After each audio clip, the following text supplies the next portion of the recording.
myself in the mirror not so long ago, and I told me, do you know? I told me, do you know? All alone in your head, but you don't have to pretend that you will make a change, 'cause you don't wanna change. I'm gonna be real honest this time. I'm okay with it, I am more than fine. I'm gonna roll all less red dice now. Tell me I won't get out.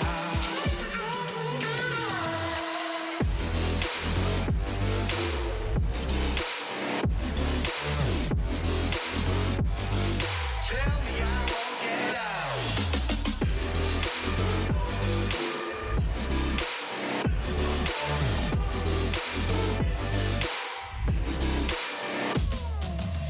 I wanna walk the sky alone among the stars without forgetting who I was, or have to look back that far. And I don't want to forget who, get who. And are you just fucking around in my mind one last time? I'm gonna be real honest this time. I'm okay with it, I am more than fine. I'm gonna roll all less red dice now. Tell me I won't get out. Tell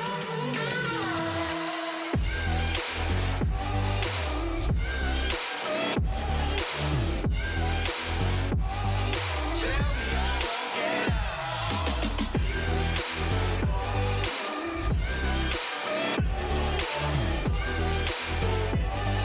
Tell me I won't. Trap me inside your walls now. Tell me I won't get out. Tell me I won't get out. Crush me with all that you are now. Tell me I won't get out. So tell me I won't get out.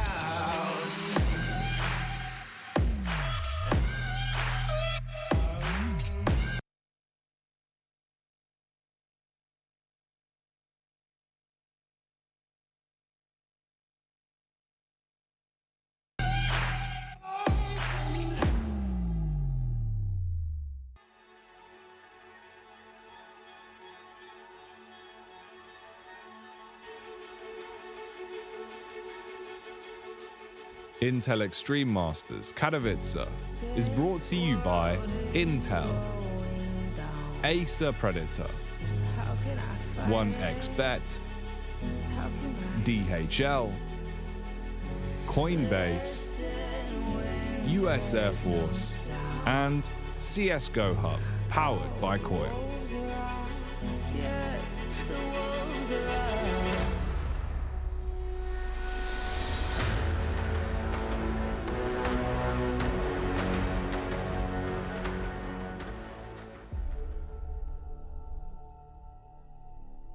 It was quite a windy weekend in Katowice when 16 teams sat down to fight through the group stage in hopes of securing their place in the Spodek. But it wasn't just about the wind, but also about the pressure that came with it, something that Na'Vi are probably very familiar with by now. But why wouldn't they be? They've won their last 6 LAN events, and to make it even spicier, it means that Bit has yet to experience the feeling of losing an offline event with his current colleagues. And surely, their first match against Ents wouldn't change that, right? Especially if this push comes in late.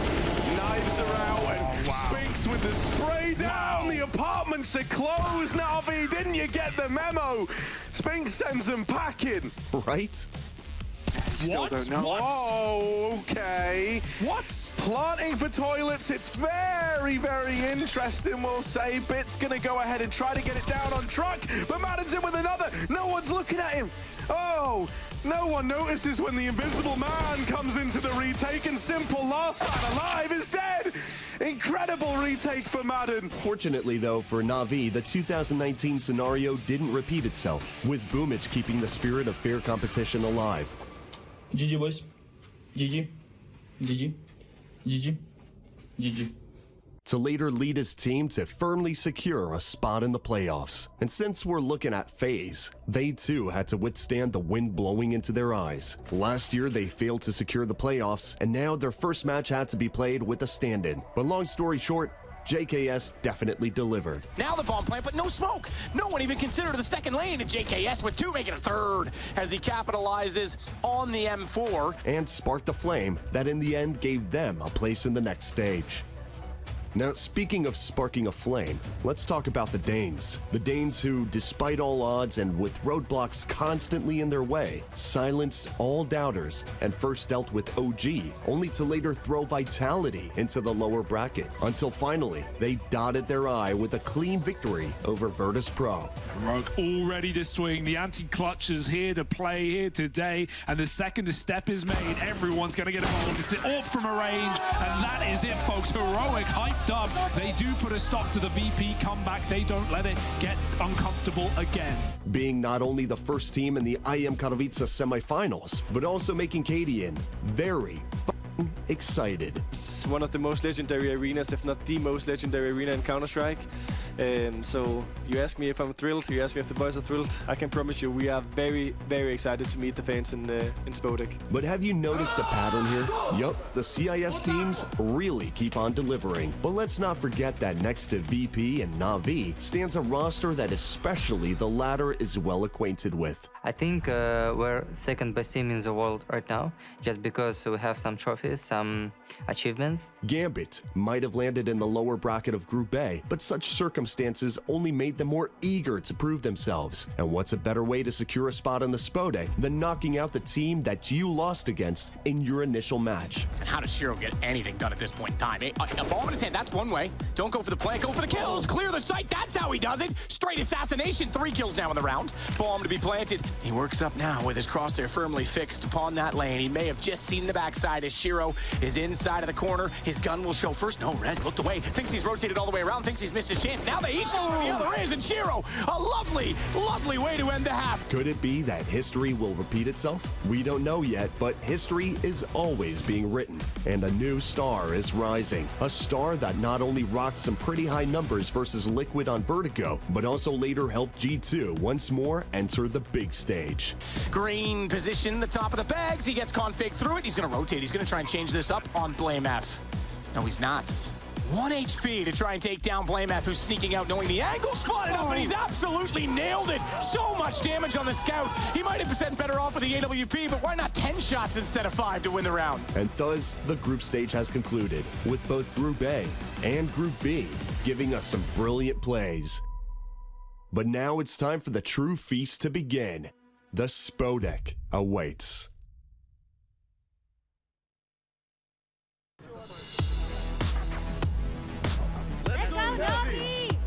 Let's go, VP! I'm very sorry because there is no one Polish team, but I think so. I support Europe team, for example, G2 or FaZe Clan. I'm cheering for Navi. Let's go, Virtus Pro! Let's go, FaZe Clan!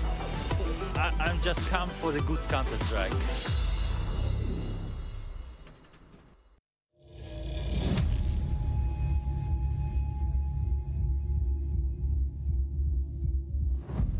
I think this is a super interesting matchup. I don't know if G2's ready for this level of a matchup.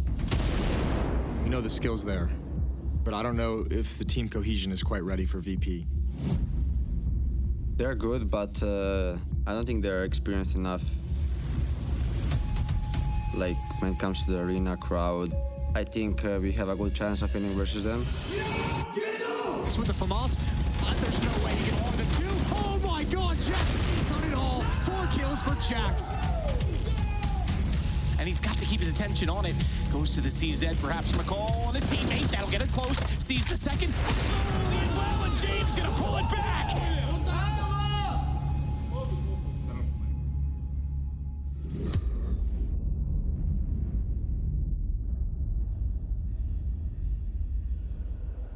Gambit as a team were made during IEM Katowice 2021. They confirmed at the time their place in the hierarchy. But ever since, They've been trying to prove to the entire world that they deserved to be there. They always had this asterisk of, you're not gonna be able to do it offline. Beautiful part of the story, FaZe are the one putting them in place at IEM Cologne on LAN. That's a vengeful match.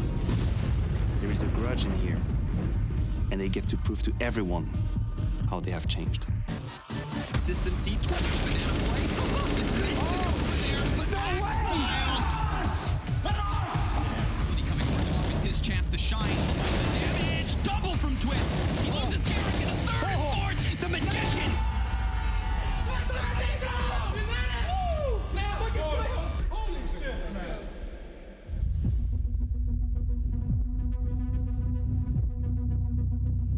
The entire goal of Heroic has to be to just shut everyone the hell up.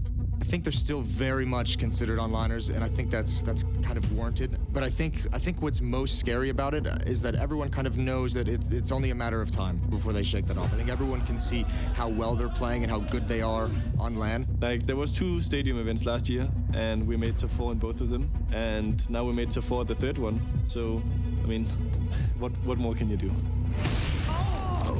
Okay, that's out of this world. Nose go through the smoke, and he's gone back for more. It's just almost down. That is ridiculous.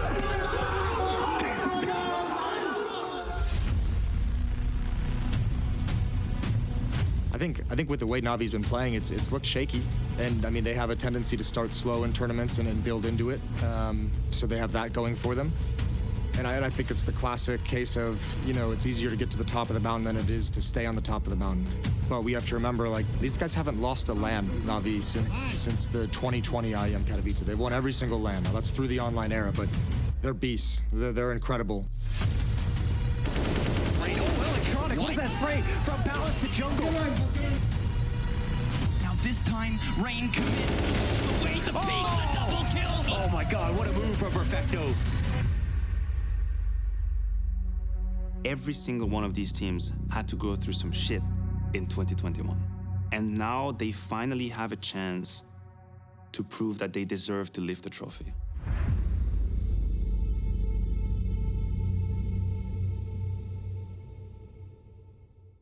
They had one goal. That's it. That's all they wanted. And credit to Eds, who did the unthinkable to take down world number 2. Comebacks in all fashions, but you can't mess with greatness. You can't mess with history. It's called the biggest esports event on the planet for a reason.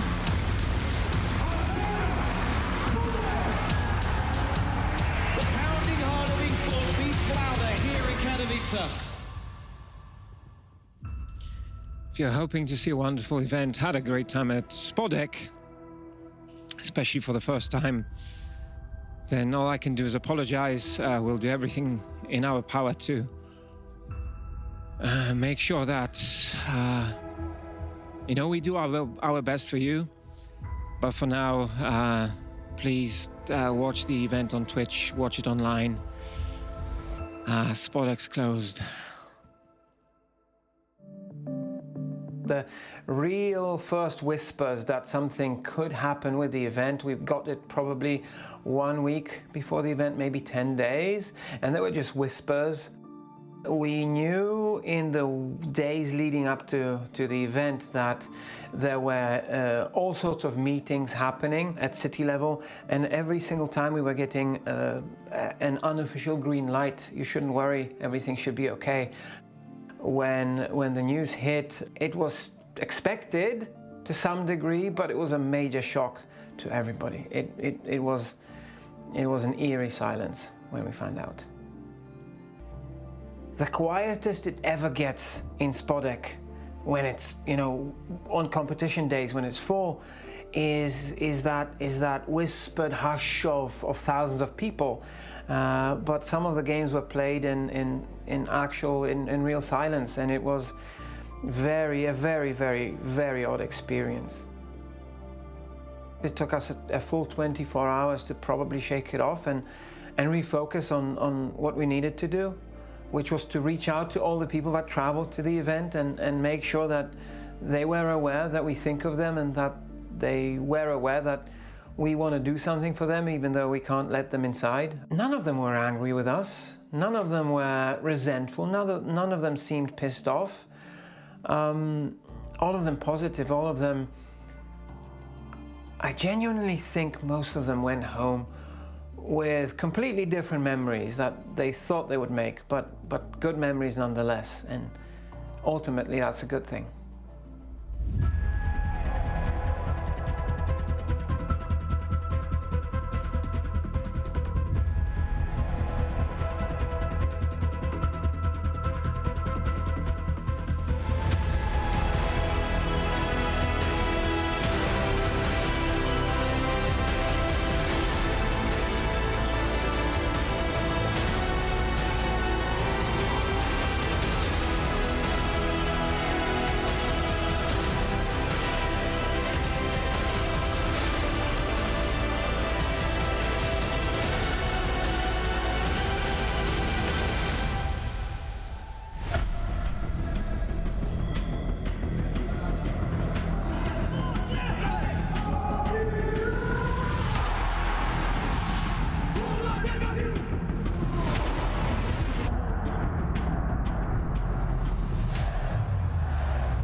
Let's get it on!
Hat gewonnen 40.000 Euro. Da kommt eine Granate zum Sieg und Wolfsburg ist der neue Champion. They've had to go a long, long way. They've had to overcome the biggest teams in the business. Bomb site is up against 4 from Navi. Surely they're going to kill him, and Navi will win the Intel Extreme Masters Season 4.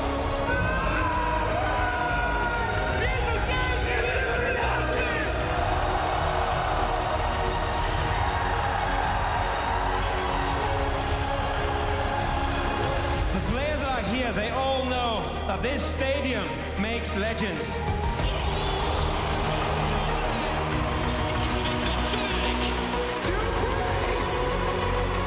These guys are on top of the world. Fnatic is coming! One of the most impressive clutches you will ever see. They have one goal. Kings of Counter-Strike.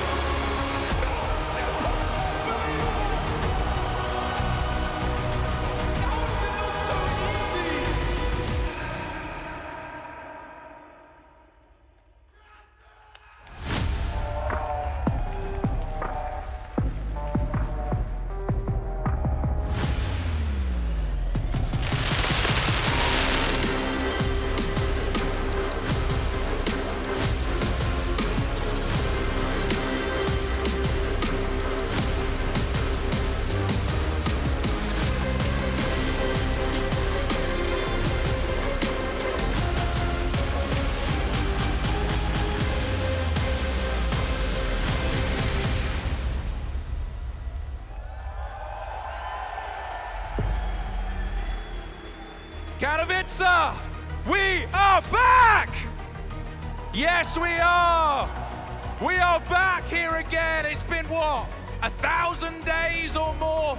3 years since we were here in this, what I think is the beating heart of all esports. And man, I have missed it. I know you've missed it as well. It's been a crazy couple of years where we've watched from afar.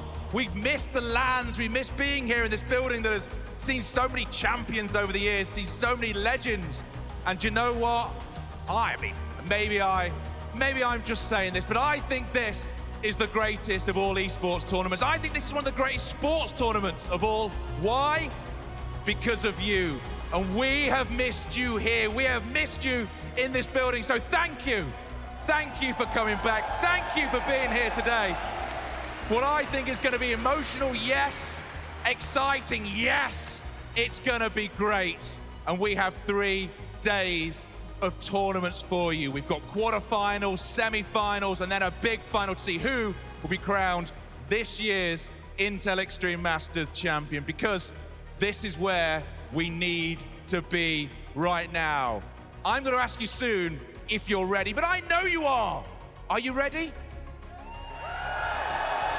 Ready-ish, but hold that feeling, keep those feels, because we need to hear from a man who we've heard from in the videos already, a man who professionally and emotionally is linked with this place, with this tournament. Please welcome him to the stage, the VP, the ESL VP of Gaming. That is Carmack.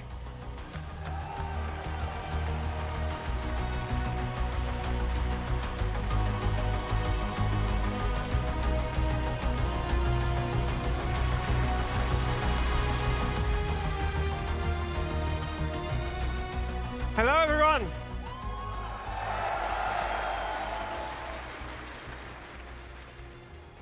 We have waited for 3 years to be back here with you. 2 years ago, and 1 year ago, the pandemic took it away from us, and we're really looking forward to celebrating our reunion, because esports is not esports without fans, and we do plan to celebrate. But it's hard to ignore, and we cannot ignore what else is going on out there in the world.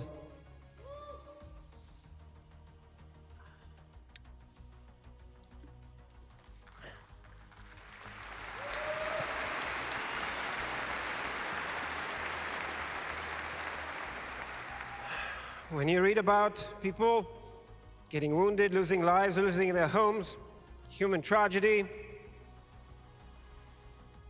it's hard to find words that would be the right words, that would be the appropriate words for it. All we know is that we hate it. I'm just, I don't know what to say. I'm just a guy who knows how to run esports tournaments.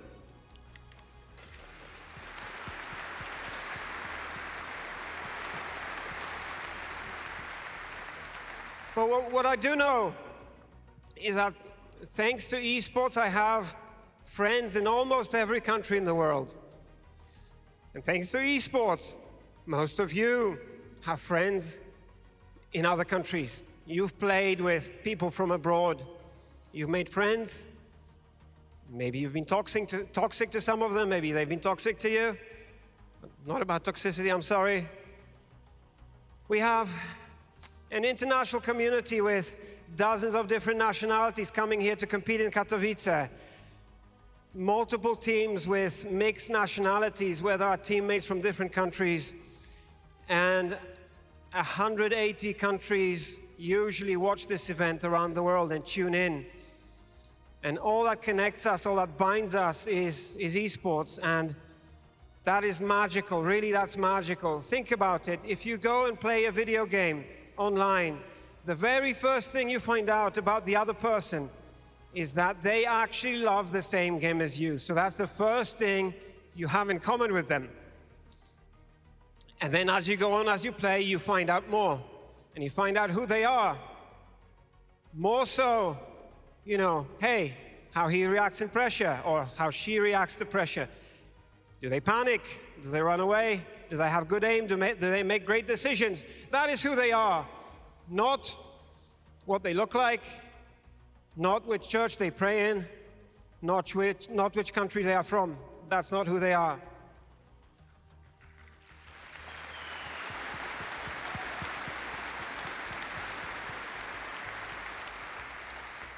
And that's what esports gives us.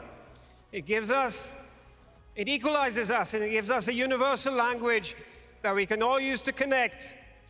And esports brought us all here together, and it has been bringing us here together for the last 10 years to Spodek. And we came here to make friends, we came here to make memories, we came here to watch the most talented of us compete. And I hope that esports this week will unite us and that we will not be divided by that shit that's going on out there.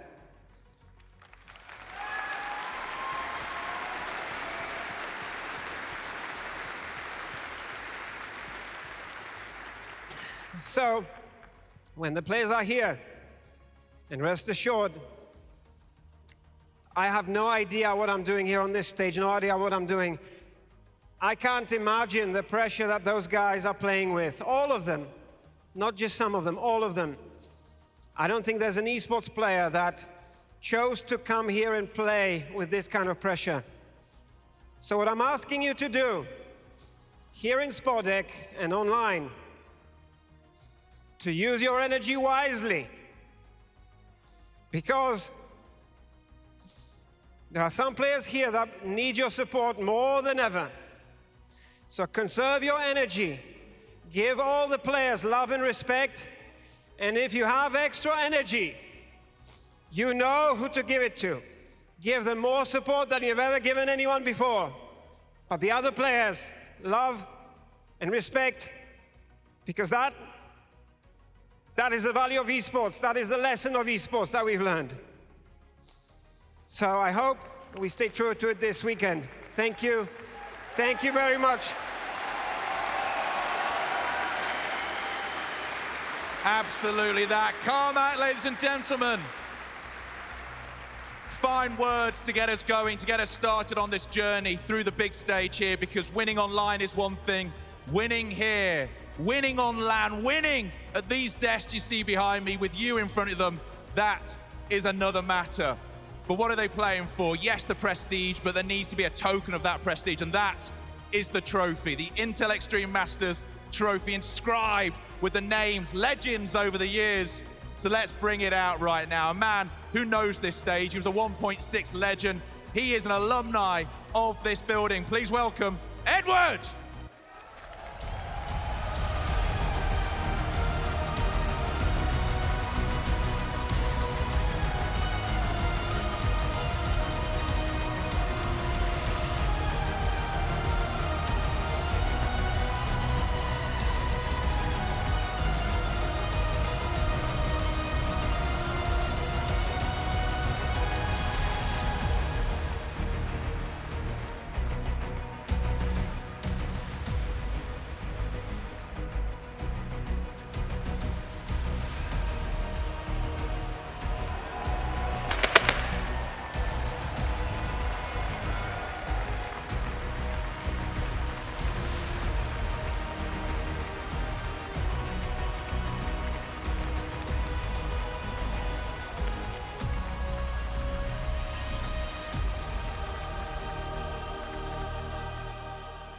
It's been some time since we've seen this amount of traffic grace these halls in the spirit of esports, and that's because this moment today has been in the making for just north of 3 years, and boy, we are ready to get that Intel Extreme Masters going here in the Spodek. Yes, indeed. Can you hear me? Katowice. That's what I like to hear right there. It's like we're back in business. Of course, back in business means I'm bringing out Maniac, and I'm bringing out that of Yanko, guys. We've got a day full of games, quarterfinals to be exact, starting out with Virtus Pro and G2, following it up with Gambit versus FaZe Clan. A lot of moving parts around here, Yanko. Yeah, some barn burners early on, you know, for VP, for the whole squad. That's the first time they're going to get to play in front of this amazing crowd in the Spodek. G2 players a little bit more experience in that department. And yeah, Gambit FaZe to end it off. That's a rematch of the quarterfinals at Cologne. So I'm sure Gambit is looking for some revenge for that one. Yeah, we're going to have some beautiful Counter-Strike, Trace. As simple as that. We had to fight, we had to battle a lot to get here. We have the playoffs, we have the best teams in the world trying to put their hands on that trophy. Great to see Edward as well as out there, true legend of the game. Yeah, he's definitely a guy that has seen it all. Really good with the USP, if I remember right, Yanko. Shout out to Tuscan one time. Hopefully, Tuscan, hell yeah. Hopefully we get it at some point. Yeah, once upon a time. Maybe not in any of the vetoes today, but perhaps in the future. The vetoes today, well, we're not getting into that just yet. Just the brackets, only trying to make sense of how we got the teams here into the positions that we're in. Guys, some of the teams that made it this far, I'm not entirely sure we could have put a pin in right away. No, I think what is very characteristic of this bracket is that there aren't actually any clear favorite. Na'Vi are still on the throne. They come here undefeated on LAN, but they have shown us a little bit of fragileness around. They've dropped some maps, so they allow us to dream. They allow us to dream. They allow us to wonder what the hell is going to happen this weekend. Do you wonder, Yanko? Yeah, I think there's a big question mark over the whole thing, right? Like Heroic has looked super strong so far in the tournament. A little bit of a, a little bit out of nowhere, really, considering their last 3 months haven't been great. But they seem to have put in the work during the break, come in looking really strong. And VP, they were like the dark horse, so to speak, of this tournament, initially looking really good. But then when you look at how they got here, they beat NIP and Copenhagen Flames. So not too impressive. So that's going to be a great game, them against G2, to kind of, for us to gauge where these two teams are. You say words like Heroic, Na'Vi, and you're wondering, hey, where are they at? Where are they playing? They're playing tomorrow, actually. That's the semifinals. Having worked harder and smarter, they did find themselves with an off day today, so they can kind of study up on what opponents might be coming their way. Anything they should be looking out for particular there, Maniac? Oh, yeah, absolutely. You just said it. The fact that you get this advantage of looking at your opponent playing right here, right now. Some of these teams have relatively new rosters as well, which means that they probably won't change too much how they play today versus tomorrow. So if you're Na'Vi, of course, Blade and Bumich, you sit your ass on that chair and you watch that game. You analyze everything, you note everything, and you put the pressure on your opponent because then they know that you know. And speaking of sitting in the chairs, I know you're all sitting out there in those chairs ready to get this party started. Spodek, can you hear me? Are you with me? I'm going to try my hand at Polish here before we bring our commentators in, so let's just see how this goes. Zarubce Hamas. There we go. There you go. Okay, it worked out. Let's check it out. Let's see what our commentators are up to. Let's see what they got going on. Collects card opening with Connor right here. We're going to turn this into a bit of a competition. You feeling lucky today? Sure. Absolutely. Pick a sleeve, any sleeve. Worst to best cards. We'll see how we go here. Straight down the middle. Straight down the middle. End of the pack for me. Open her up and away we go. You want to go first? Yeah, okay. I open up shop with Tarek. I'll hit you with a junior. Yours is retired. That's fair. Okay, that's, I say you're 1-0. I go with Rain. Can you beat it? Astralis, I guess you won there. Sure. Crims. Who almost made it. Almost made it. Almost made it. I'll hit you with a Tabson, a bit of a German fan favorite. Okay, okay. How about Once Upon a Time Astralis, now Vitality Dupree? I've got to hit you with a device, the double D combo. Okay, you take that one. I've got you covered here. There's nothing you can do. Are you sure? Bro, I'm talking foil simple. I might have something to rival that if we go back in the history books and if he ever returns to the server. Deve. Ooh, all right. Who won that one, boys? Back to you in the studio. It is kind of hard to say who won that one. A lot of names getting thrown around there, Maniac. But Nico, definitely one of the top 5 names of this tournament. I mean, he's having an absolutely prestigious performance on the side of Nico. It's mind-blowing. I was actually keeping an eye on the leaderboards for this very event, and he's sitting at the top of 8 or 9 categories. Nico is playing his best Counter-Strike, and it bodes well. We are at the event that matters the most right now. Brand new roster with G2. They're going to need him to peak, and that's just what he's doing. Yeah, he had a very strong finish to 2021, and we were wondering, wow, can he really keep this up come next year? And also with the new additions to the team, G2 can be super scary. Well, I think he has shown us that he has no intentions of slowing down. And just interesting thing on that graph was as well, the top 3 players of the tournament are all riflers. There we go. Doesn't really happen right lately. You usually have Opper sitting on top of the statistic charts, but that just tells you also why these teams have progressed. So far, the riflers are leading the way. Exile, also for Gambit, playing extremely well right now. Yeah, it's got to be scary if you are just getting in the server today, because obviously everybody in the server can shoot, everybody can hit heads, but it's about which teams are going to come together and have that cohesion, that congealment. You're right, and if we're talking about stars, I think one of the main questions is, who do we think is going to be able to bring their best game right here, right now? That has to be the question on everyone's mind. Nico, we know he has that credibility, he has that trust from everyone else, we know he's going to deliver. Players like Axile, players like Stone, they get to the stage now. They were marvelous in the group stage. Do we believe that they were going to be able to do it in front of the audience in Spodek? Because this is where you write your legend. This is where you become more than just a good player, you become a star. And we're going to see if they can do it. And for Stauna, I would have a question mark, but then you remember the quarterfinal game against VP at the Stockholm Major, and he just started at the first map. He started having like 13 kills in 4 rounds. So I don't think he either. I think he's one of those players that really thrives on the stage and enjoys that feeling out there. So I think he's going to do great tomorrow. Yeah, and some players are just about that life. Some players have been forged in that. But for a guy like this, who has brought out the trophy already, we're going to have the opportunity to hear from him. And it's Edward with Heku. Hey, Sana. Right now, I am joined by a legendary player. This guy has been playing CS all his life, and it is extremely exciting to see him back here in Katowice, because we saw you here in 2019, then we didn't have the audience, and now you are back with us here in Katowice, in Spodek. Do you feel nostalgic? Well, I used to be a professional player, and now I'm a courier. Okay, I see how it is. Well, the thing is, you've been playing for Na'Vi for 9 years. Sometimes you would go out, go back in, and so on, like for 9 years. And right now, we will see your ex-teammates on the stage. Are you going to support Na'Vi? Well, of course, I'm going to cheer for them anyway. The Na'Vi is a part of my life, and forever will be. Awesome. Edward, you've been a part of this team for such a long time that actually, if we do like some math, your child could have been playing right now on the stage. Like, is it insane for you to even grasp this possibility? Well, I don't know what to say about this. I don't know, seriously. If my child gonna play video games, I'm gonna be okay with it. Oh, awesome, Edward. Awesome, Edward. Thank you very much. I really hope you will enjoy the show. Is there something you want to maybe say to our audience?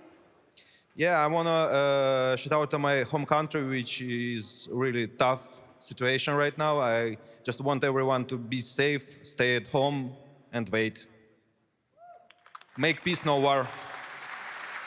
Thank you very much, Edward, for being here with us. Thank you.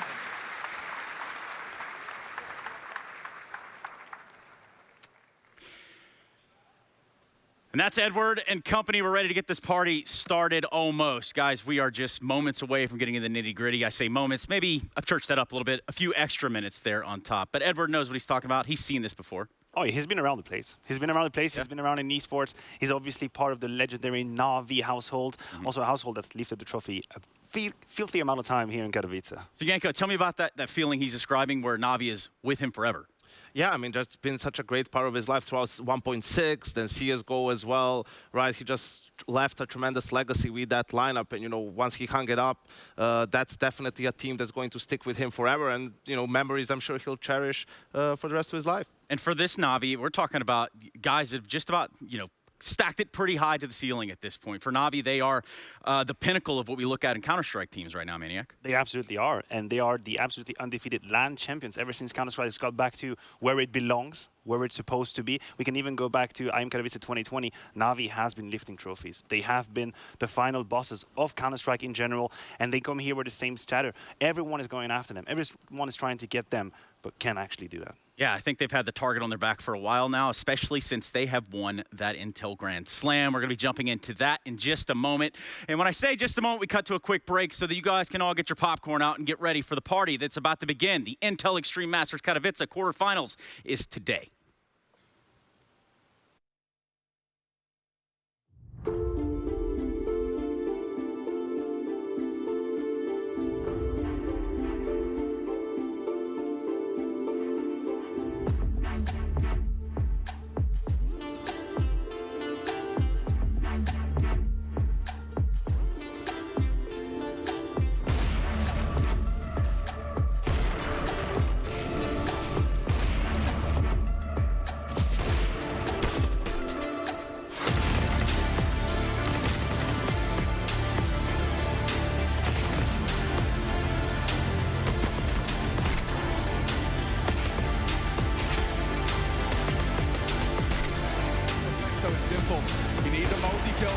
found. Twist aggressing. They have to double peek. He's getting a shot. He's hitting it alone. Simple. No, Simple. That's unbelievable.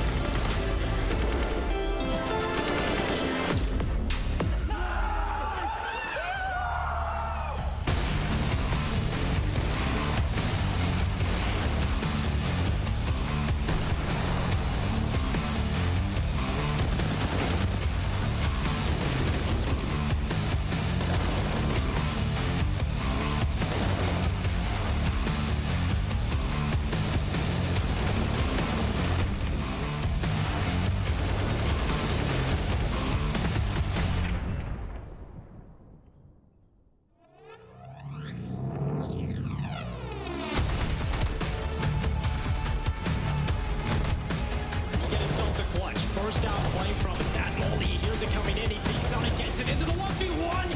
What a play for Perfecto.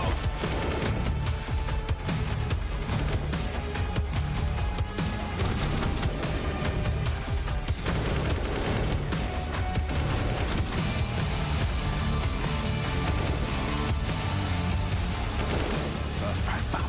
Simple doing it all. I think he knows where he's coming from. The flash is perfect. They're getting hunted. And Simple, he finishes it for Na'Vi.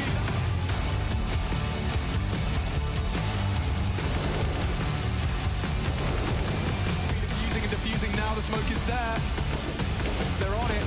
The kit's been recovered. They could actually. No, Nafany falls and Na'Vi.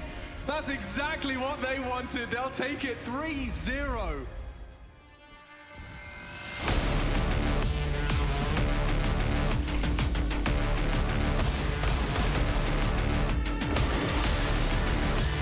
Looks real difficult for Benny for all these arguments to know where they could be, but finally, actually got a timing on the smoke there. He found another one. One at Banana, one Ruins, but Bin has tapped the bomb again. Another headshot and just about misses out. Hats with a 4K. Bit, that is just an end. Close, Shox takes the swing. Oh, a follow-up out of Electronic. And they'll close it out. A 2-on-3 and Simple.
A couple of bullets is all it takes, and there it is. Their domination is secured. And I think their reaction says it all. So much hard work pumped into this one. Intel Grand Slam in the bag.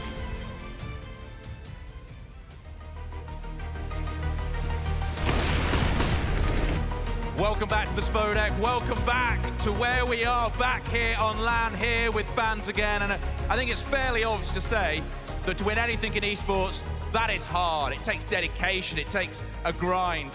To win anything at the highest level at LAN, that takes nerve.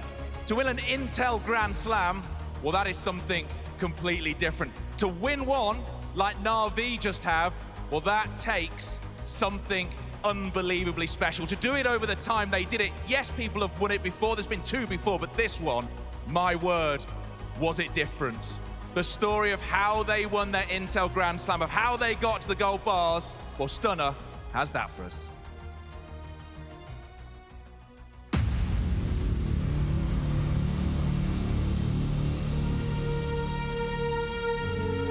Na'Vi's first notch on the Intel Grand Slam came with the anticipation of an era.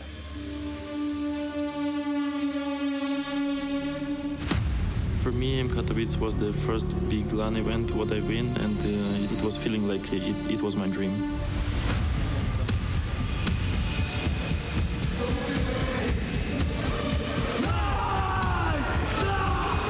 UT side, but blaming ridiculous!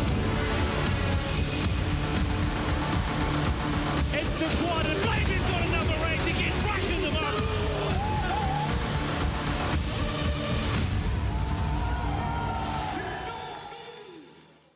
The year of turbulence that would then follow ended with a light at the end of the tunnel.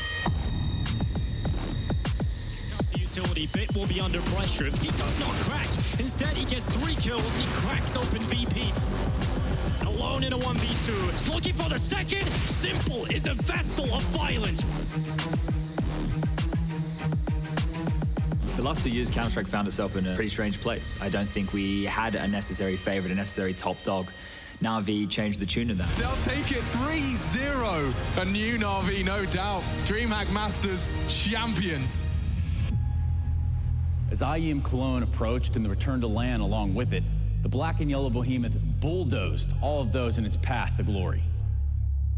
The real conversation started once they won IEM Cologne, once they picked up the title, once Bit showed that he could do it on LAN and he was the missing piece for Na'Vi. That's when people started to believe this team could go on to be the very, very best and grab that Intel Grand Slam title. Step up, take it on, no turning from the storm. It's time now for us to come. Fires off a warning shot, and Simple as well does one better. Then just walking in, there's a record breaker from Simple. He takes all 5. Let's hope now for better days, 'cause nothing can hold us down. Внизу проходить 2-2-2. Все, я в отдачу пошел, слышь? Я в отдачу, я в отдачу. Ветер, забери, чтобы ты вылез.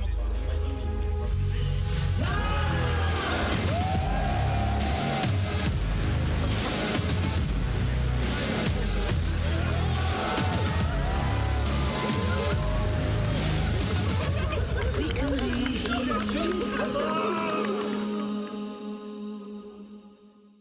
Natus Vincere rode that wave of momentum into the ESL Pro League Finals, where they had just one final test in Vitality.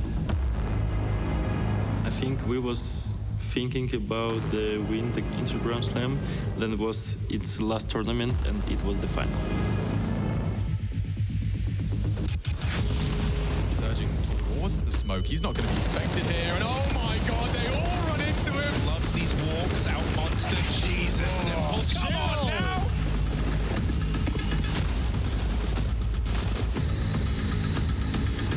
Only Zywoo can deny the Intel Grand Slam. Na'Vi, a couple of bullets is all it takes, and there it is.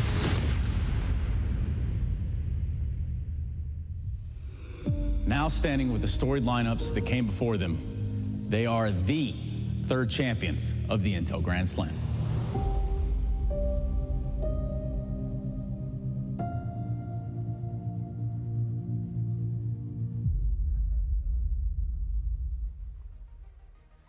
It is quite the journey that they have been on. The yellow and black behemoth, Stunner called them, and I think it's a fitting title for a team that have achieved so much over such a long period of time, to keep that level, to keep their nerve, and to take the Intel Grand Slam. Well, we all have just seen it. It is time to welcome on stage, not the team just yet, they'll be coming out in a second, but first, there needs to be a token to show what they've achieved. That comes in the form of gold bars, bringing them out. It is Carmack again, and with him, Na'Vi alumni, a man who said that the team lives within him.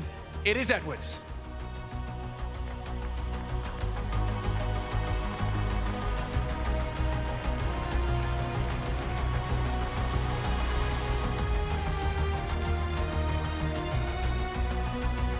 So Carmack, you're holding in front of you the Intel Grand Slam bars. I see the names written on them.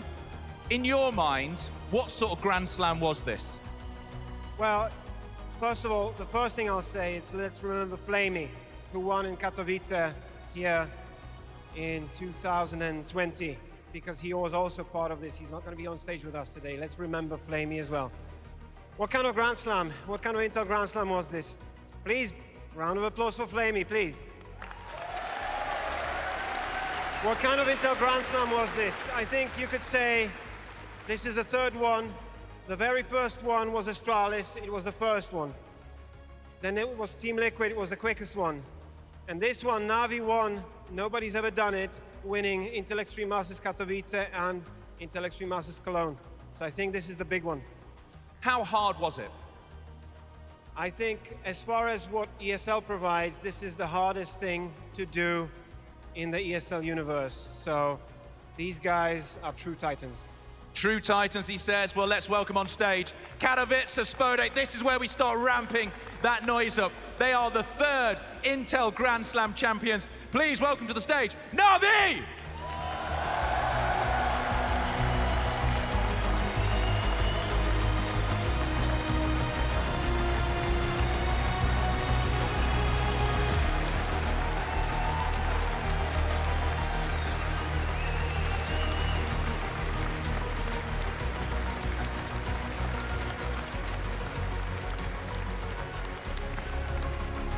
First gold bar goes to Simple, arguably the greatest to ever do it. Next up, Electronic, the most unsung superstar in all of Counter-Strike. Perfecto, Simple called him a literal genius. Praise does not come higher. Boomich, if Simple is the heart of the team, Boomich, well, he's the brain.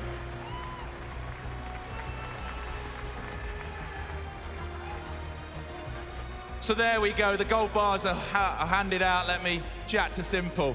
How hard was this to win, the level you had to keep over those 2 years?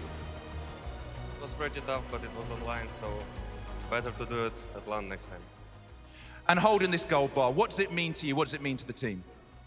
It means a big amount of work that we did as a team together. And I've heard you say you want to be the greatest team to ever have done it, to be talked about the all-time team in Counter-Strike. Winning this Intel Grand Slam, how close did that get you to it? It's just on one more step forward. And the final question, how are you? You all right? Yeah, just can I... Take it, man, all yours. Microphone. Okay, hello guys.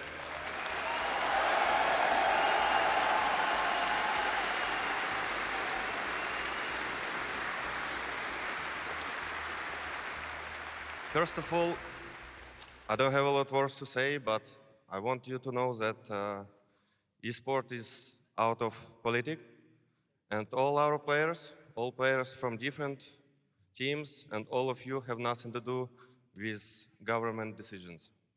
My whole career,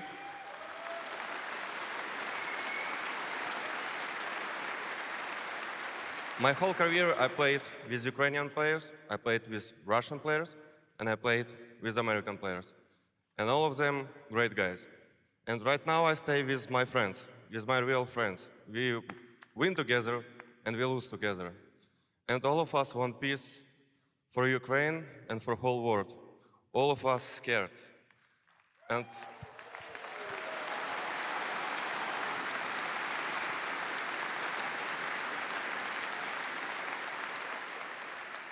all of us need to show example on this tournament for whole world. We need to stay together as a unit with our fans, with our friends, with everyone who's gonna watch this tournament. And we all need to stay humans first. So thank you everyone who came. I hope you will enjoy this tournament.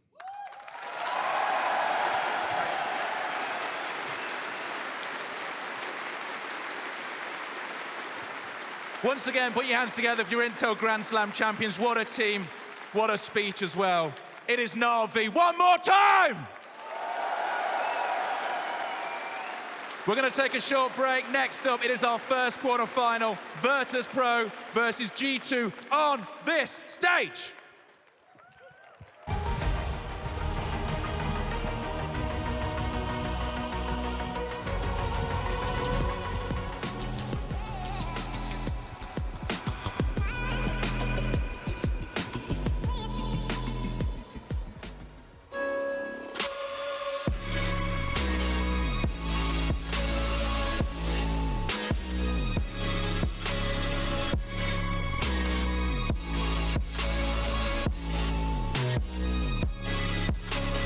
You love it, you wear it. What's your style? Get your merch at shop.eslgaming.com.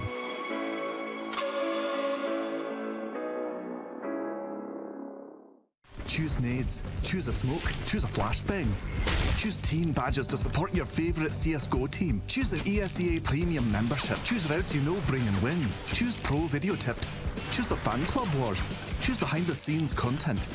Choose good grades. Choose guns you know you can shoot right. Choose bingo. Choose the equipment you know is going to get your team the win thanks to heat maps. Choose the CSGO Hub Premium, the complete package to help you and your squad achieve all your CSGO goals.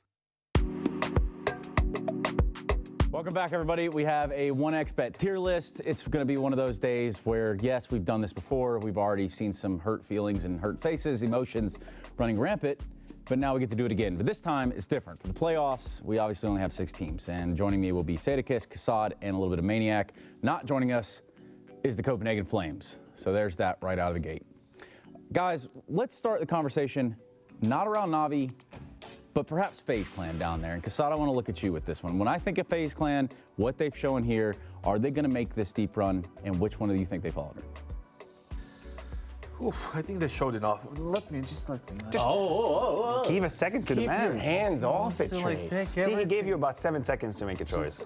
Jesus. Yeah. I think right now FaZe, they played a decent, and considering the problems they had with COVID and everything else, and you're pointing into the perfect column right there. You think so? Hold on now. There's other people in the room, you psycho. I'm thinking, let me see that. Are you going to do right this team? Put it in between? Put it in between. That's what we do. They asked us to actually create categories that we destroy in about 12 seconds. Yeah, exactly. Put it in the middle. We're also like, we're totally just pandering because we can't make a decision and stick to it. We're like, we'll just give them both and then everyone's happy. Gambit. Now, with this playoff bracket, do they have a chance now? Yeah. Honestly, I'm going to say it's a final day for Gambit. That's how I feel like it. Okay. I can imagine Gambit in the final. I'm going to say Gambit actually win this. They're gonna defend their championship. Trophy's theirs. Yeah, I think Na'Vi looks too shaky. Na'Vi does not look composed. I know it could be a different Na'Vi on stage, but I'm going trophy's theirs. Okay. You know what? As ridiculous as it sounds, I'm gonna agree with Matt right here, but. What is going on? The first time anyone's ever agreed to me, Kassad. It's a pleasure working with you this event. Thank you, sir. They're going to be in the final. Na'Vi just keeps smashing people. Na'Vi Gambit is my final. Be the truth, Na'Vi right? Gambit is the final that I imagine when I close my eyes. Even though vulnerable as they looked throughout the event, right? They lost 2 events, 1 map, and it was a close 3rd map as well. They lost yesterday against FaZe. They looked shaky, Mortal. right? But coming into the arena, that's their, bread and butter, that's absolutely. their home, right? And the fact they have a good matchup in the semis, which is VP and G2, right? Whoever wins that game. G2 game will be spicy if that is. Yeah, but the history. You have Sure, to follow sure. the statistics. Do you want to let them just keep chatting? We can do this on our You own. can just put them into the final. Don't The trophy's theirs already. Hang on. So tell me why Na'Vi ain't going to win it then? Because, we obviously talk about them being mortal and they're showing the potential to lose. Here's the thing. With the name of the category, the trophy is Na'Vi's. If we look at this on paper, like if we say who's the favorite, who's the one winning, the trophy is theirs. That doesn't mean they're going to win it. That's the thing. That doesn't mean they're going to win it. But them not winning would be an upset. Okay, fine. I'll meet Kassad about halfway. Keep it down. No, just put them like on the other side of the. Who hired you? I don't know. Who hired you, Matt? That's a Probably good the question, same guy. actually. weirdly I don't. enough. Same guy. I think we have to make a decision right now. We can't just leave the final and not say who's going to win it. Yeah. So who's we have to? Someone's got to take the trophy here. I tried to answer it for you guys. You just tried to put Navi as a winner just because it's Navi. Yeah, it's the easiest one to put up there, isn't it? I'm saying Gambit. Do we all unanimously agree Gambit's going to win? Is that really like with Navi on the board, everyone's sitting here right now It's like a saying collective Gambit. dream Gambit. we're It's having or 3-1. something? It is 3-1. You have to stand up for Navi. There's no way we are unanimous about Gambit winning it. I thought that was a risky pick. I was surprised you would even go with that No, 100%. first The way place. Shiro's playing right now? I do see that Navi can be beaten. They're showing it now, which is unfortunate, but you know, Simple was on my fantasy team, so I thought like maybe You're not winning that fantasy league anymore, so I forget already about lost as far as I'm concerned. Nonetheless, guys, are we cool with this? You're gonna slide Gambit on up here? Is that what you want? I like the fact that they're both on that final because it leaves the door open for dreams and illusions. But let's go. Gambit taking it. Well, as Maniac once told me in a very serious manner, don't let your dreams be memes. And in this case, this might just all be a meme to you, but it is a 1xBet tier list to us, and we're ready to jump into these playoffs. So thank you, gentlemen, and have a wonderful day, most of you.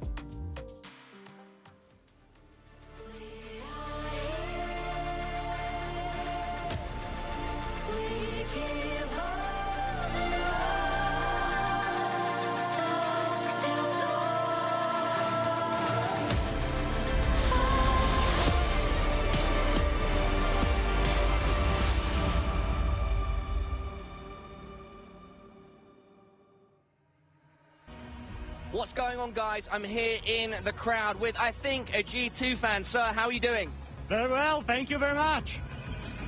Are you excited to be here in the Spodek with all of these amazing fans? Oh, you have no idea how happy I am to be here, but please do not tell my boss that I'm here. Don't, just don't. Are you skipping work to be here? No. No. Why would you think that? No. Absolutely no. No, actually, like, figured everything out, but like, you know, we're here, not anywhere else, so let's enjoy this time here and not think about anything else.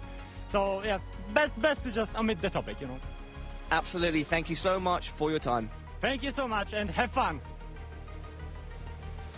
Thank you, bro. Quarterfinal time is upon us. Virtus Pro and G2. Welcome back, Spodek. Make a little noise for yourself out there. Please? Yeah, there it is. That's how you say please. That's how it works. Yeah, just like that. For us, we are ready to jump into a quarterfinal. A little bit to unpack here and a lot to go over. Buster and company of Virtus Pro taking on G2 in one best of three, a team going on into that semi tomorrow. And as the brackets will play out, we'll keep you up to date. For us, it's Yanko and Maniac, and we are ready to start the party. So Maniac, right out of the gate here, let's start talking about it. Absolutely, we can start about talking, you know, the courses that both these teams have been on. I think these have been very different courses. On one hand, you have VP, who've made the move, the roster change, prior to the major. They, at the time, a lot of fingers were pointed at them for removing Sanji. They have proven everybody wrong. I think they've been increasing in power and decisiveness ever since they had Flit as a firepower upgrade. And on the other, you have G2, who, despite making finals, thought, you know what? I ain't just gonna cut it. That's not gonna cut it. We want trophies, we want changes. And that's just what they did. And yeah, Yanko, a lot of heartbreaks for G2. Yes, a lot of heartbreaks, but this is one of the rare situations where actually the pressure is not on G2. I feel they did like the minimum and the necessary for them. I think it was imperative to get to the playoffs, to play in the Spodek so that m0NESY can feel, you know, that atmosphere with the crowd. You don't want your first tournament in front of a crowd for your star opper to be, you know, the major playoffs potentially. So G2 did what they needed to do. For VP on the other side of things, we heard it from Yakindar as well. Like, we're one of the few teams didn't make any changes. There's no excuses for us. Like, we put in the work, now we need to show some results. So VP is in a position, prime position really, to go through the next stage and potentially make a even deeper run here at IEM. It feels like for VP, it's about exceeding expectations and redefining expectations, if you will. If you'd ask me about VP, if you'd ask the community about VP, it's a good top 5 to top 6 team. They have deep runs. You know they'll be in the playoffs. You have a certain guarantee of the level they'll play.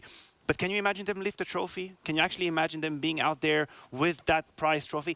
I struggle to do that, and I think this is their fight. It's their fight to show me, to show the world that they actually can lift trophies. They are contenders, and it starts against G2. Yeah, they are a dark horse in this tournament, right? Low key, kind of played well Counter-Strike, play good Counter-Strike, and you have the potential to go all the way, especially with some of the other teams being vulnerable. But you have to do it at some point. Like VP was close a couple of times, but never really managed to go all the way. Was VP one of those teams that kind of found themselves as almost a villain in a way? There's questions about their style of play, albeit a little bit slow at times.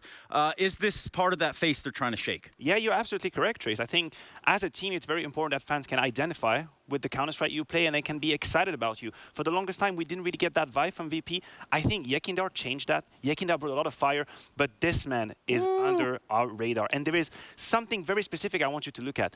The impact from him, or the lack thereof. And that is the one issue that I have currently. We compare him to the best snipers out there. Of course, you have your Simple, you have your Brookie, you have your Shiro.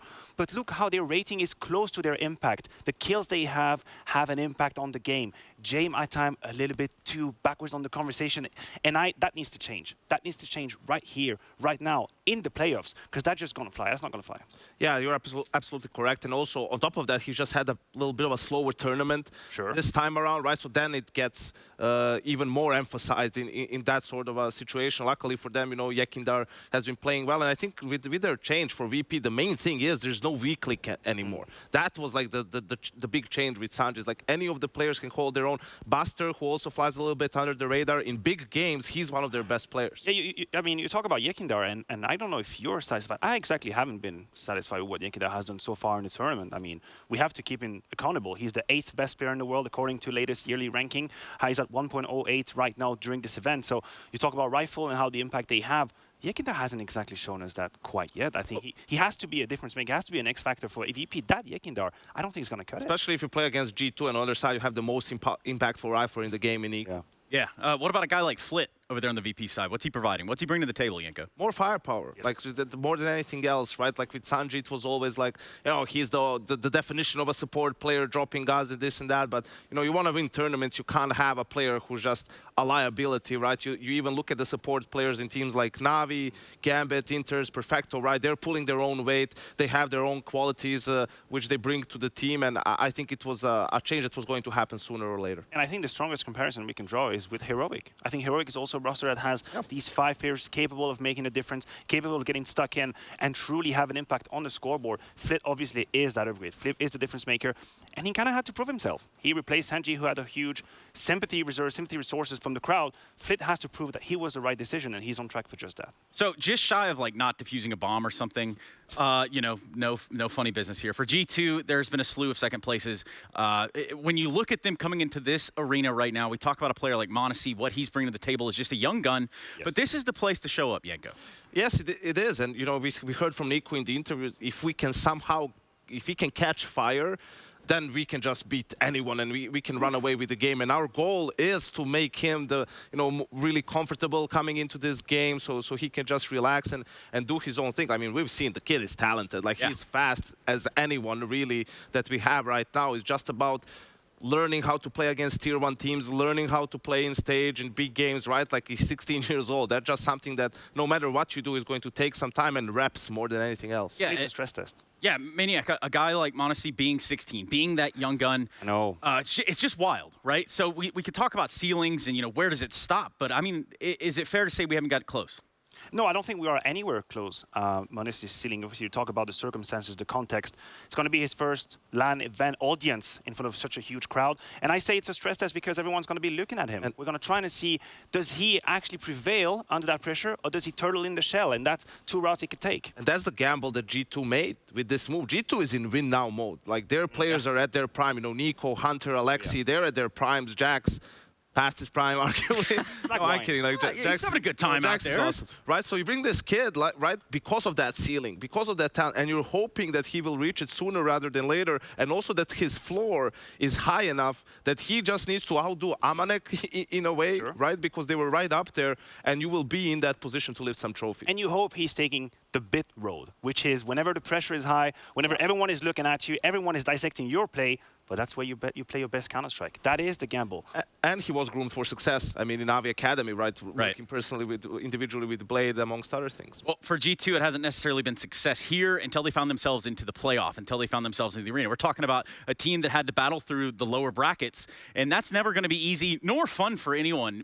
Yanko, give me a little bit of an update as to what we saw from G2 coming into today. Yeah, it was a bit rough, you know, losing that opening game, really, for them going into the lower bracket. That was super surprising, right? And you're thinking, oh, is this really just, you know, a sign of things to come? But then they stepped up. I mean, the playoffs for them started after that first game. Really, every game was an elimination game, and they managed to step up to the task. That's Astralis game, losing the first map, then absolutely throbbing them like 16-5, 16-2 on the last two maps. That was also a statement win, like we're here to stay, and managed to go all the way and book their spot in the Spodek. It's the variance of their performance that really, really shocked me. We're talking about a team that has been highly inconsistent. Their highs have been incredibly high for G2. We've seen them dismantle opponents. Astralis not even giving them 7 or 8 maps on the side of 2 games. Exactly, that was actually incredible. But there are a few series that really don't make a lot of sense. If you're trying to understand G2, you see them beginning against Fnatic, winning the first map, disappearing in the series. Against Astralis, same thing, good reaction. So we don't know on what foot to dance right now. We don't exactly know what kind of G2 we're going to see, but their highs have been so high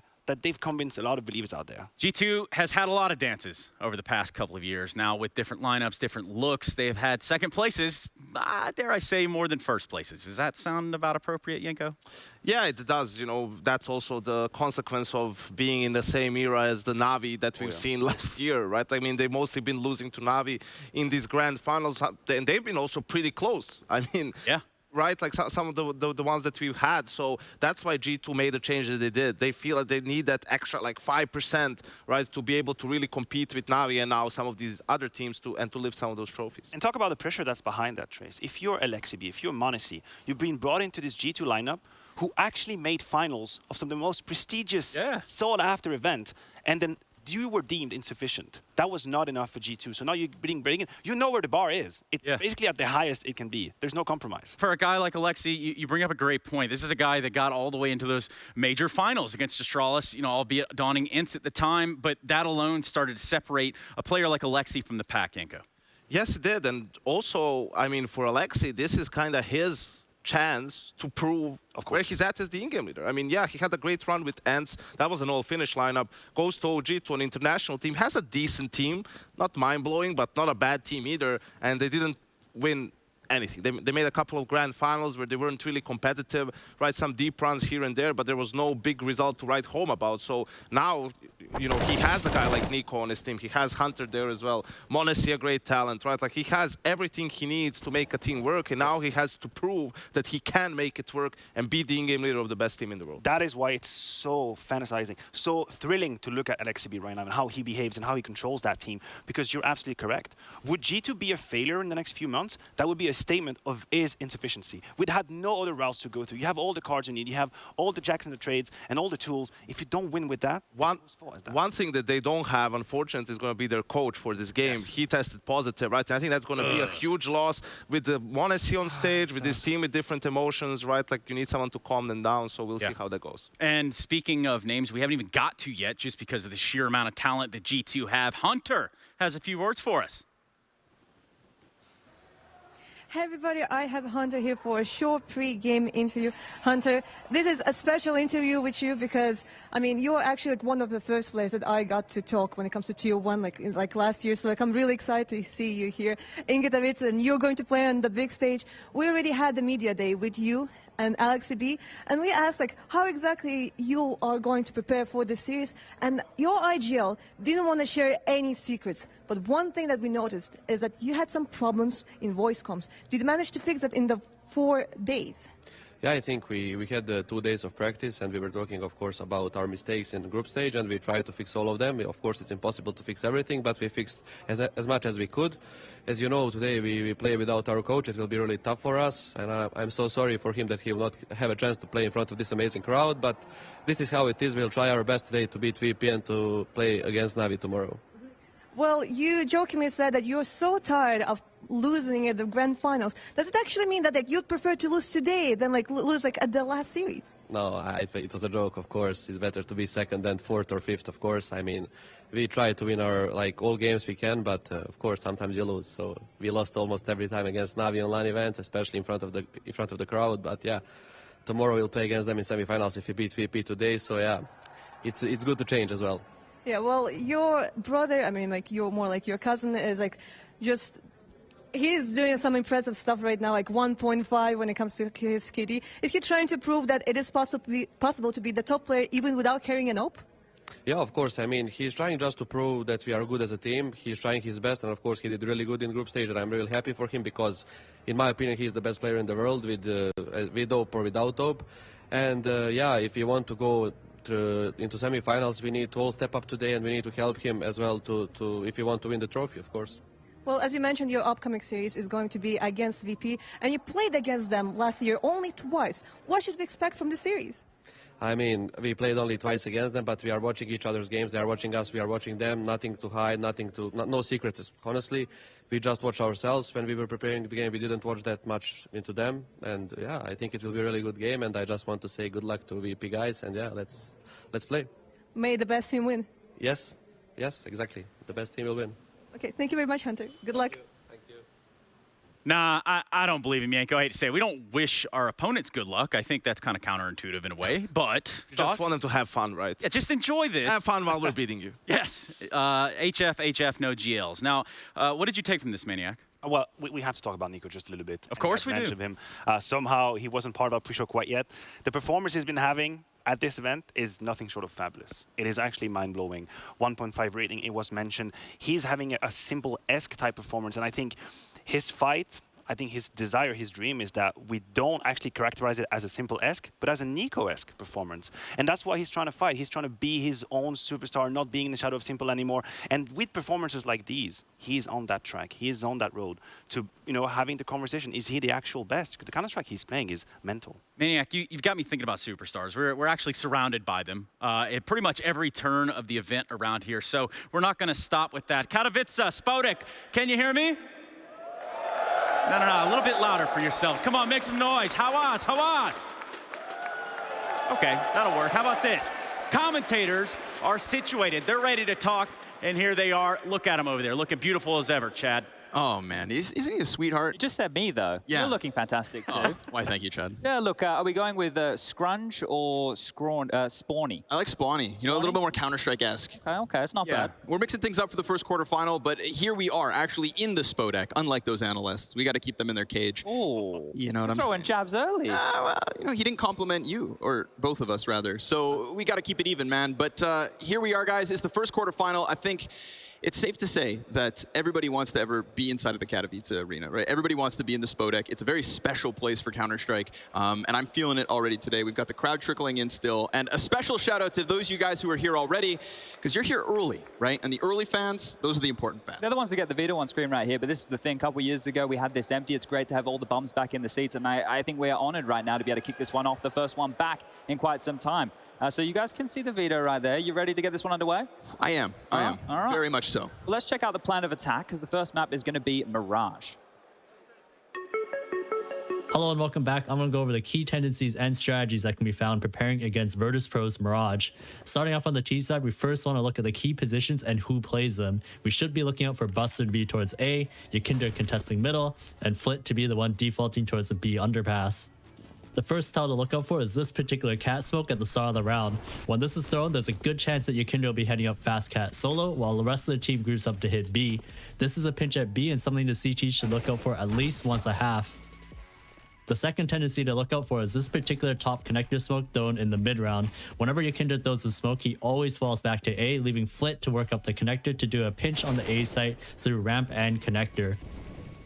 Over on the CT side, we also want to be aware of who plays which positions. We should be expecting Yakinder to be at A, Kicker to be playing B, Buster as a short player, while James and Flit hold middle through window and connector. The third tendency to watch out for is Kicker's smoke and positioning at B. Kicker often throws the smoke for upper B at the start of the round, and then commonly plays this particular position on top of the green bin. At this spot, he can catch a T walking out a balcony through this small crack. Making sure not to get caught at this position will be important for the Ts. That wraps it up. Make sure to look out for these tendencies in Virtus.pro's next match on Mirage. Yep, that's going to be Mirage, Ancient, Inferno. We got the veto out of the way. We're ready to get these teams a little bit closer to the stage. Let's start with you, Yanko. In terms of the veto, who won right out of the gate? I think it's pretty even. I think G2 will be happy that they got Mirage, Inferno in the pool, their two most played maps with the new lineup. Ancient is such an interesting one for VP. You go back to the Stockholm Major, that was the punish pick against them. Everyone was picking Ancient to punish them in the best of threes. They lost a couple of first ones, but as the tournament progressed, they got better on the map because they played it so much. That map booked them a spot in the playoffs, so now they pick it against G2. I'm not so sure about that. I thought they were going to pick Inferno. Yeah, and boy, still questions to go, but no question about who's joining us on the stage right here and right now. All right then, Katowice, it is time to warm this baby up. The foreplay is over. It is time to get on with the business of playing Counter-Strike. Katowice, are we ready? I think we're starting to seem ready for today. We start playing on the big stage. We're playing for this trophy delivered before by Edward. We've seen this trophy.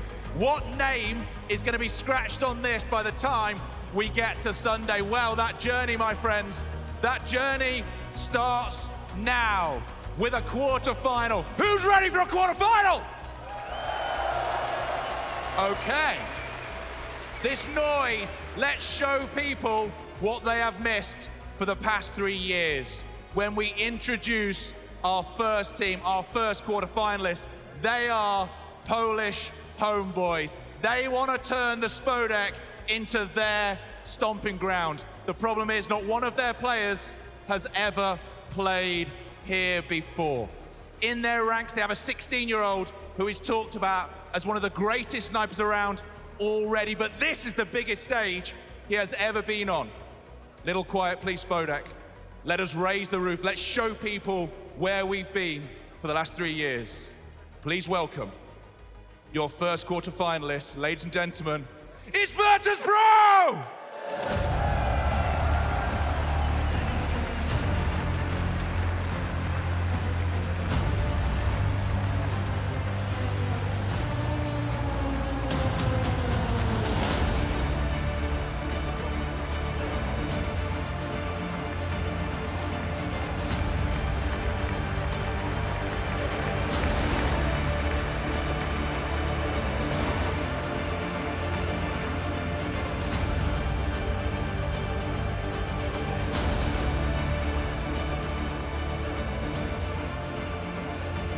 Virtus.pro, ladies and gentlemen, but it takes two to tango. It takes two to make a matchup.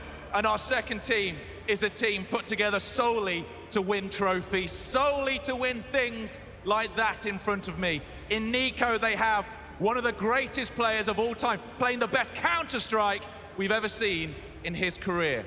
Spodek, IEM, Intel Extreme Masters, put your hands together for G2!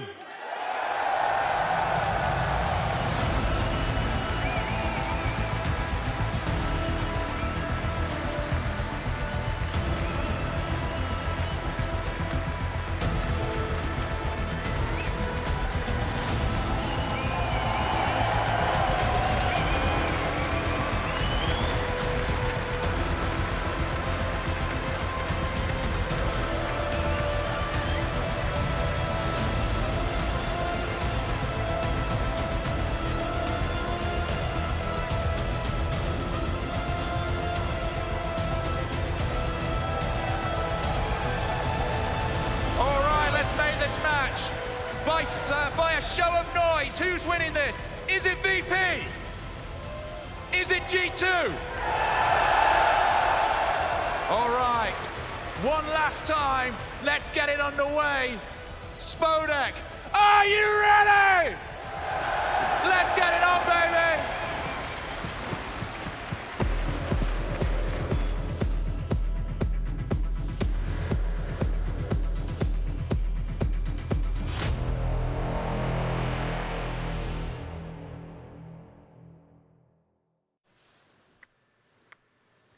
Never a dull moment when OJ Borg is around. That's one thing we know for certain, but definitely things we know twice over would be G2, seemingly a fan favorite here. You know what is a great scene is to see Nico and m0NESY exchanging words, exchanging looks as they are walking on the stage. I love that, m0NESY and Nico, because the fate of that game could be decided almost solely by these two players. If we have Nico showing his prestigious performance, his best Counter-Strike, we know he can dominate, he can take over.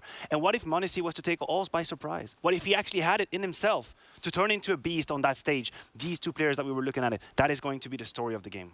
Absolutely, and I think if anything, you love the map for G2 starting on Mirage, right? He's very your star player like Nico. I mean, you live and die by him. They lost it to Fnatic. He didn't have almost any impact on the T side. He was being shut down. Then against Liquid, I mean, he almost single-handedly was winning rounds on the T side. You get the same thing on Inferno if you get to a third, right? So I like the pick from G2. Like, they're going with what they've been picking the whole tournament, where they have a lot of reps on. You don't want to pull something out of your hat on the first stage game, right? Even though it's probably expected by VP, I still think it was a good choice from G2. And you were talking about Ancient and how this could actually turn out to be a bit of a flip coin situation. Puts pressure on VP as well. You start the series, you drop Mirage, you're moving on to Ancient with having no right to lose. No more Joker, anything. You actually have to win Ancient. And we know you start on that T side, the defense is ready for you. You have obviously an extremely stacked and skill lineup against you on the defense. Things could go extremely dark and extremely wrong for VP if Mirage doesn't go their way. And this could pan out easily to be a 3-map series, depending on what VP we get here. Also, you could say the same thing about G2. But there has to be something said just right here before we get live about the nerves. Just the pressure. All granted, you know, we're just getting started with the arena side of things, but there's a lot of eyeballs here. Yeah, it cannot be understated, really, and that's why, again, G2 not having their coach is going to be a problem, right? It puts even more pressure on Alexi's shoulders, not just to call the rounds, but also to keep the emotions of his team in check. If things start going south, to make sure they're all still believing in it, believing in the victory, right? So I think that's going to be the name of the game for G2. And we're talking about pressure, and we would be remiss not to mention that James, Buster, Kicker, they've been in the final of a major. They've been on the big stage. They've been in these big games. That man that we have on our screen right here, he knows what it is to be seated right there and provide his best Counter-Strike. He's got a lot to prove. We pointed him out. We said he needs to have more impact, and I stand by my statement. But he knows what it is to be on the stage. No, we're at the start of the year. You don't want to make any grand statements, but you know, this would be a big blow and a big disappointment for VP to lose this series. I mean, you're going up against a team, yes, that's very talented and has a lot of firepower, but a relatively new team, especially in a best of 3, you should have the advantage in the map pool, right? Like, this is a test. This is where VP has to prove to us that we can maybe start putting them in that contender conversation, right? Up there with the Navis, with the Gambits, and so forth. Yeah, the Navis and the Gambits of the world. VP, obviously not too far behind, especially think about the past years and the run-up to the moment that put us back in the Spodek here. For a team like VP, this has been a long time coming. For G2, they've had their trips and falls and stumbles, but now they get the opportunity to try to showcase and try to get one step closer to just getting themselves in the finals, where anything could happen because it's G2, right, guys? That's the thing, and that's the thing. What is so great and magical about G2 is that by the logic, they should not be favored. They haven't been together for too long. But there is so much talent on that lineup, so much skill, so much brilliance, that suddenly we have to believe. Suddenly anything can happen. I'll just tell you, man, I'm not betting against Nico in the form that he's been playing. Like, I don't care who's on the other side, bar Navi. Like, he's just been on fire, and I expect some more fireworks from him in this game, Trace. Plenty of fuego to go around. Ladies and gentlemen, we are ready to get the first quarterfinal underway, it does seem. We've got Virtus.pro on one side, G2 on the other, and in between them, separated by Mirage, Ancient, and then Inferno. Let's go ahead and jump over to our commentators and get this party started with Chad and Scrawny. That's right, folks. It is time. The first round in the Spodek for quite some time. I want you guys to remember this Counter-Strike. This is for you. So make a little noise! And buckle up for what could be a fantastic series. We've got fireworks in store, no doubt. And I want everybody to draw their attention to the m0NESY interview when he said, Chad, he doesn't feel pressure on the big stage or in the big games, but it's never been bigger than this. We're about to find out. Two out top mid here, Molly out of the window. Smoke towards Cat, taking a bit of space. Bomb is currently over towards B right now. It's all a bit of a ruse in mid. 3 players, though. 3 players stacked up inside. Coming through. Floater in the market, but oh, Buster. I love that he lets it go quietly. 4 CTs here. Yes, there is. Big stack up, and Jax, he's the only player to get something going. Kicker, buys his time, but drops the ball, and G2 gonna come in with a man advantage. Hunter can't finish James, so there's still a little life. We've got nerves, baby. You can feel them, but you can also feel a Nico headshot from across the world, and that's gonna push this onto you, Kinder. Now, he has been that fire for Virtus.pro, and to win a 1v2 in Pistol, what a great way to kick off map 1. He does it. Drops Jax at the very least, but it's Nico on the other end, and Nico is the consistency. All right, that's what we're looking for here. Kicked it off in style. First bullet, first kill coming out of Buster's pistol there, but Fluff and the Lions kick it on the boost. He was meant to be the safety net in that scenario. You mentioned nerves. We're going to be feeling a little bit of those here, but momentum on big stages. Arena Counter-Strike, it plays different. So let's see as we buckle up for round number 2. The force fight out from VP here. Scout in the hands of James. Pistols out for the rest. Couple of MAC-10s, a Galil and an AK-47, but Nico there, he's hopefully looking to go on more like that within this series. Top mid from Monacy and Alexi again. Nico joining the party this time round. Been able to garner this mid control with ease. Just gonna hold it, just gonna sit back. Notable, of course, the vent's not broken. Or maybe James just popped that open. Yeah, he's through it now, okay. Smokes over the top, underpass, looking to join these players towards the top of mid, but Hunter dodges that utility. Still smokes to go around for Virtus.pro, no doubt. It's 4 players from the CT side looking to clamp down on mid, but actually James started to rotate away. This is posturing aggressively again, but Short seems to where the action's going to go down. A flash for what was meant to be Buster yet again. Good call, but Buster activates, shots to the back, and he can't manage kills. A double from Monacy, and James Scout now primed nicely. There's only 2 players left. G2 walking into what was that booby trap set on the catwalk. Alexi's gonna try to bring it back. Can Nico be the difference in back-to-back rounds? James pinned here, coming in from both angles right now. He's hunting, he's scouring, and at the very least, he's got that bomb. 40 seconds, and the flank connects from Alexi.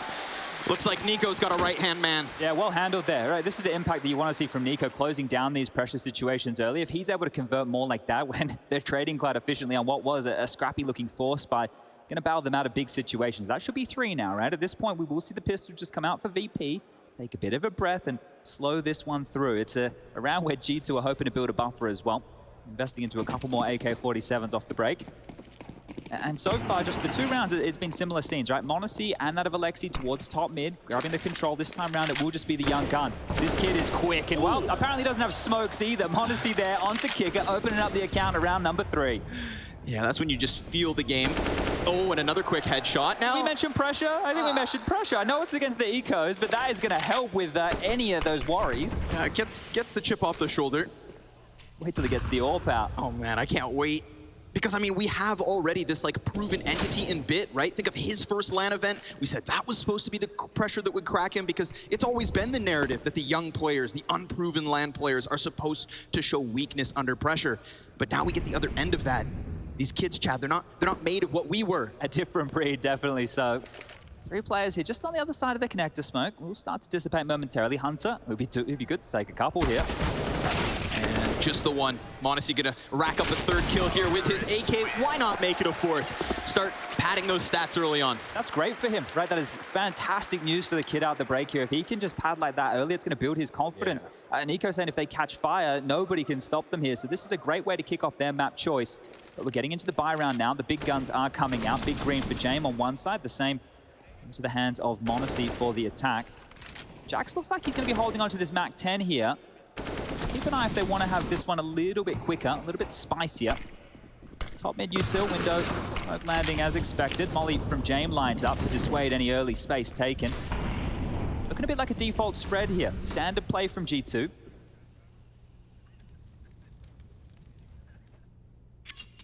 Nothing too crazy out the gate. We wait. A little peek from Buster off at the ladder room. But nobody behind those boxes. So curious to see how long Hunter has to wait. With a Molotov, he'll be forced to just sit back, buy time. Again, we get this multiple CT peek into middle. Looking for that fight, looking for that opening. And they're not going to be able to find it there because it's G2 postured elsewhere. It's basically 4 CTs again. Even Kickett's here. They all want to fight towards middle. Contact taken. Flash with it.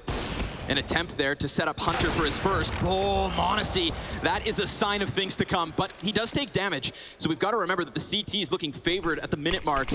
They're going to go to the top of middle. They're going to clear that portion of the map. Now, we do still have that one flank that could come late in the form of AlexiB, but otherwise, Jax pushes this one beyond the staircase. m0NESY's going to get caught off guard here. T-spawn knife out. That's him gone. It's on Alexi. Has to get here to help the party.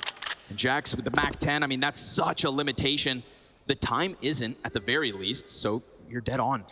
Flank could be just so essential. But James gonna hold. No one's looking. They're not looking his way.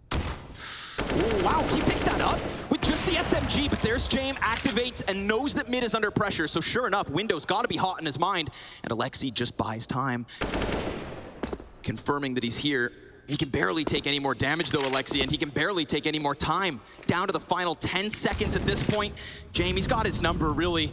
Alexi, a desperate attempt, shut down, and we've got VP on the scoreboard early. Good one for them to pick up there. That one had to fight tooth and nail for that. There was a couple of moments it could have fallen apart, but time, as you highlighted there, seemed to be the biggest issue. A bit of a bonus round. The issue there is the fact that m0NESY, with that AWP, he invested a lot. So they're scrapped for cash as far as his bank balance is concerned. The rest will be able to buy into the AKs. But I've seen him do some dirty things on the dig already. A timeout called for VP off the bat here. So as I mentioned, they lost a lot of guns. They have to talk through this buy. Who's going to drop what is the low purchase going to be? Right now, Yakinda doesn't have a gun in his hands. So this is going to be a curious round, actually quite a telling round. If G2 can pick this up, they'll put VP down into the doldrums. It's good to see you're awake today, Katowice. Yeah, feels a little too early for a pause, doesn't it?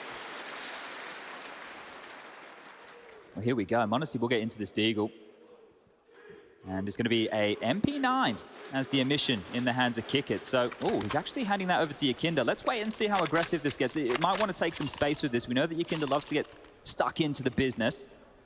But important rounds here for both sides. A real opportunity for G2 to start spreading their legs.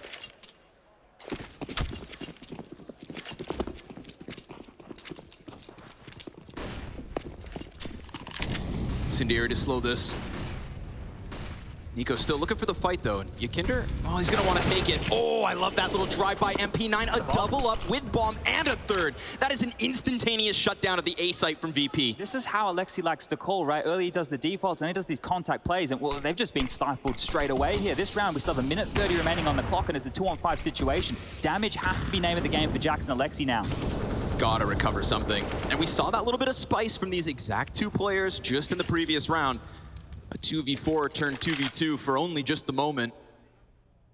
But this one's gonna be way harder. Bomb's still just deep in the doldrums of that A ramp, and there's nobody here for G2 to even go collect it, so it needed to be kills, and even that'll be taken away from them. Jax, the only piece left over, finds a bit of contact towards Catwalk, knows that he's surrounded, so keep your head on a swivel, drop those grenades, try to create an opening. Well, this would be great for VP to keep a clean sheet on this one. They can start working on that CT side bank balance. This is the thing, right? G2, they've played this map 3 times within this tournament already. They've only won it once. It's so strange to see them picking it here. It's obviously something they want to identify as a weakness, but right now, their T side looking a little bit weak. That's 2 rounds in a row. They've been blanked on out here. The clean sheet, the bank balance building, and now it should be G2 with an eco of their own. This is a chance for VP to equalize in quite the fashion. It's the gun rounds where the concern's going to come in. Right? This is where the big question marks are going to be, because commentating some of the matches so far throughout the tournament, it was Nico, go run middle and kill, right? And that cannot be something they can replicate time and time again, even with Nico in this form. It's not going to be easy. Here we go. It will just be a couple of Glocks and 2 P250s. What damage can they do? 4 players congregating over towards the second letter of the alphabet, and Alexi's going to join the party here as well.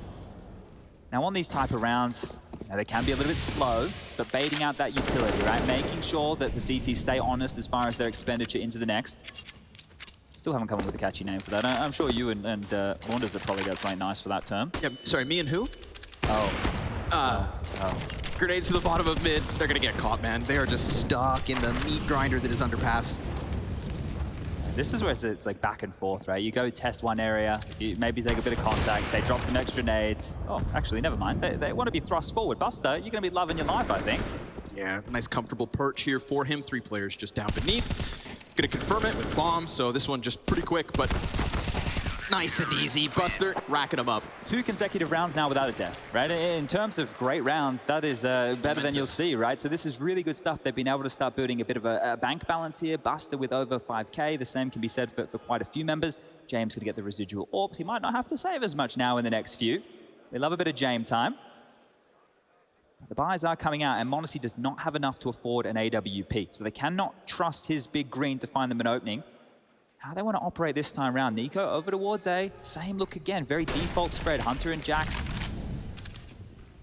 leaning towards B. The top mid smoke. The molly towards connector. This is all very standard Mirage play so far. Just keeping it clean, keeping it textbook. Doesn't feel like that, you know, necessary stadium jitters. The fast clash that we saw from VP towards A ramp. Really the only, I feel like, you know, burst of aggression early. They're not afraid, though. Look at the space that's being taken back. Sure, you come, you posture, you take that space, you throw your utility, but we'll take it right back. m0NESY's holding this. Now, he can't go too far, or else he's going to walk right into the scope of Jame. At a moment's notice, there could also be a flash for Flit. Oh, Flit does turn, drops m0NESY, and Jame missing his op shot from connector. Hunter wants to come forward, but it's Buster from that exact same perch of the anti-eco previously that will still cut down the underpass play. Feels to me like underpass has been shut out on multiple rounds. Yeah, that's a key position right now. Mid in general, right? The fact that they're willing to retake after being pushed back. So you can see that VP are not afraid of this environment. And what, a 3-on-4 situation, 45 seconds left on the clock. A smoke and a flash. Best of luck, G2. There's this separate entity towards mid, and Jax feels like he needs to just buy his time ever so slightly. I hate this. It's not quick. It's not clean, and as long as Ykinder can just hold his nerve and hit his shot, with that rotation around from Jame as well, it's a good op support. Good trade for the first, but again, mid control has been this consistency for VP. Nice little bounce off of the side of the arch. NiKo trying to create his space. He's got 15 seconds to pull off this 1v3 to prove to us that he is starting this playoff stage with lights out performance. 8 seconds left over here. He's gonna go for that bomb tap, but as he fumbles with the bomb, Buster attacks from the back. They had him swarmed, and Virtus.pro, this is looking so smooth on a CT side early on. Yeah, this is great. This is great. 4 consecutive rounds right now. The fact that it's only pistol and conversions gone G2's way, they need to get a gun round in and pretty early, right? If they can get themselves 5 or 6 rounds within this T side, we see them swap over to CT. Look, they can do the same that we're seeing VP do here, but we will be straight into a timeout, and this is the desk highlighter that we heard from Hunter in the interview as well.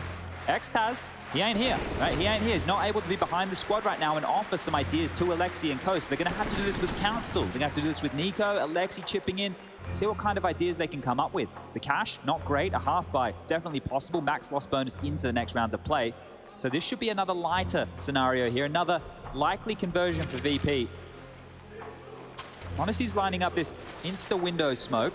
There's another smoke in the hands of NiKo as well. I would like to see a little bit more pace to take the fight, right? Make it punchy. Yeah. Because so far it's just been standard play, and VP seems to have their lion's share of members ready for these mid-attacks. See if you can catch them off guard here. Feels to me like that's the kind of Counter-Strike Virtus.pro would love to play out of the gate. Forward to the top and middle. Setting up a run boost.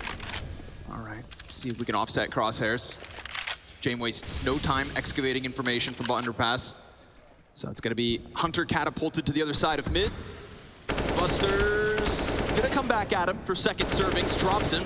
Long range spray for Jax's head, and flip in from connector as well. So another round that just ultimately falls flat until m0NESY gives us a little action, a little pizzazz from the top of mid. A few more of those, but the 2 players alive right now could deliver. Smoke fading, NiKo's gone, and now it's just the young gun.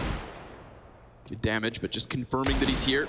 Misses the chance to shut down kicker, and sure enough, James Opp will get that difference. So this is a 5-round winning streak from G2. No bomb plant within those 5 from G2. Virtus.pro, they're just flying away. Bomb plan is key, right? The fact that they're not getting that down, it's going to be more important now. Max loss bonus, they need to make sure they continue to plan. That way we can see them continuing on the buy rounds, keep purchasing on through, stay as threatening as humanly possible. But a key note is m0NESY is back into the AWP, so let's see if that can be a difference maker. Top mid util lined up from Jax here, but same again at VP. They are a hard nut to crack in middle. Posting m0NESY up over towards A ramp, nobody home. Standard utility over towards mid to dissuade the T's, but a little bit of a different look here. They're just peering straight back towards B. Looks like they want to get a little bit of quickness in this one. Virtus.pro pull back from that front line as well. Just Jame on the op, kicker tucked on Catwalk, has close contact with Buster as well, so we could definitely see this rapid rotation from Virtus.pro if needed. It feels like a bit of a ruse, Chad. We get this movement back towards top mid. It looks like a B-split, but look at the timing of this U2. It's giving Buster a one-way to use here and exploit. It's not going to be an easy fight. He has been a solid hold on Catwalk, but this time Hunter bests him. We've got 3 players towards the base of mid. This has been such a pain point for G2 so far. Kicker going to take the place of his fallen comrade, almost peeking He's open. in. B is open for business. James rotated away. Wide open. They've just got to gun this one all the way up Catwalk, and as they clear those corners, they will find that it has been cleared by VP's choosing. They are nowhere to be found here. Finally, a little bit of success from G2. How does it happen? It looks like Buster, to me, was confident and calm, but as he peeks outwards, he gets smacked back by Monacy, or Hunter. And the second, the cover there, Monacy shooting through his teammates and finding Kickert's head. Yeah, they're keeping it simple, right? Just if you win the fights in the middle, you can convert the round, and that goes both ways at this juncture of the game here. Now, yeah, there we go. Get those Jam Time little chants started. I think we all know what happens in scenarios like this when VP are in the server. But keeping 5 alive on the G2 side, that's a clean round for them, and good to see them bounce back here, breaking that streak of 5. Yeah, just getting something in, right? I feel like this one, we're just racking up numbers at this point, because it's not as though VP have bottomed out their cash. I mean, they still have so much money on top of the 3 players being saved. This is just, albeit, you know, a couple entries go with G2's way towards middle, but this is also a round where Virtus.pro kind of peeled back from that hyper-aggression in mid, and I think maybe just because of the timing. G2 in apartments early, it didn't seem like it was there, and the retreat, well, a treat for G2. It actually looked exactly like the right call because Jane was in market and I thought they were going to go for a B finish right there. So the fact they brute forced through middle changed the tune of the round and got G2 back on the board. But here's Monacy overseeing business. The shot right here. Look how he just... Check. 2 teammates. Makes sure he doesn't blast one of them away. As you mentioned, plenty of cash here. We're going to stay with VP glued towards middle. AWP and James heading back towards B, so a similar read as previous. Flash out top mid.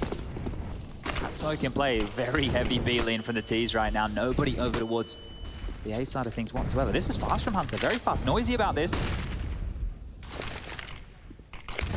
Question of Kicker, you know, does he want to come peeking downwards?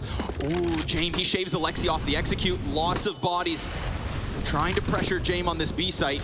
The Catwalk player is easily able to come over towards Arch. Check out this rotate double in through market, and Nico just dropped like a fly, splattered on the back of the apps. His teammates are gone. And yes, we have G2 with control in mid, but I mean, that just fell so flat. Yeah, this is a big problem, right? Opening kill, and not only that, they used all of their utility to try and get in towards that B bomb site. Now it's just a flash and a Molotov to work with. You're gonna have to do this with bullets, and at least Monacy's parked himself up here in middle. This is his chance. He needs that entry. Oh, but he misses Yakinder's elbow. Monacy tries to crack that whip. Instead, it's him with a dented helmet. 11 HP on the Opper here to try and give cover to Hunter and Jax.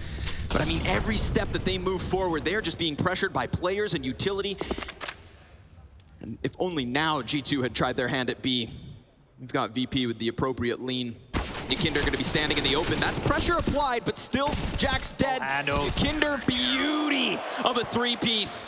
Every single step of the way, he shut them down through con. If that Yakinder starts showing it right and we're getting that round after round, you have a real problem on the G2 side of things. Desk was talking about it. Obviously, these upgrades in firepower over the years, Yakinder being one of them, Flip being the most recent. But then you have Jame on the team, right? And this guy, for a lot of you, is a bit of a meme, but he is no joke. The Desk was talking about his AWP impact, his AWP rating. Here's the impact, right? You're getting it right there. Opening kills that basically shut out an entire round. That's exactly what you need to see.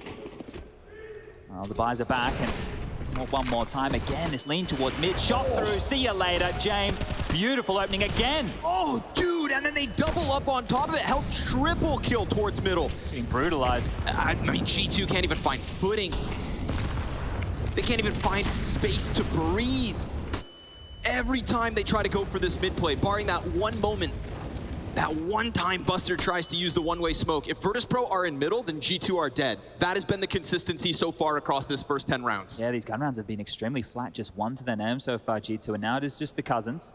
And, well, they've lost almost complete map territory, pinned exactly where their doom has been time and time again. Mid is their coffin, but Hunter trying to battle them out. Nico with one. This is a matter of time. Look at Kickert's position. Again, these consistencies and flanks. We've seen Buster attack from the back multiple times. Monacy was caught in spawn. Nico, last time he's in a 1v3, dies out to the ramp flank as well. So seems to me like Virtus.pro very unafraid to make these mid-round pushes. Feels like once they've got their teeth into G2, they know how much they can chomp down on. And sure enough, Kicker arrives in time to kill Nico. This is one round, barring the first 3 from G2. And of all the 7 rounds from Virtus.pro, we are talking 0 bomb plants. This is just, I understand, right, why you would want to go to a map like this. Here's smoke vision for everybody at home. Just the timing there on Jame, you know, they're going to be taking the space behind the smoke. And then the rest of the kills keep coming. You can see actually a bit of a team flash there onto 2 players, which is, well, slightly unfortunate, but that's just the way the cookie crumbles. And they've been able to buy back in with an AK and some light util. Next round could be a gun round as well, right? Next round they can purchase again. There's no dramas as far as the loss bonus goes. But this is starting to look bleak. They haven't done any conditioning. They can't consistently get mid control. Actually, they can't get mid control at all. So G2, in terms of game plan, have a couple of problems. They need an individual to crack open rounds and really start working on this bank balance. VP, multiple members with over 10K right now. They are sitting pretty. There's this consistency that we're seeing through the Virtus.pro players, which is, I think, a tale that brings us into this matchup, right? Yeah. This is a team without a star.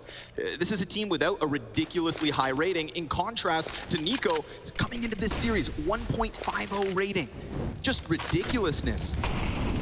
And yet, he gets countered out by this sheer team play of Virtus.pro. No matter where G2 have attempted to take this gunfight, they've lost every step of the way. Remember, Nico had to have impact early, had to close out that pistol round against Yukinda. When they got a bit scrappy against the Force Spy, he had some impactful kills as well.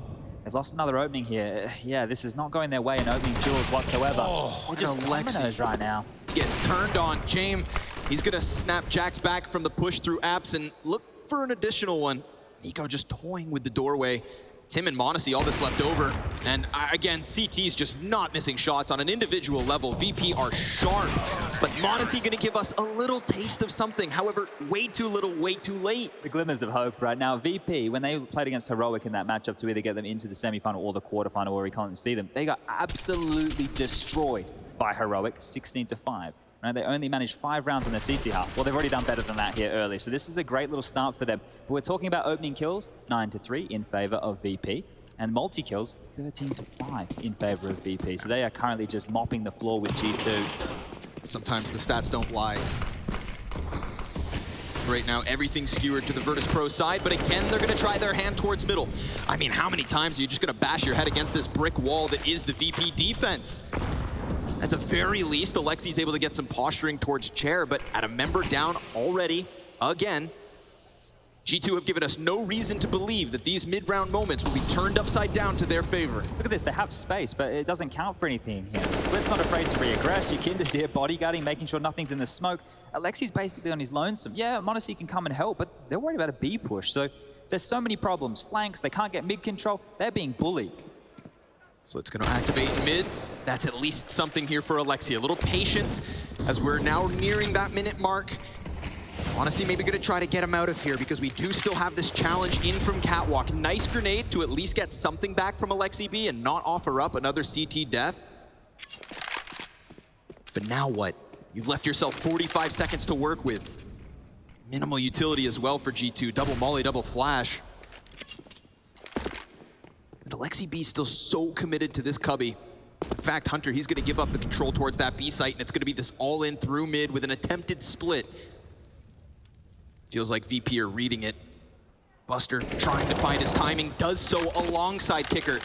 Monacy gonna attempt to be the difference. He's waiting for Nico to activate, and that's a clean headshot from Yukinder, or rather into him.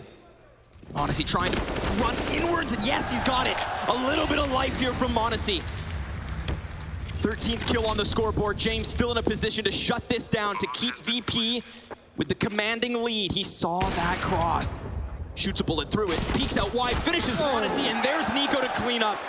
And who would have expected Monacy to be the player through middle to do everything he did just so Nico could close? If anything, I'd expect those roles to be reversed. Yeah. But in the end, it works. And it's not too late. Yeah, 8-5, the score reads right here. Lack of respect is something that VP are offering up for G2 right now, and this is not easy to swallow, right? Honestly, that's a huge round. You're right. In terms of what we're expecting out of him, it was meant to just be, okay, I think Yanko put it out. As long as you can be as good as Amanek, just a little bit better, that's all we need. But right now, he's the one who's been having at least consistent kills. Kills are an issue, right? We're talking about frags. There's not many. Nico has 6. He's the next closest. So there's a 7-kill disparity between Monacy and Nico within the server right now. Alexi, Hunter, and Jax kept very quiet, only 4 kills apiece. But there's still a chance to salvage this half. 8-5 if it reads 8-7, or even 9-6. You're going to be happy with how few and far between these gun rounds have come. But back into full buys, and there shouldn't be too many issues for VP, right? They'll be able to buy in this one. They should be able to afford everything they need, even if they lose in the final round of play, round number 15, not too far away. That's a round that started with opening deaths again, and they were able to convert. So can G2 operate in the 4v5s one more time? Alexi selling mid. Standard util, they're popping out with the flash and then they're dropping the smoke. It's buying them a little bit of extra time and just over the top. I don't think Flair's spotted this. Finally, Hunter finds a bit of good timing. He will finish the kill versus Buster. There we go, an opening frag for G2. Far and few between. James, in the meantime, drops Jax out of this equation. We've got players still on the cusp of this A site, and Kicker, again, once more, tries to take Buster's place and finds that perfect tidbit of timing. Alexi, in the meanwhile, oh yeah, he's got him. A headshot onto the Cat player. A 3v3 is where we are left. A minute still to play. And G2, they've had this consistency in falling silent at this moment. This is on Alexi here. He's going to call out the mid round. He's disconnected from the pack. Nico and Monacy, well, the heroes of previous, have connected up here over towards Palace. Yakinder in the site, flip over towards the connector. And, well, James, he's hedging. He's not calling the bluff of B. He's happy to stay where the action is. It's a matter of timing here. Yakinder, he's getting adventurous. Peeks into it. Monacy, that close range op shot's good. Flit, a response and a turnaround right into Alexi. James got the op shot in from jungle. Dodges the flash. Does he want to go back? We're talking 30 seconds, and Alexi still needs to go pick up that bomb. James, he is hunting him down, and he waits, and now he looks away. Alexi in that moment, oh, we're talking combat opping. The pressure's there, and Alexi delivers the headshot as G2 will take a 6th at least. Having a fight for these, aren't they? Another round that comes down to a one-on-one. You look at the rounds, they've won 6. 3 of which have come down to one-on-one scenarios. This is a very, very difficult game for them to be posting T-side rounds. And this constant fight, the game plan for VP is clear. Make sure we contest underpass, make sure we contest mid, and they're making the rounds more than competitive. I'm sure they'd love to get 9 here on the way out the door before half-time. Big stuff from Alexi there, the in-game leader, pulling them through. And there's another opening from James. He's looking sharp today. It really does feel like G2 just try to survive this T-side. And honestly, they've got something to work with, but it's not like they're setting up our expectations for a CT dominance. Individually, VP look good. Yakinder's trying to get flashed into this fray. Sure enough, will kill. Alexi comes back at it, and these kills are clean. Yakinder 3 from within that bomb site. Monacy on the hunt. Gonna take his head clean off and can't get back into the cover in time. A 9-6 half is where we end this. Is it enough for G2? A huge question as they were outclassed on way too many rounds.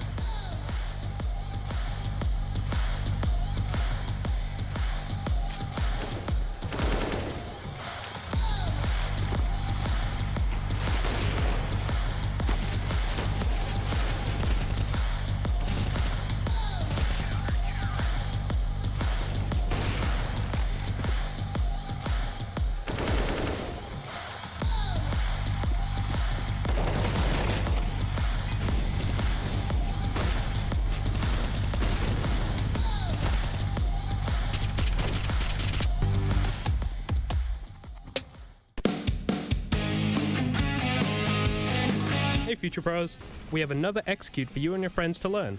This execute will help when you are taking the B site on Mirage. For this setup, you will need at least 3 Future Pros and 3 smokes and optionally a bunch of flashes. Let's break this down. Future Pro number 1, you'll be throwing one of the arch smokes. To do this, line yourself up with this corner of the cracked stone floor. Aim at the left side of this dark squarish smudge on the wall, then simply jump throw the smoke. Since you threw this from close to mid, I would recommend wrapping around Cat to get to B or maybe holding off rotations in mid. Future Pro number 2, you will throw the other arch smoke. To do this, line up with the middle part of this window. aim to the sky and position your crosshair so it is in the middle of the antenna and the overhang. Then throw the smoke normally.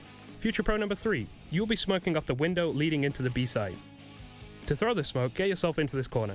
Aim at the corner of this large tower, then jump throw the smoke. Nice and easy.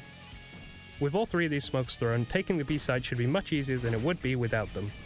To make this even easier on your team, get your players to lob as many flashes as possible over the top of B. And as always, good luck.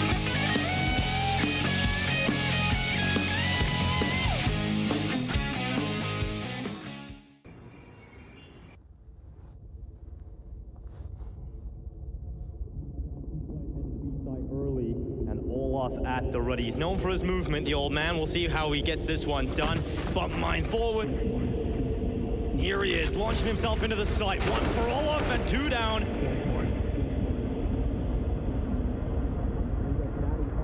Static Molotov being lobbed into the window. The bomb is going to be planted. And honestly, it's a recon nade. Oh, and with the information, that's it. That's the game. Everything he needs. 2 shots, lining him up. Easily landed. The second as well. Wu here, poised to make an entrance in the B side, taking a lot of damage to the wall, Yanko. Well, he's got a hell shot trace. He absolutely does. It's starting to make a big problem here for Sanachiro and Axel.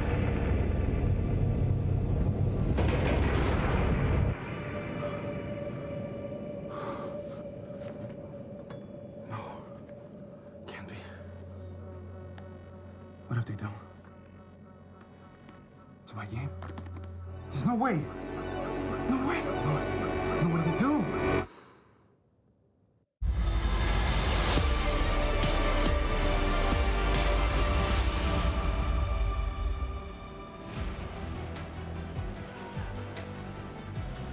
Opening kills the way of Virtus Pro, multi-kills the way of Virtus Pro, and yet still G2 managed, because of that first 3-round streak, to give us a little something on that T side. But the pressure's now starting to sink in. The cracks in the armor of what is supposed to be a star-studded roster are here, evident on their map pick. The second half begins between Virtus Pro and G2, and if G2 aren't giving us fire, then maybe you can, Spodek!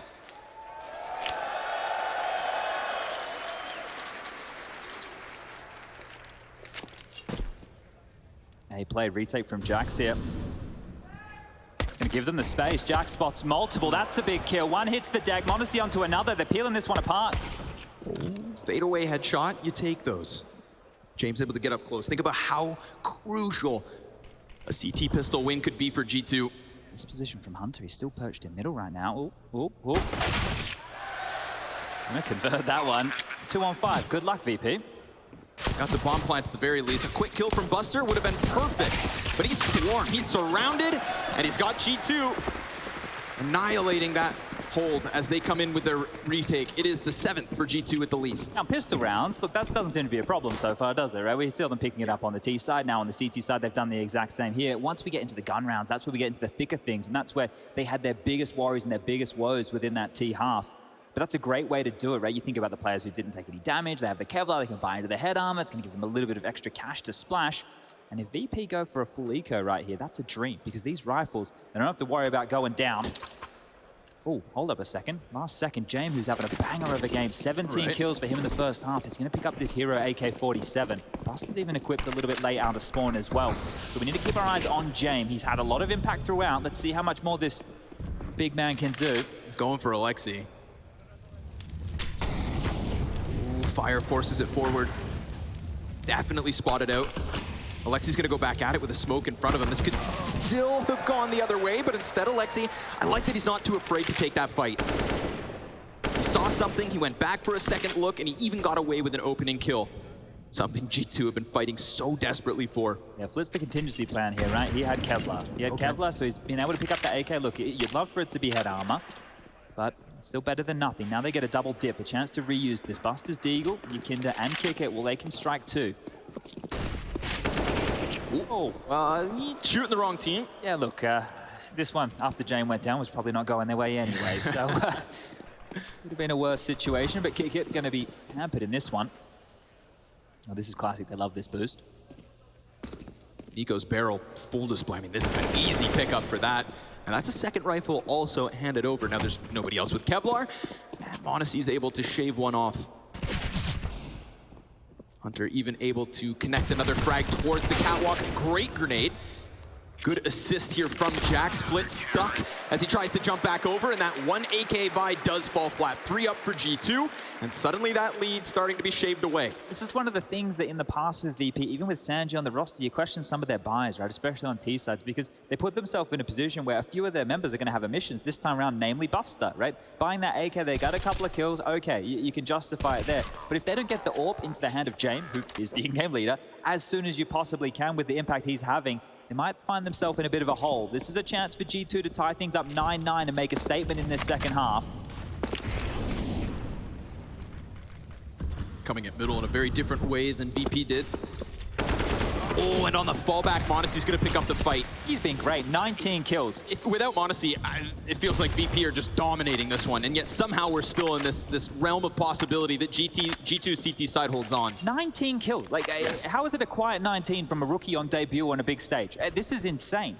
This is mental. He has 11 kills more than anybody else on his team right now. We're also not talking about a mediocre team. We're talking about the highest rated rifler in the world when it comes to Nico. If m0NESY can buy just enough time for the rest of the pieces of G2 to just come together, to be that little bit sharper, then we'll see them rack up rounds. But right now, Nico, he is stranded at the bottom of mid. He will get that kill back onto Buster. James is dangerously low, and Flit, in an attempt to help him, comes out from the underpass. It's Kicker to make a difference, looking for an additional frag, but instead, G2 lock this one in. The 3-0 start yet again. Yeah, this is what we expected from them in the first half. This is what we're getting in the second half. That kill from Jax right there, there was still a chance for that round to go wrong. If Jax doesn't convert the kill from Connector, Nico likely goes down, having to look at 180-degree angles. This one right here, right? It doesn't look like a lot, but the way that this round unfolds, it could have been absolutely dire if he didn't get that frag. Finishing things off, getting himself an AK-47. He's going to throw that one across to Hunter. But here we go, pistols out for VP now, and very likely to see G2 the first team up to double digits. Which almost felt impossible while we were just slowly getting through that first half. G2 limping into round after round. Nikinder is going to try to make some fireworks with that deagle, but instead he's shot out by m0NESY. That's his 20th frag. Jesus. And still, nobody on this G2 roster, barring him, have 10. This is actually crazy. I did not, after the group stage, right, he was okay. He was okay. m0NESY was okay, right? That was it. He was quick on the AWP, you know, he had a couple of nice shots. But realistically, it was the Nico show. He put the team in the backpack once more. What a way for m0NESY to come out onto a big stage environment. Geez, all right. I mean, he's backing up exactly what he said. He doesn't feel pressure in big games. This is the most amount of pressure, and it's also his best delivery so far at Katowice.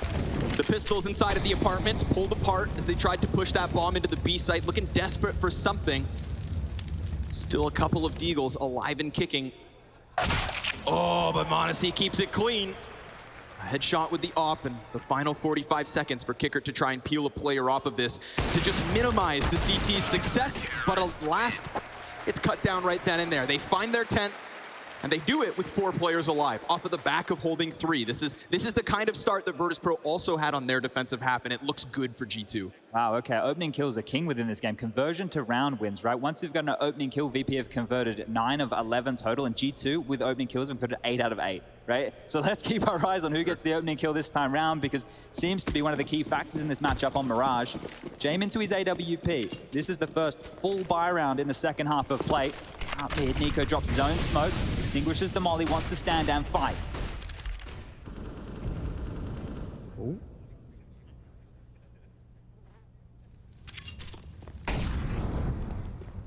This James versus Alexi B fight over towards the apartments, right? It keeps us on the edge of your seat.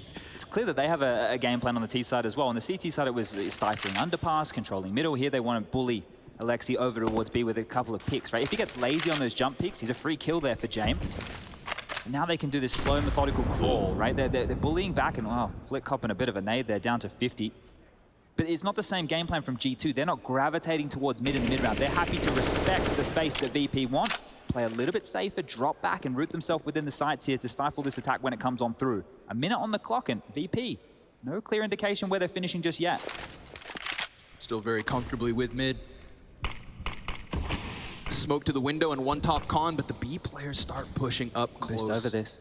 This could give them vision onto the window, but Flit just got by. And still, they're gonna hunt ahead. Clear display. That's Kicker splattered at the bottom of middle. But again, Flit did get into window before he died. Nico about to be tested. Kinder thinks he can walk right through, and damn it, he can. Then Flit with a headshot onto Hunter. We get this round starting to fall back the way of Buster shot down by Monacy. And he's got a crucial position, but they do still manage to get past. Don't forget about Jax. He's locked into the sandwich as Alexi yet again tries to fade these smokes to the favor of the CT side. Jax's gun nearly dry, and he gets peeked from Yakinder, so it has to be Monacy once more. 7 seconds. He takes the player off the stairs, makes it onto Tetris. That is his final fall, and that is VP with another. And without an opening kill, right? We were just wanting to focus there on the opening kill. It fell in the favor of that cheeky little boost coming out from Alexi right there. But Monacy is making all of these rounds interesting. You can see a world, right? If he doesn't pull that Molotov out, if he keeps his AW, this is the shot. I don't know how this kid sees stuff. Look, he just swung past. He's so quick. These young eyes, the 16-year-old. Well, I want more of this. Yes, please. All right, well, back into play here, and well, humbled immediately. G2 are down to some pistols. That was a big round to tie things up 10-10. Some posturing towards middle. Standard util, top mid smoke, Molly. Leaving some flashes behind here as well for what might be a B finish. And this time round, it's just Hunter on the site. Run boost across, Alexi spots that. Bomb scooped. Honestly starting to rotate over to the second letter of the alphabet.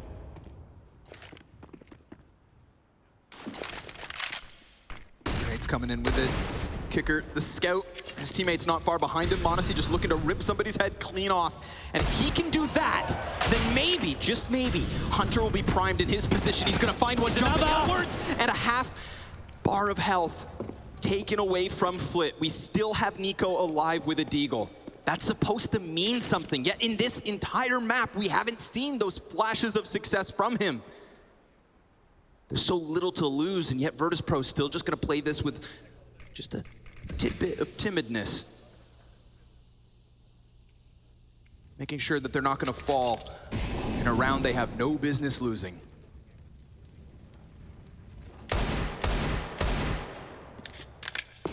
Jax has left Nico high and dry here. If they reroute, they might be able to find themselves an exit or two. Clearing out top mid, making sure there's no lurks around. It's not a round that they should be winning here, but more damage is good. This might go down to the wire here, so any kills they can muster, any AKs they can carry through, it's the little details here. They clearly want to go for those exits. You can see Jack's positioning and Nico's as well. They're not going to get stuck into this, not going to brute force through, but if the kills come their way, they'll more than receive. Jax versus Yakinder over towards the B apartments might be the first one on the agenda. Nico trying to catch it. Jax prime position, but no, both are gonna fall. So just the 2 kills made possible by Monacy and Hunter. Virtus.pro back to winning ways, and Virtus.pro back to a lead, an 11-10. It's actually been Flit in this second half who's been having some impact, right? He's up to 20 kills now. We spoke about Jame in the first half with 17. Well, he's only managed 2 within this second half of play. I don't think there's any doubt who the fan favorite is in this matchup. VP with not too many cheers to their name, but G2, they're getting the chance. And again, pistol conversions this time around for G2, it's the first gun round that went their way. But all in all, we need to see that the actual gun rounds can start to be brought on their way. This is the fast B split. This is the quick pace. Oh, Kicker. Oh, hold on now. I mean, that could very well just be the warning sign. G2 aware of the possibility. I mean, a direct call out. That grenade could not have been more perfect. This was highlighted by Mahone in terms of what to look out from VP there. That smoke into the quick cat play, but they didn't follow through. It's just to get kick at this space. But look at this, Monacy up close and personal. So it's backpedaling here. Mid not an issue. I mean, this falls onto the shoulder of Jax and Monacy. While Flash Jax fires off, that's gonna be a bit of an indicator here, but again, there's 2 players, not just the one. If they can get both of these kills, then maybe there's still time for CTs to push into this cover. Meanwhile, Monacy, he's got to be cautious that he doesn't get split. 50 seconds, silence blankets this server. A Huge moment right here, right now, and Jaxi needs to deliver. There's the shadow, and he's not gonna get either of the 2 kills. m0NESY moves forward, hits the first shot. He's on an island. A world of pressure about to fall onto his shoulders. Oh, and he backs up into Kickert, so the patience from the Palace is perfect. They don't show him anything. For all he knows, they're not even there.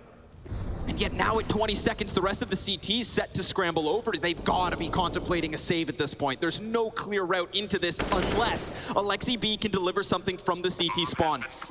But bombs planted on the front side of the site. Nico activates, gets shut down. There is some kind of an answer, but it feels too late. Alexi already peeling back from this, and we've got Virtus.pro with another round win. m0NESY, he had to deliver everything, and he only gets the 1. Yeah, that's a rough spot to put him in right there. Look, this round right here started off with that smoke. I think we might catch it in the replay, but the fact of the matter is VP in the gun rounds is a world of difference. There is an absolute world of difference between these 2 teams right now. G2, they were just operating in the darkness. So this is the smoke that was thrown. We had this highlighted in the pre-match. Now this was thrown indicating a B split that Yakinda leads the charge on. Well, it was actually Kickit who went in towards the vent and took all that space. And then the CTs consistently throughout the round were in the dark. Both B players stuck on the B site, m0NESY and Jax close towards A ramp, and Nico couldn't move. You saw him just in the window room, worried about vent the entire time. That was from the start of the round. So a great little maneuver from VP there to put the darkness over G2. And the darkness starting to creep in here because they have to take what is going to be just another half by a round. 2 save rifles, the best they have to boast, some light upgrades around it, and in the next round of play, only 2,900. This is going to be difficult for G2 to get the engine whirring here.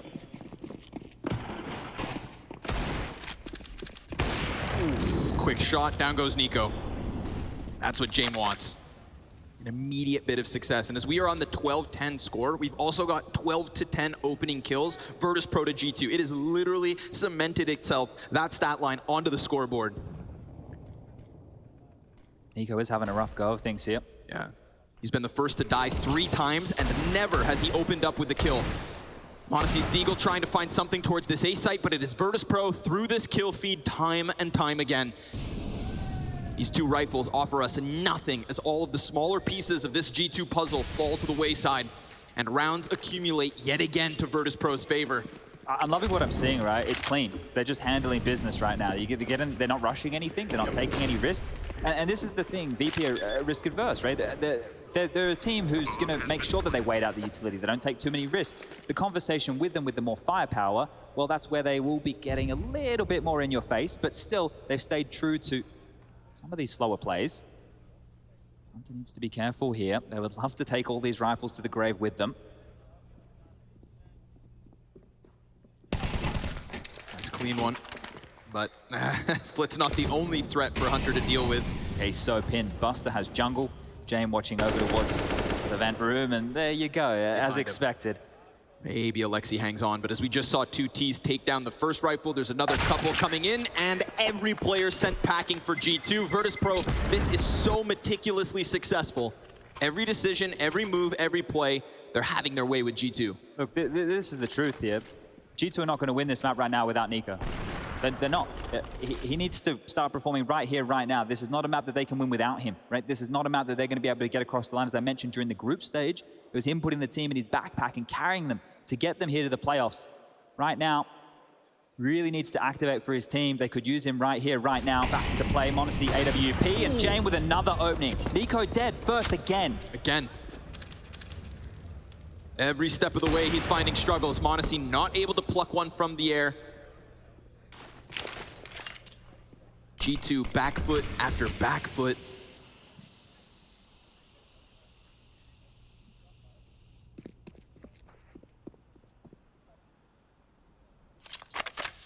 Maybe it's Hunter's turn to pick up this mantle, but he's better be careful. Yakinda dangerously close to it all. Bit of utility usage, doesn't feel comfortable, falls back slightly. And I do appreciate that G2 are trying to make something happen here. They're looking for the equalizer. They're looking for that common ground. But in the meantime, we're gonna get Virtus.pro with a bit of pressure out from this A ramp. m0NESY just relegated to the corner of jungle. And of course, it's all a ruse. It's all a fake. Much misdirection right here, just to create a little bit of space, but they haven't taken too much. Yakinda has the most right now. Buster's lurk is dangerous, but it's really on Hunter over towards B. Ooh, he's right there. Perfectly timed from Alexi. That's something. That's at least a little life, but we have a huge test here for Hunter. 3 players right on the edge of his bomb site. 30 seconds for Virtus.pro to get this in. And Hunter buys just enough time. There is still the answer of James. And he's not alone. Do not forget about Buster. An audacious attempt to jump out from the apartments. But Buster's so far removed as he was meant to try and sell what was that, I would say at this point, delayed A play. I mean, he's not even a part of this equation. That was great stuff. Alexi there playing with a bit of an in-game leader maneuver, right? He took a risk because combing back through middle hasn't netted them too much in previous rounds. Alexi coming through, equalizing, and then Hunter, yeah, he definitely had to get 2. 1 wouldn't have been enough. The rotation wasn't quick enough, right? He needed those 2 kills to stifle. This is how the round started. Look at that snap. Jeez, yeah, Nico's having a rough go of things, mate. He'd be frustrated at this point of the game, but there's a gun round. Yeah, you can see it right here. I mean, the stats of Nico, right? He's averaged 4 opening kills and only 2 opening deaths per map so far in the event. Okay. This Mirage, 0-4 instead. All right. A total anomaly compared to what we were expecting him to bring to the playoffs. But he still has time to turn that around. Back towards window. 2 rounds the deficit. Honestly trying to keep things quick, but both of the Oppers going to walk away from that early engagement. We do still get a little bit of a different look here from the G2B players. Oh, if Virtus.pro were just to crank that dial through the apartments right now, they're going to find they're going to find CTs not necessarily prepared. They give him a little bit of time. This is quiet. Yeah, Flit's been on the receiving end of a lot of utility damage here. So they've been prepared for his little underpass lurks as well. Now, this is the classic VP, right? They're stalling things out, they're taking their time, they're holding on to the lion's share of their utility. In the previous round, it was all about misdirection and showing face across the map. This time, barreling your way into B. Util's being lined up here. Alexi on the site, Hunter to respond. There's no clear, quick rotation. Big pressure. Ooh, okay, that's a blessing from Lady Luck. That final bullet shaving off Kicker. Hunter now in a position to support. Virtus.pro, they're going to be trying to fight their way out. Alexi with Hunter from down beneath, locking in this B site for the time being. James with a chance. Where has Alexi got off to? That's the question he asks himself, but he delivers that bomb on a silver platter, and Flit on the retreat. A little bit of life from G2, and on this back third, G2 have tried to keep things competitive. They have tried their damnedest to keep it close. 4 players standing at the end of it. Finally, a little life, a little Alexi B, a little bit of Hunter. And Hunter, he is climbing that scoreboard. If it's not going to be Nico, then let it be the other Kovac. 18 kills to his name, just on the heels of Monacy, who still sails forward on 25. Yeah, I think Hunter might be making my words right there. I said they couldn't win without Nico, but if Hunter can do it, he can show this level of performance. That opens the door to a whole new looking G2, right? Yes. Not one that we've seen for some time. Now, the scoreline as it sits, 13-12, money is the biggest issue, but that saved AWP is going to be in the hands of James. Now, he had 17 kills in the first half. He's cooled a little bit here. It's only 6 so far within the T side, but he has been getting openings. And in a round like this, where the buy is going to be limp, it's going to be flat. If he can find an opening and these pistols can pick up a rifle, then we're talking. But a real opportunity for G2 here to tie things up 13-13. And I think we might go the distance here in map number 1.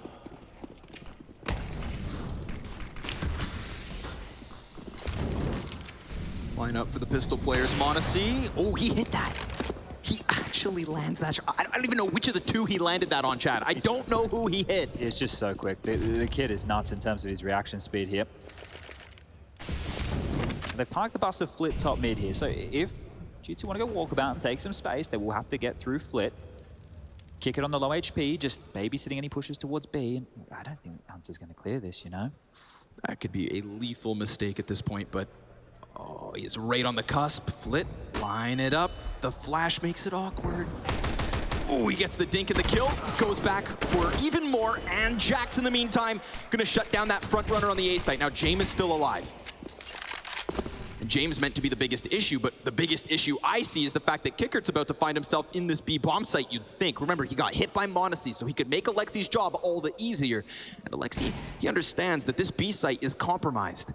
Look at Yukinda now as well. There's so many little lurks on the map right now. Kickert's dead, B site closed.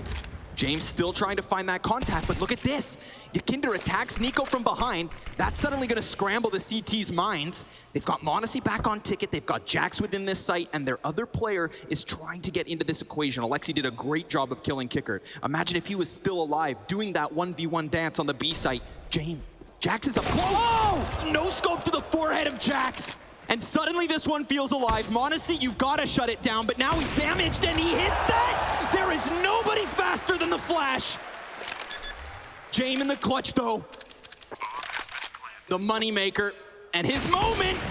He jumps up, gets wounded by m0NESY and shut down by it too. This kid's the real deal. Big money m0NESY right here. He is showing up in a big way. He is making a name for himself right now, and that little smirk right there, I think he knows what he's doing. This is an arena. This is a quarterfinal. Apparently this is his home. I am loving this. 27 in the crowd chants his name. Let's go!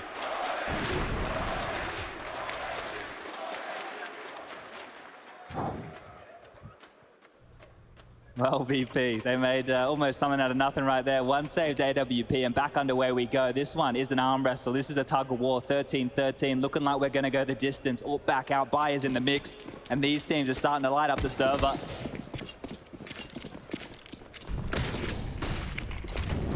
Oh, we could get a war top mid.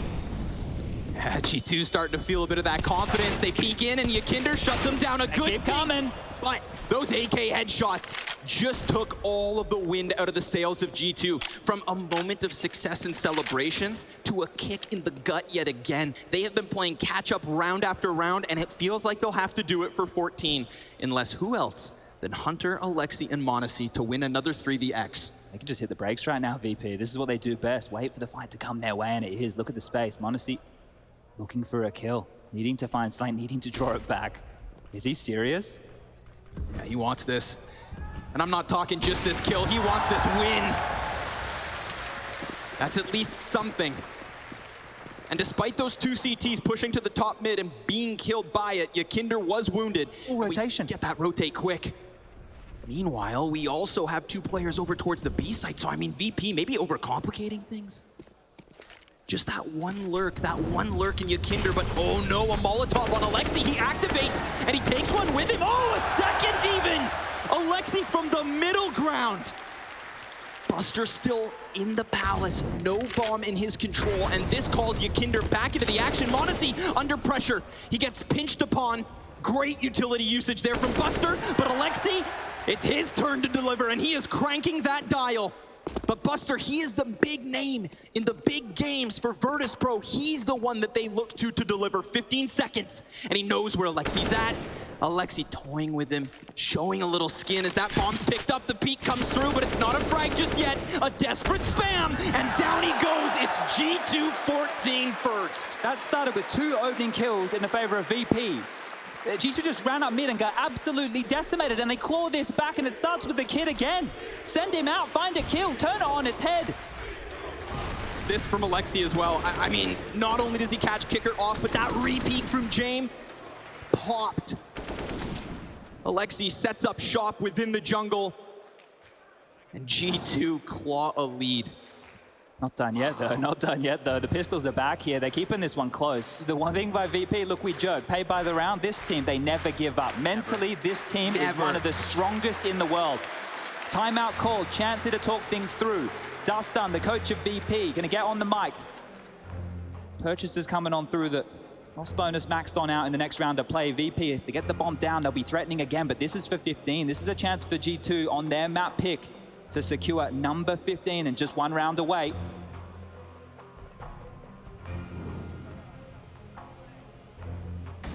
They'll calculate everything they can. It's gonna have to be Flit. Man, his addition to this Virtus Pro roster as well, right? Meant to be Yakinder's right-hand man. I feel like he's the reason these T-sides are sometimes that next level entertainment. Look at this pressure. Oh. It's been heard. Jame heard this for sure. And m0NESY, he gets pounded on the back of that B site down to a quarter HP.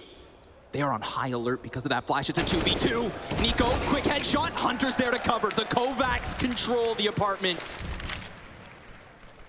And they also control those coveted guns. Nice flash. What? He's right there. Kicker's gonna regain. Oh my God, the execute's his.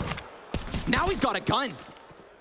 That is such a weird moment. And then an additional dink. The damage from Virtus Pro. Are they about to turn this on its head? Kicker continues, misses his chance at striking down another member of the CT side. The money's not there. Did G2 want to go for this? Do they want to risk this right now? They don't have the money for the rebuy in the next. They don't have a loss bonus. They're about to lose to just some pistol upgrades here in that AK. You said it, Virtus.pro, they don't give up. They play for every single round, and with the weirdest twilight zone of a ramp play, Kicker cracks open that A site, a double damage situation for G2. Now you can They're over halfway gone here. They're feeling this out. Are they going for it or not? Oh, this could cost them everything. It could, and yet they're still on it. Alexi will shut down Buster at the very least. Remember, Alexi's already almost dead. Someone has to defuse. Is there going to be time? There's not even time. This is desperate. Alexi's actually on top of it, but Kicker shuts it down. And Virtus.pro have no business winning that. How does Kicker get away with that maneuver? That is Counter-Strike when it comes down to milliseconds and millimeters. Jax peeks into ramp, sees nothing. Look at that flash. God. Blinds both of them. Millimeters and milliseconds. That's what this game is about. He got 4 kills off the back of this right here. He got 4 kills off the back of that little info play from Jax right there. G2 are going to be kicking themselves 14-14, and they're broken. The most cash they have to offer at this juncture is Alexi B with 5K. They only have 1,900 as the loss bonus into the next, no matter what happens from this point forward. G2 have broken buys. VP are in the driver's seat right here, right now. They can close this one down. Look at this again. Talk about impact, right? You talk about impact. He's been the quietest so far for VP on the server. Well, this is the moment that mattered the most. Huge stuff from Kickit right there.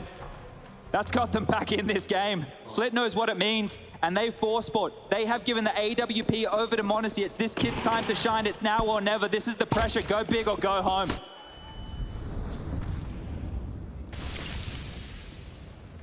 We've seen anything, it's the fact that he can bring it back despite man disadvantage, so I like the fact that they're trying to push, and it could work well. We've already gotten Flit's success, but there comes Nico! A headshot to shut down this A play. Jax remains now. He knows better. Jax knows better than to take that fight. Oh, this game's alive. And every single round seems winnable despite either side's buy. Alexi gets somehow through this middle play. We've got a guy up in the apartments, and he's just gonna hold his ground. They're gonna have to send Yukinder out to take something, to take some space. He can't just sit still. He has to look. And, well, Buster escorting Jame right now up and over towards A. There's still 2 players, Nico and Jax, the menaces of the A ramp. They have not left the site just yet. m0NESY's AWP, it's gonna be out of the action here, but Alexi B, he gets to be the X factor in all of this, the unknown entity. Trying to mirror that of Yukinder. He's probably gonna have to be extra cautious as he just sits down in the bottom of mid alone. The value that Yukinder could offer in a mid-round moment, but you can see every single player just wants this clock to tick down. Virtus.pro hoping that they're gonna hit the right bomb site. G2 hoping that they're in the right position, and no contact can be found. I mean, this one is just shrouded in secrecy, but timing, it's good at first. Nico activates off of the ticket, a 2v3, and Jame brings it back. Alexi B's position, this is perfect. 2 shots from the Deeg, and the third is what makes the difference. Yukinder clears him, and it's a battle. Oh, him and m0NESY. 10 seconds, bombs planted. Oh! m0NESY, the homing missile, straight through default. Down he goes. 15 for G2. And here we go again. Look at this, 10 seconds left, has to plant. Oh! Right through the box. Denies 15 for VP. Katowice, you waited years for this. Oh, VP, the low buy again. They've done it once. Can they do it again? AK's the best they have to boast on Flit here, and aggression towards the ramp again. There's an opening Flit. He's found Nico. He's fallen again.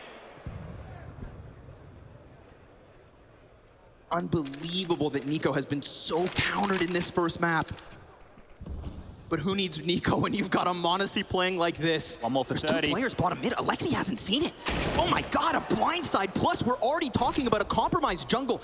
I mean, everything would lead you to believe that this is overtime written all over it, and finally m0NESY is gonna be just wrecked. Straight up headshot and a quick hit from Buster. Opening kills mean nothing. Light buys seem to mean nothing, because round after round, things thrown upside down. Hunter gonna go for that mid control, gets the better of Buster at the very least, but a 1 versus 4. He's got that Kovac blood, sure enough, and we know what that can deliver, but he's also got a player in jungle just behind him, and Jame gonna put this one to bed. We go to overtime. Mirage not done yet. And what more could you ask for this opening quarterfinal?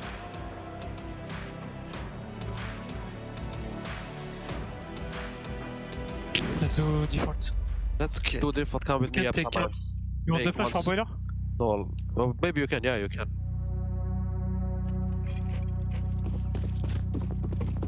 I will do molly and flash somehow. Okay, one flash. Okay, save both. Save one. I will do flash second with myself. Hold this 146 next, okay? Yeah, I do. Please be ready for set up mid, guys. Okay. Flash molly deep, flash, deep. Flash. Get ready, Nexa. I'm ready. I'll call the flash. Wait. I have webbed. Flash. I'm full blind. Broken. Molly mid. I'm dodging flash. What is the boost? Nothing. Pull back. Molly depths. Nice. 1 HP. He's easy to watch out. No, depths. Watch out short. 1 HP on B, guys. Oh, sorry, 3 on the B bomb site, and alone is Magiska on A. Nico, you have to send us. Next up fake B. Give me C4. Jackie, fall back. Jackie, fall back, please. I want you to search next as well, okay? Yeah, go. Tell me one. Wait. We need to wait for Jackie. I'm going up. Start faking on 32 next, okay? Yeah.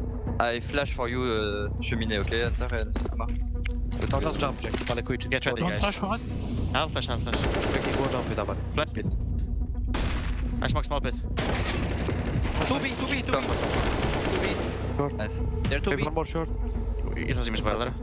One more has to be A.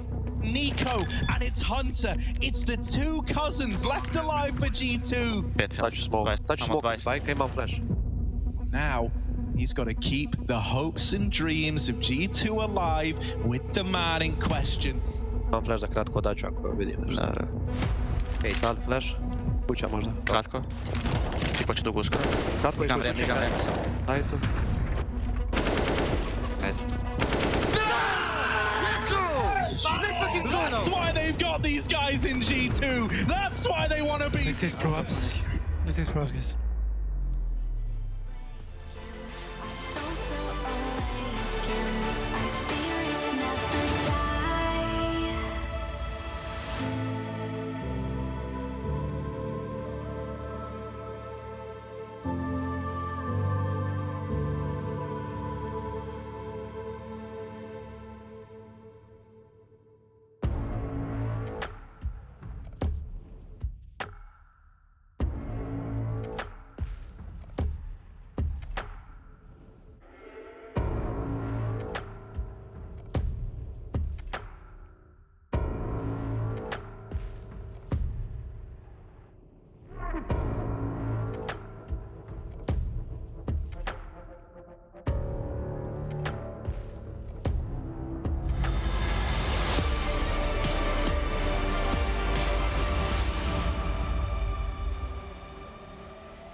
And so here we find ourselves.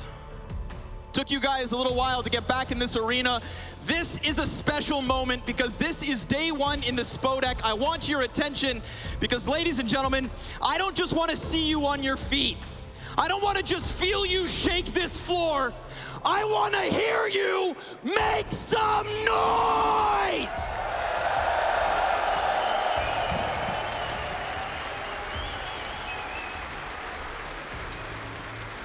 We're talking overtime, Chad. We're talking m0NESY's LAN debut in terms of massive stadiums, massive stages, massive fans in attendance. And he delivered. Oh, did he deliver? He said it doesn't feel the pressure, but there's nothing like the pressure of OT. And this is it right now, 12.5K, and Nico, he's not feeling it on that rifle into the secondary AWP, but look at this space right now from Yakinda. Send him out, see what he can find. One of the best entry fraggers in the last couple of years. Spotted and goes down. Nico activated. Have they bought him enough time to come online? Maybe they buy him an op, you know? Maybe opping's easy. Well, 4 on 5, and this time in the favor of G2. They've been stomaching quite a few throughout the regulation of 30, but now it's IEM and Co. Oh, classic, combing through the map, standard default util. Crossing the T's, dotting the I's. 50 seconds left, and no chances taken here whatsoever.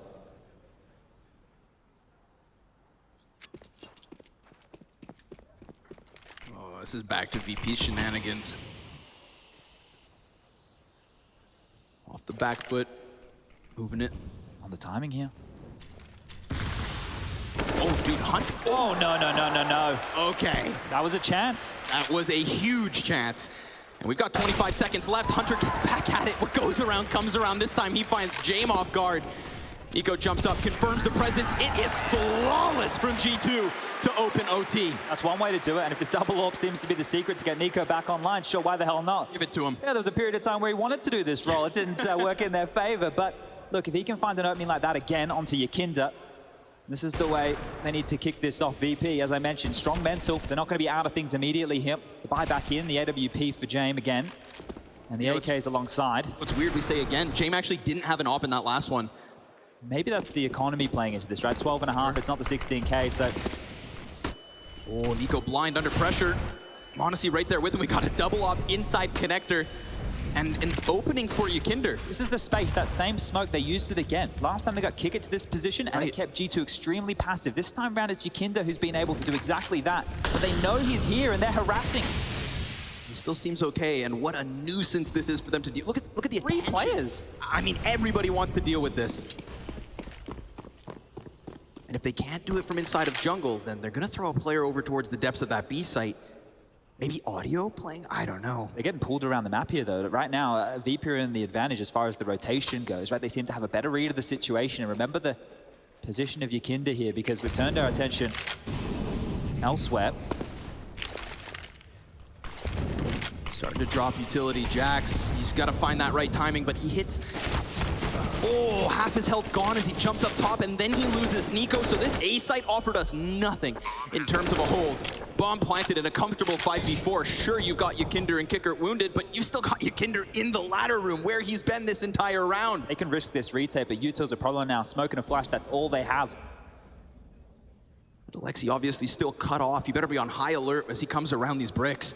Yakinder's position, oh, it's not enough. And time, again, halfway gone. We already saw G2 fall to the clock. Flips position, covered by Kicker. Buster in with a third. And that is VP sinking their teeth into a stellar post-plant position. Beautifully played, right? You saw all the barbs just peek on out on contact there. That is picture-perfect counter-strike from VP. Able to get themselves the space through that same smoke. One of the keys that we've highlighted in the pre-match, right? It's something that could come into play, and it's worked for them twice. We've seen it thrown twice, and they've been able to convert off the back of it. So good pressure provided. VP, they're not going to fall flat here. They've come this far. G2 fans, plenty of them around the arena here today. Flit, look at that. Almost killed, almost taken out by Jax. That quick trident of kills coming Triple up or T-side VP. All right. Excuse me? Yeah, let's see how this one pans on out, shall we? Shall we? Let's see this one every day of the week. 5 ops, 50% of the server right now, swinging the big green, and it's Kicker. I heard an op shot. I have no clue who shoots it because there's so many options, but sure enough, it's Alexi taken early. Virtus.pro's T-side looking for that one-round edge.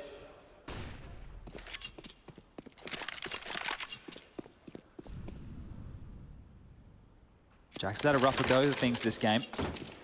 This could be his chance to get them this far. He's had some huge plays, some massive multi-kills, and getting served up another. Can the Frenchman carry the torch here for G2?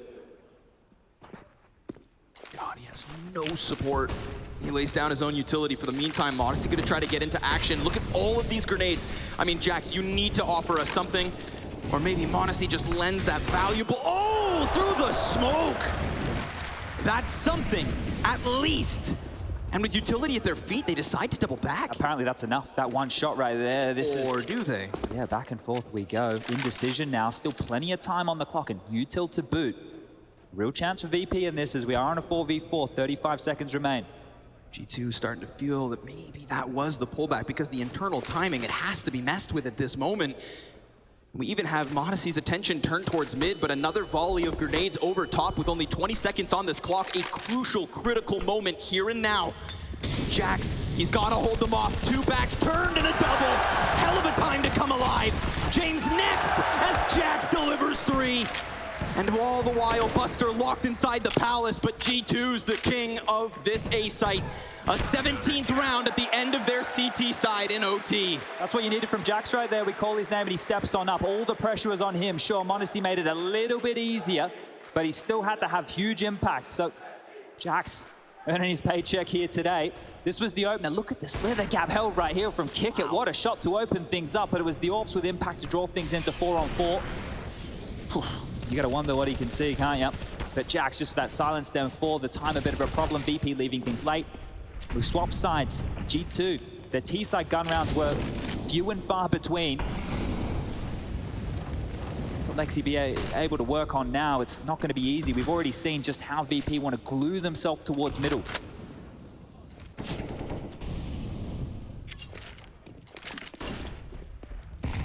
Look at this position of Kick It right now. He's quite far forward. If he decides to take some space, if he decides to push in mid to late round, that's going to be a boatload of utility in the favor of VP.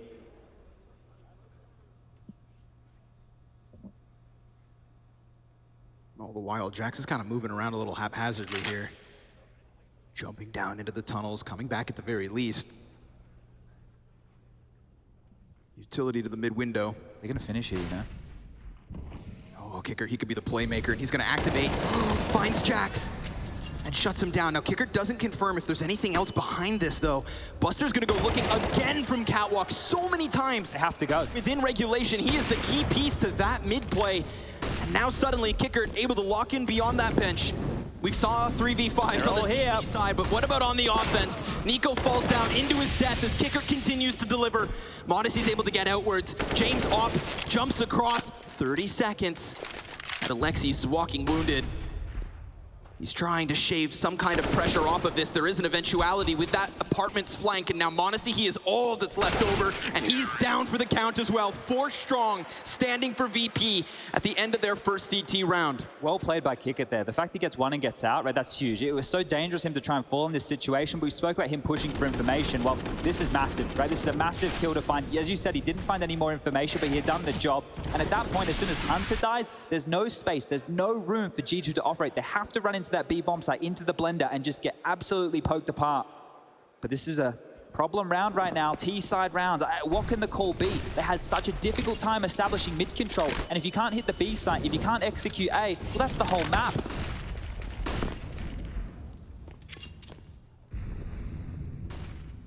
This is an in-game leader maneuver. Yeah, this is an in-game leader call. Oh, Alexi. Big brain moment from Alexi B. I mean, this site is completely free for the taking. Do you 5v5 retake? The bomb's going to go down. They can fortify, they can drop smokes, they can drop mollies, and m0NESY can cut off the rotation. Oh, if he gets this kill. Oh, what is this? Chad, you're the expert.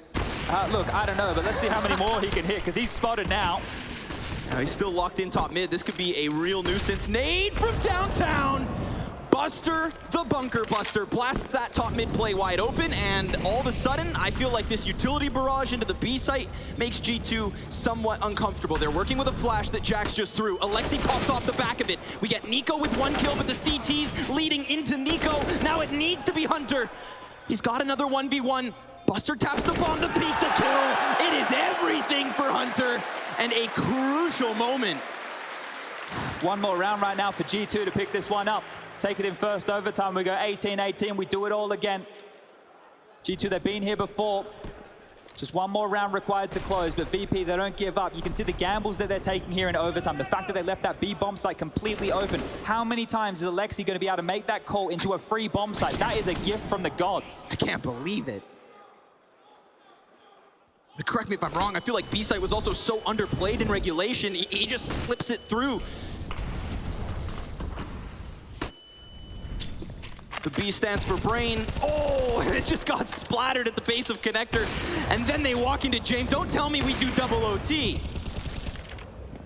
Another 3 versus 5. Oh, make it 2. Why not, Yakinder? So much support.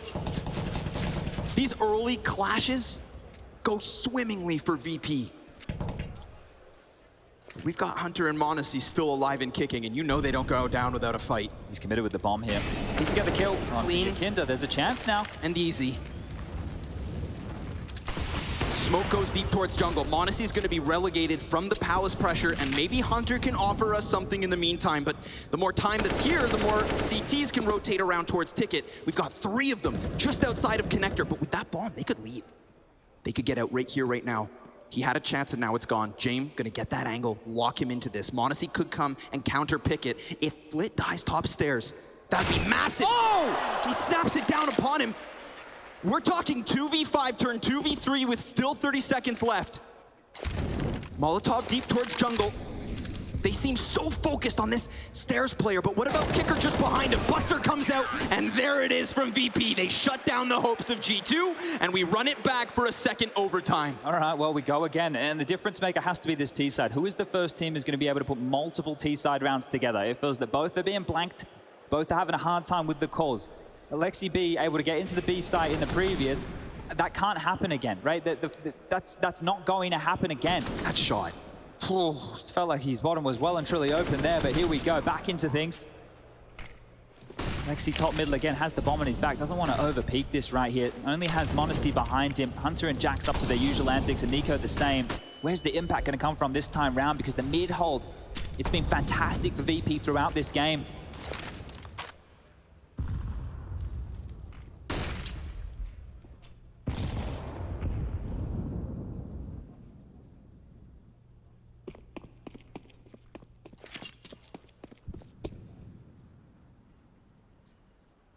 Buster back to his antics within that ladder room, but what's going on here with Nico?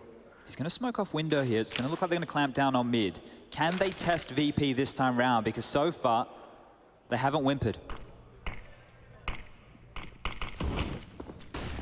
Got a solid defense in position as well. Flit, nicely done. 2 kills off the bottom of Connector.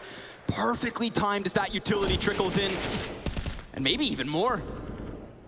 Alexi B stranded, he's just jumping around, desperate for something as Kicker gets into position, silently cutting through that smoke, shaving Monacy off of this catwalk, and falling back just to allow Buster to come back at it. Flawless from VP. They're reading them like a book on this T-side right here. They're playing a smoke molly defense, but not in the way that you traditionally expect, right? When you see U2 come in for a site execute, you just smoke and molly off the choke points to hold them behind it. Here, they're using it to create one-ways, right? They're being able to operate over the smokes that are being used against them. They're dropping their own. You can see Buster, he's done that time and time again, and they know what to expect.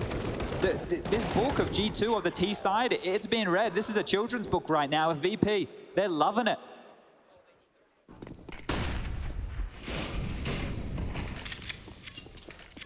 I don't know what they can call here. It doesn't feel like they have any gimmicks in their back pocket that they can pull out. There's nothing that they can replicate. Yep. It hasn't been Nico go kill, but now would be the time for exactly that.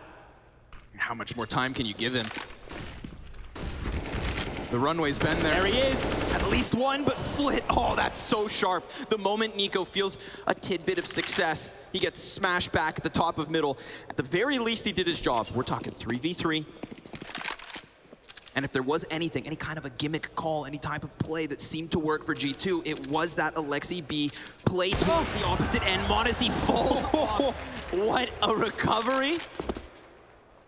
As this round almost slipped through his fingertips as quickly he did those boxes. Look, he's here though.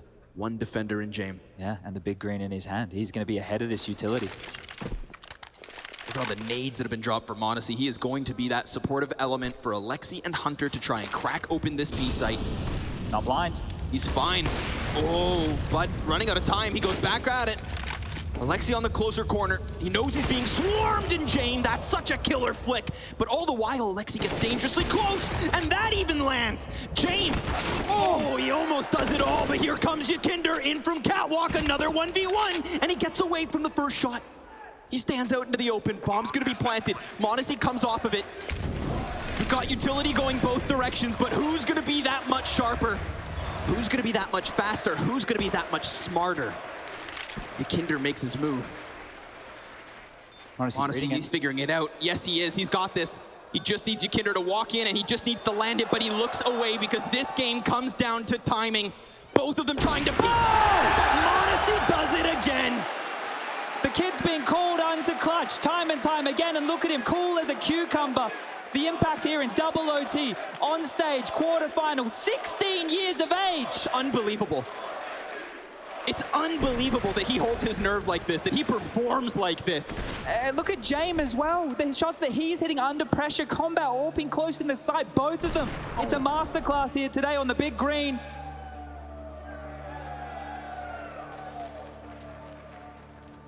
The fact we've got timeouts left, that has just baffled me. G2, still with 2 in the back pocket. Third being called right here, right now in the conversation. Yeah, how can we get Nico an opening again? Because that round, he picked it up. Sure, Flit with the exchange of 2.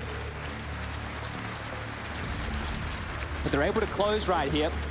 That is wild. That round right there, G2's 6th clutch win. 2 from Nico, 2 from m0NESY, and Hunter and Alexi also offering us one of their own. VP and the contrast only have 2. I mean, G2, they are hanging on by the skin of their teeth. Double orbs here on the T side, this time for Alexi. So this is when overtime, it gets fruity, it gets crazy. We throw the playbook out the window and they need to.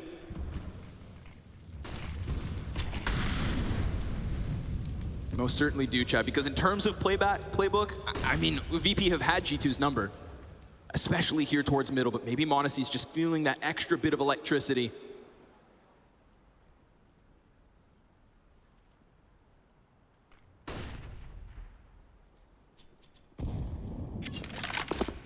They give it up. And as they do... You can't believe it. At that exact moment, Jack sees the contact, CTs lay down smoke. Oh, but they come back, Flit! And now Buster from the top rope, he's gonna try to find another, but there's nobody here. G2 very quickly reeling back from that mid contact. And look at VP, the way they swarm into middle, hoping to have punished that, but there's nothing there for the taking, not for either team. They put so much into this now, and they didn't get too much for it. They have to rotate. There's 45 seconds remaining on the clock. Yukinder repositioning James here as well. James could just be the cannon that stops it all. Smoke in the hands of Yukinder. He sees the contact, throws that down. They could charge through it. Alexi decides to, and Yukinder, despite being somewhat blind, still gives us one. James, he sees that presence in Palace. 25 seconds on the clock for this. And James just looks to lock it in. The quick scope into Hunter. A frag onto the feet of Nico. m0NESY close proximity. Damage being done. The Deagle's out, but it's ended.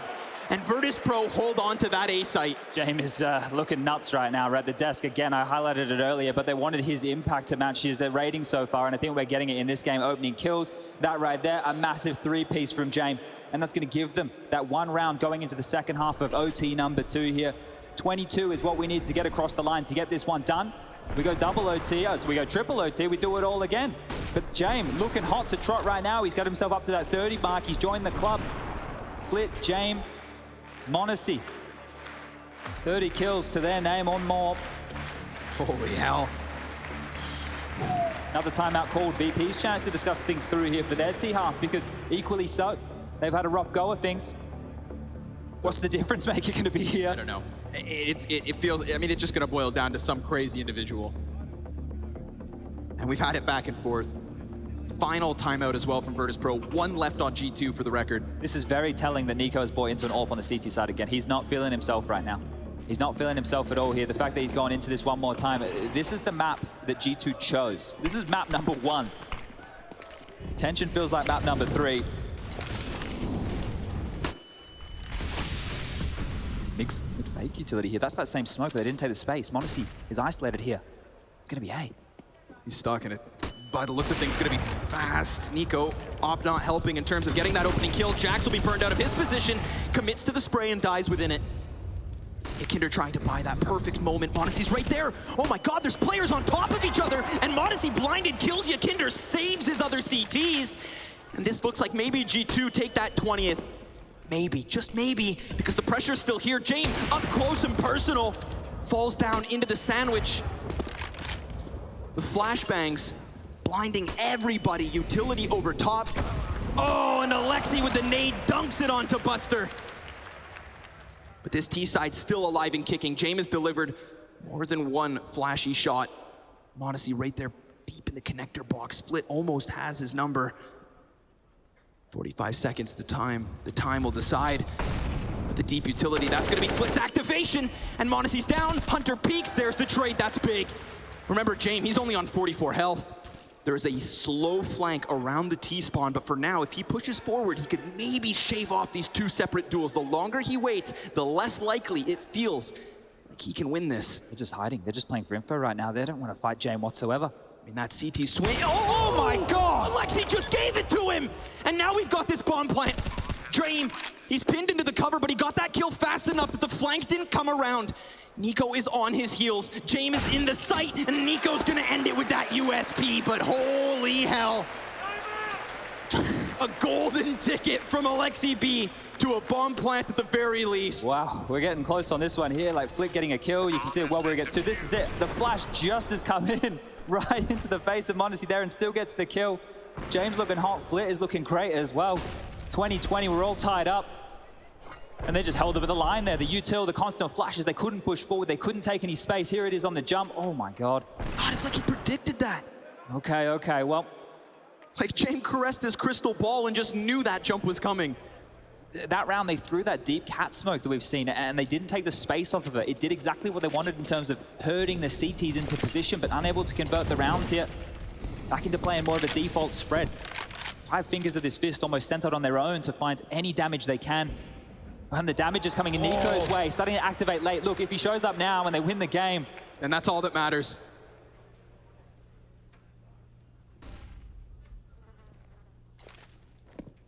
That'll be m0NESY proving the doubters, and Nico enjoying a carry for once. Huge opening kill for G2.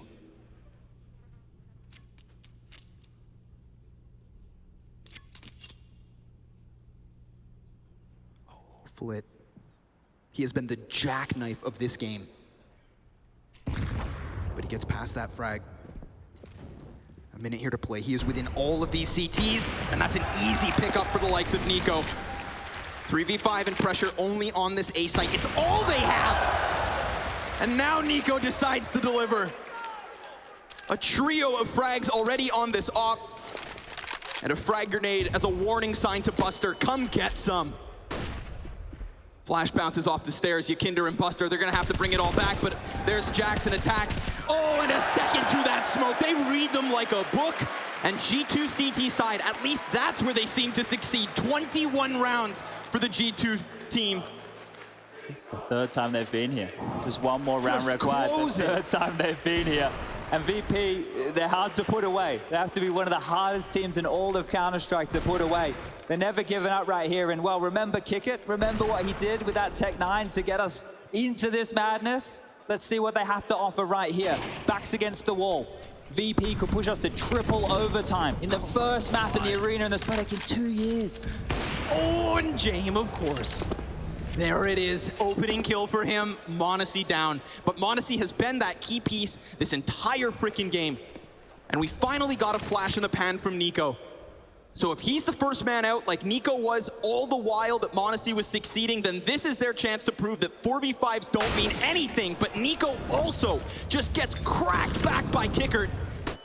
And maybe it's gonna be Jax to shine. He's got this position, quick on Palace, 2 headshots from Jax. That could just be enough. Look at Alexi's position. Hold up. James going back. Alexi might hear this. He might hear the footsteps. He's looking the wrong way. Oh, he's worried about the underpass. That could have been something, but instead, it's just James drawn to the flame of Yakinder, who looks to set this B site on fire. Alexi still has a chance to shave players off of this, but everybody's obviously being so cautious because it's the map win on the line, or triple OT, assuming this post plant works out for them. Alexi's been non-spotted, but now they know he's standing here in the open, and Hunter also just got confirmed. So VP, with all of the information, they just need to lock this down. They need to anchor this B bomb site under the pressure of the utility from G2. Hunter can't seem to find his opening. And that bomb, the biggest issue. Halfway gone, a quick headshot in from Hunter as he looks to attack that bench. It's Kickert back in from the apartments, and Alexi needs his clutch. Yakinder's on this close left position. Alexi just drawn between 2 different angles, and down he goes. Not 1, not 2, but 3 overtimes needed in this opening map. And we all have to sit back and take a breath. We need to wait as this barn burner continues after the break.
Seems like I can't get away from the hot sun. Always night and never day. Even when I wash the floor, the dust still comes. Keep on hunting for the prey. No matter how lost, need no light, no spark. I'm in line mode. With my eyes closed, I can see in the dark. I'm a quiet storm. Far from calm, I know you feel me, brother.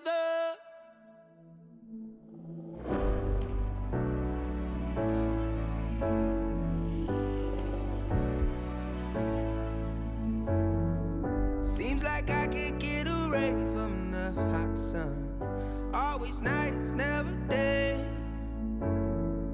Even when I watch the floor, the dust will come. Keep on hunting for the prey. No matter how lost, need no light, no spark. I'm in line mode. With my eyes closed, I can see in the dark. I'm a quiet storm. Far from calm, I know you feel me, brother.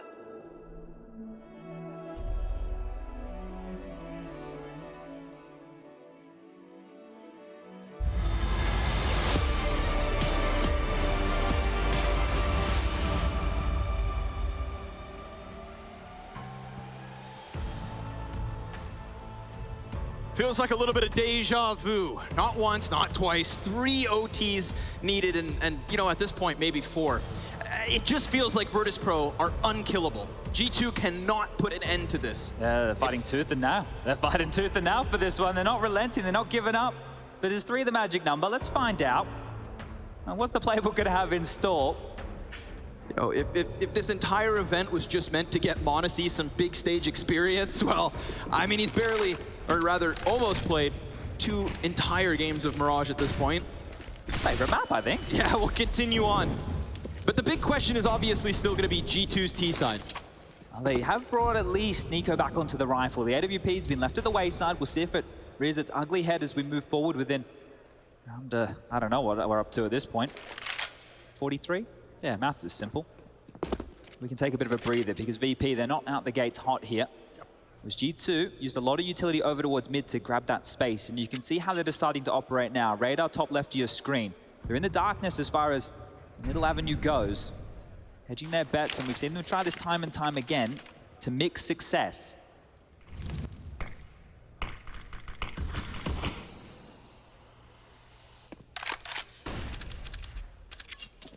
Just trying to pry some kind of a reaction out of G2, but nothing. It's a dead silent mid play from G2. And their pieces aren't even moving. I feel like they've already got what they want. That forward extension on the A site. It just puts so much pressure on the individuals here. One and done is not enough. They need to trade efficiently right now.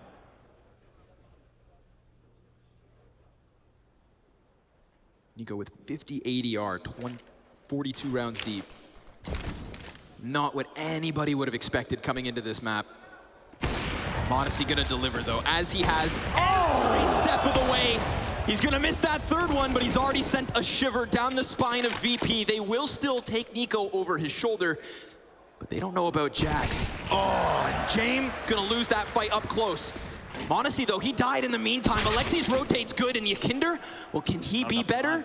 Not with that amount of time. He is done for. He is sent packing into the next one, and that delivery, you said it, one and done is not enough. m0NESY gives us a double. That's the thing right there. If they trade out, that's where VP are really good, right? They get into those gritty situations. They'll grind you down. They'll make sure that the rotator's coming in. They don't have the space to work with. And this is huge. I can't speak enough praise about this kid and what we've seen so far today. Sure, as it has mounted and we've got closer and closer to getting him across the line, he hasn't shown up with impact. But without him, there is no way in the world G2 would be currently sitting in the position they are. He has stepped up massively here today. It's bought time for the other individuals, the experienced players of G2, major grand finalists of G2, to get things underway.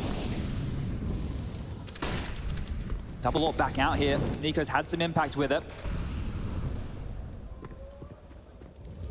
He's in a good position, but Flit, I mean, he's gotten so many opening kills. Gets away from it. Both of the Oppers going hunting for this player locked in, but I mean, Yakinder, is he gonna get support? We've got Kickert also deep with flashbangs. Oh, but he goes for the dry peek. Honestly, he's gonna punish that every day of the week. And all the while, we still have Nico postured on his op as well. What is this kid made of? 2 more kills. Surely this has stifled them again. What are they meant to do? No space, no ground, time, a minute, sure. But they're battered and bruised. Honestly, he sent them packing. Jack's gonna look to go on the offense maybe. I mean, he is entirely surrounded, but he also has tons of support. With all these G2 pieces on this A site, you would think it is enough. And of course, m0NESY with his 40th kill of this map is now missing shots. He's under pressure, and he's wounded as well. It's only fit, and he hits it. m0NESY with a 4K in the triple overtime. He said that he's giving runway to his teammates, but he is the jet taking off, leaps and bounds above his teammates. The dry peek made easy. This kicker punish, done. And then all of a sudden he's over towards Ticket. You can't avoid him. A shoulder peek from Jane. And what's crazy enough, Chad, is that in every one of those moments, like the Palace peek, I'm almost expecting him to hit it. Yeah, it almost feels like a foregone conclusion when this kid's got the big green out. But here we go, VP, they need something to take into the second half of OT number 3 here. They cannot be blanked, they cannot be stopped. The momentum, it's running out. Jack's on the front end, utility thrown over top. He's gonna hear this, he's gonna run away, and he tries to create a little bit of space for himself. He does find Sanctuary. But where are his Guardian Angels? Rotates. He doesn't take anybody despite great damage. That is still something for VP. The bomb needs to cross. And a Molotov thrown forward from Connector. Hunter looking for his timing. Utility pressure here keeps them off of peeking into the planter. Flit, his attention drawn between 2 CTs. A nade destined for Nico almost finishes him, but the bullet will. And when they absolutely needed something, they're on the cusp of taking away at least 1 round on this T side in triple OT, 3v5. Bomb halfway gone. And it's Alexi B on the front run of it all. m0NESY's gonna give that cover. Then Alexi delivers another frag. James also dead. And kick off. G2, the clean sweep on the CT side. 3v5. How do they get back into that? They just battled their way through. m0NESY's kill there to bail Alexi out. It bought him space, it bought him time. This was the one. Alexi's getting swung on from Shadow here. He saved the day. The impact again, they mop up the mess, and Hunter's here. Just 1 more round now, just 1 more T-side round here for G2, and this is where the woes have come through. That is a huge clean sweep on the CT side. It's the first time the tides have changed in OT. Massive. We've seen G2 with 3 chances to end this game. We haven't seen them with 3 chances in 1 overtime. Enough is enough. They have to end this. But Yakinder and Virtus Pro in their entirety, they fight every step. And he's gonna go back at it. Off of that second flash, he's confirmed 2 players pinned into Tetris. And technically the CTs could just peek and sweep them away. Sure enough, Yakinder's delivering yet again. And as he tucks his head downwards, Nico can't pop it, leaving Alexi B to try and jackknife in through middle. The bomb at the very least is left, and does that mean that Alexi needs to commit to this? He's got Flit on the other end of the smoke. Down he goes. Now Virtus Pro's CT side starts to soar. Flit has been amazing throughout. The conversation has been about m0NESY here and his impact so far, but Flit, what a monster this guy has been, the newest addition to VP. They made that chance, they made that call before the major, and well, I think we're seeing what he really has right now. 39 for him. A massive performance, constantly finding himself in the impact here, but a 2-on-5 situation. Yeah, these are the stars though, Chad. And if they're not gonna take a round with them, maybe they'll just give us some highlights. James been posted on this angle a long time. Let that be the warning sign. It's not gonna be free, kid. More damage done as he tries to set up Nico to exit from that ramp, and sure enough, Buster keeps it clean. Confirmation on Nico, shut down by James, and Virtus Pro not blown out entirely in this third OT. You could see that there from G2. They didn't want to go towards the mid hijinks, right? We've seen it a lot throughout this game, where when they've gone towards mid, that perfect pop flash coming over for Flit, he steps out, he finds a kill, he's got Buster there on Cat. But this time around, it's Yakinder on the A defense, and we're starting to see some real common themes. Every time they get congregated, it turns into a bit of a car crash over towards Tetris. They can't get the space space they're looking for, and those are the type of fights Yakinda wants to take. They flash for Yakinda, they set him up, but here we go again. It is just one round necessary here for G2. Just one, that's all they need.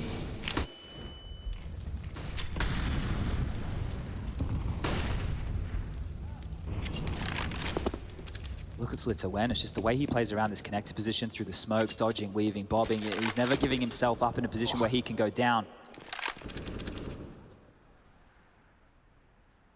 He's been such a troublemaker in that bottom connector. From the very first round, it felt like Buster was just kicking them back in mid every single time. But a concentrated effort towards this B site could be what they need. An indicator of the presence. James, nice first shot, and look at that accumulated damage. This just primes the M4 perfectly. Kicker, you land a couple headshots, and you've got G2 on the cusp of a fourth OT. 2v5 between Alexi and m0NESY. m0NESY is waiting for his chance to strike as Alexi alleviates a little bit of pressure from G2 and puts it onto Jane. A 2 versus 5 turned into the 2v2. I like this. No way! It's only Flit left over. What? That is ridiculous! This kid white hot, the supernova of G2 as they take down VP on Mirage. Can you believe it? Katowice, welcome him to the big leagues!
Hey Future Pros! The map today is Overpass, a map all about taking territory. So here is a little nade set to help garner some control around the bathroom area. For this mini exec, you'll need 1 smoke and 1 molly. To throw this smoke, stand in front of this flower. Aim to the sky and just to the right of this part of the tower. Then just toss the smoke. The leaves move a lot, so try to learn this without using them to line this one up. To throw your molly, stand in the same spot and aim in line with the middle of this flower. Then aim just below the wooden section of the sandpit. Run forward for a good few steps, then jumping throw the molly while still running. And that's it. This utility set will gain you some space to edge your way to the A side, or just to keep the CTs guessing.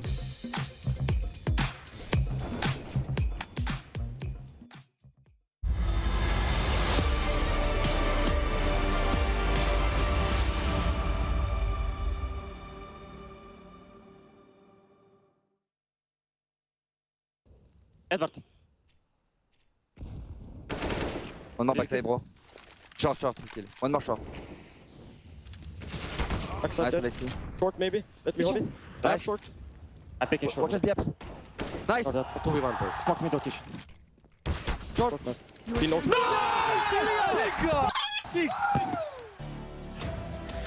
The headlines, the Reddit post, HLTV post, hell, everything that I've read on the internet in the past hour is all about m0NESY. Holy smokes, rightfully so. It's G2 picking up this one after a thrilling overtime affair.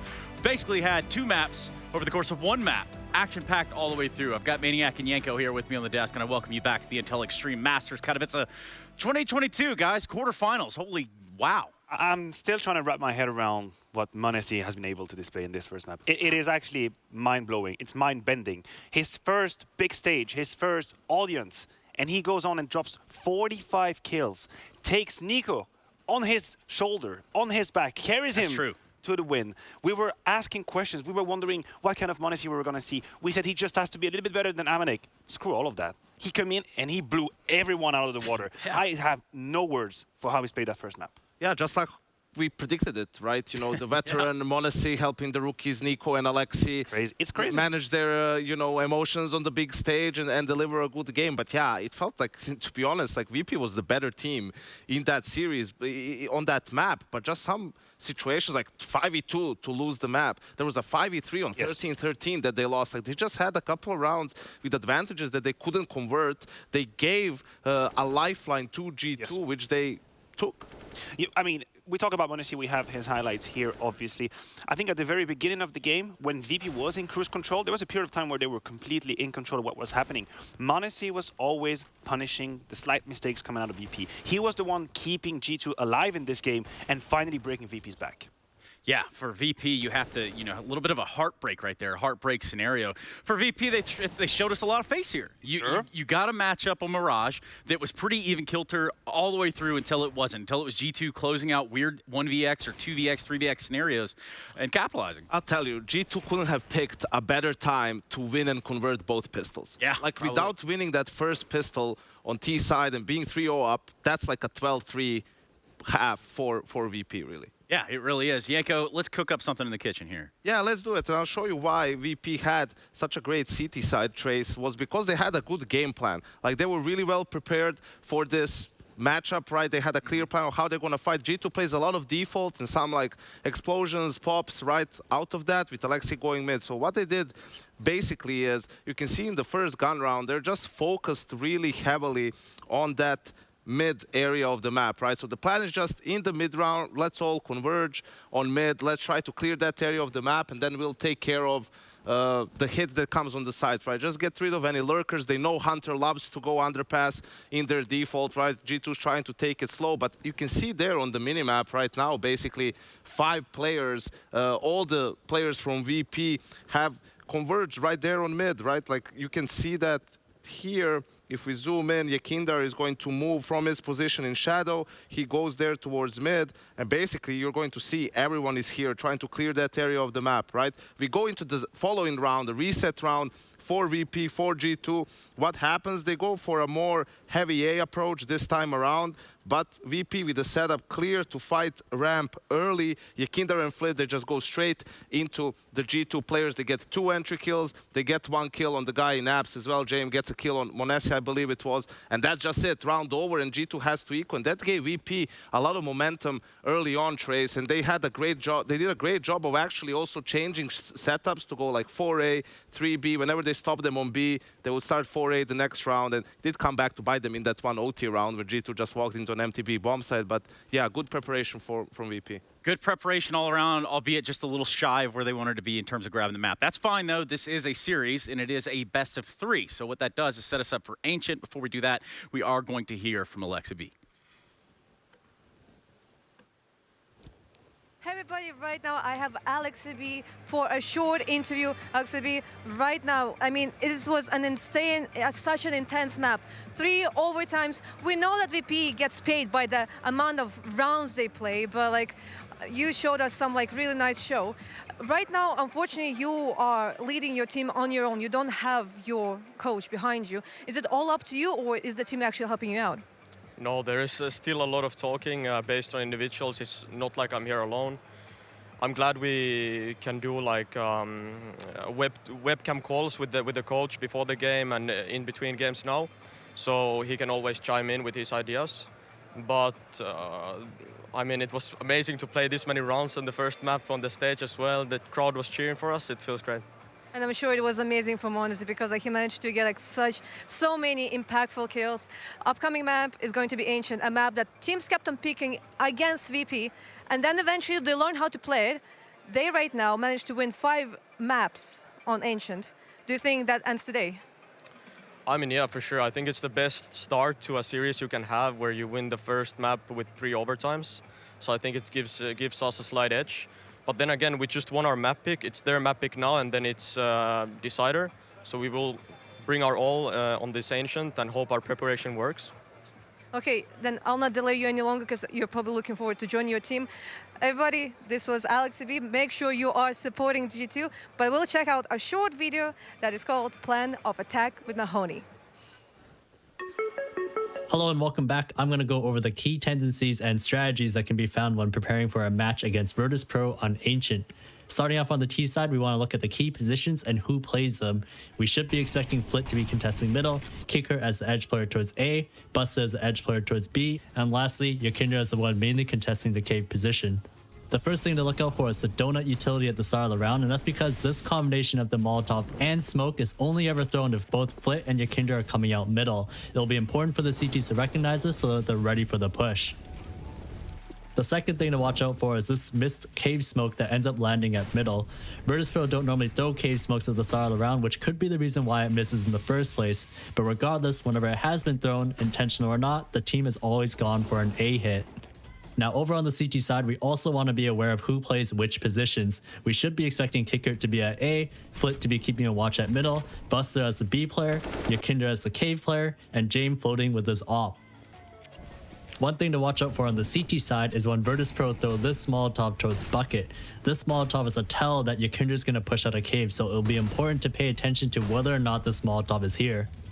That's going to wrap it up. See if you can spot these tendencies in Virtus Pro's next match on Ancient. Turns out that next map on Ancient is now. In fact, that will be coming up real shortly in this best of 3. You think about what can be done on Ancient in a map where Virtus Pro have a seemingly little bit better of a comfort level regardless of the output of the first map. And Maniac, I'm looking at you for some ideas here. What's going to happen? Look, I think that VP is in a better position that the tragedy of Mirage might look like. Let's remember that they're going into their map pick. Let's also remember that some of the key players actually showed up big time on Mirage. We're talking about James, which we called out in the pre-show. We're talking about Flit as well, which has been very impactful on Ancient as well. He's in a position where he's got a lot of responsibility. He can make the difference. If you're VP, sure, you missed a golden opportunity on Mirage, and that is for sure, they know it. But they have the experience. You move on, you focus on that second map, and you know that Inferno is a debatable term for you, so it's all right. It's okay for VP. Just focus on what you got to do now and keep doing what you did on Mirage. And Yanko, for a team that can recollect itself, VP shouldn't have a problem with that, right? I mean, we'll see. I think the problem is actually not the fact that they lost or that it was even triple overtime loss. It was that they lost a 5v2 to lose the game, right? And they lost a 5v3, as we said, in regulation. That could have also ended things early for them. I think that's maybe going to haunt them a little bit coming into the second map, right? Like, that's just rounds that you don't really lose that often, especially a team like VP. So that the thought creeps in, oh, maybe something's wrong. What's going on? Like, why are we choking? Like, what's happening? So they need to bounce back. They need to have a good start, kind of get rolling a little bit so they can put Mirage behind them. And truth be told, it is a little hard to bounce back when you have like a m0NESY that just seemingly doesn't miss. Like, I swear to God, the guy can put his crosshair fully blind and actually get 2 kills. Well, that's the reason why it was a golden opportunity. One of the things is like Nico was Nico and basically everyone except m0NESY didn't do much for G2 on that map. You really have a hard time seeing that happen across 2 consecutive maps. So I'm looking at you, Maniac, and I'll just start with you here before we go to the break. I want to know if this series ends on Ancient with G2 moving into the semis. I think it will. I think G2 closes it. I think that Nico has had his one map every 6 months where he disappears from Counter-Strike. I think he must feel very grateful that his team actually carried him through the finish line. And for a player of his stature, I think he's got to bounce back. He's going to prove to everyone that he's one of the greatest. And we're going to, I would side with G2 on that one. Okay, and Yanko, I'm hard-pressed to think that you think any different, but let's find out. I do think different, Trace. Oh, okay. I don't think G2's playing that great. I think they were bailed out by m0NESY on that first map. Fair. I think VP is the better team overall so far. I think they win this map, win their own map pick, and then we see what happens on Inferno. Yeah, we do. That is Ancient coming up, Inferno next, but not before we go to a quick break so that we can all recollect ourselves. We're going to go to this break. We'll come back with the second map of this quarterfinal here at the Intel Extreme Masters when we return.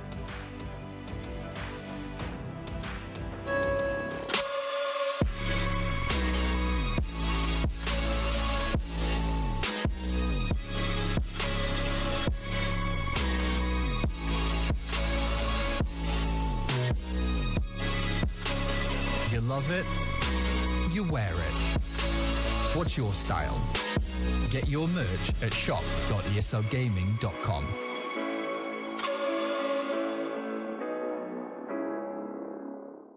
Choose nades, choose a smoke, choose a flashbang. Choose team badges to support your favourite CSGO team. Choose an ESEA Premium membership. Choose routes you know bring in wins. Choose pro video tips. Choose the fan club wars. Choose behind the scenes content. Choose good grades. Choose guns you know you can shoot right. Choose bingo. Choose the equipment you know is going to get your team the win thanks to heat maps. Choose the CSGO Hub Premium. The complete package to help you and your squad achieve all your CSGO goals.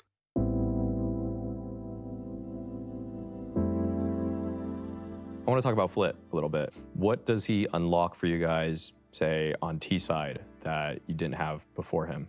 I think Flit is overall a more all-round edged player. He can do every role. He can entry frag, he can lurk, he can like really, he adapts really good to some certain situations. The most important thing about him, I think, is his confidence in himself. I think it's really important for a player to have, especially a young player. If he's confident and he's doing some moves, maybe those moves sometimes are like bad moves, but that comes with experience, you know. But the confidence helps the moves to work, you know.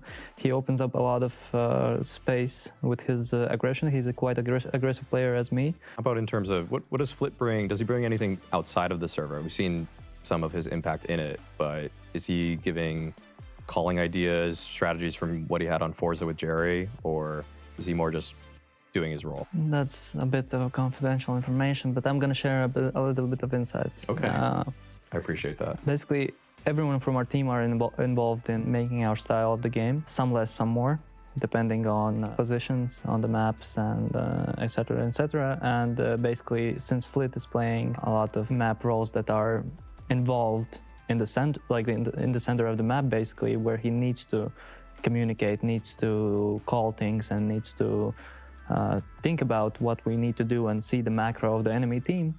We spend a lot more time reading like enemies macro outside, watching demos and improving as a team. He's a young player. He still has a lot of things I see that he can improve. He understands that, and because of that, he's working over hours. He's really close. He may be already at the level that we need him to be, but he can improve a lot more. And an endless cycle of staying late with James and Dustin and talk about things and improve. Actually, I wanted to know what it was Dastan. I feel like people don't quite know what he contributes to the team. Like he's definitely a less talked about coach at the higher tier 1 level. What does his contribution mean to you day by day? Mostly Dastan is, he's not that type of a guy who, you saw the trick one-way smoke on the game. No, he doesn't do that. He does the psychology, the mental state of the game before the match, what do we eat, what do we not eat, and all that stuff. Him and James are together. Like James is the captain. Who's the first guy he comes to when he needs to talk about something about the game is Dastan. When Dastan doesn't like something in the game, he talks with James. And then after it all goes to the players. They're thinking about their improving, they're focusing on our macro game and our micro climate in our team speak, in our everyday life. So what is your guys' expectation for this tournament for you guys? Coming into this tournament, we know that we're in a good individual shape, good mental shape, and we want us to be and show people that we're not just a top 8 playoff team just that goes out in quarterfinals like we did last year. We want to win, and that's the main thing for us, main goal.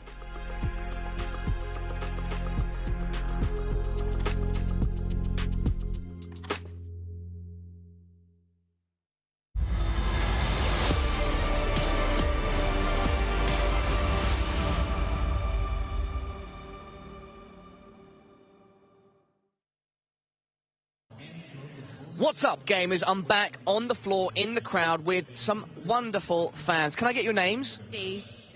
Reese. Now, Reese, I might be wrong, but are you a Na'Vi fan? I am, yes. All right, but currently we've got G2 versus VP. Do you have a preference who you'd like to see win? I'm going for G2. I want to see Monazy versus Simple in the rematch of the Major. So, yep, G2 for this one.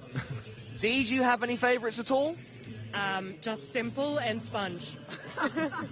Yeah, you guys are from Australia. You live in London, you told me. So, Sponge fans too? Yeah. Yep. Australian. Yeah, best commentator. I love him and Machine. So, yeah, but he's not here, but Sponge is just as good. Final thoughts. What was it like seeing Monazy go absolutely psycho on that first map? I think he's bringing what he said. You know, he's coming after Sasha, and he's doing the right things. 45 kills on the main stage. Fantastic. Yeah, couldn't have asked for a better opening map. Guys, thank you so much. Spodek Map 2 coming up shortly. Oh, damn. Turns out you're not the only Aussie who can analyze CS, Sponge. Yeah, that wasn't bad at all, was it? Not too bad good at to all. see some Rapid in the crowd right there. And now we turn this one to Ancient. Speaking of Aussies, this is your favorite map. I love this map. Sell it to me. Look, I got stuck into this early. Right now, maybe you've seen this map looking pretty CT-sided. Fortunately, this is VP's choice, and they look bloody good on the T side. Let's see if they can bring some of that action right here, right now, as they kick off over towards the B side of things. All 5 members, a little bit of utility.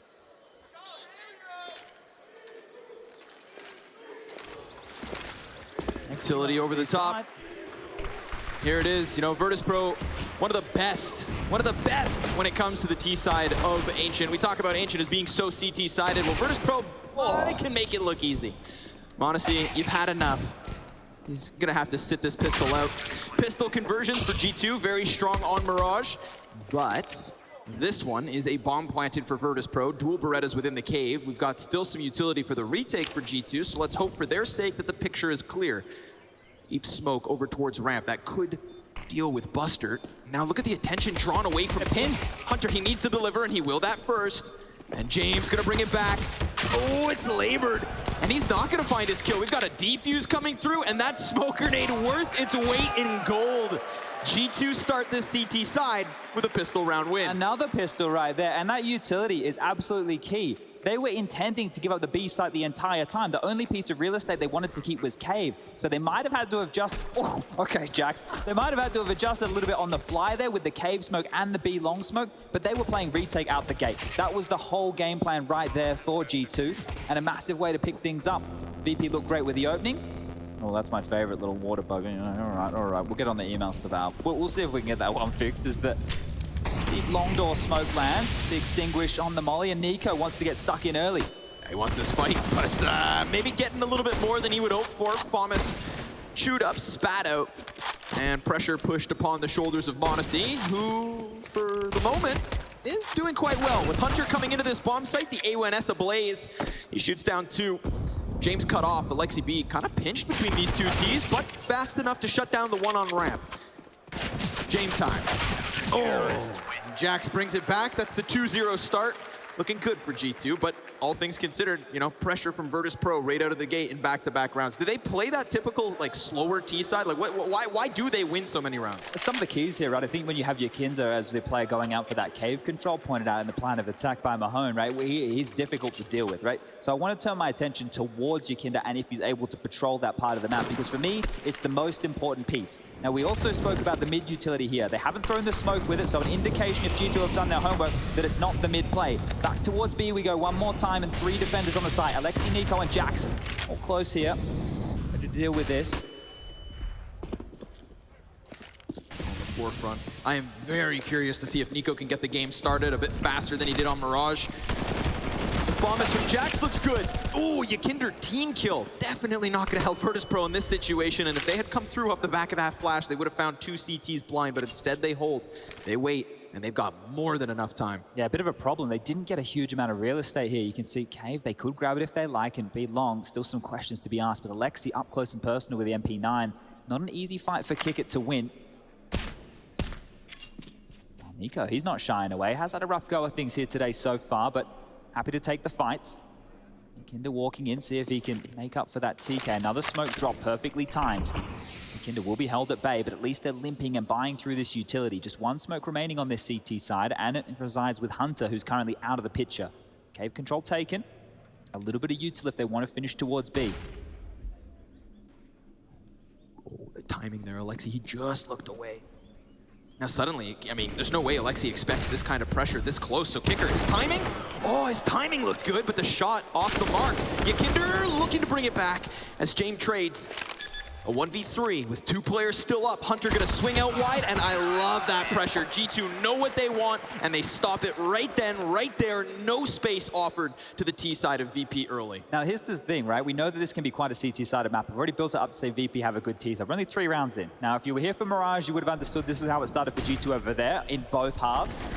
So this is par for the course at this juncture. The bomb not going down means we're not gonna get a buy.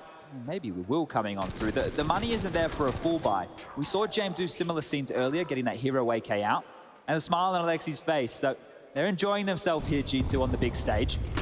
Hunter forward, clears out close mid. Nobody home. Alexi over towards Cave. They have a lot of map control here early.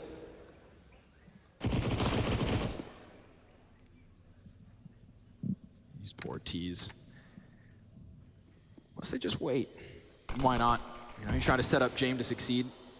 And the extension almost ends Nico. Instead, he'll walk back with just a little bit of HP. Yakinder from within that pocket was unable to get anything, as those players were once upon a time outside of Cave.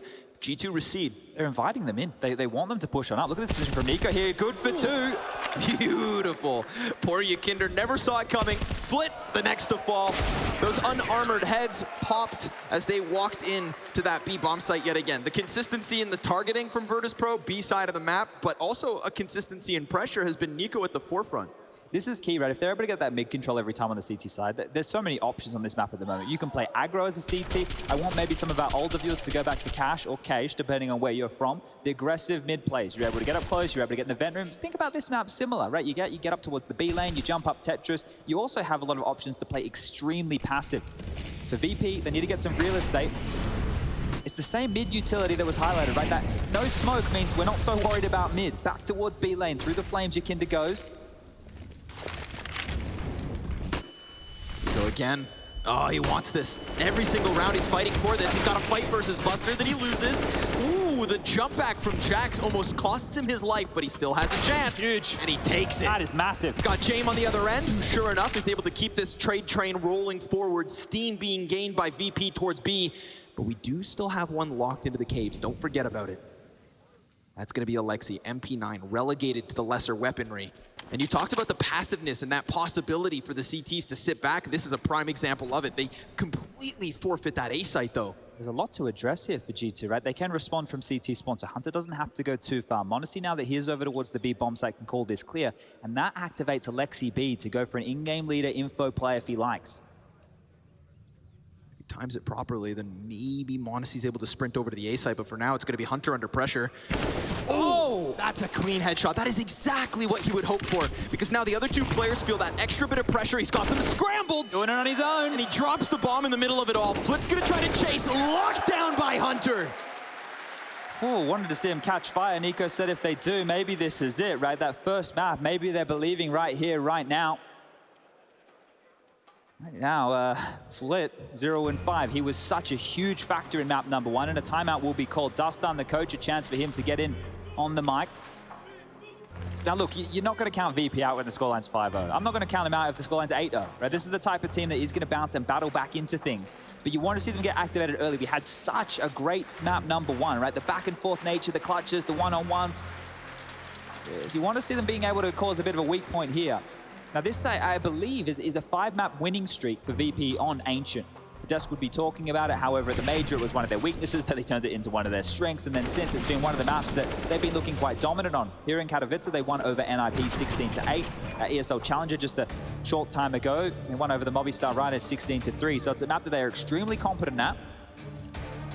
Back to the pistols here. So they're feeling the brunt of this one early. m0NESY's only got 1 kill, so he's not needed so far. Listen, man, he could just punch out for the day. His job was done on Mirage. Flit's gonna give chase with that Tech-9 and makes things a little curious. I mean, VP, you cannot sleep on these kinds of buys, but Nico's consistency at fighting down this ramp rears its head yet again in round 6. That rifle picked up in the hands of Flit. His cold start heating up ever so slightly. And there are still supportive elements here. I mean, the beauty of this buy from VP is they come in with utility, and it's m0NESY. Temple smoke perfectly placed here. Ooh, he shaves Yakinder off, lets the first one pass, knows about the A-long player because of the grenades, so this is information very much in the hands of G2. And Alexi B comes out from CT spawn, and this is without considering the eventuality of Hunter through the donut. What about James? It's interesting that James threw the utility and he's opted for this. Nico's still here. Yeah. One Tech-9 shot is all it takes to dink up Nico, finish him quickly, and that bomb's still definitely in tow. Alexi B's unknown, though. Hunter should cut it off, and does so, which suddenly makes James' position seem useless at that. A nice attempt. I love the rock back and forth, definitely keeping G2's CT side on its toes, giving us an example of their rotations, but ultimately still just racked up round wins on the side of G2. Clean start here on Ancient. That was very, very nice there from m0NESY to have the awareness that there was always the gap to come on through short. So picks that one up, and finally we will see VP get the AWP out in the hands of James. Issues kick it onto a Galil, Mac 10 for Yakinder, so not the best of buys. The best they can muster, and actually, so Yakinder could have bought into an AK. He has a good-looking B spawn right now, and he's opted to go for this Mac 10, so it might be quick over towards Cave. All right. I mean, it's been B almost every single round. So why not go ahead and throw it again? We've got a fire at their feet. Nico, good collateral shot that Flit manages to survive. Of course, we've got presence inside of Caves and a quick rotate from Hunter as well, just outside of it. I mean, Virtus.pro, yes, you've got this bomb site, but talk about being under pressure. Kicker, who still doesn't have a kill on Ancient, is looking to closely press up against this smoke, but Jax on the attack with a triple inside this bomb site. James' chance to clutch, shut down. As Nico solidifies a 7th for G2. All 5 members staying alive here. Okay, you know I said 8, we get a little bit worried. Look, let's wait a couple more. The double AWPs are out, and that has been identified from VP, right? Okay, Nico's rocking one, m0NESY the other. We've actually got to saw its impact right here, so they 100% know it's in play. Will that make them more execute heavy? Right, that's a question. Do you want to wait out the clocks and then use a lot of utility? Because so far they're running through the flames, they're running through the smokes, they're putting themselves in disadvantageous positions very, very early. 3 AKs and 2 AWPs on the CT side. That's how well things are going here.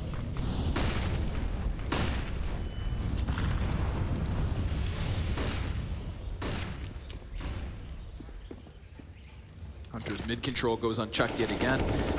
Oh, and Alexi gets the nade kill. That's beautiful. He sets himself up with the alley-oop.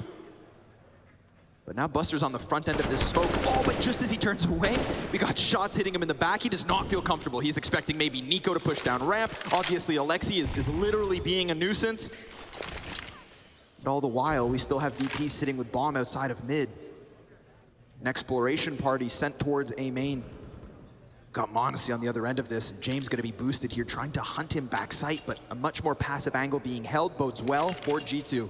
Things are looking great for G2 here. Look at the numbers they have over towards this side of the map. Normally it's just one player, he's isolated, he's taking one line and falling back, but they're reading the play very well here. That early space has set m0NESY up for success. He holds on to his belt of utility, and a second attempt for the jump up from James, and it works wonderfully. Counter picks the Opper.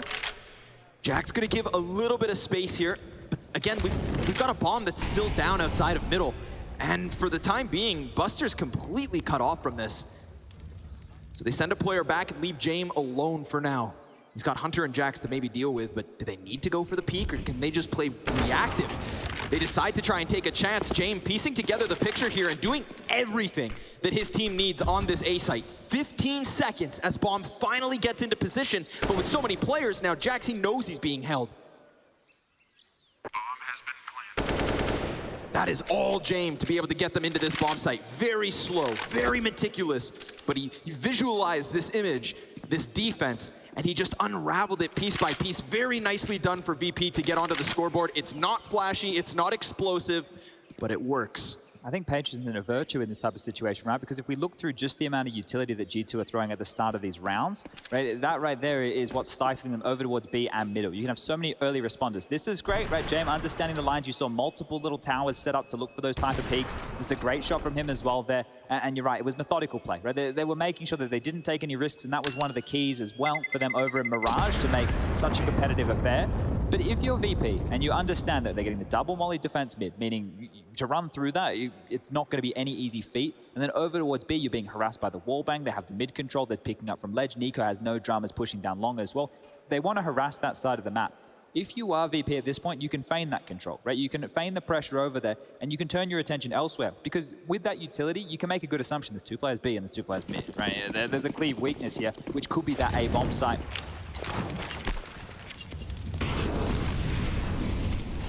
Now curious to see how it goes about keeping things fresh.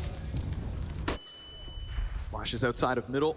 Much more quicker pace to this one from Virtus.pro in terms of the mid fight. It's not going to allow for Hunter to just prance his way around up onto the shelf to help out outside of cave.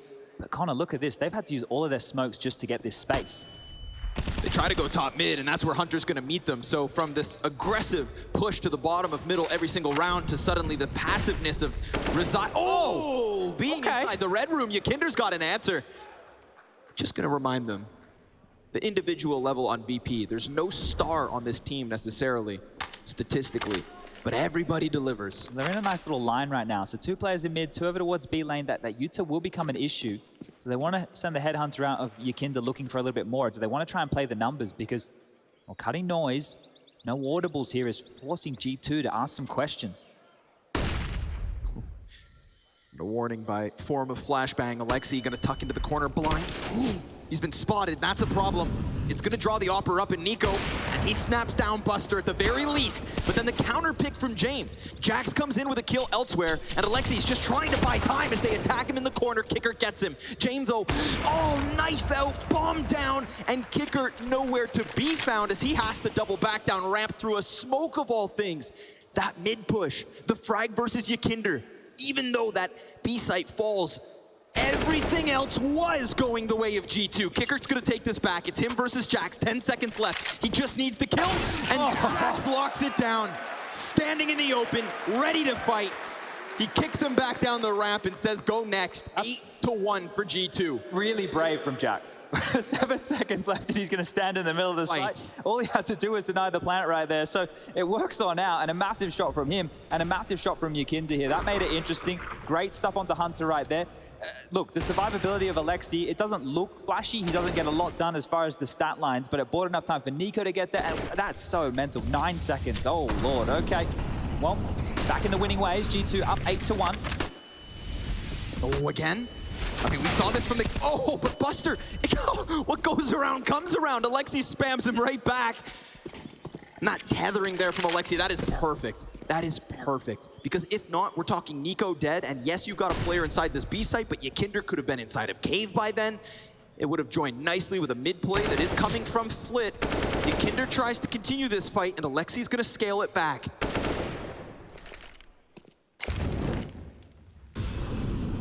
Massive contrast to Mirage in terms of Flit's early performance. Look at this. Oh, he doesn't miss! How much more does this kid have to do? He's on the site almost lonesome here. Alexi's still staying close by, but you can see he wants to cheat on over and Flit. Has a lot of space here. Spotted now. Hunted with a couple of warning shots. But it's such a dangerous game for VP to play if they want to go into those red rooms. Being drawn towards the threat. We've got this lean from G2 back towards this A site, where sure enough, everybody's coming. We've got the smoke down in front of them. Jax cuts off the front runner and Flit, so again, he's gonna fall empty-handed, but Jane through smoke, through the edge of that wall, could put Hunter into the most perfect of positions. But there's still time. There is still time and there are still options. We've got a Molotov keeping this attention drawn towards the A site, but the bomb is nowhere to be found. And Hunter's buying all the time in the world. 15 seconds, bomb through Cave. That's all they've got to work with. And Alexi, he needs to deliver. The peak is right here, and it's an easy shutdown for him. Jane was assuming that they would have taken that hook, line, and sinker, but he only had 2 of the 3 CTs on that side of the map. Yeah, a couple of silly games here from VP, right? Trying to manipulate these rotations. But, you know, G2, they're not falling for it. They're not going to over-rotate here. They're not going to get skittish in these scenarios. I like that they're setting the tempo here, right? They're trying to dictate. They're not allowing VP to set the tone. Always harassing over towards B lane, whether it's through B long, whether it's through the cave position, or it's jumping up mid-ledge. Now, this was good. You know, Jax with a couple of extra traces there. Jane will convert that one. But just the fact they were so strung out, I think normally you'd see VP go for a save in that environment. Here on the stage, they've opted to try some silly games, and, well, it's cost them. Back down to some pistol upgrades. Next round to play max loss bonus. AK, Galil, and back towards B. This is just going to be another play running into the wall. But it's going better than it has before. Good wall spam from Alexi and Nico with the fire on their feet. This is everything. Yeah, you can have some posturing. Yeah, you can take this bomb site, but it's G2 to take every player down. Flit finally an answer as he swaps onto the AK and looks for cover, looks for safety, but there is no net to save him. He gets caught, captured, killed, and culled as G2 take that 10-1 lead. This is beautiful stuff, right? This is absolutely beautiful stuff right here. Them coming into Ancient, there's so many question marks. They've only played this map twice since we've had the new additions to the roster. For them, this is maybe where Alexi gets to do some of his better work, right? He can prep a game plan that is specific for the way that VP want to address this T side.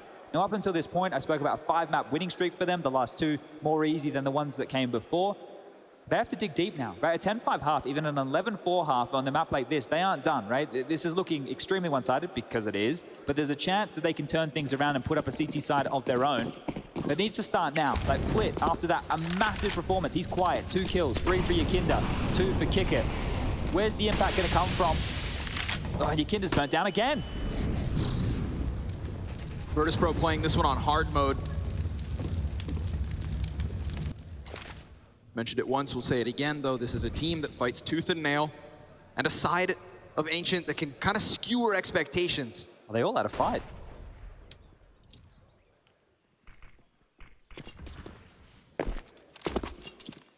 Different pace to this one, right? They're still running through the flames early. They're still using a lot of utility to try and fight for this control, but they've lost so much, and they have not a lot to operate with. It's a misread right now. Look at what G2 have opted to do here. They've hedged their bets, so it's all on Alexi. He's got these wall banks figured out. Meanwhile, that is the top mid player down. Alexi tucks into the other end, and dead. Buster gonna win that head-to-head duel. And this looks good for Virtus.pro. Like you've been alluding to, man, it's not too late. It's never too late to rack up just 1 or 2 more T rounds on Ancient. But if they take their time, it will give a sliver of hope to G2 to get back into the positions that they have not occupied since the very start of this round. It's over.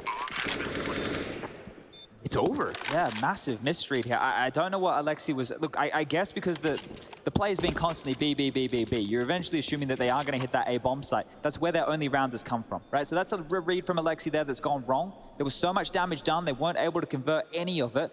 and they're just walking into the site for free. So like we had on Mirage in the overtime where Alexi just ran his team into the B bomb site, right? And they were able to convert one. Almost similar scenes here for VP. They had to work a little bit harder, but they will be getting their second. And if this opens the levy right now, if they're able to compound a couple more, yeah, they might have issues here, G2, once they get over to their T side. Hasn't been the easiest for them to get even to this point. Never has the second round felt so good for Virtus Pro. It doesn't come easier, does it? No. And it leaves a door open, right? But a door that feels like it could be just as quickly closed. If we get this contrast back to Nico going down ramp and meeting them outside of this B site,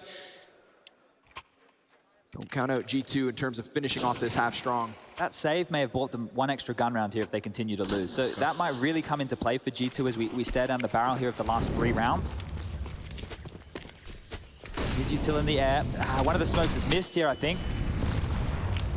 Ooh, Flick goes around it, finds some timing. Oh, nice flick. m0NESY just shuts him down yet again. From the leader of opening kills to the leader of opening deaths. Flit has not been able to posture throughout this first 15, and Yakinder, well, he's hunting down Alexi B, who has been keen to take these fights inside of Cave, just attacking them either at the top of mid or down towards bottom ramp. He's been a nuisance. It's not like Alexi's signed anybody else up to help him with that game plan. He's done it almost on his lonesome here. Now a top red smoke will land. The initial from spawn missed, and unfortunately for Flit, I think that was a big reason why they could laser focus on his position. Much different of a CT side setup this time round, and more space for VP to work with too. They may have noticed that they haven't been peaked from top mid. What was a consistent element? G2's hold, just at least a set of prying eyes over top. Hunter tries to move into it. Utility gonna land on Alexi. That's gonna screw with him. But 2 smokes go down from G2 at that 40-second mark, and there is still pressure coming through it. Yakinder's gonna have to wait as he regains vision. Kicker, oh, this could be a beautiful timing. And you can even see that bomb ambiguous. Where's the opening gonna come from VP? If they can even manage it. But ever closer. Oh, the timing! That's great. Kicker, flawless. And Yakinder gonna offer one too. Oh, make that 3 headshots instantaneous from VP. And of course, there's just a little left in that tank. Of course, there's just a little life left on the line. So perfectly timed, every single one of those kills, Chad. That's crazy, that timing right there. We were on board with Kicker the entire time. They're just finding it. And Hunter, right, he wasn't whimpering, he wasn't turning, he was doing his job, and then eventually gets called over to assist the B bomb site. And that is what fell apart. So another save looking likely here for G2. Just look at this timing. We had the X-ray. You could see Hunter, he didn't look away at all. And then eventually gets called on over. You've got Nico looking the wrong way. Last member pinned over towards the cubby. He goes down as well of Alexi B. And this one is done and dusted. 10-3. And that's that opening. Yeah, you'd be so happy with a 10-5 half at this point.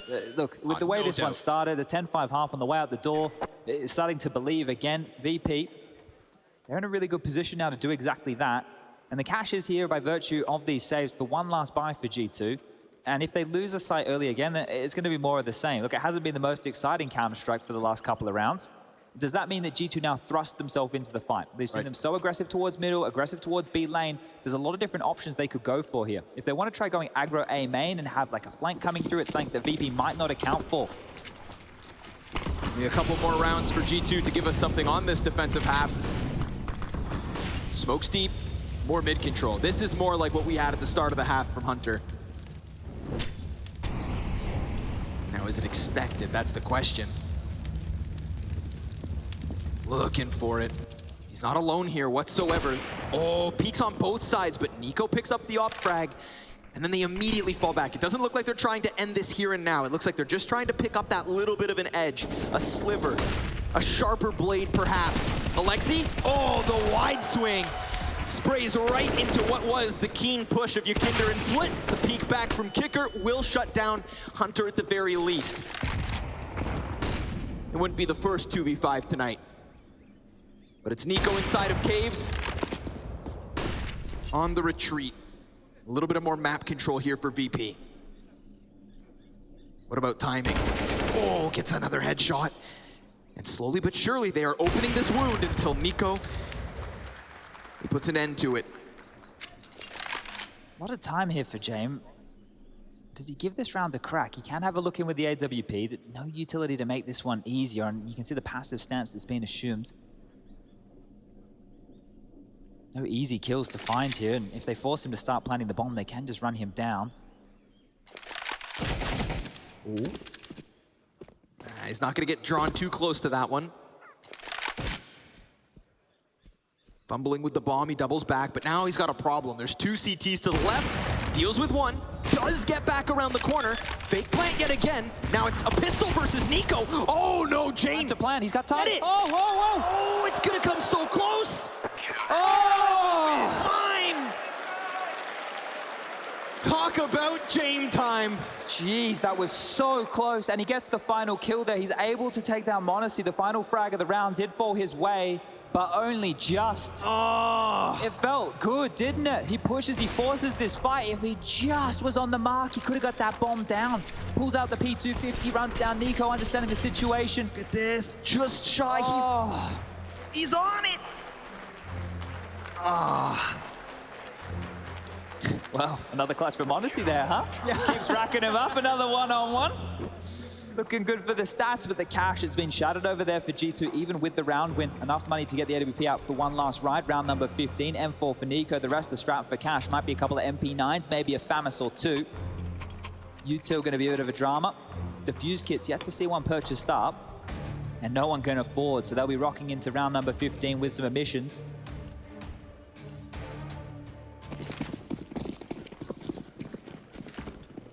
Very grindy here from VP just to grab these three. Let's see, can they make it 4? Smoked off again, warning shot of the AWP, immediately identifying where Jame is. And well, this is a different look, right? Spoke about the chance to have a different look on the CT side. Well, this is it. And the MP9 at this range. Fine, not a problem. I think I might even prefer it in some instances. Ooh. Little posturing going on at the top of that B site. Yeah, Nico, he's gonna fall back with the smoke grenade in hand. Jax comes back at this. Just getting around that corner. Enticing with death, aren't they? Jax loves a dance. Hunter, whether he knows it or not, has Flit just breathing down his neck. If he's thinking more about the mid-cross, then he's never even gonna see it. The Flit makes a lot of sound. Oh, and he's able to just whip it into the face of Hunter. A little two here, though. That could be a crucial error, but we'll see if Jax's position will find these T's off guard. Kicker's down beneath, they go for the boost. Jax not able to get it, but Alexi sure will. And as he swaps into the AK, now suddenly the donut push is completely cut off, so we still have options open for VP. Around the world again. He's heading towards the B site. Only m0NESY's here. And Nico's floating between both ends of this map. m0NESY, perfect timing as he peeks into Jane. And he knows that Yakinder's in here, but he opts not to go for the fight. Intelligent decision, drops smoke instead and cools off this push for VP. But this is the final N15. And m0NESY's gonna stand his ground at the B site. Yakinder, drenched in desperation, will run haphazardly into Alexi, who masterminded that final round. A 12-3 half for G2. CT sides are the bread and butter of Ancient, but this map belongs to VP.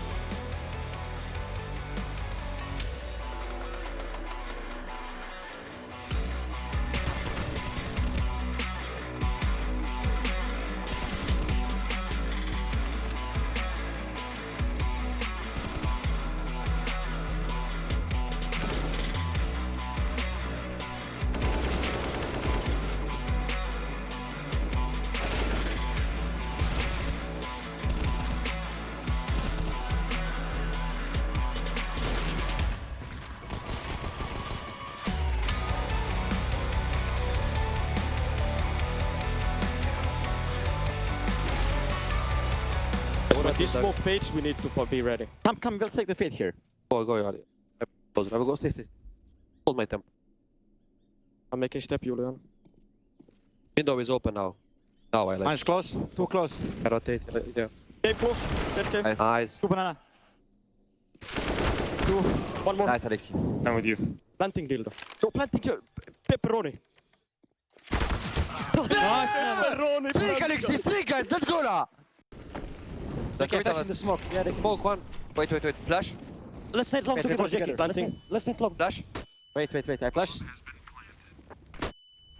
One is B lobby, guys. B. Dead in smoke. Low HP. Dead. Nice, Jackie. Dildo Side. up. Dildo up. Nice. Let's go!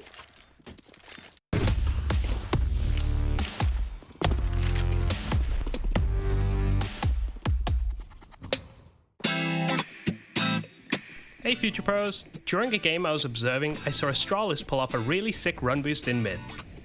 This run boost allowed Dupree to peek the B alley insanely fast. So fast in fact, he beat the T's ledge molly. An extra note, a fast mid molly or flash would help a lot as it's possible for T's to catch you out if they are fast enough. To pull off this run boost, you'll need 3 Future Pros, 1 flash, and just a little bit of movement skill. Future Pro number 1. You will be the lower part of the run boost. Run into mid, do a 180 and stand on the mid section of the steps. Time it right and start running backwards just as Future Pro 1 lands on your head. Then just do whatever. Future Pro number 2. You are the movement pro, so run into mid and jump onto Future Pro 1's head. Keep holding W and jump almost instantly. Now you can sprint across the ledge and get a really quick peek into the B alley. Future Pro number 3. You'll be throwing the supported flash, so try to get it right. To throw the flash, stand against this wall. Aim above this ornament on the right side. Then running throw your flash.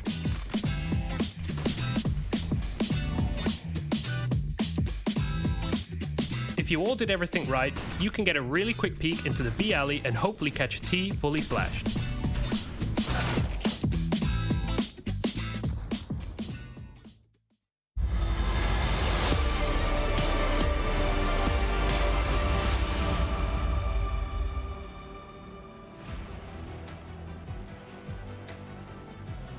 And so with their commandeering lead, G2 will attempt to take the 4th consecutive pistol round win in this series. And at 12-3, it matters all the more. I think their conversions have been pretty tidy here as well. They picked this one up. The red carpet is being laid on out, and we all know what that means. Na'Vi wait in the semi-finals. G2 just 4 rounds away from locking that in. The major grand final rematch on the cards. Oh, Monacy versus Simple. Oh, man. Only 4 rounds away, but let's see if VP have anything to say about that. CT side for them in the second half. Their map choice, let's see why. Got that double smoke, flash, and Molotov for this T-side execute, and already a grouping outside of the bomb site. But the numbers are here for Virtus Pro. Despite their best efforts, they were unkillable on Mirage, and now VP could very well be sent out of this event with a whimper instead of a bang. But it really does hinge on this pistol. Very patient stuff here. They're hoping the CTs go a little bit aggressive, right? You can see just how passive they are. And, well, finally, someone might greet their gaze. Yeah, but what if they greet him with a bullet to the head? It's right there, and Hunter knows it. Saw something. Oh, he falls back. And then suddenly we get this little bit of life out of G2. They get the smoke grenades out of the top. So good job on Yakinder to at least elicit the execute, but he doesn't kill anybody himself, and neither will the T side. We're looking at the potential 10-man post plant. Oh, it's damage one way. CTs get out of there unscathed. There's no kit. They have a smoke, but there's no kit.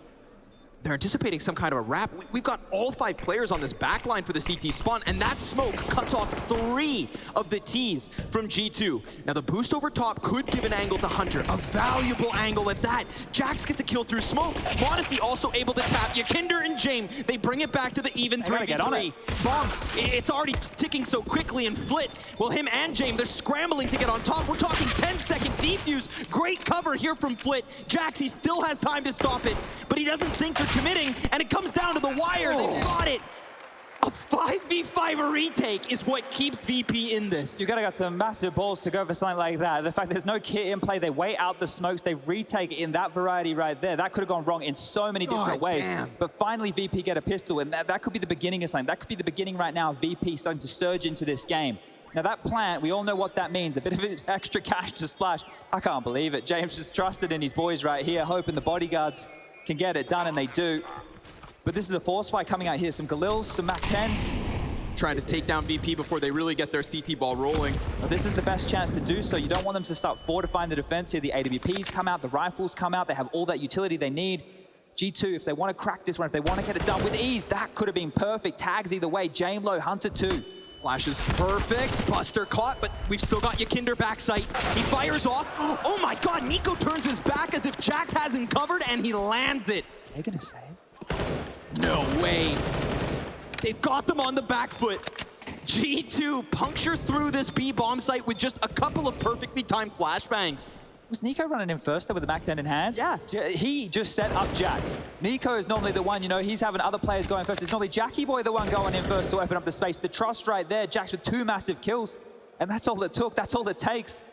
And the bounce back immediately, sure, that pistol loss, it stings, it breaks the streak, but winning a round like this is huge. Here it is, you see Jax back turn to the flash, that Mac 10 opening up space, so much faith, doing the perfect job as an entry fragger there, Nico, and he had that trust. That is massive stuff from Jax. He didn't even so much as give that cubby a glance. Nico, full trust mode. And it works, 13 for G2. They may not have taken all 4 pistols, but a force buy win has to be the kick to the gut of Virtus Pro. The silver lining, they saved. It might even be better here. I know that they saved, right? But look at what the hodgepodge buy here is. Like, we're getting out a CZ for Yakinder. There's not much cash to splash in terms of utility. This is going to be a very difficult round right now. Look, it still looks like a tidy buy, but remember, next round of play is only going to be a 1900 loss bonus. VP need to hold on tight. Meanwhile, G2 going to take a couple of freebies with the FAMAS and the A1S, and now it's Jax on the Mac 10 attack. Oh, the pace! Just blindsided, but Kickard somehow survives that. Jax, I mean, if we have a top down of that, I have no idea. This pace, this tempo, this tenacity from G2, as if they just want to kick their way into that semifinals versus Na'Vi. They want to send a message and end Virtus Pro before they ever have a chance. But Buster, hard cleared by m0NESY. Yakinder, he could get the better of Jax. It seems as if he knows he's in this cubby, and sure enough, his headshot's there. And now all of a sudden, the 2 T's inside sight, trying to piece it together. Yakinder with another, and Jame. They're all dead. Difference. It wasn't the best of buys, but it was enough. A 5th for Virtus Pro. Okay, that was chaotic there for a moment. That full rotation came in immediately from VP. They had all the responders there when they needed it. That is a hard round to stomach because you consider how that went down over towards mid. There was such the pace to it. They were able to trade out efficiently. m0NESY with the hard clear, as you mentioned. The fact that he's gone for something that audacious, thinks it could be enough. And Yakinder there doesn't even realize the round is done. Jame gets the kill while he's taking a fight. And they bought themselves a bit of space here. So back and forth we go. Look at this. Yeah, the times this has happened in this game. And Jax has been on the receiving end of these flashes more often than not. And that's the type of teammate you want. One to escort the bomb all the way into the side here. Shoulder to shoulder. m0NESY glued to the bomb plant. Jay may have misread the situation here. Oh. Playing with a CZ in the face of AKs. And just like that, we've got G2 with an open A bomb site. This isn't the consistency of the B plays that we saw from VP. This is G2 with their own flavor. A taste of victory on the line as Alexi plants that bomb. And we've got Flit trying to come in through Temple. Oh, it's further damage onto Jax. They're stranded. G2, they are not comfortable in this post plant. Nico on the edge of the fight, on the edge of the fire. Hunter's committed to the jump up. Nico's gonna have to push inwards, and he takes Jame down with him. He's burnt to a crisp. Buster's within this bomb site. Jax gives great cover. It draws the attention further away from Hunter, and there it is. A 14th for G2 as we go back and forth for 4 consecutive rounds. Take a deep breath again. The economy, it's just going to be the discussion here. Until either G2 wins this or VP, they're able to string a couple of consistent rounds together. It's all about the economy. They were up against the ropes as far as the buy went before we even got stuck into this situation, and now even more so. That loss bonus, it really hurts at this stage of the game. Neither team have had it built. Neither team have bought themselves a buffer. The best they can muster, an M4, a FAMAS, some upgraded pistols. This is bleak right now. G2 are set to pick up this map. 2 more, that's all they need. And 2 guns is all that VP have. One of which here in the hands of Yakinder.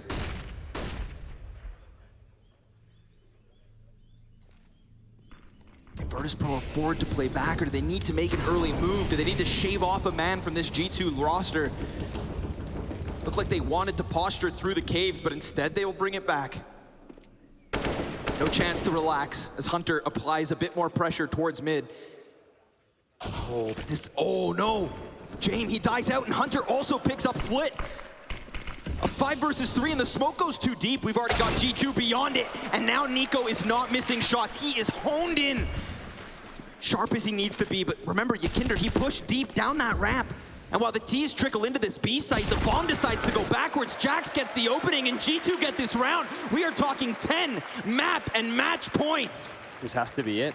This has to be it. All they have is 1900 as the loss bonus. This is a horrible position for VP to contend. I don't know how they dig themselves out of this hole right here. Nico, right, I don't want to say he was a non-issue on Mirage, but he was a slow starter, and he's definitely here to play right now. You can see him getting a couple of bangers of kills. That aim, that trademark Nico aim is in play in the server right here, right now. VP, they need a hero. Nobody having anything bolstered, just the pistols, just the U2. How do they stop this?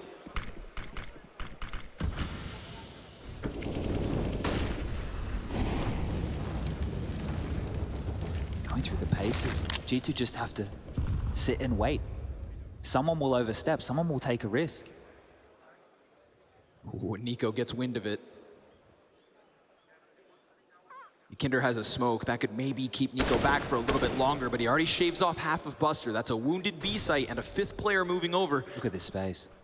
Oh, Hunter from the bushes. He's hearing it, he's calming it. He's stalking his prey, and he's got them all lined up. Long distance spray, almost nailing that second, but now all of the CTs, they are corralled inside this B site, and instead of going to A, it's G2 just going to the fight. They're not gonna let them limp away from this. They're gonna end it here and now.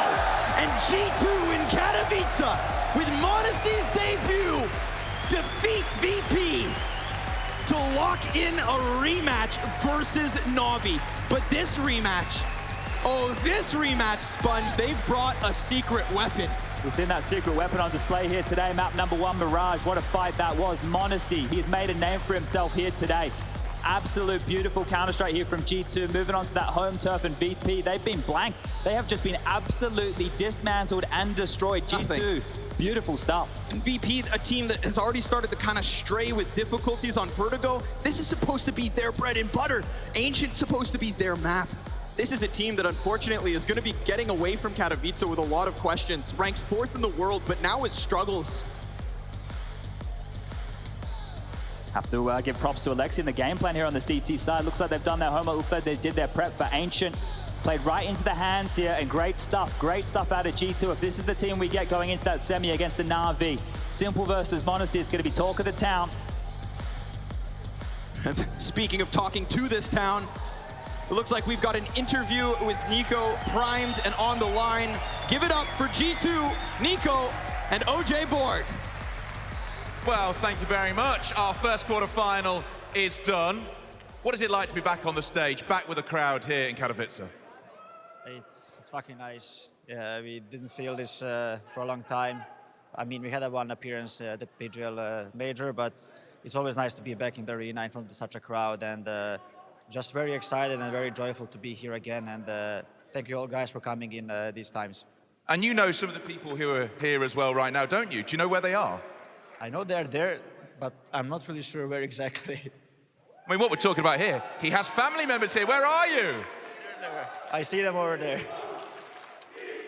Nico, the crowd has loved watching you play on stage. Let's talk through the first map. When it's your pick, and you get taken to triple overtime, how do you deal with that? What do you say to the team?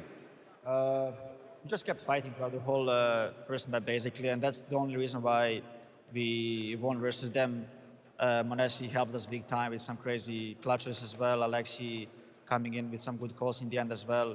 We just kept fighting and kept finding solutions instead of just sitting and waiting for them to do something. And yeah, it's very important that we don't struggle in these situations on such a big stage, right? If we keep this experience up, I think we can be a very, very strong team in the arenas. Mentioning m0NESY as well, 16 years old, this is by far the biggest stage he's ever been on. How cool, how calculated, how good was he in that first map? He's insane. Like, I knew it, if he gets a good start, he will fucking shine. Like, I know that the crowd will push him even more. Like, once he does some crazy play, like, he will just keep going. Like, he will not stop, and he didn't stop on Mirage at all. So I'm really happy that he put up such a performance. I'm really happy and proud of him. And watching him beforehand, was there any nerves or anything at all? Well, we didn't see any nerves from him. Like, he was just cold-blooded, and he just delivered. And I'm happy that he didn't think of anything else but just the game. So you are a team, I mentioned it beforehand, put together to win trophies like this. Na'Vi is waiting for you in the semi-final. How do you approach that? I don't know.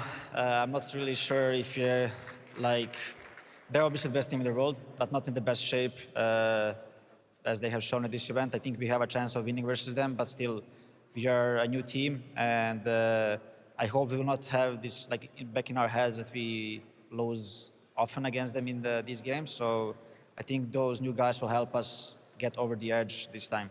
Nico, it's a pleasure to chat to you. Congratulations, the semi-final beckons. Put your hand together for Nico, G2.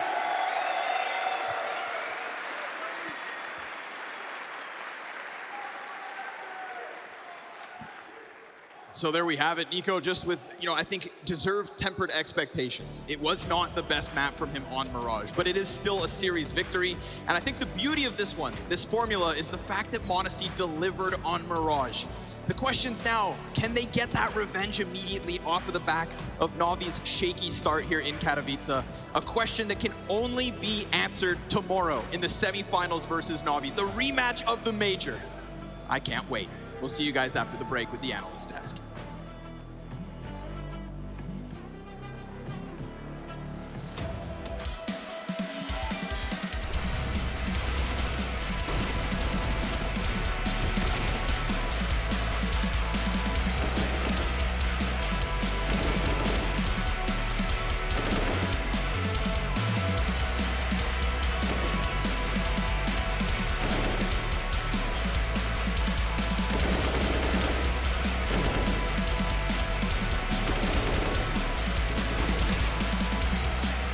I mean, listen, you already know what happens at DreamHack and IEM Dallas, right? Okay, first, you have to snipe tickets for all your friends, getting you access to the DreamHack Gaming Festival and IEM, the way to the stadium, the other fans, enjoying the music acts, the festival party, crushing opponents in the LAN area, meeting the stars, entering the arena, the nerve-wracking 1v1s. Oh, you like overtimes? Those insane clutch rounds. Watching with your friends. And when the whole crowd goes silent. The champions. The defeated. Lifting that trophy. Writing esports history.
addition of Fleet was really good for our team because it added for us like a freshness. And the main part, because we had added him of his individual level, like he's a machine, like headshot machine. And I think it's the main reason because we added him because of we need freshness and like headshots. There is no secret why Yikinder is good. The main thing, like he's working a lot, and this is the main reason because he working a lot, he adapts a lot, he watches a lot of demos, he is playing a lot. And I think that's why he's hitting those shots, doing this plays, and that's why he is really good.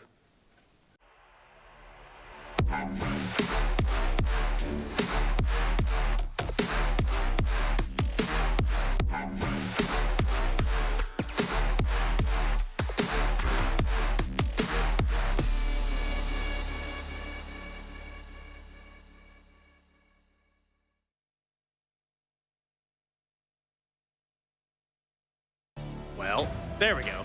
There we go. You guys got me? Yeah, okay, cool. I was going to make sure. Sometimes, you know, it'd be that way. But this time, it happens to be about the ESL Pro Tour and DHL, bringing you the DHL MVP. That's right. Go ahead and get your Twitch channel points ready so that you can go ahead and type them all in there, get some heavy metal on that keyboard, and let us know where your vote lies. Now, we do have 5 candidates, and, well, at the beginning, or excuse me, at the very end of the grand final, we'll catch up with whoever has the most votes. I'm going to go on a limb here and say probably that guy going to get the most votes from this matchup. His name is m0NESY, and if you don't know it, you're going to know it after the end of this entire tournament. It doesn't feel like you're taking a huge risk. Indeed, m0NESY is obviously the name that everyone's going to have on their lips. Some other great players in that list. We just saw James, Valiant individually. Flip tried his very best as well. Yikinder is one that I believe is on that list, but we're going to talk about it, whether or not he had that good performance. Hunter as well, a lot of good players. Yeah, a lot of good players, a lot to decipher through right there. We talk a little bit about Yikinder and company, or moreover, who you want to be your DHL MVP. Get your Twitch vote in now.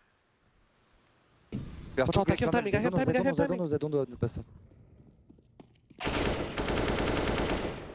Long. I smoke. I smoke him, guys. Long one. They got cave. Let's go. I'm only behind.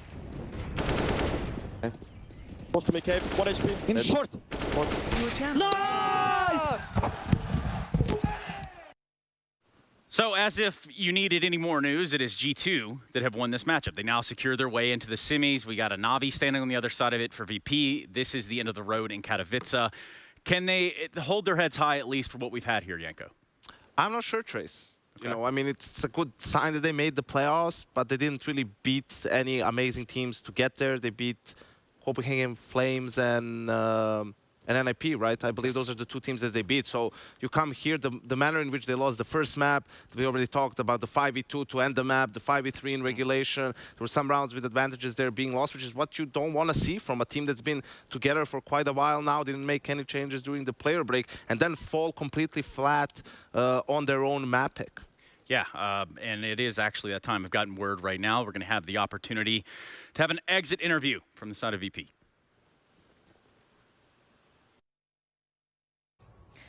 Hi everybody, Heko here with Yikinder, and unfortunately we're gonna have an exit interview right now. Let's just start with Ancient. You had such a slow start and then you kind of struggled to find rounds. What happened on that map? I don't know. I can't really say what went wrong, but I think individually we weren't winning any duels, giving up some stupid entries, and that's why we lost that map. But I think everything could be different if we won the second round on CT side. And yeah. Do you think that the first map actually had an influence on your performance in the second one? Because we had like, what, 3 overtimes or something? Did it have an influence? No, I don't think so. I think it was a good game. We all understood that it's a good game. They were playing good on Mirage, and we were more focused on Ancient. We just didn't show up. Well, during the media day, James mentioned that whenever you have a big break before playoffs, you kind of struggle to find like the best way like to prepare. Do you think you still have this problem, or you actually managed to find the best combination? It didn't work out this time. I'm not sure. We were testing out different approaches, and this time this approach, maybe it's good, but it didn't work out today, and not sure yet. Okay, thank you very much. Thank you very much. I hope you will be able to enjoy the rest of the event. Thank you very much. Thank you. Have a nice day. That's Akinder, another a promising talent that's really kind of overshadowed a few people in the past couple of years. We talk about a guy like Akinder and what VP are able to do. Commiserations here, Yanko. Yeah, absolutely. Sucks for them to be out. They definitely expected more of themselves. G2 is a beatable team at the moment, right? Yes, they have upgraded their positions, but they still need time to make everything function, make everything work, to expand their map pool as well. So this really was, a chance for VP to solidify themselves, to go the extra step, face Navi, but they couldn't get it done. And I think when it comes to Yekinder, it has to be classified as sort of a disappointment. His individual performance. Again, he came into this event as being part of the 8 best players in the world last year. Katowice last year was his breakout tournament. Absolutely. And I think that his play style in general, very risk-oriented, very fast-paced as well, sometimes might be hard to get on track when you're in the big stage, when you're on the audience. You can, go back in your shell just a little bit. He didn't display the quality of Counter-Strike. I know he can. And on the side of VP, it will be meh. That's the word I have in mind. It's meh. They made it to playoffs. Okay, we expected them to be here. They have the caliber, but it's nothing to be excited about. It's nothing to cheer on. It's a very slow high five. Not even. It's like a pat on the shoulder. It's a handshake. There it is. Thank you for being here. Thank you. Yeah, rough one there for VP. Obviously saying goodbye to them. We also have the firm handshake, Trace. Firm handshakes all around. But in this instance, we're going to continue that pace up. You talk about fast-paced, and we do take that opportunity now to hear from Jax from G2. Jax, congratulations on that victory over VP. Deep breaths, have you sort of recovered from the stage atmosphere? It's cool to be here, really. It was empty in 2019, but now I can feel the spodek with a lot of people inside. It's crazy. Jax, what was it like walking out and seeing the crowd and feeling them? You cannot imagine, guys. It's like, I don't know how to explain, but it's something special, and I think every player will play CS for coming in this type of arena. Jax, with all of that context and this arena, the Spodek, an iconic arena, being back here, how motivated were you to win? We are all competitors, we all want to win, and now the COVID is over and we are here to lift some trophy. Let's talk a bit about Mirage. m0NESY went absolutely huge. In your interview with Heku earlier in the tournament, you said you see yourself sort of as a father figure to him. What was it like seeing him perform like that on map 1? This kid is insane. He's insane. I cannot imagine how we can do and how he's gonna be in the future, because he's really, really good. He's born to play CS, and I'm happy he produced a performance like that in the arena, because he was better than here than in the group stage. Map 1 was very hard fought, Jax. Why was that? Why did we see so many overtimes? First of all, Nico and me, we were not on the good form on Mirage. We were forcing things and we were not really patient on what we planned. But after we know we are strong city side, we just wanted to put 3-0 in city, to put 1-1 in T, and after on Ancient it was more easy to restart, to refresh our mind and to play. Okay, so on Ancient then, you guys just came in mentally refreshed and it was much easier? Yeah, a lot. And we start on the strong city side, so it's always easier. Jax, final question. You'll be playing Navi. They are your next opponents. What do you think about that matchup? Navi is a Titan, guys, and it's always a good matchup and a strong matchup, so let's see, and it's going to be a good fight like always. Jax, any final words to everybody in this arena and everybody watching at home? Thank you, people, to be here, to support us, and only love, guys. And you know what? One more thing. Your girlfriend's over there if you'd like to say anything to her. I love you, Melody. Je t'aime, mon amour. Well, that was sweet and stuff. Thank you, Jax. That's right. They get the opportunity to play Natus Vincere tomorrow. That would be Navi in a semi-final. For us, we look forward to a break. We've got to get situated and get things ready to go for what will be Gambit versus FaZe. My goodness, a best of 3 with so many asterisks around it that I couldn't quite compute them if I tried. We're going to be getting out of here and trading out with Freya to take over the desk.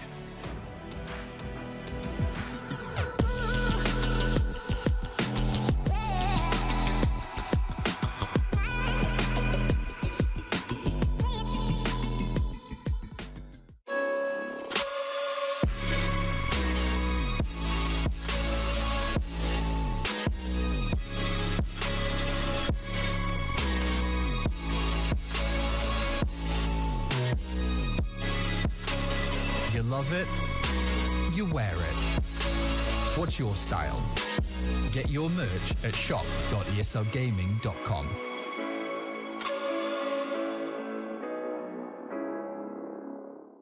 Choose nades, choose a smoke, choose a flashbang. Choose team badges to support your favourite CSGO team. Choose an ESEA Premium membership. Choose routes you know bring in wins. Choose pro video tips. Choose the fan club wars. Choose behind the scenes content. Choose good grades. Choose guns you know you can shoot right. Choose bingo. Choose the equipment you know is going to get your team the win thanks to heat maps. Choose the CSGO Hub Premium, the complete package to help you and your squad achieve all your CSGO goals. So you guys won IEM Cologne against Gambit. You guys won IEM Winter against FaZe. Who's winning this third match? Who's winning the grudge match? Everyone's too humble here. I think they will beat us. So let's get into. Let's hear some reasons. I want to get into it. We will lose. You had to write that down. That question. Yeah, that was one of my best questions I prepared. You should have thrown the notebook away.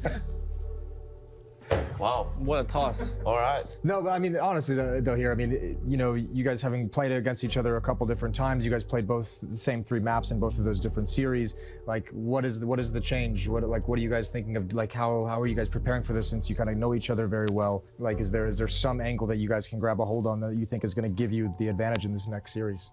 I mean, let's be honest here. I think if anyone's going to have pressure, it's going to be Gambit because we are coming here with like no practice. I had COVID for like 10 days, so the guys didn't even play before Katowice, and they had to play with JKS the first few days, and we don't even know if Rain's going to play. So I think for us, there's no real expectation, and I think we mentioned that we're just going to enjoy the stage and just take it round by round and then see how it goes. Yeah.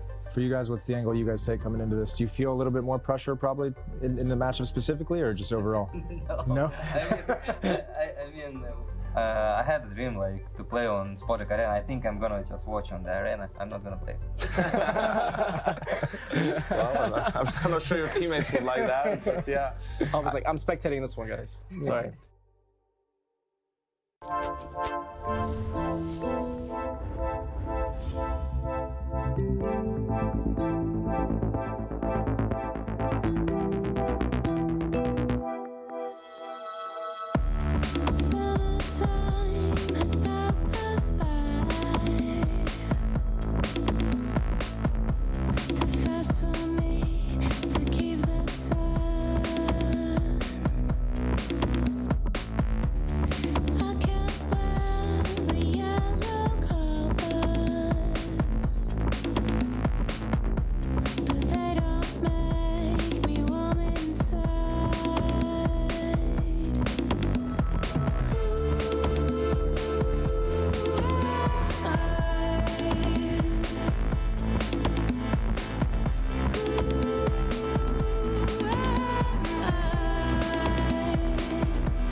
Some people play the long game, and at times it's best to hold.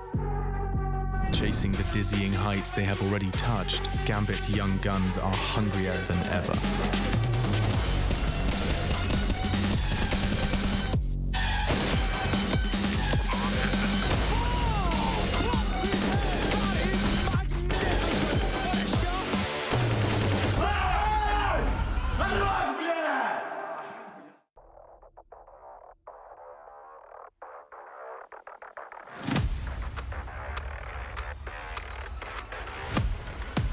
the thing with Nafani, he is one of the in-game leaders that, you know, type of an in-game leader that I would respect the most these days. One of the keys for Gambit, obviously, is using the star power. Shiro on the AWP, and I would immediately say Axile is the other player that comes to mind. He has all the attributes needed in the new era of CS to get his team to the championship level. With the in-game leading and pressure we talk about with Nafani, he has to be making sure he's using them in the right ways. Nafani is somebody who is a beast when it comes to hyping his teammates. You know, when he enters the match mode, the competitive mode, he turns into this beast, you know, that helps his teammate get the best out of that. Now the pressure starting to mount, high flashes in response, but Flames close the gap. Oh, what? That from Shiro! Just simple. And the flicks are there as well. Shiro, you're an animal. Taking some initiative, taking some aggression. No way, Nafani!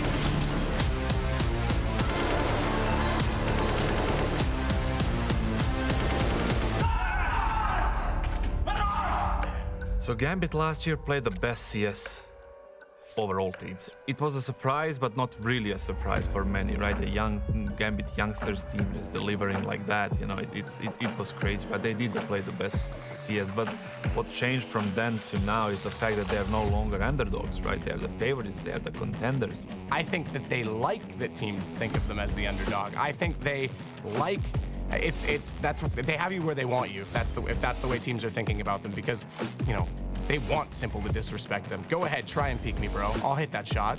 You don't beat the world's best. You don't win an IEM Katowice title, regardless of the circumstances, unless you are a heavyweight. That's not luck at that point. The sample size is too big to call it luck. They are absolutely heavyweight. Nafani understands that as a captain, as an IGL, in and out of the game, you need to be there and hype your team every day, every match, every game, every map, from the beginning till the end. Shiro to come up clutch, and he's hitting everything as well. Zywa closing the gap. Shiro's... Oh! Blocks his head! That is magnificent!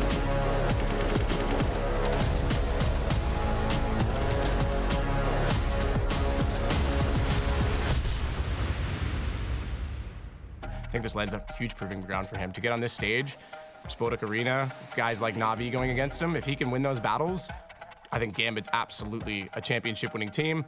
Obviously, you still have to look at guys like Axile, like Hobbit. I still rate Hobbit extremely highly. I think he's extremely overlooked and underrated in the scene. But I think Shiro's the X factor for them. I really believe this guy is a solid AWP player. They are the top 3 team in the world, and they're definitely one of the main contenders to win the whole thing.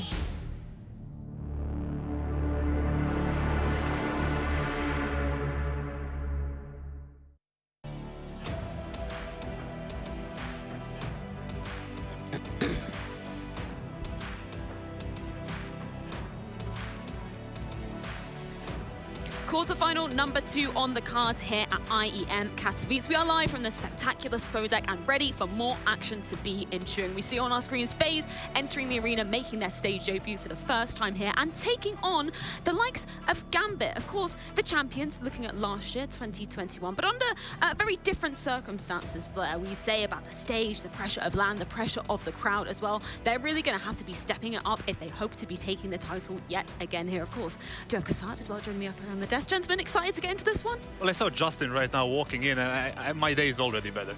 Already smiling. He's in the arena after 2019. That's the last time he played here in the arena as well. We were in the same team back then, but today he's stepping in again. Sadly for Rain, he's not going to be joining us, but good to see Justin, you know, getting another chance to help FaZe getting to the semis. Yeah, I mean, like, I think it's very two different storylines coming into this for these two teams. Or Gambit, as you mentioned, kind of defending champions, albeit they want to do it on LAN this time. And the last time they played on LAN in a big crowd was a PGL Major, where they found that it's not as easy as it is sitting at home or even in the studio. But they've been tested now, and they look like a dangerous animal. That was a quarterfinal in that Cologne event, and that was they played 2 games from the rooms and 2 games in the studio. That game was a studio one, and they lost in the I guess the very weaker phase, I guess, than today's one. Well, counting Rain as well, I guess. Yeah.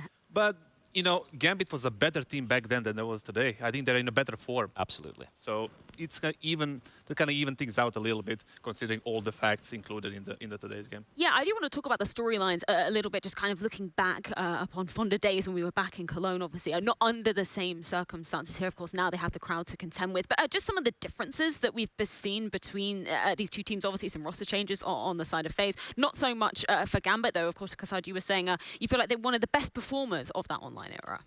Well, definitely. I mean, they showed, like, ever since they were Gambit youngsters, they kind of ascended their way into the Tier 1 CS. They won the last year's Katowice. They've already been tested a couple of times since then, and people kind of were doubting them on LAN, you know, environment.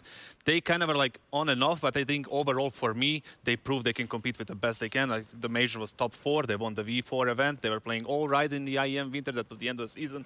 Very long season for them. Coming in here, defending the title. They started off slow against NIP nonetheless, but they keep ascending from the very first match, and now they're beating Vitality, Copenhagen Flames, and then managing to get into the quarterfinals. Now they're on their way, you know, in a really good position to win the whole thing. Yeah, they're in a good position, but also there is the caveat that, you know, NIP, we know the problems they're having. Vitality, again, new lineup, new coach. Strong lineup, but still a new lineup, right? But for Gambit, I think they're one team who have kind of consolidated the pieces they have. They haven't made any changes. They're looking good. And for me, the performance from Axel coming to this event has been it's not just impactful, just incredible. And if he's able to maintain that level and Shiro chipping in as a star AWP player, they're a team to be very worried about. So funny to say, like, Shiro chipping in. And for me, he's one of the top players, right? Yeah. Top 3 in the world right now. And, well, top 4, top 3, what do you say? The same thing. Know, the thing is, like, right now with them, Exile, like you mentioned, he's the mechanically most precise, like, player right now. I think if you watched his demos, there's a lot of things you can learn, a lot of grenades, a lot of setups, everything that you can possibly learn, you can watch from this guy, right? And then obviously Shiro on the top tier offer. I think they have like a solid core right now, led by one of the best IGLs in CS at the moment, Nefani, like we saw him before on the video. So all in all, really good position. I like this talk about Axel as well, because we were discussing it earlier, Blair, just coming into the playoffs, the top players performing statistically wise coming into this tournament. Interestingly, no AWPers in the top 3. Axel taking that number 3 spot. Yeah, number 3 spot. I mean, I think he's trailing Nico at the very top with a ridiculous, inhuman 1.5 rating.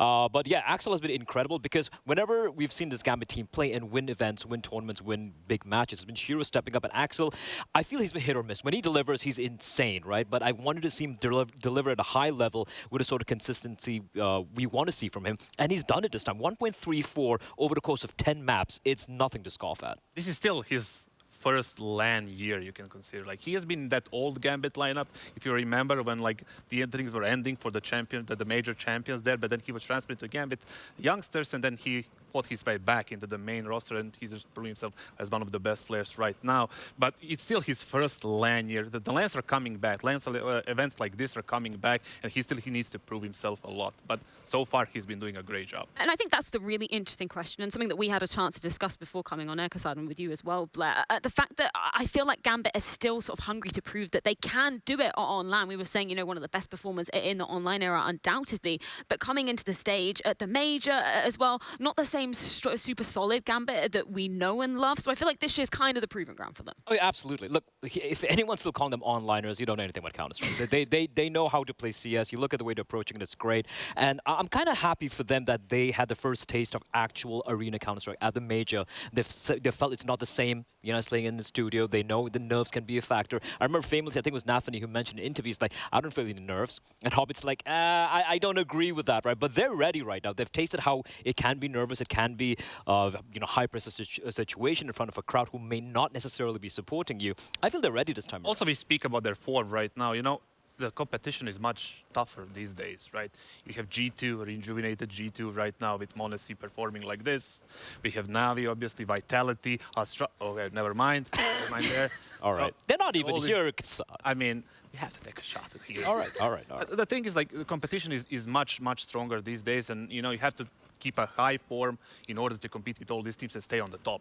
Absolutely. And I think it's a great chance for them to kind of like make this impact because as Kasat said, yes, you have a lot of new dangerous teams coming in, but quite a few of them have had those roster changes. They haven't been tested too much. So this is a great chance for Gambit to show that they're here to win championships. And we speak about impact. I want to take a look at the clutch factor coming into this particular series. We're looking at the top 2 players coming into it in terms of those clutches. And it's 2 players that are going to be gracing the screen here. And interestingly, the 2 AWPers from both sides of the equation. Which is kind of nuts as well. The 2 highest clutches in the tournament, Shiro and Brokey. I know we talk a lot about Shiro, man, but Brokey, holy hell, has he come alive this tournament? The thing is, like with Shiro, like that's something you could expect from Gambit. He loves his clutches. You know, we love these Shiro rounds. You remember those. He's always in a position to close out the round. He's one of the best to do it right now. He's super calm. He's super collected. He knows what he needs to do in any situation, like towards like the last seconds of the round. But Brokey, yeah, definitely, he came alive this event. And that's what FaZe needs, right? They need their core players to step up. Of course, Rain will not be here. Karrigan is, the IGL, but they need Twist, Robs, and Brokey to step up, and deliver. And he has been delivering on all cylinders throughout this. I mean, the fact is, like, during the rough period, Jesus so to Christ, speak. 280. It's kind of nuts. It's kind of nuts, right? 133 op kills. I don't even know what to say to that. I mean, that's a lot of opping. But the thing is, like, for FaZe Clan last year when they were struggling, where it looked like there were like a lot of stormy seas and it was floundering as a ship, Brokey was the anchor. He wasn't a star player, but he was always delivering consistently with the AWP. And now that all the final pieces seem to have kind of fallen into place for FaZe, it seems like he's now, all right, my time to shine. And he is delivering. And that's the really interesting aspect as well. When we were, I know yesterday we were coming in for a House Rules play, we were looking through kind of the history of some of the players on the side of FaZe and their lands on record as well in front of those big crowds. You've got players like Rain, unfortunately not in attendance for this one due to the COVID protocols. Karrigan as well, I think he had over 50 himself. But Brokey actually didn't have too many. So I think that's what makes this extra impressive, hopefully coming onto this grand stage. Yeah, the fact that he's been playing for so long for FaZe, and we're just taking a look at all the tournaments he's played, and the ones we'd had Arena before the COVID times, they never really qualified for the playoffs in the stadium. So I feel like this might be second, maybe third appearance ever in front of a big crowd. The thing is, like with FaZe, they had a terrible year last one. It was just abysmal year for an organization like FaZe that expects like trophies back when Nico was there, and especially like now when they have like so many stars as well. They have qualified for 1 playoff, and that was against Gambit, in the quarterfinals in that Cologne event. They lost in the semis after that. And ever since that, I think they played maybe 1 more playoff, and then there was nothing. They qualified for the major, which was impressive by its own. And that was it for them. Now they're starting the new year, coming into the quarterfinals, and it's a good start. They got the perfect, player for the spot they needed in terms of Robs. So they are on to a good start right now. Sadly, Rain is not going to be here, so that kind of ruins the day for them, But they have my boy. They have JKS. So. And I think it is kind of heartbreaking when we say that for FaZe, because I feel like it was the time to say, you know what, no more excuses for them. The fact they're coming in with this full lineup now, we're not giving them any more time to sort of there was never an excuse. Pieces. This is it. It kind of is the excuse that, that they're going to be coming in with. The only team right now in the playoffs who made it all the way from the play-ins, right? And this is through the trials and tribulations of Robs not being able to play. Thanks to JKS. JKS, Aussie Power coming in. Chad is somewhere there smiling in the crowd as well. But JKS comes in, stands at the last minute, and then, you have Robs coming back in. You're like, finally, we have all 5. Now Rain's not there. But still, able to push Na'Vi till the very edge. 10 up. Almost classic FaZe scoreline right there, but almost able to close it out against Na'Vi. For me, look, mentioning shots there. Okay. It happens. But look, here's the thing, right? Karrigan, he got a lot of I would say criticism for not really delivering on a personal skill level, so to speak. But the way he's able to lead this team, despite the uncertainty surrounding it, it's insane, man. The thing is, like, you have people out from the outside. They need to understand when you have a stand-in in your team that's not matching your role sometimes, but it kind of takes out of you as an IGL. You need to, improvise a lot. You need to make a lot of compromises. You cannot call the same way. You cannot do the same things that you did on practice. And that takes a toll on your performance, individual performance. Absolutely. Right? And sometimes it can be too much. I think with all these problems, Karrigan managed to get this FaZe lineup into the quarterfinals and almost into the semis. Couple of rounds here and there. Simple showed up, Electronic as well. Well, you cannot do anything too much about that one. But, overall, what he did with this lineup and with these problems right now is absolutely amazing. He should never feel bad about it. Absolutely. And I think that's going to be a real another test for Karrigan coming into this, as we were kind of prefacing. Of course, Rain, unfortunately, no longer here. Luckily, they do have JKS to be standing in, but it's no easy feat because, of course, he was standing in for Rots, but then you go over to Rain, completely different kind of role player. That's the biggest problem I see today for FaZe. It's the fact that Rain is not there. It's not just that. It's the role. solves the problems, right? Imagine Justin having to learn all Rob's spots, all his grenades, all his setups and strats and everything, and he needs to learn all of this again, just for a different role. And the fact that Rain is the natural hard entry, right? One of the hardest entries that we had in the game ever, right? And then we have Justin, JKS, who is the complete opposite of that. Like, the farthest you can think of, that's Justin, right? Yeah. And that's going to affect their game. They're going to be punished in the veto. They're going to be punished in the game as well, in the style of playing. So all in all, massive problem right now in those terms for FaZe. But I mean, props to JKS for standing up and taking to the stage once again. I know he said in the interview before coming in for Robs, he didn't want to be the reason why this team is failing, and he wasn't. They managed to make it to the playoffs. Listen, for FaZe, considering all they've gone through, man, like I feel bad for them, but the fact that they're even here, I think, is a massive accomplishment overall, right? But yes, for JKS coming in, I'm assuming they had some contingencies in place. They might have been practicing with Rain all this while. At the same time, JKS might have been doing a little bit of prep work just in case Rain's not able to play. So I'm sure he'll be ready to a certain degree. But like you said, it's such a big, massive role, big shoes to fill in a last minute. So it's going to be rough. But I do have faith because Brokey, Twist, and of course Robs, they really delivered, individually speaking. But so did Shiro, Exile, Hobbit. Exactly. That's a problem. Well, we speak about the teams, but I want to hear how our casters are doing down in the Grand Spodek Arena. We do have Harry and Hugo. Gentlemen, how's it going down there? Oh, it's going good. It feels a little surreal. I kind of want to get real with it for a moment. It was here 2 years ago where esports really started to feel the effects of the pandemic, right? We had the doors closed. It was heartbreaking. But you know what happened? CS esports, it endured, right? The fans kept tuning in. The players, they kept their sights set on reaching a LAN, on getting back to it. And now we've come full circle. We're back in Katowice. We're back with a crowd on LAN. And oh, Hugo, doesn't it feel good to be back? Yeah, very good question, Harry. I don't know, let's find out. Katowice, does it feel good to be back? They sound ready, Freya. How are you? Fantastic. I'm so ready to get into this best of 3 series. Thank you so much, gentlemen. I love we'll this checking in with you. I love Harry's just so infectious. I'm feeling the enthusiasm right now. I usually don't smile, Gassad. He makes me smile. You don't want to get those smile lines, do you, Blair? Very conscious of that sort of facial. It's really hard to smile. Yeah. Well, I do want to get into the map vetoes as well, because when we were throwing it back to, obviously, that Cologne quarterfinal, quite a long time ago, but we were sort of speaking a little bit about what we're expecting from these maps, considering we did see them playing out the same set of maps again back in IEM Winter 2. Vertigo and Nuke are going to go out. That's for obvious, sure. Yeah. I feel like that Gambit has to punish them by picking Overpass. Yeah, I think Overpass pick should come in. I think last time they picked Ancient, right? But Ancient, as we found out, can be a very cruel mistress because you're going to be starting the T side most of the times. It can kind of spiral out of control. So 100%, if I'm Gambit, considering I'm a full 5-man roster against a team with a stand-in, you try and flex your map pool. So Vertigo the band should be coming out here from FaZe. And I agree with you. I think Overpass is and the way Inferno. to go. Their T side has always been their signature kind of map and side. Especially like on Overpass map, like Overpass, they have been slow defaults. They drain your grenades. They make the right call. They do the finisher at the very last moment, and they just do it so calm and composed. It looks almost perfect, right? They had the problems against NIP in this event, but it wasn't too. Oh, a little bit different from what you thought, yeah. This is very, very interesting. Like the Inferno pick from FaZe is something both of us agreed on. Dust2 being picked by Gambit. Now, I don't know, could it be because of the holds they saw from the Dust2, which they had against Na'Vi for FaZe? Maybe, perhaps.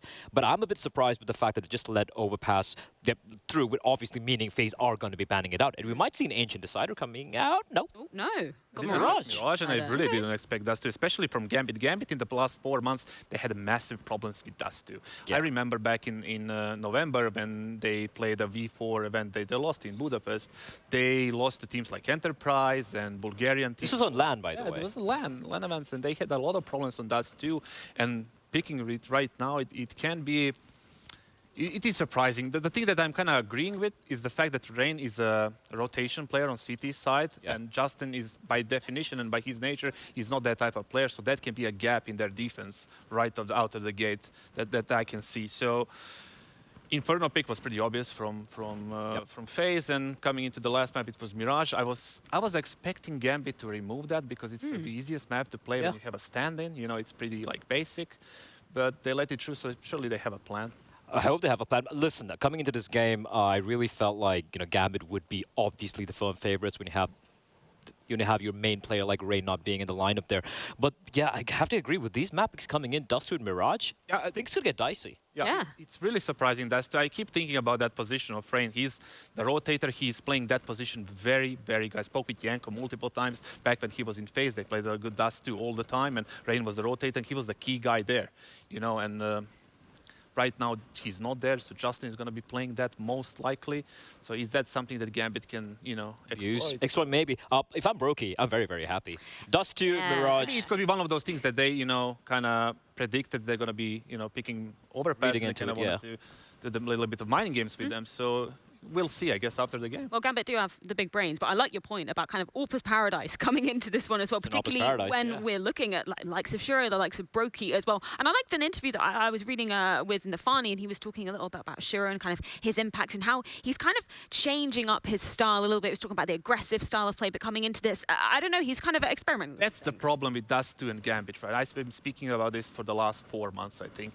The mid control on Dust2 is one of the most important things on the map, right? And Shiro being the defensive op that he is, he's not being able to help a lot with those aggressive picks towards middle doors, those short and like fast short executes and anything like that, because he's playing too defensive by nature. That's something that FaZe can exploit and can just, because the map has been a little bit changed, and then you can push lower a little bit easier. You can get some CT aggression early on short and B tunnels as well. So that can be a little bit of a play for FaZe right now.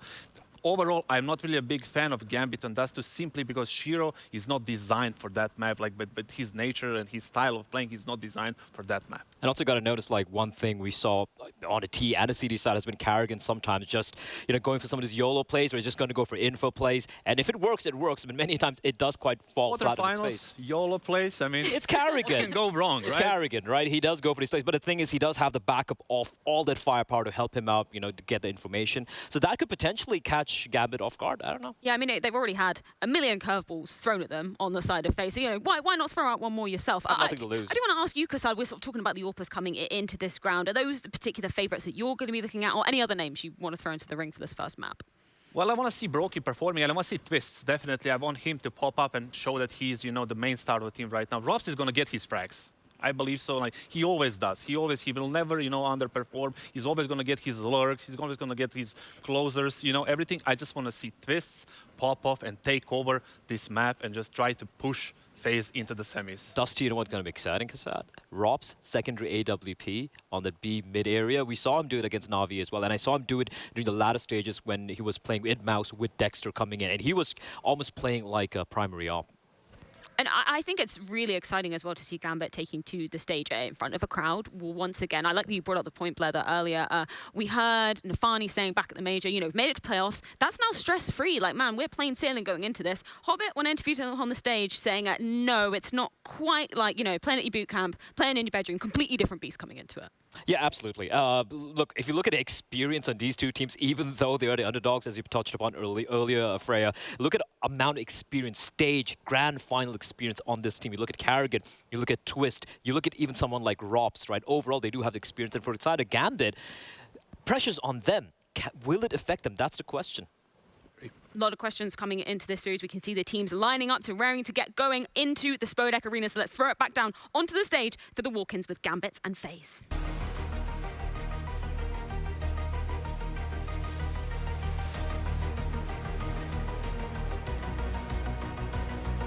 All right, baby, here we go. Second quarter, final time. Man, I love these doors. I love them. Gonna get installed at home when the tournament's over. Right then, Spodek, we ready for a second quarter? I think you're sort of ready. What a great first quarter final we had. What a great match to have back on the stage with you here watching great Counter-Strike. That's what we wanted. But if it's good ones, the best thing to do is do it again with a second quarter final. The prize is a place in the semi-final and a matchup against Heroic. Two teams that want it, that need it. They want to prove that they are the best, that they are worthy of being here on semi-final day here in Katowice, the Intel Extreme Masters. So, are we ready to bring the teams out? You guys don't seem ready. Are we ready? That's why I love you. Please welcome the first team, defending champions, but And there's always a but when you say it. They won it online last year. They want to prove there's no asterisk. They want to prove they can do it here, in the flesh, on the stage. They want to prove it to you right now. Please welcome to the stage, it's Gambit!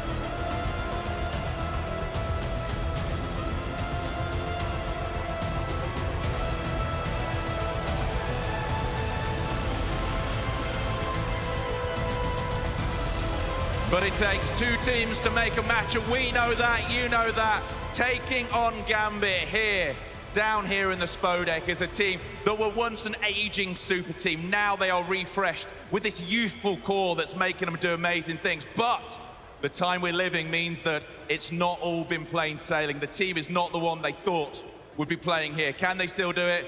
It's time to find out. Please welcome to the stage, it's FaZe!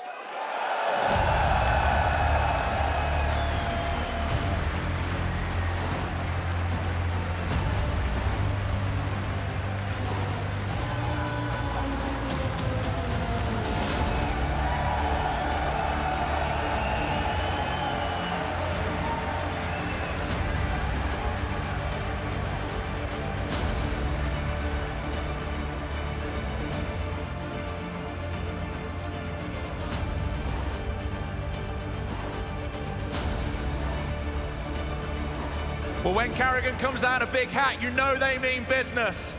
IEM, who's winning this? Is it FaZe? Is it Gambit?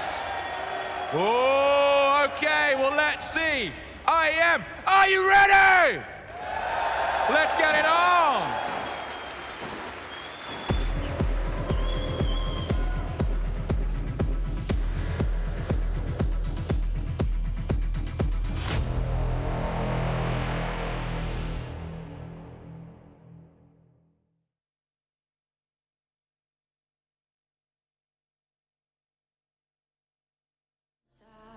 In taking on the defending champions of Gambit. But as OJ Borg correctly prefaced, there was an asterisk to that victory as well. So the question is, are they going to be able to do it in this quarterfinal?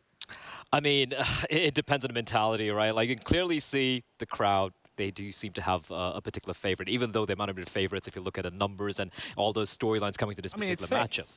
It's FaZe Clan. You have to be a fan of it. Look at that guy, Karrigan. Endless fans everywhere. Fair enough. Definitely. I mean, overall, this game, I feel like FaZe is having a lot of issues, you know, considering rain and all this stuff role-wise.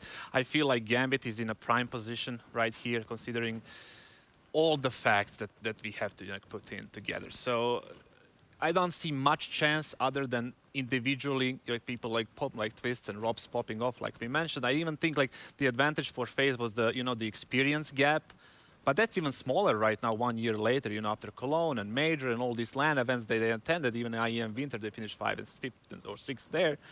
And all this experience gathered from them in the past year can kind of only help them right here, So the gap with the experience is not that big anymore, and they have been playing LANs, so it's not as big of a pressure as it was. Yeah, no, it is a really good point coming into things. When we talk about skill and experience, I know, Blair, you've really been harping on about the fact that Karrigan, sure, maybe in that Na'Vi game, people were criticizing some of the numbers he was putting up, but the fact that he's been able to take some of these blows, some of the interesting situations that have been thrown at FaZe, he's going to have to do it again with JKS now coming onto the stage again. Look, you need insane mental strength and tenacity to be able to somehow push your team all the way to the playoffs over here against teams like Navi's, like Fnatic's, like even Liquid early in the tournament, right? And they started, again, I'm reiterating the fact that they're here from the play-in. They had to play a lot of Counter-Strike to make it all the way here. So credit to them to make it here, again, playing without rain. But I feel like Gambit is one of the worst teams they want to go up against. They are such a fundamentally sound team where even when you try and throw a few curveballs to be a little unpredictable and try and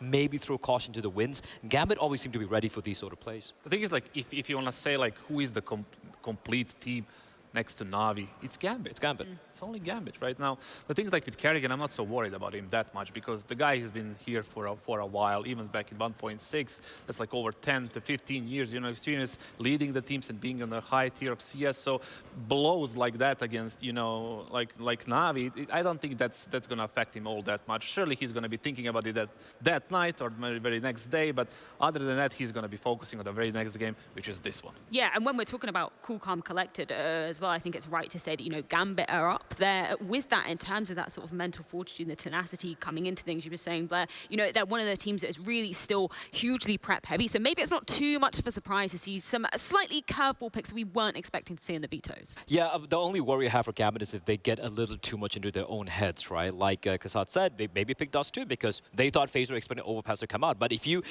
overthink things at times, you just might be falling into a trap and FaZe just might potentially steal away your map pick. But that being said, I still feel Gambit should have the game plan, they have the firepower, they're a complete team, they should have the win. Same thing happened with Gambit in V4 as well. Like they lost this couple of Dust 2s against Bulgarian team and Team Enterprise, and they entered into the game against Big in the semis. Yeah.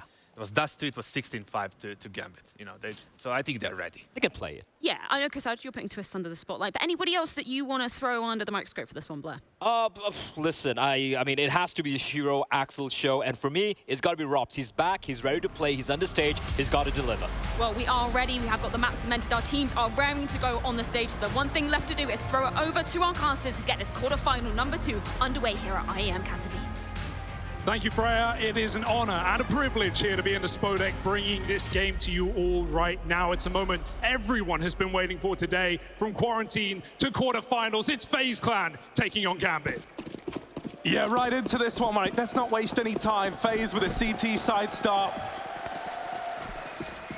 Out towards long for Gambit and flashes over the top. It's Kerrigan to open up the pistol. Traded by old mate JKS, and there's more where that came from. You got to get past Brokey. This guy's put up some phenomenal numbers at the event so far, but he's trapped in at the car. He's going to need help. He's going to need bailing out. Oh, burning alive, and JKS is swinging as well. That's the pistol for FaZe Clan. Oh yes, these fraggers showing up at when they're needed most. 3 kills of JKS and the world on his shoulders right now, Harry. The desk couldn't have set it up better. This guy has huge boots to fill in an unfamiliar role. And on a map that Gambit have taken some of the best in the world down on so far. This event, Harry, everyone has first banned Dust 2 against Gambit. No one has wanted to touch them here. It's slipped through the veto, and FaZe are licking their lips. Full blocks now for Gambit. The beating should stop. Yeah, probably just a pretty slow round, right? Pretty uneventful one. Grouping over in middle for Gambit and, you know, looking for any way in, but it is just Glocks at the end of the day, right? There should be a chance for FaZe to pick up a bit of pace early on.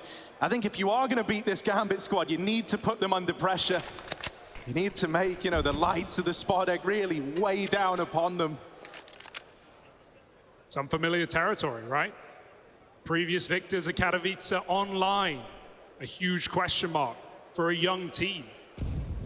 Up against grizzled veterans, but FaZe wait with bated breath. Gambit don't show a thing. Even mid conceded by FaZe, who sit back in their bomb site. Right now, double set towards tunnels. Got to care the eventuality of a mid to B. Gambit, one flash up short, trying to fake things out. It's all a ruse. Yeah, you've done well to avoid this AAA lean, but you still go walking into Robs, and oh man, he's on for the ace. Get it. Just Hobbit left to find, and Twist will steal it away, but it's still a clean round for FaZe. Just what the doctor ordered. 5 alive at the end of things, but now this is where the going gets tough. This is where it gets serious, right? Gambit bringing all they've got into this 3rd round. Are going to be lacking that AWP. I think that's important to note. Won't be one on the other side just yet either. Going to have to wait for that clash of Shiro and Brokey. But hell, man, I like how Rops has started. I like that as a first look at him. Certainly good signs. Oh, Axel with smoke drop, not going to be Xbox. Instead, it's a long take for Gambit. Again, out quick, Hobbit. It's Molly now to miss Molly. Smoke will follow and flashes, at least keep him honest. FaZe take the map control back, and they leave B completely empty, vacant. Gambling towards this A site with Rock still trying to fight middle, off timings. The Xbox smoke comes in, loots and vision. Twist has to care what could be close. And Gambit haven't poked their nose into this B bomb site. They don't know what lacks. Right down middle into the nades. Yeah, this is a pretty heavy mid and short lean for FaZe Clan, though. Feels like they're one step ahead of this round. They're in the right place, maybe at the right time. Twists, whoa, knife out for Hobbit. Good flash to set him up, and there's the opener. Gambit do deal with the point man over on Catwalk, but as mentioned, there's so many more to follow, right? This was fine for FaZe. They can afford to take a casualty or two here. They've still got 3 leaning in towards A. Yeah, those nades getting picked up in spawn as well. Fame by Alexi. Gonna get ready to chuck them in behind the smoke. Hobbit gets contact and the second entry comes in. Gambit start running wild towards the A site. Rops has killed a mid lurker, but it's not gonna stop Gambit on their path to victory. Roki back of A. A couple of kills before Shiro fires back, flashed. 30 seconds, this bomb not going down yet. Inters watches his backline, but he needs to cover Shiro, who sticks it for short. Look at JKS and Rops, man. They're out in the open. They're looking for these fights. They want them. They want you to feed them. And Inters, he will oblige. JKS is dead, and it all falls onto Rops. Kind of quiet in the group stage, and the glory doesn't start now. Gambit, they find their first when the rifles come out to play. Yeah, certainly nice to see Rops pop in round 2 against the Eco, of course. But like you said, quiet so far, had to warm into this event, had to wait for his arrival even. So no better time to show up on this star-studded roster for FaZe Clan. Not able to do it in the 1v2, but Gambit coming in with their first. Got Brokey's AWP in play now. This guy has been a superstar. And where there have been questions in FaZe, Brokey has been the one consistency. Not in mid though, missed shot as Hobbit bounds out. FaZe up to their usual tricks, poking mid yet again. Yeah, pretty measured so far in the start of these rounds from Gambit, right? Keeping that kind of poised look that we were used to seeing out of them in the online era. Rob's looking to throw any sense of safety out the window. He's just dry fighting mid and trying to set up Brokey, but he does snipe the kill away. And now Brokey's AWP gets stuck in. All right, middle's off limits. Gambit just got the memo. How do they want to try and play this one? The bombs drop back at long, but if you look at Carrigan on the minimap, man, he might be about to unravel this entire round, pushed up at the double doors with that MP9. It doesn't need to activate. The longer he waits here, the better, right? Time's getting ticked off. Gambit aren't getting given opportunities. Carrigan his steps, though, and he wants to capitalize. Knife out, backstab, bomb down, and Carrigan takes the space as well. Knows Nafany was rotating towards B. That sets FaZe sights on tunnels. That's exactly where Gambit are. This is a really rough spot now for Gambit. Like, this really should be the round with Carrigan. Having dropped the bomb. Bit of a whiff from Rops, but he's still alive. And he manages to get out. Ow. Inters, no freebie to be found here, man. And with 35 seconds left, you're running out of options. It might just be a very drawn-out save here for Gambit. I think FaZe have done enough. This was a battered buy as well. Famas is not going to hold FaZe back. And Gambit, stalemate. They give it up, they go down, they give FaZe a third round early in this map, and that is going to wreck the money as well. The loss hasn't even built up. Suddenly you're getting no bonus. Oh, you're getting no survivors either. JKS, aggression onto Shiro, and Gambit are getting collapsed upon right now. The only save is Inters. One gun. Oh, they're going to get away with one gun. Can't even buy around it. It's not a pretty start.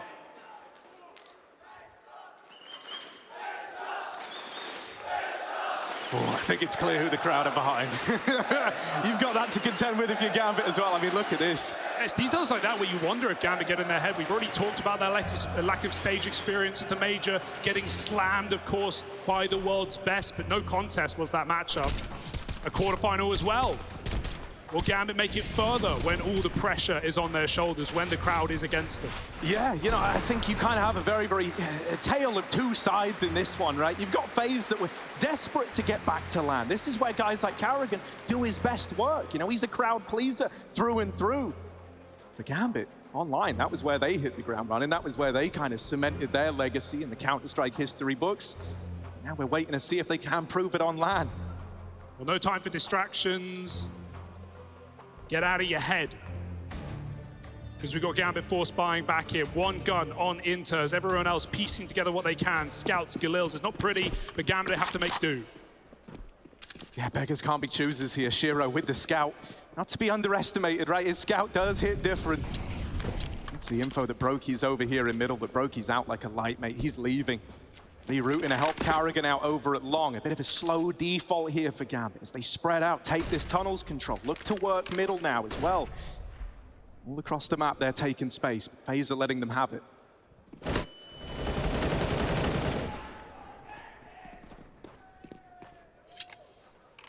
early bit of defaulting will culminate in this A play. Gambit have the hinge smoke, they climb up for free.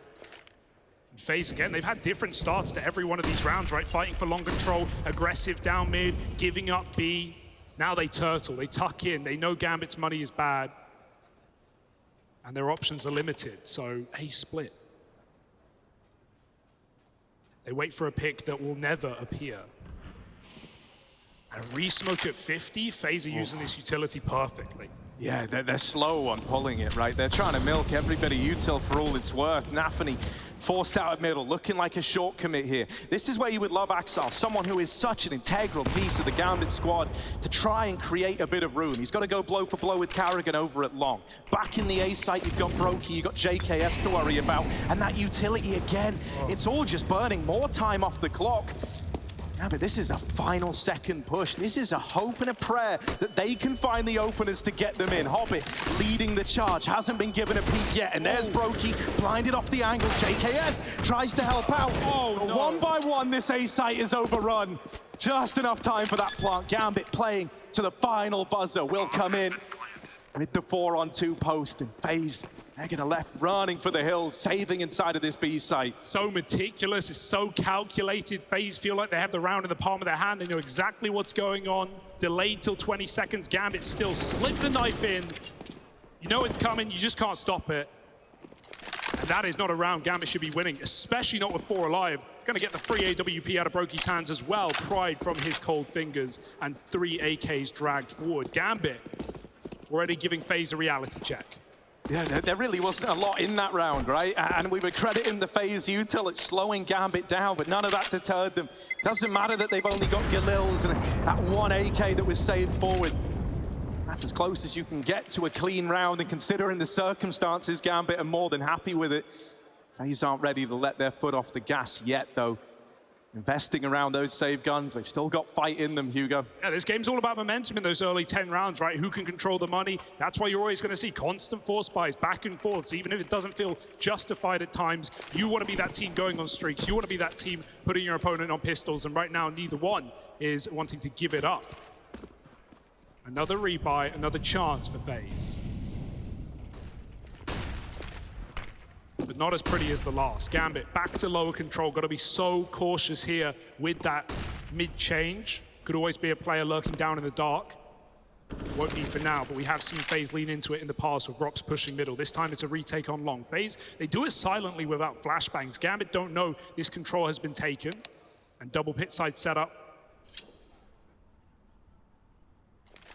Here's the round, may not be live. No damage has been done. A quick and swift reset should ensue. You got dead monitors, Harry. No one's fan. No, that's never fun, is it? You might be thinking, wow, this is pretty measured from Gambit. Yeah, it is. It's because it's not live. So we're going to go ahead and run that one back.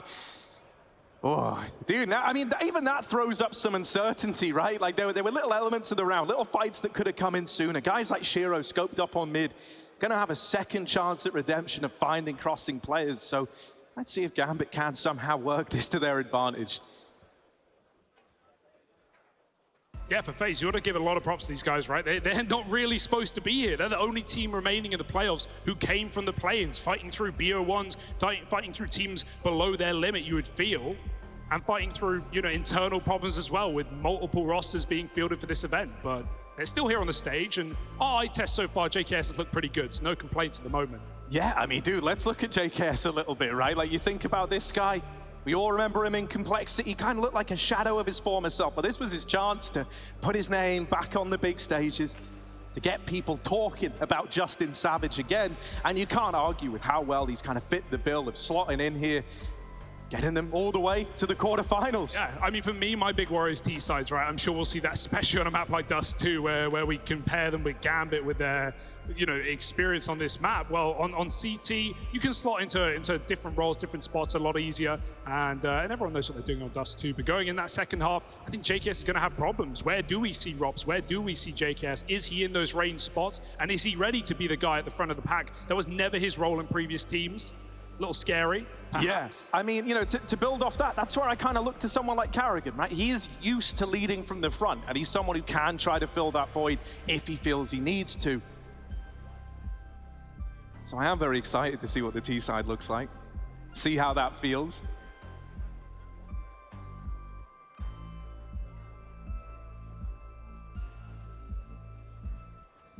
Oh, it is wild that despite being so early days, this has already been so back and forth, right? Oh, it starts to get you nervous. I don't know, man. Is anyone else just freaked out that we're even here and doing this? Oh. Spodek's packing out as well. More and more people, more and more fans. Hopefully the weekend's going to be packed out to the brim too. God, it feels good. It feels good to be back. And it's a real trial by fire for someone like JKS. You know, showed up to be a stand-in for Ops. That's all he thought was going to be on the agenda. Now here filling the place for Rain, who I bet is sat at home watching from the sidelines, giving his team the best. Look, you can see the admin team working away. Speedy. It's like a pit stop live on stage. Yeah, it's got to hurt for a player like Rain, right? Like, he's been in these positions before. He is one of the most experienced players we have at the Tier 1 of Counter-Strike right now. Alongside him, teammates of similar stature. You've already talked about Karrigan. But for Gambit, these are youngsters. These are guys that years ago were watching these Tier 1 players years ago on the biggest stages. We're literally Gambit youngsters, right? And then you talk about that whole timeline and how wild that is. You know, Hobbit coming in as that one grizzled veteran, and even he joined the youngsters project to begin with. And then they managed to turn them around, make them look like world beaters in the online era. Yeah, it's kind of mad to think about Hobbit being the only major winner in the server right now. Yeah. FaZe with enough chances to get there themselves. But never quite in time. Always second to the throne has Karrigan been. Even back-to-back grand finals here at Katowice in the past as well. Yeah. Karrigan, I mean, the king of second place, and I bet that's not a moniker he's looking to hold on to. We got any FaZe fans in the house tonight? Sounds like it. Man, Admin's on stage. I've never felt so much pressure either. Getting this one swapped over. Come on now. We're all here to watch some Counter-Strike. We're all here to share in these moments. It's what we've missed.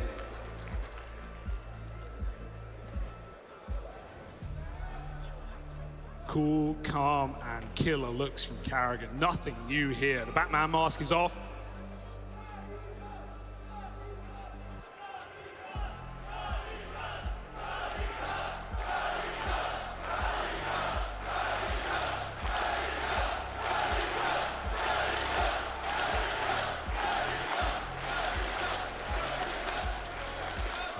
I see some folks with their lights on in the arena. Should we try and get everyone on that same kind of level? Get them lights on. Lift them phones up. Come on, Katowice. Let me see ya. Oh, that's magical. That is magic right there. Oh, man. We've been waiting years for the Spodek to open those doors back up, and it is worth every damn second. Thank you, everyone who has come out tonight and for the rest of the weekend to watch Counter-Strike. It's a blessing to be with you. I'm lost for words. Are we allowed to cry? Are the casters allowed to cry? Oh, it is just a sight to behold, isn't it? Imagine you're up on the stage right now, man. You look out to the crowd and that's what you see. You're waiting for a monitor to get swapped over, and that's nothing compared to the breathtaking scenes here. Boy, should only be a couple more moments left on this one. We got told a couple of minutes, so we're all waiting in this one together. Let's look at the series as a whole, though, Hugo, right? Starts here on Dust 2. Kind of touched upon how no one was really brave enough to face Gambit here back in the group stage. Well, then we go on to a bit of Inferno. Oh, FaZe Clan with Inferno, am I right? It's one that really does get your blood boiling, your blood pumping. It's exciting though, right? It definitely sets us up for a 3-map series. I think FaZe have no pressure on them in the sense that no one expects them to make a run in this tournament, not anymore. They've already done what seemed impossible. Man, they took Na'Vi to 3 maps, almost themselves qualifying straight to those semifinals. That would have been a shocker. Yeah, I think even looking to that matchup back in the group stage, we all remember it. It was a banging, like, triple overtime affair between FaZe and Na'Vi. If you remember, Karrigan was very, very quiet, and he put out tweets after the game. You know, he kind of alluded to it in interviews. I think he feels like he shoulders a lot of the burden for that defeat. And with a guy like Finn, you know, I can imagine that just lights a fire beneath you to want to show that you've still got it on the stages, in front of a crowd, back on LAN. You know, these are the moments someone like him lives for. Yeah, and of course, standing right behind Gambit, Groove. Always suited and booted is this guy. He looks better than I do, man. He's looked stylish all event long, even back in the group stage. Crowd pleaser, and we love it. We love him for it. He's even an interesting talking point, right? Because obviously the Gambit squad, they were pretty vocal about it. They felt like he deserved the nomination for Coach of the Year, right? He wasn't even in the running. And it did feel kind of criminal when that happened. Obviously, it was an astronomical year for the Gambit squad. And they felt hard done by. So, you know, it's a little times like this where maybe Groove can try to show his worth. They might even look to accent something like this with a bit of attack pause, get back on the same page. Of course, you've got to keep in mind, right, players don't get to calm in these moments, so definitely want a reset, a refresh, perhaps, between these players when we do get back in. But yeah, talking about coaches, we always wonder sometimes on the outside it's harder to know the impact of a coach, but Gambit, as players, have been very vocal about the impact someone like Groove has had, especially when you do have a lot of younger guys, and Hobbit being really their only experienced player inside of this team. You want people bringing up your young guns. Didn't stop m0NESY though, not having his coach on the stage earlier on. He still looked damn good. And so I hope Gambit give us their all today. Oh, I'm sure they will. No room for second chances, right? You got to nail it, and you got to nail it now. I see that we have everyone back in the server. Maybe that's a good sign.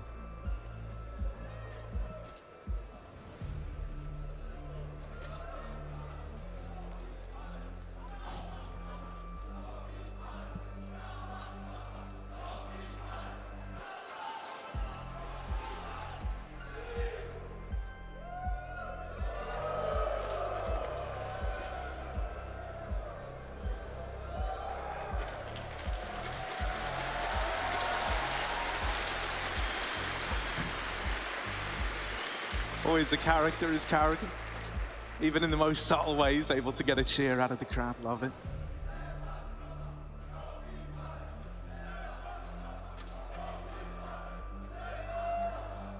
All right, then. I mean, Hugo, we can kind of talk about the matchups we've seen already, just how electric the atmosphere in here can get. Open up today. Who got to witness that m0NESY game? Woo! Oh, look, we even got a little wave going. Give us another one, come on.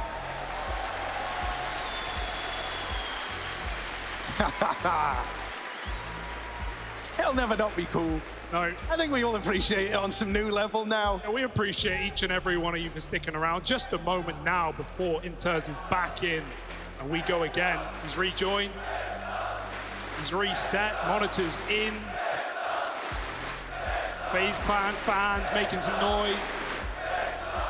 Dust 2 about to be played. I mean, we have a Pugger's dream in this map, Harry. Dust 2, Inferno into a Mirage. And those FACEIT players in the crowd, they're going to be happy today. It's going to make for some good moments, you'd like to think as well, right? Some brawly CS, I think we're about due it. See, one thing, you know, you were talking about FaZe Clan T-sides earlier on, man. I think Carrigan is a master manipulator of the crowd. I think he's someone who's so good at using them to even influence decisions in the server, knowing he can get away with a little bit more. Look at him, man, he's just chilling. How do I get that kind of style? How do I get that kind of grace? How do you look out into all these people and look like you're just chilling on the sofa? I'll never know, but that's Carrigan for you. Yeah, you need him, right? You need a loud voice inside of this team. It is filled with quieter personalities, right? Especially with the addition of JKS. Not exactly the loudest roster around. Carrigan, Twist, players like this are going to have to pick up the pieces, keep these guys hyped up, especially when we get back in after the break. FaZe don't want to fall flat on their face, not when the money's on the line, and we've seen these force buys already go back and forth. Yeah, I think if anything, you know, a long kind of drawn out affair like this maybe works against a team like Gambit. You know, this is like a time now where you don't even have your teammates to communicate with you. You're just sat there. Meanwhile, Carrigan, who this guy, he's always playing it up. I think I even saw JKS smile at one point in this team, shocking. which is just, yeah, that never happens. So, you know he's having a good time. Yeah, it was definitely a harder time in Cole to be optimistic with all the changes we saw, with all the players we saw drop out due to medical leave. Man, he just follows JKS around from there to here. Can't escape it.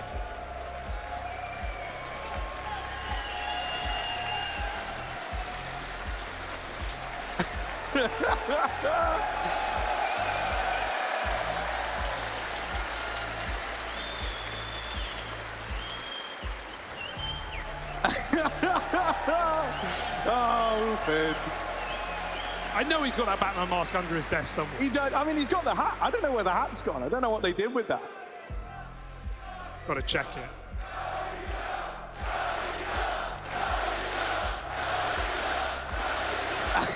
Look at him soaking it up.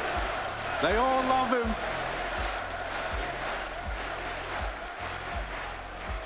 He better throw the hat into the crowd if they win this series. I think we're going to have to ask him to do that. That's a good point. Yeah. Harrigan hat into the crowd.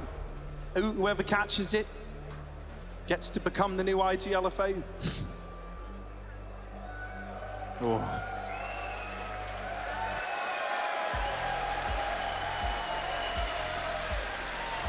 There it is! Yeah. There it is, Carrigan! Custom made.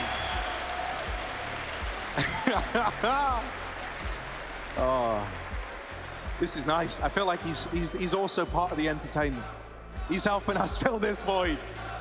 Yeah, I mean, for FaZe, right, let's touch back on this tournament, what we've already seen. We already talked about how these guys came in through the play, and they've had high highs. They took down a lot of good teams to get here. They took Na'Vi the distance. The Gambit was the opposite, Harry. They almost got knocked out in day 2, right? They were put to the lower bracket by NIP, a team who showed up massively in this tournament. We didn't expect them to, just falling shy of the playoffs.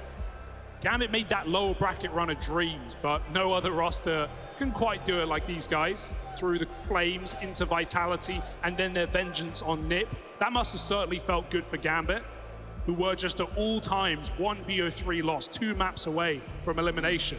And now, in this series, on this stage, they're the favorites.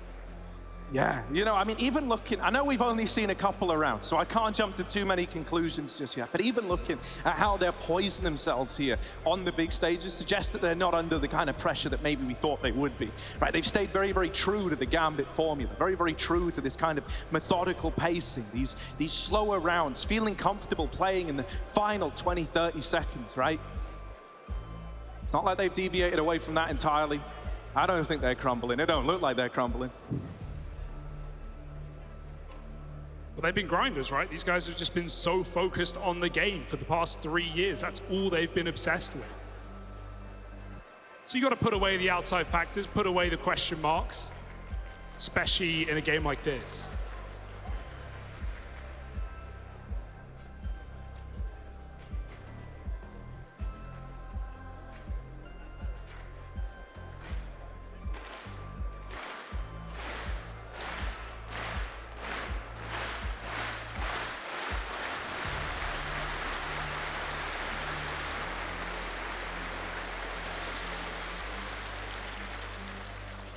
We thank you guys for your energy, though. We're going to need it.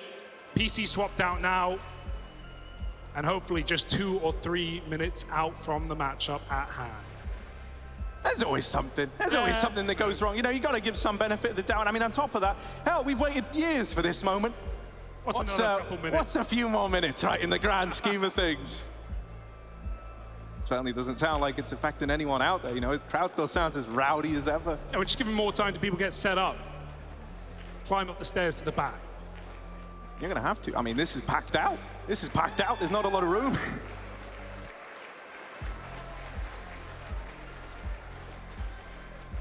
All right. Inters, he's got a fresh PC. He's got a fresh monitor. They've given him everything he's asked for. It's now just waiting for him to get back into the server. And then we should be ready to go.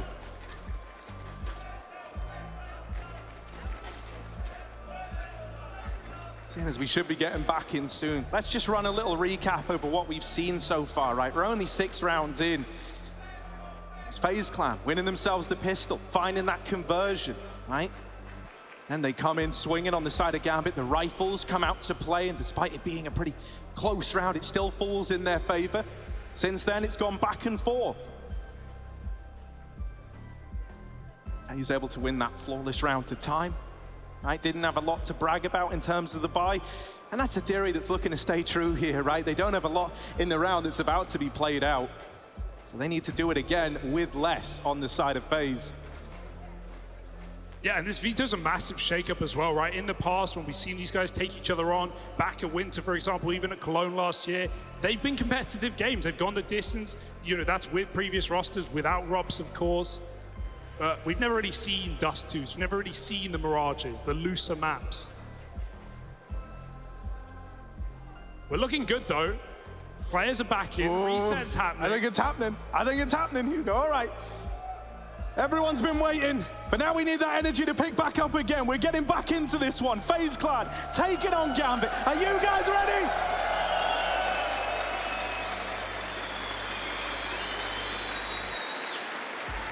Let's get it on then, shall we? All right, Shiro's bringing that AWP into play. And already, we might have been waiting around for a moment, but he's looking to kickstart this one with flying colors, tagged to Twists on the cross.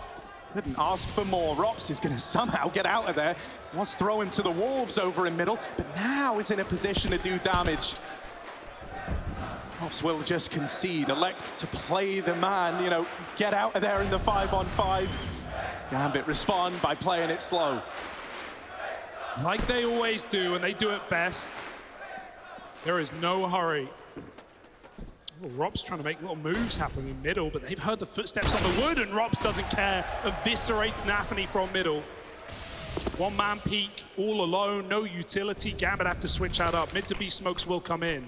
Robs looking above them. There's a Molotov in. The smoke is completely missed, and it's freebies for Robs. Double down. Gambit, pressure, the nerves, the stage, it might all be getting in their head. They're going to group back up at the bomb site. Yeah, last-ditch attempt, right? Try to get into B, see what you can do. I mean, this is where Twists is. He was tagged up right at the start of the round by Shiro's AWP. Axel and Inters might have to be the ones to make this move, but Axel's a long way away. He's still holding all the way over at long doors, waiting for aggression. If you look at the minimap, that's not aggression he's going to get. 30 seconds left on the clock here, and if something doesn't present itself soon, this might be, yeah, it is, the save call from Gambit. Ouch. A very, very rough round, written off right away with Rops getting that double over in mid. You can see why he stayed alive on the catwalk, drops down and plays into the round in a very big way later on. I mean, it certainly hurts to call, but looking from the outside, it definitely was the safer option. No way they would have been accounting for a second player in B after killing Twists. It's a nice little shutdown by Robs, but definitely Gambit getting to themselves there with the missed utility. How often do you see stuff like that come through for this team? Basic mistakes will cost you rounds. And no better player to capitalize on. Yeah, I mean, you know, we touched upon our Robs. He had a bit of a, you know, by his standards, quiet group stage. And I mean, 8-1 to open up this quarterfinal. That's exactly the kind of numbers you want out of the guy. Shiro gonna try his hands at this mid-peak again, but this time they get past unscathed. Gambit setting up a lot of players over in the tunnels early. That bomb still back in T-spawn, so don't be fooled by this heavy presence in the tunnels. They are going to look for a bit of control in middle first. It's not a save yet, at least. Give them time. FaZe again, keep it fresh. Double deep long. Axel's got a lot to clear on his own. Hop is going to get flashed up cat. That's the way that Gambit got their first rifle round on the board with a double entry from this man. Right now, there's not much in the way to stop him. JKS is going to have to double back while also carrying the mid to B, and Gambit are making noise there at the same time. They're keeping FaZe questioning the result of this round. No hurry for Hobbit. Shiro's going to get his team out long first, but here's where the double setup gets drawn into question. Yeah, Carrigan drops that smoke, trying to just reel them in, trying to bait them into only caring about Pit, and you're hoping that that lets Brokey get away with a hell of a lot here. This double setup, right? Could be the thing that lays the round to rest, or it could roll out the red carpet for Gambit into an A play. Brokey, tired of waiting, tries to push up, and oh no, it's a double opener. Axel secures the kills to get them out long, and now 30 seconds. They spot JKS back in the sight, and he's gone. Barely a lick of damage dealt. Gambit looking good, and these B players, mate, your heart goes out to Rops and Twists. They're left saving again. Yeah, that one's gonna hurt, right? Brokey, a bit of impatience, and look what it causes. Look what happens. The entire mountain crumbles down for FaZe. He just holds off there a few more seconds, desperate for info. They're gonna cross into Carrigan. They're probably not gonna check him either. Lovely entries for Axel. And, you know, when Gambit come in with saves, even though it can look questionable at times in 3-on-5s, they always come back in with a game plan. Perfect round out of them. And JKS, he had nowhere to go. Shot from long, shot from the site. Gambit even want to take these kills down after time. Yeah, they even delayed the plant to go hunting. And I mean, really, FaZe don't want to lose either of these guys. It's their best route to buying up in the next and keeping this competitive. So Rops, he needs to watch his teammates back, and Twist is just fed to the wolves. Rops now brushed aside as well, and those saving players are melted by Gambit. Nobody gets away. Yeah, FaZe may have had 5 lives. It's Gambit's time to shine, and they've even forced a pause. Money. Pretty brittle for FaZe Clan. 3 rifles at most.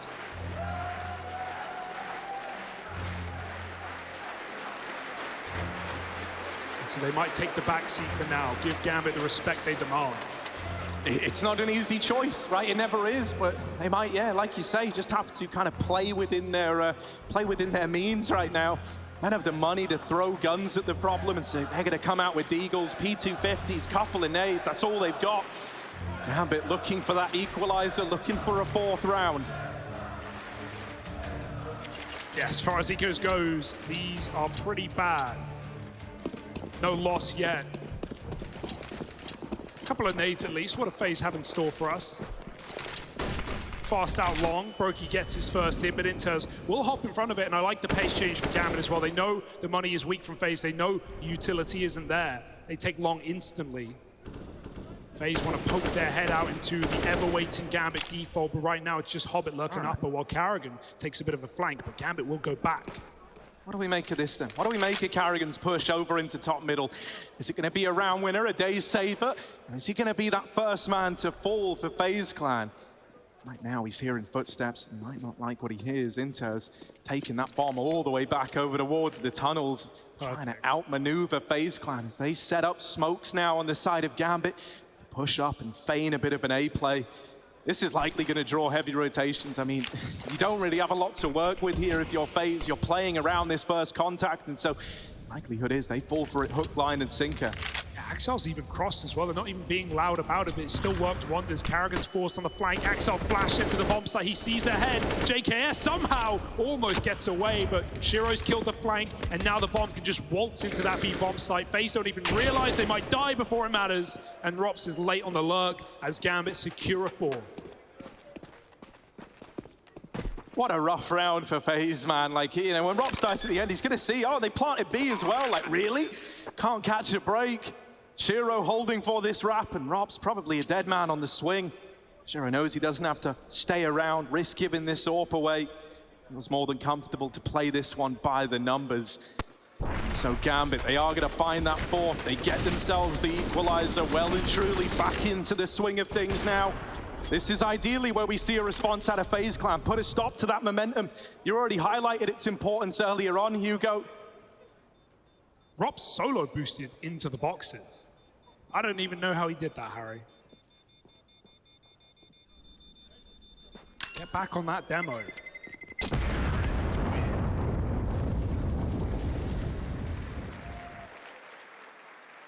Here we go, Gambit are here to play. They've woken back up. And FaZe are coming in with a buy. Brokey's gonna have that AWP. Shiro, of course, still stealing his from a couple of rounds prior.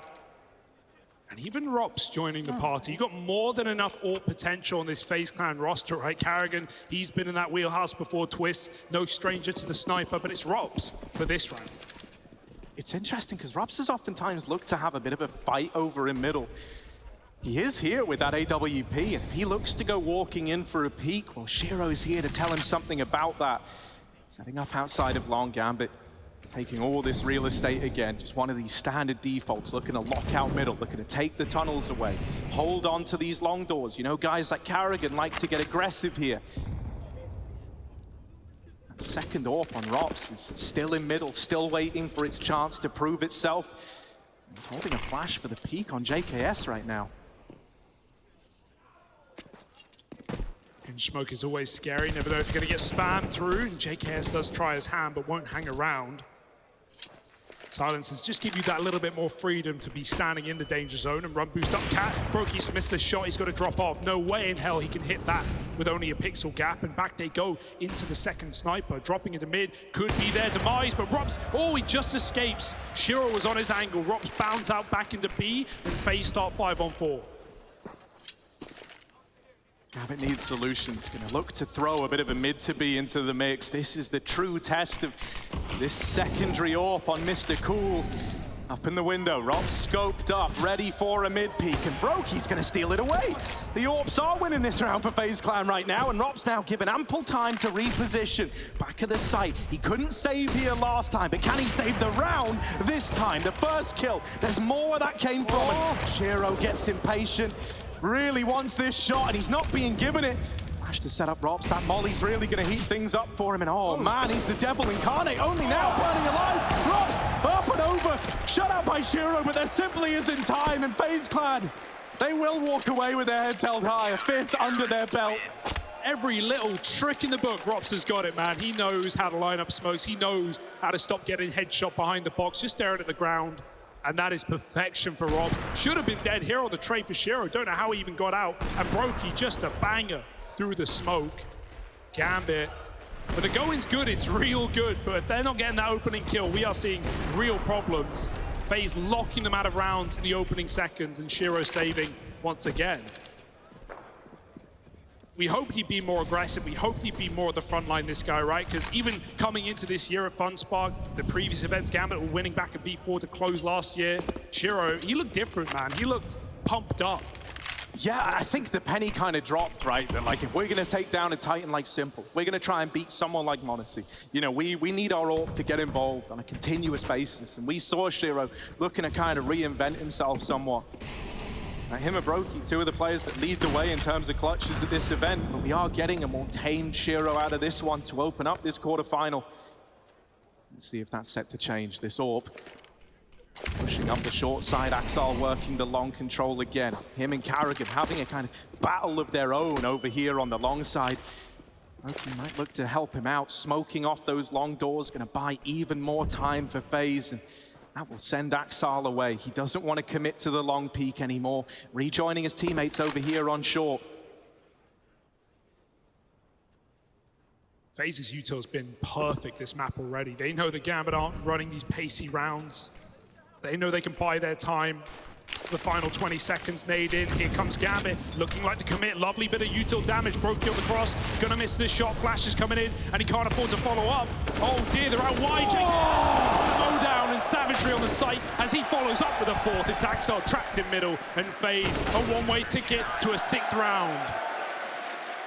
Justin frickin' Savage, man! Oh, 4 kills in the blink of an eye. That is beautiful. What a lineup. Look at this, right? He is Brokey missing. He knows he needs to help out, knows he needs to get involved, and even finds Nafany, of all people, lost to CT spawn. He's take the lead, and they're intending to stay there. Shiro, another chance at the AWP cross. This time misses, but if he goes re-peeking, oh, for a moment, Rops was on the angle. Okay. Instead, looking to reinforce B, a bit of a faster round. It's a good nade out of Twist, but he needs the B hold, needs to step up. Wow. Rops is dead, and Twist still holds the line. Oh, smoke spam, gonna get rid of him.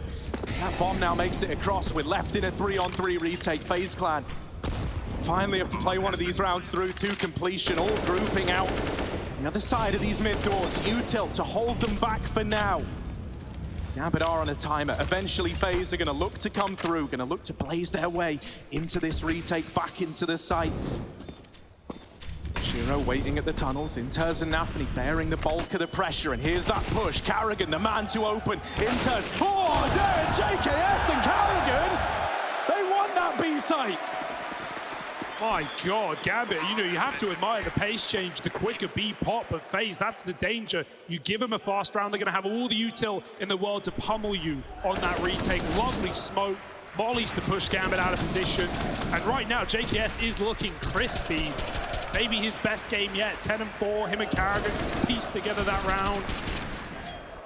And it's not even close in the 3-on-3. I felt like Nafany's trade was enough to at least get them involved, not today.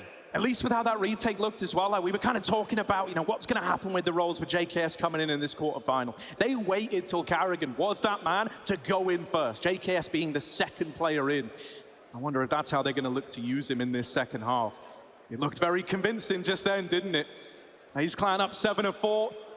And wouldn't you know it, Gambit have got no money, so a chance to extend this lead even further now for the veterans of FaZe. Yeah, these are the hardest rounds on Dust 2T side as well, where you don't have money. I mean, they only had money on Shiro, Harry, so he's gone for the hero orb. Okay. Solo orb into pistols, into Ds. These are not rounds that Gambit should be winning, but we just talked about Shiro needing to find openers now more than ever. This is quite a Hail Mary investment.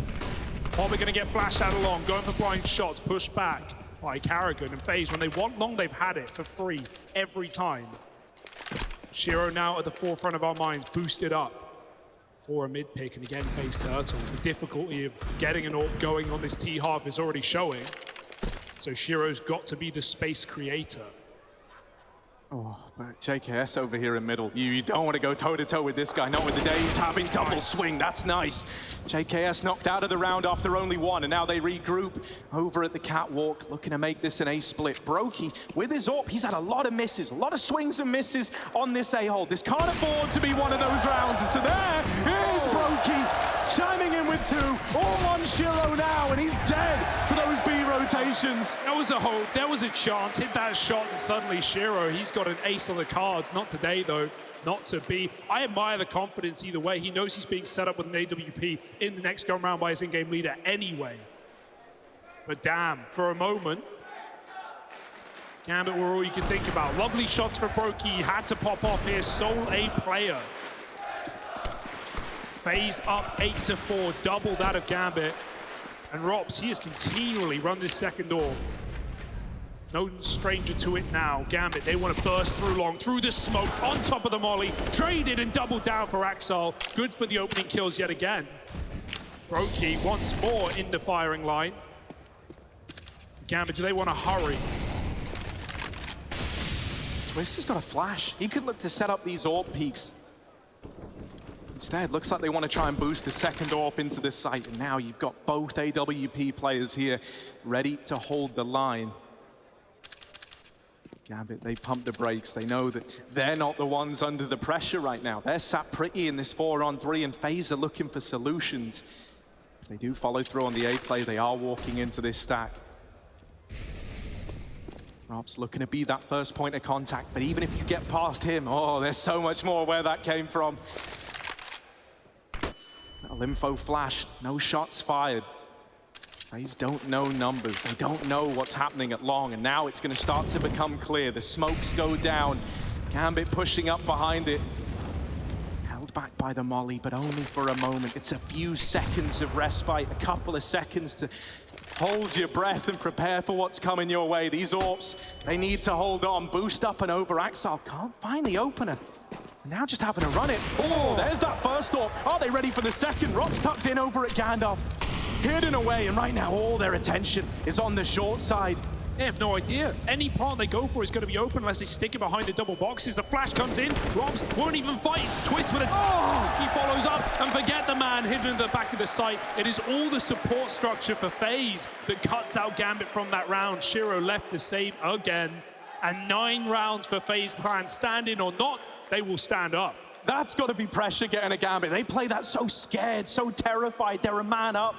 That was their plan. That was their round in the palm of their hands. And a couple of AWP shots out of a guy named Brokey. And oh, how it changes around. Him and Twist's not afraid to fight. They're exuding confidence on the side of FaZe right now. It was definitely worrying seeing Brokey, take a few rounds to warm up, some missed shots on the A side, the over face on long with the FAMAS, but this has been the guy that FaZe have relied on all throughout the group stage to get to this point in Katowice. So nice to see him stepping into his big boots now, 9 to 4. And Gambit again, forced to buy. The pacey rounds have been shut down in retakes. The slower ones have been read by FaZe. At no point did they lean away from that AAA setup. So right now the calling is beautiful. This first half is in real danger of getting away from you if you're Gambit. In a very big way. Boost over. Yeah. Shiro waiting. And Rops, I mean, he's wanted to fight mid for the longest time. Goes for it, and that's where Shiro's employed on the boost. Deployed to deal with him. Now FaZe have got to try and make this work a man down. We know what Gambit do here. We know they like to slow it to almost a crawl of a pace.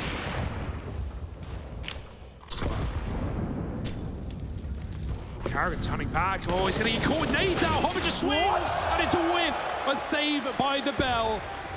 Anderson steps up, 4-on-4. Gambit, they've lost their split. Now it's just back down to the long stack, and we've seen this one before. FaZe have had no problem containing this play. JKS is even here as well. They're about to play this contact. They're not throwing out any util here. Maybe a little underhand smoke to try and get them over. And yeah, they wait till they get real close. JKS around the smoke. Spear to spam damage, but nothing to write home about yet. Boosting him up now, boosting him into the fray. Oh, I say it. Here we go. Finally up on his perch. JKS, they know about him, but does that make it any easier? Only good for one. Bomb makes it into the site, and this time there's ample time to plant for Gambit. No excuses in this one. They know about Brokey. They've seen the barrel. Shiro's got him trapped in this little prison. Can't move anywhere, needs to get bailed out, and so Carrigan's now applying pressure. Shiro, a lot to deal with, catches twists on the cross, now off the angle, and Brokey owns it. Carrigan dared on the short flank, and Brokey's gonna make a play, but not today. Shut out by the AWP of Gambit. And that's more like it. Brush the dirt off your shoulders. Gambit realize what they're fighting for, their map pick at the end of the day, and they can't allow this one to slip through their fingers. Looking for the 9-6 half. FaZe have got all the money in the world, can go back to an AWP on Brokey, but Gambit, ooh, it's taken some time. Maybe shattered a little bit by the tech timeouts. Shiro, however, has been at the forefront of these last couple of winning rounds. Ooh. It's not pretty. Haven't he seen him? Rob's blinded himself. He should be a dead man. And there it is. Opening kill yet again for Gambit. And so they go cold once more. Is this going to be a gamble?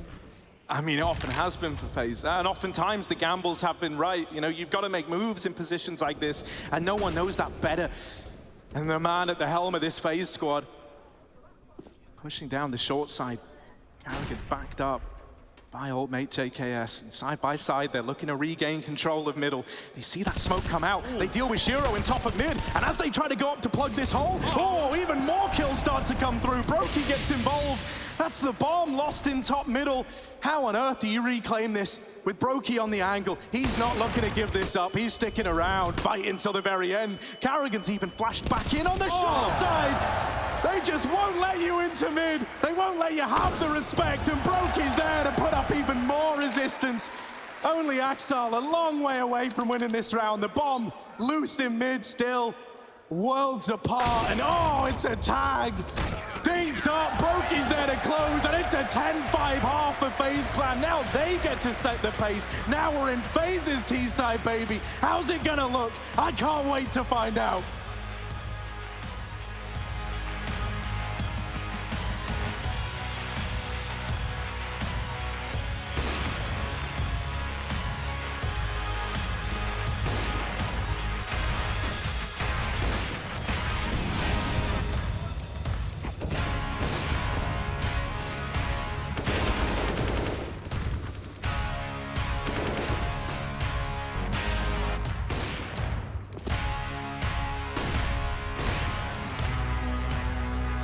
One out. Taking. Nothing. You go fence. Long. One more. I'm gonna rotate. Play off. There's two more. One in the pit. Haven't crossed yet. One corner. Shiro, two there. Holding as well. Three there. Oh, three? Holding. I'm hiding. I'm holding. Two more. Let's all fight together. Two more there. One more. Last week. Nice! Good shit!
play from Brock. Then up a mid, he's knocking him down like bowling pins. He gets 4. Is he on for the 8th? Tough kill and run. He's back to spawn. Robs, will he find this? Oh, he locked it up. Robs.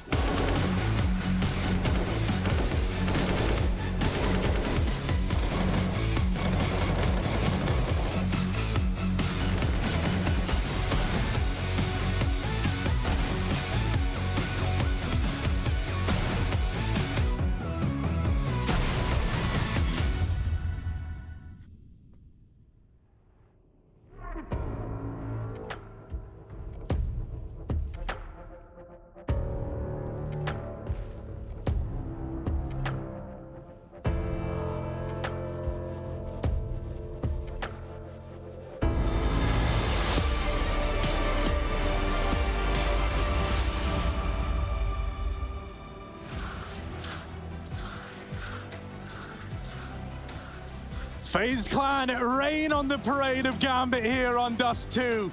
Man might be stuck back in quarantine, but oh, he's here in spirit. This one's for Rain. 10-5 up. A blistering lead for FaZe Clan. And Gambit, they're now going to need to respond. This CT side better be lights out, or else FaZe are teed up to run away with this. There's one thing Gambit are known for. It's for long and out games. It's for CT side comebacks. But this is one of massive magnitude. FaZe, what's the pace going to look like? Quick out long. It's a bit of a ruse. Bomb's waiting on Karrigan's back, and Twist has taken that space. Meanwhile, triple lower. FaZe creep, they crawl, and Gambit wait. Flash through for Shiro, that's ballsy. He gets the info. There's a lot of guys in lower. Well decided against going back, and now FaZe on the tipping point of getting this mid control and looking to commit, maybe up the catwalk. That bomb still floating around in the top of middle. Question now is, when do they want to make their move? Or are Gambit going to make it first? A double swing and twist. Oh, needs this. Wrestling with the Glock. No way he gets them both. This just shouldn't happen. Meanwhile, up the short side, Hobbit mows him down. Oh, man, talk about a pistol. Hobbit's dead. Brushed aside, and it's FaZe Clan left up in the 2-on-1. Unbelievable. Twist got both those kills at long. Finished the dink. It's Inters on the big flank, and FaZe, they got time to set up, sit down, and take their post pass. Twist is open, however. Crouches behind the car. Inters, one shot will be all he needs. But does he know where the man sits? Now he does. Inters 1v1. Rob's back on the bomb site. No kit. Time's a problem. Now's the time for Robs to show his worth, right? Show he's been saving it all up for the LAN stage and hiding around back of the site. Inters has no idea. Moving in. A quick tap going to be needed from either party. Inters, couple of shots missing. But he does find the conversion. There's no time, though. Oh, Robs has done enough. Shadowed by the smoke and FaZe up. They are phasing Gambit out. Pistol round taken. And now problems start. If they weren't already rearing their head, Gambit are running out of chances.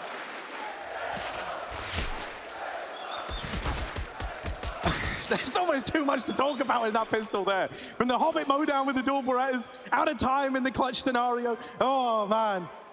All right. I'm already liking this FaZe T side. I don't know about y'all. Definitely felt too slow at times for Gambit in that first half. Didn't feel decisive. If they weren't getting that opening kill down mid on Shiro, they were having problems. Right now, FaZe are deciding to win rounds, and they're doing it aggressively again. Karrigan out long, gone after one, and Axel tucks down in the pit low. FaZe bail. They bound out. They look at new avenues of attack, and he is free, as the old saying goes. Only one man here. Yeah, Inters is about to really have his work cut out for him. Shiro, tagged on the cross, can't play into the round, and so it is all on Inters right now. All the money, all the marbles. Inters around this box in the site, has so many bodies about to come his way. First bit of damage done, but his Twist getting the kill. And just like that, round's been delivered to FaZe Clan. There's no attempt in this one. Gambit left with no choice but to save again. Welcome to the big stages, against the very best, against the most experienced. This is a statement game out of FaZe right now, and Gambit are getting slattered. Shiro with a shot, just trying to hold on, and FaZe won't even give him the option. They leave yet again. Smile on their face and 12 rounds in their pocket. Gambit, force to force, they've got to keep it up on the CT side. Rifle rounds will elude them.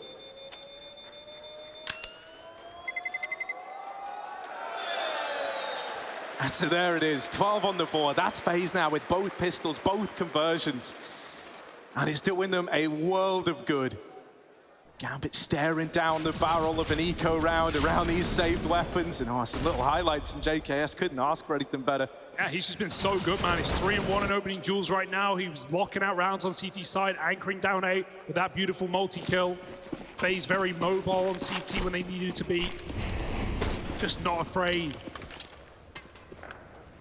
Gambit just keep these two guns and put nothing around it. Wanting that rifle round now more than ever. Nafany's climbed up in the smoke, but it doesn't matter with FaZe. Looking for a little crunch. 3 players moving in. Inters just gets hard cleared and the Gambit, it's full white in their eyes as FaZe find 13. Shero and Axal are going to lean into this save again, but I mean, it's a little awkward, right? It's going to leave them with a Scout and a Galil. Come this full investment in the next phase. This is great. You're rubbing your hands together if you're Karrigan and the rest of the gang. 5 alive at the end of this round and a 13 to your name. You can almost taste going 1-0 up in this series. Yeah, and on Gambit's map pick of all places, the one they've not even got to warm into in Katowice, as said, 3 out of 4 opponents banning it against them. Gambit even dropping it in the second Banner 1 series. They've been saving this for the playoffs, and right now it looks like FaZe are just going to knock them out. KO. And 13-5, easy as that.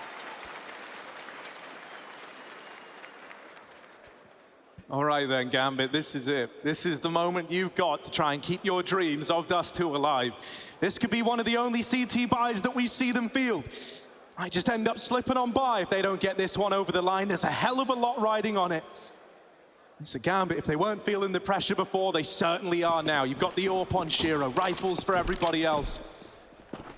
Kit for Axal, that's the only one in place. Something to bear in mind for later, perhaps. Karrigan out towards long, but he knows your tricks. He's ready to get rid of the Molotov and pushing the smoke. JKS gonna get the opener.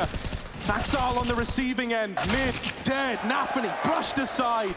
And success getting found all around the map. Karrigan, it's so awkward, but he gets out. How's he still alive?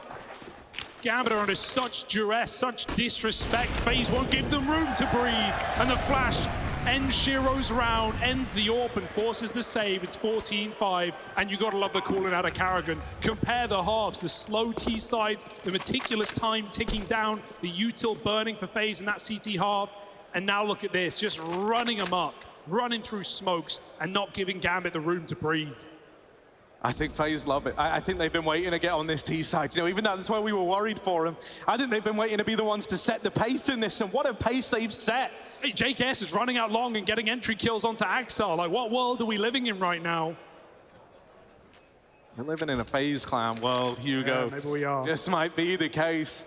I mean, this is 14. We said for Gambit, you know, this is basically one of the only investments they're going to have on this CT side. And with it not going their way, they are in a really bad place, believe me.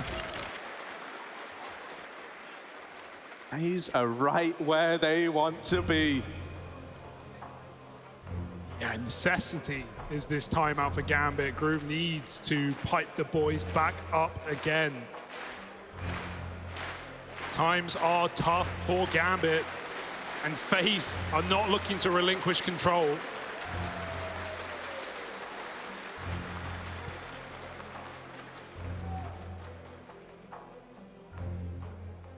I mean, Gambit said he deserved Coach of the Year. If there ever was a time to show it, right? It's in a scoreline like this. You know, how much can his words spur you on? How many ideas has Groove come up with in this downtime? Because right now, everything looks like it's coming up FaZe Clan. What a reality check, man. Many of us are holding out for Gambit to be in the finals here. Not in this form, not against this FaZe. Broky's back on his BS. Mid sniper looking for picks in the smoke. Axal shoots through it. It's a nice little nifty way to put out the Molotov, but it still doesn't help Karrigan out with the opening kill. Gambit sit back on that, 5-on-4, and it's about time. Yeah, that's the thing though, mate. You know, Karrigan might be out of the round, he might be out of the server for the time being, but he's still pulling the strings from beyond the grave. What's he gonna cook up for FaZe Clan here? Haven't really seen them in this position yet on the T side. What solutions have they got? Grouping in the tunnels, Twist taking mid, and right now there's no information for Gambit over in middle. They don't know what's coming. They're looking to plug that hole with Hobbit. They're looking to set him up to watch for this mid cross. And now with smoke going out into B, no push on the back of it. FaZe Clan, they're gonna double pump this, and oh, maybe not needed. Rops through the smoke. Is that gonna be the go button? Is that the trigger pulled? Is that the invitation for FaZe to move into B? Axel's got all the info. Gambit know exactly what's going on, but do they? Will FaZe commit? If Twist gets his kill, probably not. They can double back, and so he shall find that flank. And now FaZe know they're walking into a trap, a stack in the B bomb site, but maybe they'll go anyway. Maybe they don't care. At 14-5, they feel invincible, and they fly through with flashbangs aplenty. JKS, on the B site to find FaZe 15. Forget Nails, forget Coffins. For Gambit, there's no body to bury. Brutalized. A 5-on-4 just turns immediately into what was a 4v1. Up until that one exit out of Shiro, not even a player had been found. Oh man. A statement to find 15 for FaZe Clan, and they might even want to hunt Shiro down. At this point, why leave anything to chance? Why let him bring this off into the next round? The hunting squad's been dispatched, they're looking for him, and oh, they've seen him now. There's more where that came from, Shiro. It's not just one man. Look at the mini-map, man. They are collapsing in on Shiro right as the clock is set to expire. There's Rops at long to seal the deal. The AWP taken out, and 15 for FaZe Clan on the board. This is domination. There is no hope. Not for Gambit, not in this lifetime, not in this map. And they're picking the series as well. Rob's unbelievable opening kill. And even though FaZe know they're walking into enemy territory, that does not stop them for a second. JKS, who's had to fill more boots than one, every roll he can do it, and now Brokey's getting mid picks. It feels inevitable, it feels over. FaZe are running amok in middle. Look at them, they don't care anymore. They're out through the B tunnels, they're playing it fast, they're playing it loose, and maybe they come to regret that. Shiro's AWP over in middle, and Inters is famous. All chime in at once, they even wrap Brokey. It's left to Rops. Biggest challenge yet, they do feed in the first. Not like this, Gambit. Don't give this guy a chance. Don't give them a reason to believe. Rops has got plenty of time. That's the only thing on his side right now.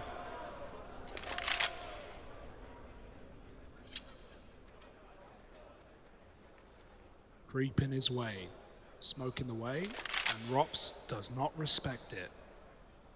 Oh, he's seen something, he knows. Rops with every angle in the world to clear, but a one-on-one is presented. 55. Rops sneaks further, there's the shot, Rops has found two. This is a 1-on-4. Oh no! And Rops might just knock them all down. The coolest kid on the block in a 1v1 to send Gambit a map down in this quarterfinal. Rops, this is it. They're chanting his name.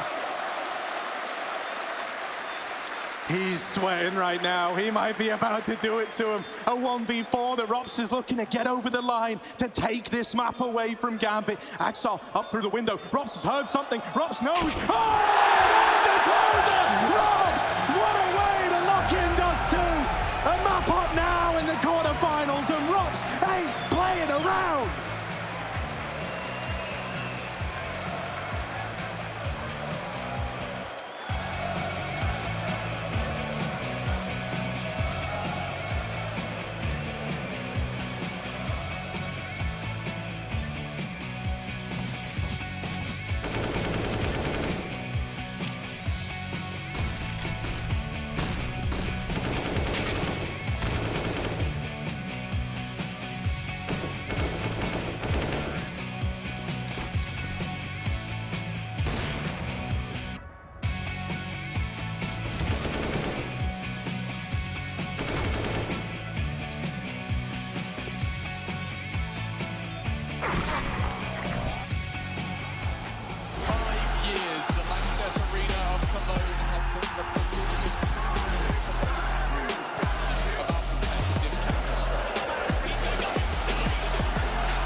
We're back. We are finally back, baby. It's time to clean the streets of Katowice. Roy, Navi, D2, VP, they got nothing on me. Heard Gambit is in town. It's not safe. Hey, where's my Batmobile passport? Time to make Katowice safe again. It's my time. Have you seen Gambit? Cool. You brought the mask again?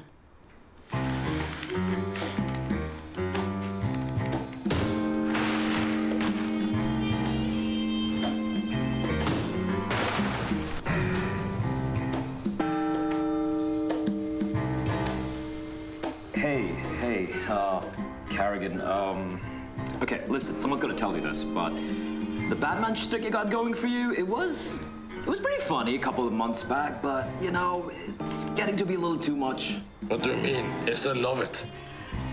Yeah, but have you seen her content? That's true. It's shit.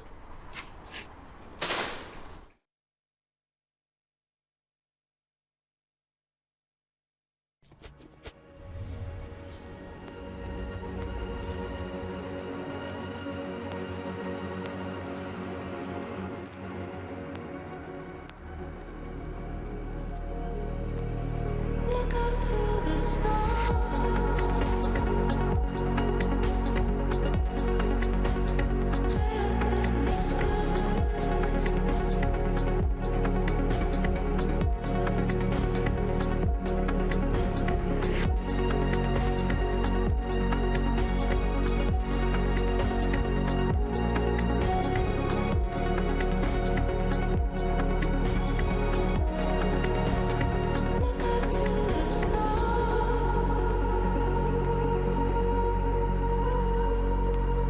High up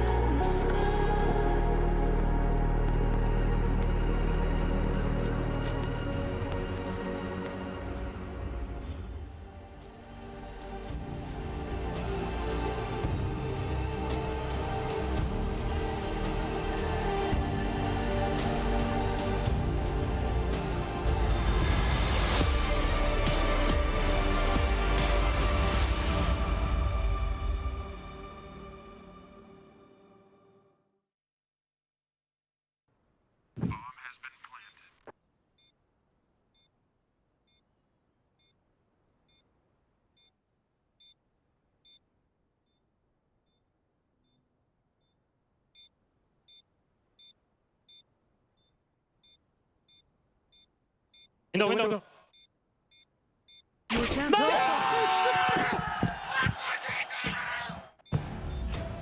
A swing and a miss, unfortunately, for Gambit. It may have been their pick, but FaZe are the ones to be netting the home run. And what a fashion to do it in, gentlemen. So many highlights we're going to be picking out. But I want to begin with that Rops 1v4. We just got the commentary moment for that, the comms from the side of FaZe. I think anyone would be lying if they said they expected him to be pulling that off. Listen, I was just kind of checked out. I'm like, all right, this round's done. They're probably going to get another one. I'm standing right next to the studio and right next to the stage, and out of nowhere, Robin freaking Cool happened. What a performance coming out from Robs. He's a guy I had my eyes on heading this particular matchup. But JKS, your boy can seemingly do everything. I mean, he was entering all the way. The thing is, like with Justin, he started off with like obviously on a rotation position that the train usually plays, and he was hitting the proper sides all the time. I don't know if that was a Kerrigan's call or his own call, or the game plan was to play more towards A than to middle, because he was always on the right spot on that CT side. Luckily, it was I mean, luckily for them, but it was pretty Gambit was pretty lucky to get those 5 rounds in the first half because they were playing so slow. Things that I mentioned before in the pre-game, they were playing super slow. That's something that, you know, on Dust 2, it doesn't really work these days, at least in my opinion. Fast can controls or something, fast Xbox or something that you need to be doing all the time and just keeping, you know, the defense on the back foot. They were super slow, and then their utility got drained a little bit, but, you know, they had all the people on the right spots, and Justin delivered as well. And yeah, and if you look at the side of FaZe, it was a complete opposite, right? The complete opposite approach coming in. You saw a lot of aggression coming out towards mid, keep on peeking and prodding and poking and prodding rather, making Gambit feel very uncomfortable. If you switch over to the second half, the calling from Karrigan, the complete opposite coming out from Nafany, just snappy calls, a lot of confidence coming in with those calls. And again, when you have JKS entering like a beast, I mean, it's going to work Especially if you win the second pistol and convert the second round, it's 13-5. You have so much space to call whatever you want, right? Yeah. And he called the right things and classic Karrigan things. So I believe this was a straight-out blowout. Yeah, it was. So surprisingly as well. JKS, like you pointed out, initially, he was a little quiet, but in that goose position, so many multi-kills, getting that 4K was massive. Switching onto the T side, again, entering. Like, I didn't even know he could do this. Kill on long, and then he got the double entry kill on B side towards the end of the map. Right here, he's going to get the guy at the car, and then he's going to turn and kill the guy. Instead, props to like proper flashes, like flying in at the perfect timing. So overall, like I said, the Gambit got a little bit lucky on their T side to get 5, simply because they got a lot of long spawns. They got blessed with some long spawns. They utilized them. They got a little bit of like, you know, this kind of pinch situation on A side, which they kind of converted into rounds. But besides that, that's it. Nothing more. And even a couple of rounds that came down to some mistakes being made by FaZe, right? Where I think the one round where Brokey peeked unnecessarily, giving away free kills and opening up to the A bomb side. But apart from that, I have to mention missed smokes as well on the B. Yeah, a missed smoke and just 2 guys walking and not being traded. A lot of fundamental mistakes being made. But overall, that looked like FaZe through and through. I think fearless is the word I would use to sort of summarize FaZe in that first map as well. And I think it was an interesting question. You know, obviously you were putting Rops under the microscope coming into it. He definitely delivered on every level. You were also saying JKS as well. Just in terms of what we see from the sample size of JKS, I think it's incredibly impressive that we see him stepping in for Rops, completely different role now, coming in and replacing Rain as well. Super versatile what we've seen so far. He was like, it's not for nothing. Like, he was a top 20 player 2 years in a row. So that means he can do all kinds of things. He can even op if needed. Okay, watch out, Brocky. All right, so he could do everything, clearly. But jokes aside, right, the fact that they were able to pivot 3 players towards an A side with JKS being there meant there was a lot of pressure on his shoulders off Rops, primarily towards the mid-B bomb side area. And he delivered. I think it was like 9-2 or 10-2 at one point in the first half with the AWP. The secondary AWP coming into play and being very impactful. A little too aggressive for my liking at the very end there. They did give away some opening kills. I mean, that's a double-edged sword. Sometimes you're going to get the rounds that you want. Sometimes you're going to get punished for being over-aggressive. Didn't get punished. That's just the way it is. Yeah, but they didn't get punished, and that is where question marks have to be raised for the side of Gambit. Well, we've been singing the praises of Mr. Savage indeed, and luckily we do have a few words from him, courtesy of Heku, after that first incredible map. So right now I am joined for a short, tiny little interview with JKS because I don't want to delay your foot for too long because you need to prepare for Inferno. But you guys really surprised us right now because right now you took away Dust 2 against Gambit, against a team that won the previous Katowice. And another thing is that you were actually brought into this team to instead of Rops. Right now you're playing instead of Rain. How much time did you actually have to get adjusted to his positions? I mean, I had a few days because obviously he was sick with COVID, so we didn't know if he's going to test positive or not. But I mean, like, most of his positions are kind of similar to me, but obviously some positions are more aggressive. So, I mean, like, I did have a little bit of time and I watched a lot of demos of him and other players as well. So, I mean, I had a couple of days. Yep. Well, your upcoming map is actually going to be Inferno. And when it comes to FaZe, I mean, Karrigan has kind of like a special history when it comes to this map. Do you guys feel prepared to actually take us, like, to make sure that it's going to be a 2-0 and we're not going to do a third map? Yeah, I think we're pretty prepared. I think we prepared just about as much as we could with all the things happening. So I'm pretty familiar with what they do, and I've been watching some of their scrims and stuff like that. So it's not going to be like too big of adjustment. But yeah, I mean, if we just play like we did before and keep the mood up, I think we should play pretty well. Okay, thank you very much, and good luck. Thanks. And that is really great that we get to hear from JKS. The fact that he's aware that he's going to have to be playing more aggressive if he's taken up these roles. He even from Rain. smiled a little bit. Yeah, you know, that's the happy thing. Like, savage. yeah, he is like the intensity of his voice is like he's ecstatic right now. People don't know him, but I do. He's ecstatic right now. Definitely coming into Inferno, it's a different beast. If he goes to Rain spot, which is B on CT side, that's heaven for him. He loves to play. That's his usual natural spot. On the other side, on T side, it can be a little bit problematic because he used to play halls, and now Robs is playing halls, and he's going to be switched to Waller, which is Rain's position. So that position requires you to be a little bit more reactive, a little bit more aggressive. So Justin is not like that by nature. So maybe they have something prepared in that side of the map. So well, I guess we have to see. I have to see. On the other side, for Gambit, right? This is it. This is do or die. This is where you need to make a stand. Listen, you're going up against FaZe, who. Look, I'm praising FaZe for the fact that they're able to take that map, how far they've come. But listen, they're playing with a Stan and Rain, one of the more core places in there. Gambit defending champions, looking to make it all the way to the finals, maybe even winning the entire thing altogether. Now that you need to win 2 maps back-to-back and somehow qualify to the semifinals, they have a long path ahead of them, and now is the time they need to show what they're made of. As a possible problem on Inferno, I can see the T side for Gambit, I mean the CT side for Gambit, but T side for FaZe, is the fact that Gambit doesn't like to play aggressive banana. Usually as a CT, they hold off their utility, they don't go aggressive D banana, so that will allow some space for Carrigan to get that map control and then have a mid-round call on the proper side, and then maybe get a decent T side, what, 6-7 rounds maybe, and then go to the CT side and try to close it out. Well, we do need to get into the second map of the deciding best of 3 series, Inferno on the cards next. But before we do jump into that, we do need to get a few thoughts from Rahone of exactly what's going to go down on this map. Hello and welcome back. I'm going to go over the key tendencies and strategies that can be found preparing against Gambit's Inferno. Starting off on the T side, we first want to look at the key positions and who plays them. We should be expecting Axel to be the lurk towards Banana, Hobbit as the player towards Apartments, and Nafany as that mid-boiler player. The first and most important tendency to look out for is when Gambit use 2 flashes in a row to take mid brackets. Based on their past matches, when this happens, Banana is completely open as Gambit tend to have the entire team over at A. Keep an eye out for this and we'll see if the CTs can capitalize on this detail. Now over on the CT side, we also want to be aware of who plays which positions. We should be expecting Nafany and Hobbit to be holding down B, Axel as the Halls player, Inters as the A site rifler, and Shiro with the op towards A. One thing to look out for on the CT side is when Hobbit throws this specific smoke from the B site. The only time he throws the smoke is when he's boosted Nafany up on the triple boxes, so as a T coming in towards the entrance of B, seeing this smoke thrown from the site side should be a giveaway that Nafany's boosted. The last thing to look out for on the CT side is when Axel throws this Molotov down middle at the start of the round, and that's because every time he's thrown this Molotov, Gambit have started with 3 at B. This will be an important tell for the T's to look out for if they plan to fight Banana at the start of the round. That's going to wrap it up. See if you can spot these tendencies the next time Gambit play on Inferno.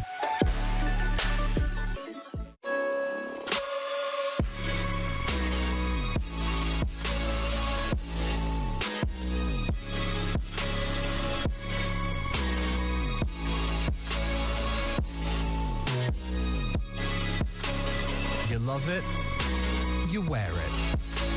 What's your style? Get your merch at shop.eslgaming.com.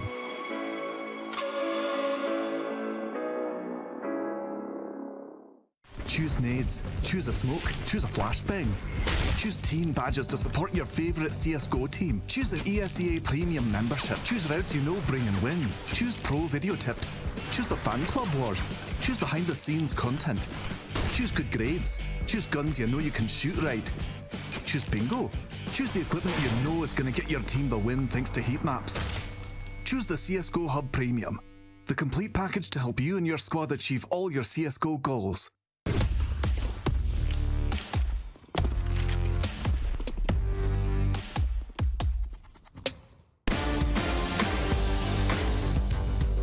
Hey Future Pros! Today I'll be showing you a sick smoke to block off Banana on Inferno from the A side. This smoke is incredibly precise, so if you want to use it, you will have to practice it a lot. To throw the smoke, get into this corner at the haystack. That's the easy part. Now onto the hard part, the actual lineup. For this explanation, we will use enhanced footage. If you look closely, you'll be able to see these 2 lines. Now let's pretend this is a box. You will position your crosshair along the top of this imaginary line and ever so slightly to the right. If you're on the correct pixel, then congratulations. you will be gifted with a smoke that lands at the base of Banana. If you mess it up, don't worry, just tell your team you were going for a T-stairs smoke and it should all be good. Good luck with this one.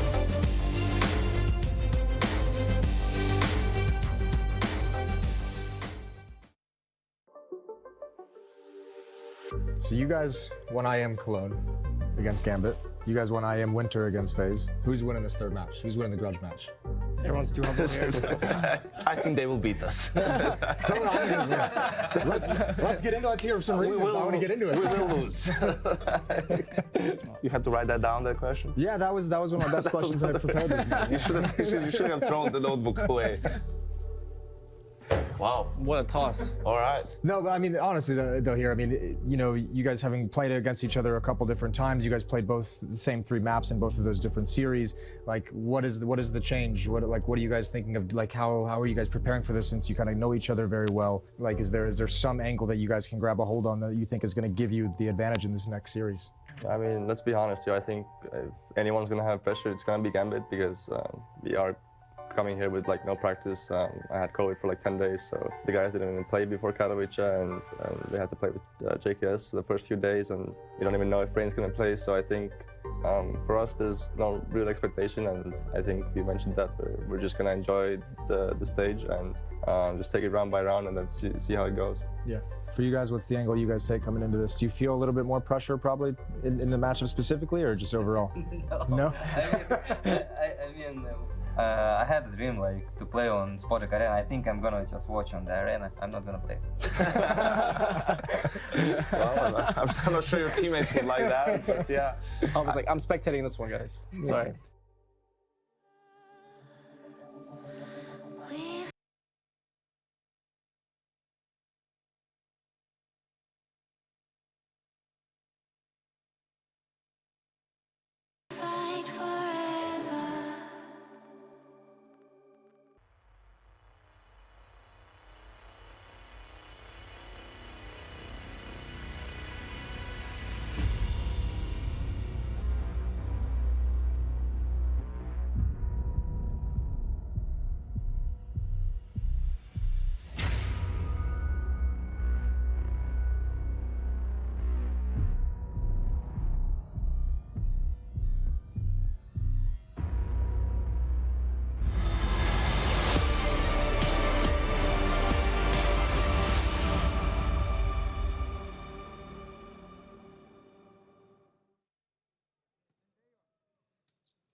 Everybody, I'm just looking for some random people in the crowd to talk to, like big CS fans or... Oh. Excuse me. Excuse me, sir. Free for a chat? Hello, hello, hello. Ladies and gentlemen, it's Taco! Taco, what's it like to be here in the Spodek, seeing it filled with all these amazing fans? Katowice, you are not my friend. You are my brother, my friend.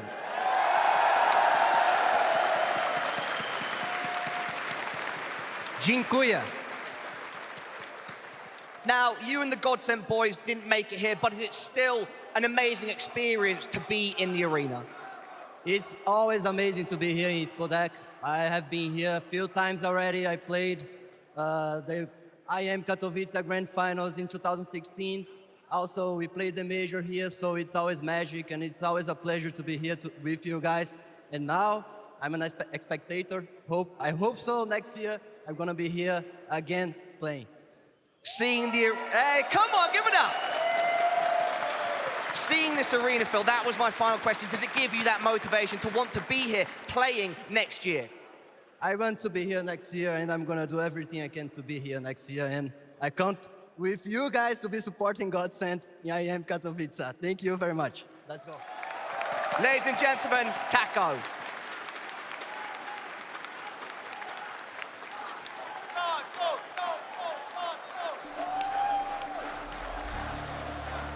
Map 2 of Katowice quarterfinal is just round the corner. It's Inferno.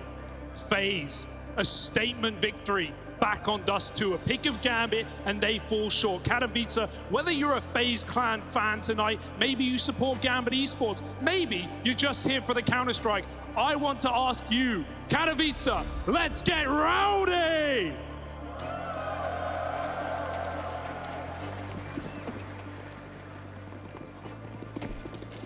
Oh yes, the stage is set. FaZe Clan map up in this quarterfinal now, and they're gonna have a T-side start. None of that waiting around, none of that slow Counter-Strike we got out of Gambit. FaZe, they're gonna look to hit the ground running here.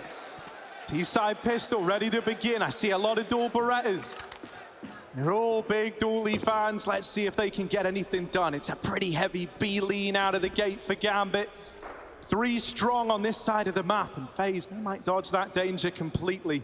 If they go playing in towards A, there's only 2 defenders here for the Gambit squad. Yeah, we saw what Hobbit's dualies could do back on Dust 2, but still both pistols and conversions for FaZe Clan on that map. They'd love to start things off the same way. They had a fast, aggressive T-side to close Dust. Can the confidence keep flowing? Smoke on long, Moto to follow, and flashes are ready to pop into this site. Gambit only have 2 strong. They're already panicking. They're already rotating. They've got to make moves happen. They've got to hit their shots. Inters overwhelmed on the reload, dead to JKS. The entry king. Katowice and Rops will follow up. FaZe with a pistol locked and loaded. I mean, he ended the last game with that 1v4. We all saw it. We couldn't believe it. And Rops coming in, exuding confidence now. Carrigan, is he ready for this double swing? Of course he is. First man removed. Carrigan looking to make it a double. Ooh, will bite off a little more than he can chew, but is that the way back in for Gambit? It's only 1 man amidst the sea of FaZe players, and the tides are turning. Only Hobbit left standing, 1v4 and out through the boiler. Doesn't have opportunities to win this one. Surely should just be written off, and Hobbit knows that better than most. He's so twitchy. Oh, now they know where he is. Now they collapse upon him, and FaZe, they're hunting him down from every angle, every corner. They're gonna run away with the pistol round. That's 3 out of 3 now in this series. FaZe have got to be feeling fantastic. A team that was never meant to make it this far, and a team ace to lock it in. You got to give, again, mad props to Justin Savage. This guy has been through his rigmarole. He's been on the lurk, he's been on the entry, and right there on Dust 2, that did not hold him back the slightest. Force buy for Gambit, it's CT Inferno, it's pretty viable.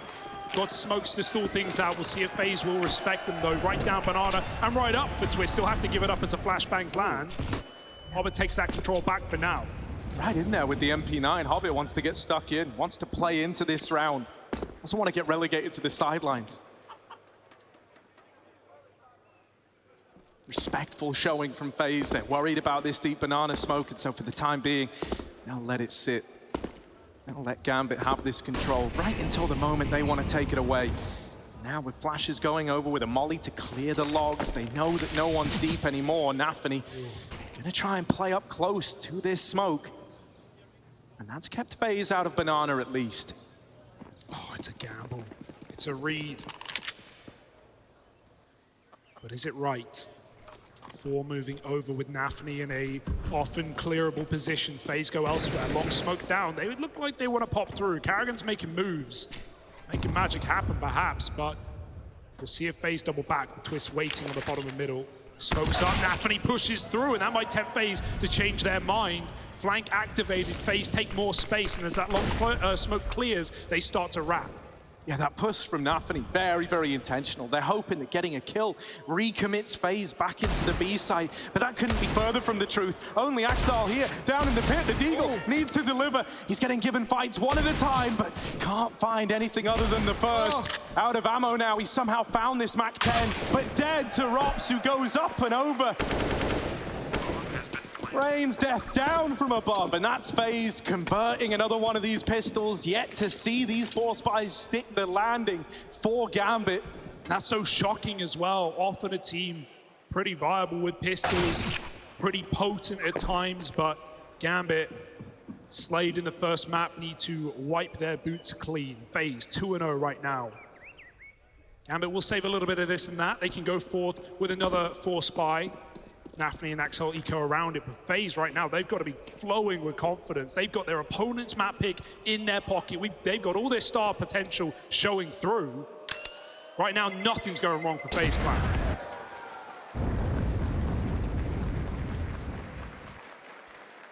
Yeah, I mean, you say the confidence is brimming. It definitely is. Thus far, we haven't even had to see the likes of Twist deliver his best. We haven't really had to see too much out of Brokey's Orb. A lot of the attention go in the way of Rops, go in the way of JKS, and so it still feels like FaZe have got even more to give. It'll be these saved guns for Gambit. That's all they've got to play around. So FaZe, a really good chance to get off to a hot start here on their map pick of Inferno. Rops looking for the opener, hoping for a mid-fight, but isn't going to get given one right away. Gambit know better. Nades exchanged, but Karrigan's already up and past it. They're not ready for him to be this deep. They've still got nades out at top banana. FaZe have come through this deep banana smoke and now force Hobbit away. Bit of respect out of the man as they take top banana under FaZe control. Smoke swapped. It was a clean car take for FaZe, but it has been a bit of a warning sign now for Gambit to run that rotate over. In terms of fitting in a stand-in, no better map veto than the ones we have ahead of us in Dust, Inferno, and Mirage. Everyone knows what they're doing. No complication, no difficulty for FaZe. Back up to their business here in B. JKS lurking middle. FaZe ready to pounce. There's a flash for Nafany ready in spawn. All right. Jiro's coming through this smoke. Yeah, the flash makes it kind of interesting. Are they going to get caught staring right into the sun? They're already past this CT player. The flash is good. Contact made by Shiro and Hobbit, and it melts the offensive out of FaZe Clan. Gambit didn't have much coming into this round, but they're looking to use everything they've got. Brokey crossing, tagged on his way over. They still haven't dealt with Hobbit. Finally, they deal with him. Robs, oh my! Thought he was going to have a replay at the end of Dust 2. Don't 1v5 in the third round, please. That's just too much for my heart. Gambit will put it to rest. A lovely little force by Eco around, saved by the bell. Those flashes through CT to set up Shiro and Hobbit. Even the gap in the CT smoke there for FaZe coming back to bite allows them to paint up damage with Deagles, and Hobbit just capitalizes on every bit of information. It's at times like these where Gambit need to dig deep in moments they haven't played in, where someone like Hobbit, with that experience, with that major run in the back of his mind, needs to step up and put the team on his shoulders. He does in this round, and now it's FaZe that are broke boys.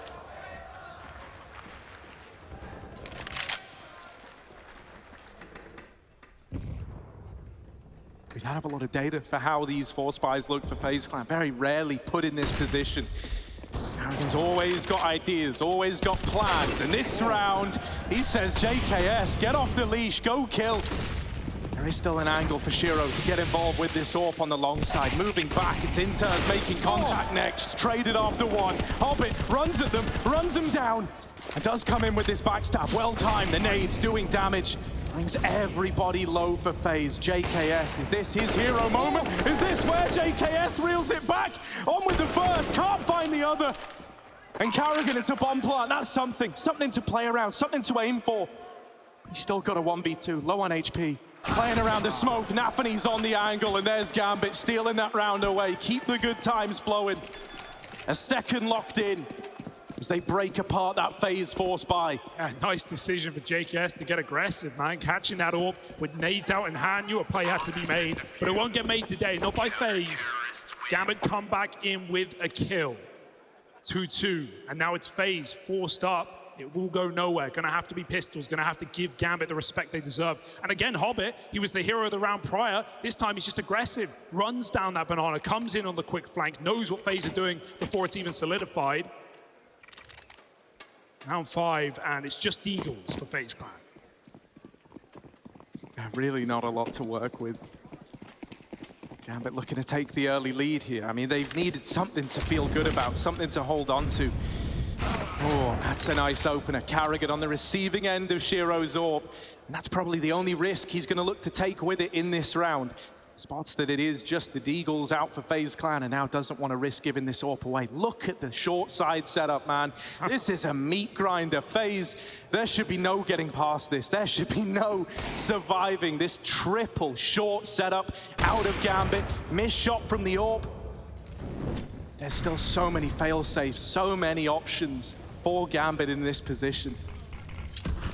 Gonna get turned into mince. The smoke is good. They check above the boost, and Brokey hits a headshot. Axile's gonna trade it out. Shiro's already wrapped back to long side with the AWP, but one shot from death. He'll decide to give it up, open up CT spawn when Nafany comes in off that rotate. FaZe are doubling back. They're giving it another go. Only one smoke, so B is the perfect prospect.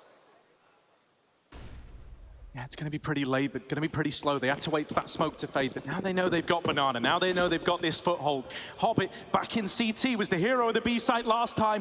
Gonna need to do it again, and there's the lineup. Lots of damage, but only one. Brokey opens up a route into B. Yeah, he's bloodlusted, he takes out a teammate, but he still gets that bomb across. FaZe should have never had a chance in this round. It never should have even been on the cards, and yet somehow they found their way into a 2-on-3 with the bomb down. They all had to watch as Rops had his moment. Now it's their time to shine. Brokey, a third in the round, and he's out of there, not fighting for this Ruins control any longer. Him and Twists looking to play it together. Gambit, this is very slow. This is very labored. This is wasting a lot of time. And Brokey's on for the ace. 4 out of 5 ain't bad, but there's the 5th. Brokey! Just incredible. Oh, man! That is going to hit you right where it hurts, in the head. Rent-free, Brokey gets there. Round the world. Unbelievable deed shots. To think he killed his teammate. That's a 6K! Rez, eat your heart out. And we thought Rops was enough. Nah. We'll bring in another man with another plan, and FaZe Clan go up 3-2, wind in their sails, and Brokey try and side Wu things now, quick up through the B smoke. He's gonna pick Nafany, slows it down, pulls it off for a second. The flash has ruined Hobbit's day. He's trapped in at the corner. That's enticing. You know you've got him stuck here. They will give him the respect. They let Hobbit get out. They say, all right, we'll play the 5-on-4. We're fine with that. I mean, already this T-side AWP finding impact. Brokey's spurred on, and who could blame the guy? He's setting back up into what looks like one of these A plays.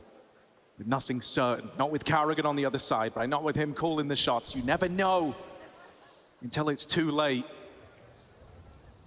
Might trigger Gambit to try and get some info. They've employed a bit of a gamble, pulling everyone over towards this A-bomb site. FaZe, it's not a done deal yet. They're going to have their work cut out for them, moving into what is essentially a 5-on-4. We need someone to get these openers. It's a perfect read. Can they follow up? Shiro with a shot drops off, and JKS is cleared from the pit. That's the bomb committed, and that's FaZe having to die on this hill. Will Gambit be able to deal out any more? Hobbit trades onto Carrigan, and Brokey again in a 1v4 looking for the ace. 35 seconds, he's already considering the save, and it will just be a bit of respect given the way of Gambit. Surprised to see that from Brokey. He has been the clutch king of this event. Him and Shiro have been those two top players in the tournament. When it comes down to clutches, nothing new for Brokey, but not this time, not today. He wants that AWP for next.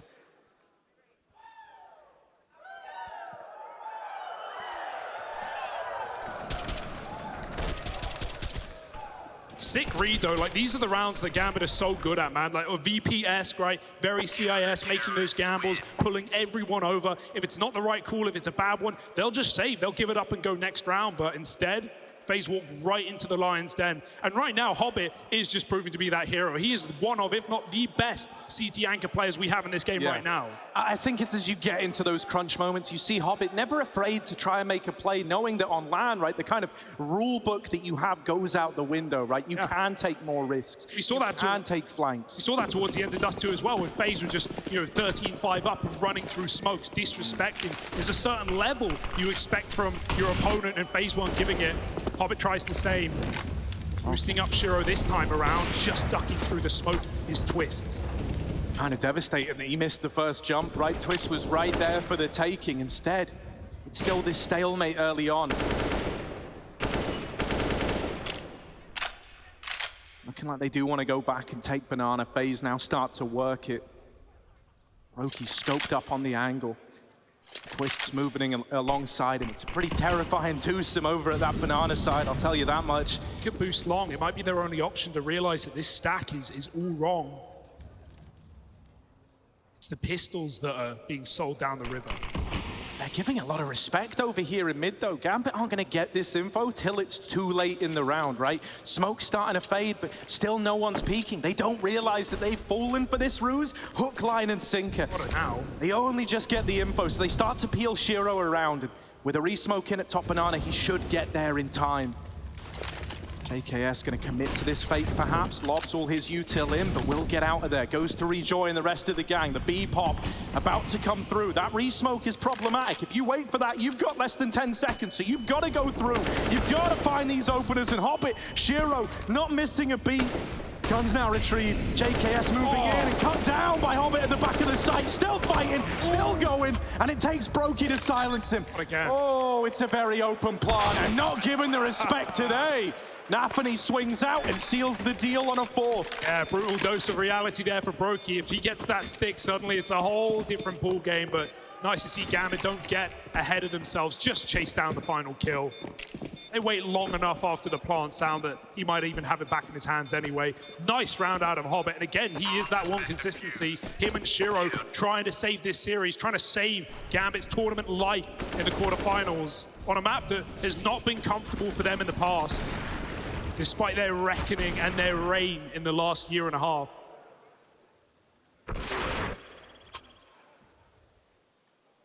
So we're not done yet. 4-3 and FaZe broken yet again. Gambit know it, and so no reason to start throwing in random rounds, random reads, and gamble stacks. They start 3B. And I mean, I'm never ready to write this round off. I mean, you would have been made to look like a fool if you did earlier on. This time, the Deagle, Prodigy, and Brokey is relegated down to a Glock, so someone else gonna have to be that point man. No fight for Banana this time. He's gonna leave it unchecked, and so that really only leaves you with options to hit this A site and to hit it quickly. Time for that might be now. Still too strong over at B for Gambit, and they're not above pulling a 4th man round. You can see that happening right now. Slowly but surely missing this window of opportunity. Someone's going to have to hit a blinder here, or it's a Shiro start. There it is. JKS picked out, and Shiro is an anti-flash player helping, but no util left, no util needed. Inters follows up, and FaZe are getting ground down into dust. 5-on-3, and Gambit peel back. No kills being given to FaZe. They've got to commit into the setup. Double-faced, Inters, Axel, everyone involved, dropping the bomb and the round for free. That was a must-win for Gambit, and keeping it clean is only going to set them up to go further. FaZe come back in with a bye and with vengeance in their eyes. This is more like it though, right? This is the Gambit we wanted to see. Cold, calculated, not afraid to take a gamble here and there either, right? It did look like some very scared Counter-Strike back on Dust 2, whereas now, a little more confident, a little more sure in themselves. And I mean, hell, being a map down, they've got nothing to lose. This is gonna be a very good eye test for this, this first half. Brokey with the AWP. Triple set towards B early, but Shiro's up and out of there right away. Axel even getting aggressive, throwing caution to the wind. They've got nades out. Axel's in with a chance, and that's a lovely double. Robs, this one might elude you. It sails on by. No trade today. He even hit him. Inters might have heard that damage, but I love the call to peel back for Gambit to set up something somewhere else. Don't give FaZe a way back in to a round like this. You could have just decided it in the opening 20 seconds. Still strong on A.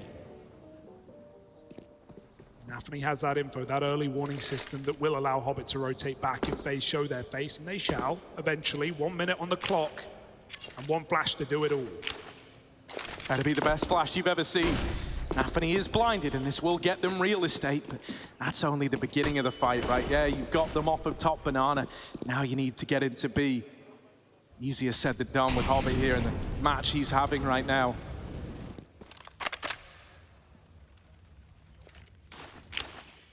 One smoke, one molly. That's all they've got to make this play happen. Gonna land at CT. Look to cut out the man called Shiro, who's moved in for this rotate. And so for the time being, 3-on-2. Make that a 3-on-1 into the B site. Shiro's trying to get involved, trying to get stuck in over at the back of the pillar. They haven't seen Nafany yet. They hear the M4 fire off, but they can't locate him. They can't deal with him. He's hidden away, trying to play the long game. And Shiro, that's when he strikes, when the attention gets peeled off of him. Banana flanks in, and Rops might get shot in the back. There's the closer, Gambit. That's more like it. 6-3 and building on this CT side. Yeah, FaZe are trying to fake him out in some of these rounds, right? What we have seen from JKS is he is more often on those lurking spots, alone up in middle while FaZe are taking Banana, and the vice versa. He's been at the forefront when they have gone for A hits.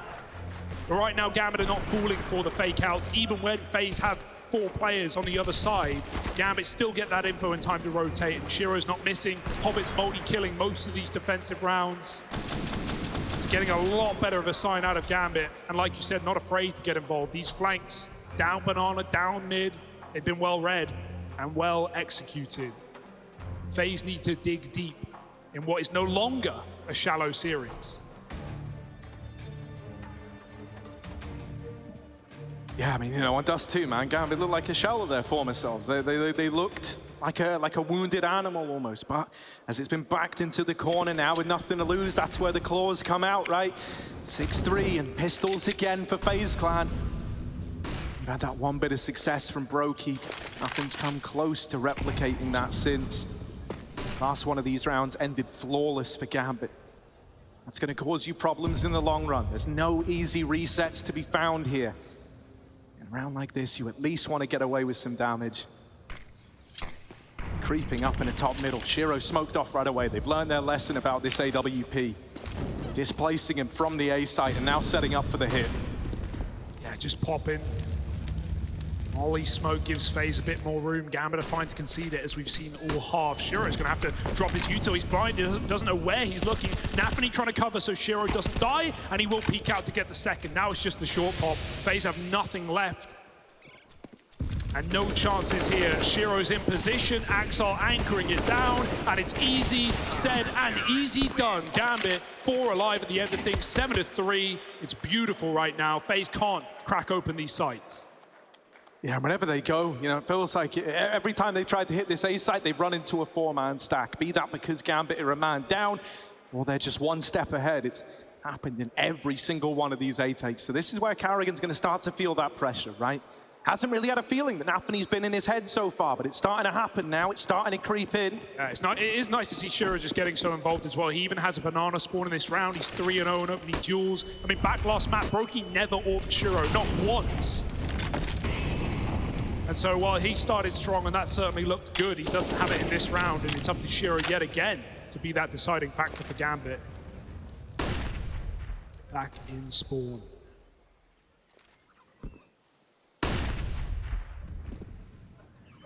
Getting popped in, Shiro's right behind, FaZe cowering behind the wall.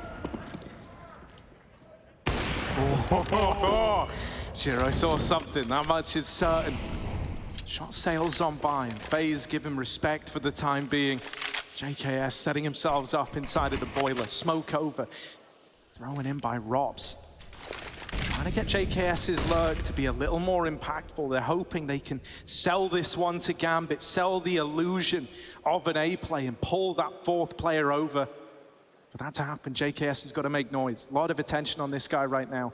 The rest of FaZe Clan still just waiting back at Banana, and with him set up now over towards the long side, JKS has called, I can cut down rotations, I can thin the herd. FaZe pulled the trigger on this B hit. Hobbit up close, ready, gap in the smoke. They don't know about it, they've gone past him, they've lost him in the smoke. Rops will get rid of him.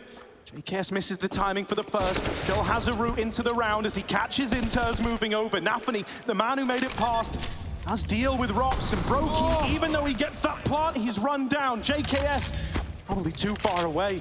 Surely shouldn't have a chance in this one, and he knows it. Gambit already on the site. They're not on the bomb yet. They're waiting for JKS, and he's never going to arrive. And that one's going to hurt. He didn't even realize how much time he had, how much opportunity he's been given, but still coming in through spawn against Shiro would have probably been cut down anyway. It's a safe save, and it's a big round out of Gambit. As soon as they hit Brokey sticking, they call swing together. They know he's alone. And it is a little uncomfortable right now, right? This is something that didn't matter on the T side of Dust because it was so quick and it was so clean, and FaZe were just running these fast rounds. We didn't really see lurkers ever get drawn into question, but Rops, I mean, throughout Miles, throughout FaZe, he's, or throughout Miles rather, he's loved lurking in the apartments. He's now no longer in his position of comfort. They've allowed JKS to feel more comfortable maybe, but the results are yet to speak for FaZe. We'll have to see if they have any more to show. 8-3, Shiro's back on the mid angle, but not forever. I mean, Shiro's been really good over here towards Long. He's hit the ground running to open up Inferno. It's exactly what Gambit needed. He's almost looking like they want to test the waters here out in top mid, and that will put them in the firing line. It's only a leg. Carrigan counts his lucky stars that he's still alive here. Won't that come to matter? Will Carrigan be the one that got away? They're taking this long side. He's still got banana control. Options are open at FaZe. They don't have to commit to this A play just yet. Still have time. The red carpet's not quite rolled out. This could be a CT wrap. Yeah, but into Hobbit, in the smoke, FaZe don't know, and surprise! Right in the face is JKS. Shiro's gonna have to stop this on his own, and jumping the shot. How do they make Shiro miss these? Carrigan cuts him down, Twist picks into B, and suddenly FaZe have found a route to a fourth. Don't speak too soon. A lot of teams would just save here. A lot of teams would look at a 2-on-3, and on the numbers alone, they wouldn't want to go for it. Gambit, they like most teams. That's what we're about to find out. They are moving over. They are looking interested. Maybe if something presents itself, that's going to lead them to give this a go. Staying alive here is enough. Player count alone makes Gambit lean into the save, and that's been confirmed now with Inters grabbing this orb. They're playing for exits. They're going to get him. They're going to get faced. That much is certain. Going to have chances to chip away at the money at the long game for FaZe Clan. Can FaZe get out? Couple of missed shots from this AWP, and just like that, Inters is out of there. Everyone exiting. It's another tag, but this orb is cursed. Can't kill anybody. Yeah, you got to give it to FaZe. Not many people can survive jiggles onto Shiro's AWP, but JKS gave it a go. And the bait play out through CT to allow Carrigan to cut off that AWP rotating, that was the kill that wins the round for FaZe. Twist even entering, he was on his own the whole time in Banana. At any point he dies, that round is suddenly a difficulty. Everything had to go right, and so it did. For the FaZe, they're building in.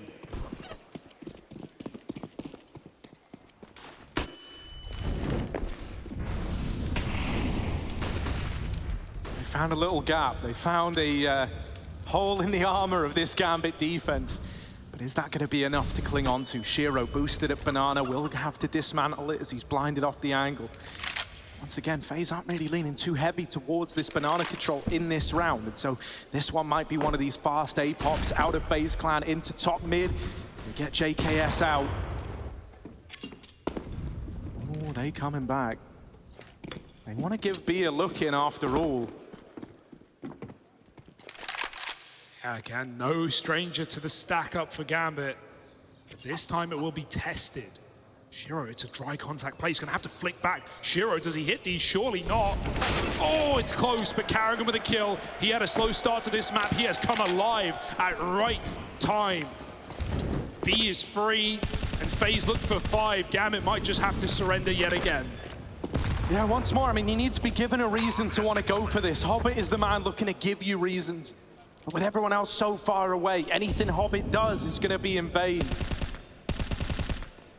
Gambit don't want to go for this one. They're going to let it sail by. They give FaZe the respect. And I mean, even then, guys like JKS, just a thorn in their side. Just another problem that you got to get past. Even a boost to catch out players leaving. Oh, that's beautiful. Brokey goes up, goes over. And now Gambit, their economy in ruins, or at least starting to get there. They're starting to feel the burn of being on this CT side. Any more players that could get found would be so valuable to FaZe. And this is what we talked about when we mentioned Industrial FaZe. You know, they're not always playing the expected round. Right there, Shiro's waiting for a flashbang to give away the fact that FaZe have retaken Banana. They've done it near every time from bottom T spawn. This time they don't. They wait for the smoke fade, Carrigan creeps in, and it's 1 kill on the Shiro, who almost flicks in time, but almost doesn't cut it, not on the stage. 5 up for FaZe. Still the route to a good half here on Inferno. Not there yet. Still money for Gambit.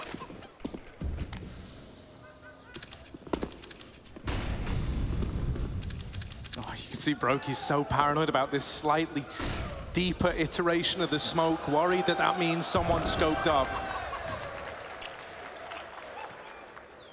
Nades dropped for the B hole. Look at that. Look at that. Even they're celebrating.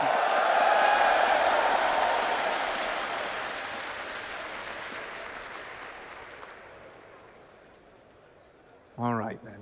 No time to clock about. FaZe, they're going fast. Oh, it's a trade of damage. Shiro comes out on JKS is shooting at ghosts. Dead to the man in pit, and now pressure's on for old mate Rops, trying to fill this void. Carrigan dead on the mid-swing. Rops gets out through the balcony, and Twist's here to fight alongside him. Gambit aren't out of this one yet. Thought this round was a done deal, but now they are left in the shadow of this retake. Rops, the man who took it all away at the end of Dust, alive and well down in the pit, has got old mate Twist to fight alongside him. Gambit rapping, coming in from every conceivable angle. The apartment, short side. Rops gonna have to deal with both of them. Can't hang Twists out to dry. And now he's getting aggressive. He's mopped up Shiro. Twists head on a swivel, turns back around, but can't convert the spray. Rops has got to do it all. They drop onto him. There's the first. Just Nafany left to be, and Rops, it's another clutch. The star power in this roster is unrivaled right now. You got clutches coming out from everyone. You got opening kills. You got beautiful in-game leading. FaZe keep piecing these rounds together, and after a very messy start, that's a 2-on-4 converted in the post-spawn. And they just won't stop. Gambit, that's their money getting drawn to a close. Last round, got to force, got to buy everything you can, and they always find a way to get the AWP, thank goodness. Shiro, the one certainty. Back to long for him. It's in rounds like this where Shiro's going to be feeling the pressure to get involved, and there's one way to do it. Strike while the iron's hot. Twists, oh man, might be roasting in fire, but still looking to get involved, and all that Molly's done is trap him further forward. It's brought him to them. Nafany will stand his ground, and Twist wins that over at B. Jumping. That's a red carpet rolled out. Shiro trying to fill the void, trying to fill the hole, but you can't get past Twist. 3 in the round, and now onto the AWP. Twist wants it all, holding for these rotations, smoking his way. Man, that's a rare act of mercy. That smoke has kept Gambit alive, kept them in a 2-on-3. Twist on the angle, and there's number 4. Can it be another ace? Missed shot, and Axar will deny it. Still in with a chance. Now on the angles, Brokey, and there he is, FaZe. They do pick up that first half, 7-8, neck and neck. Gambit, the pressure's on now. The pressure's mounting. Do they have what it takes?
Apex's flank does look like it's set for an ace. Yes, indeed, Apex. Shiro to come up clutch, and he's hitting everything as well. Shiro and Zywoo then, but 15 seconds of planting now. Zywoo closing the gap. Shiro's plucks his head.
This series has not been shy of moments that deliver.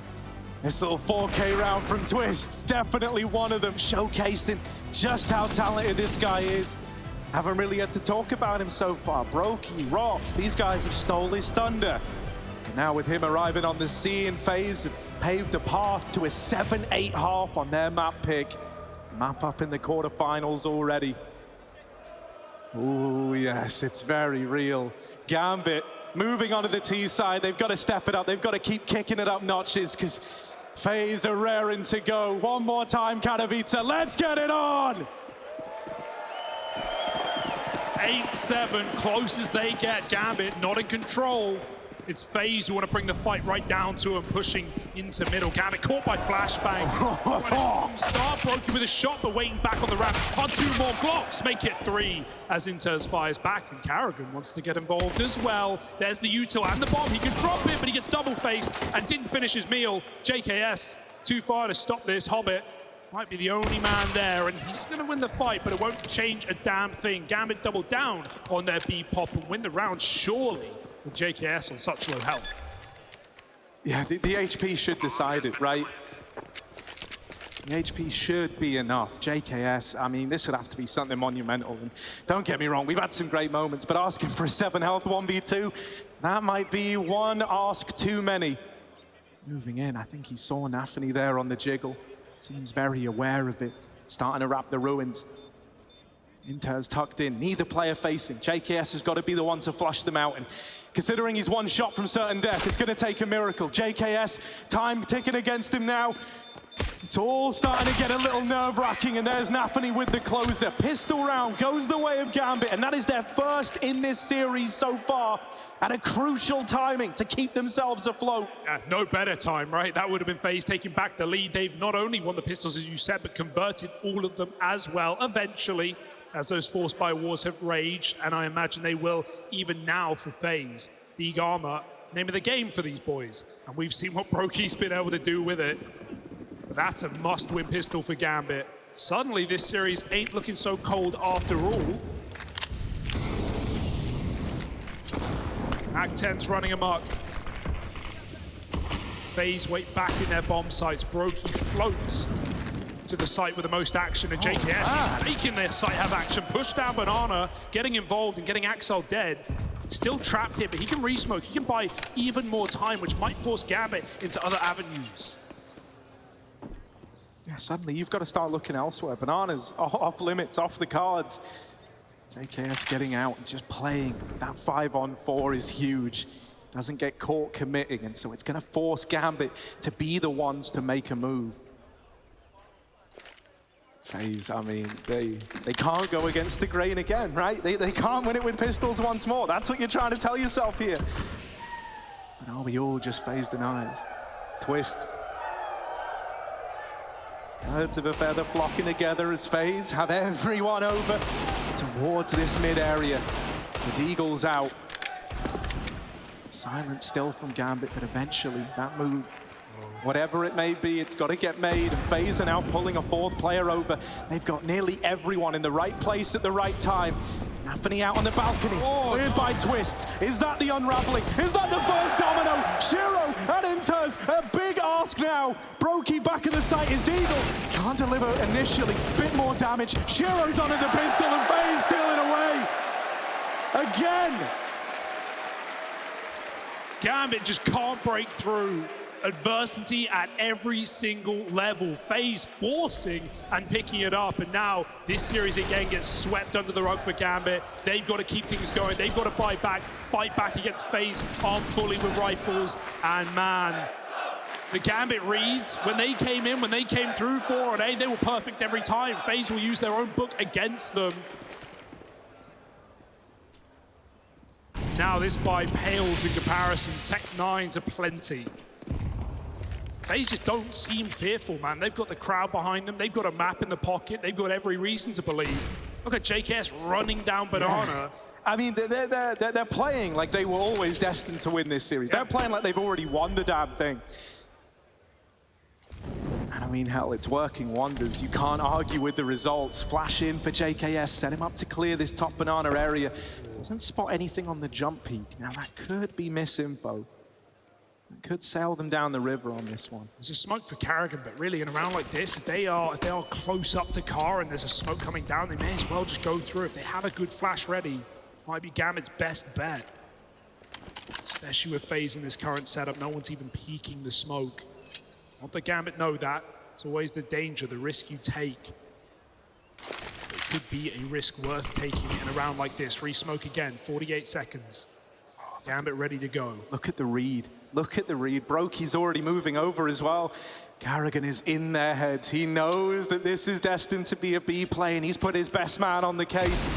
Even though Hobbit's going back and trying to sell a bit of a fake, FaZe aren't going to fall for it. They've got everybody here. They just need to hold the line. Now for need to open up. Carrigan, back of the site. I've seen him deliver from this position before. Brokey steals the glory. 3 on the Galil, and Carrigan has the right hook. FaZe Clan, they tie it up.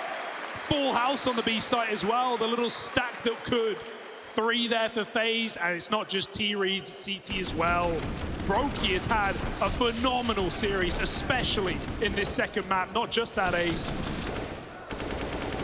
But plugging every hole of Gambits with bullets, and now they're broken, battered, bruised, bludgeoned by FaZe, 9-9.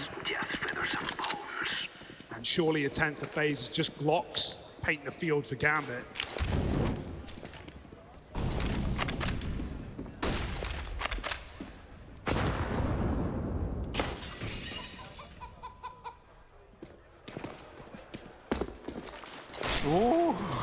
Oh, Brokey playing with fire. That was the one Deagle spotted over in alt mid. Gonna be Rops making first contact though, and I mean, this should just be a very clean round. Without FaZe looking, they're fighting this, man. They're not playing it safe. They don't care. They want all the kills, all the glory. Gotta get those stats. Someone's got to do it. Don't die in the process though. Keeping 5 alive is paramount to building this game back and to staying in the lead. Shiro waits for this underplay. Okay. Well, it's a nice little read. He turns in the last second. The spinning top of Beyblade bites back, 10-9. That's FaZe in control, but we wait for the buy of Gambit with bated breath. It's now or never. FaZe won't have the AWP yet. That's the only problem with 5 alive. Neither does Shiro.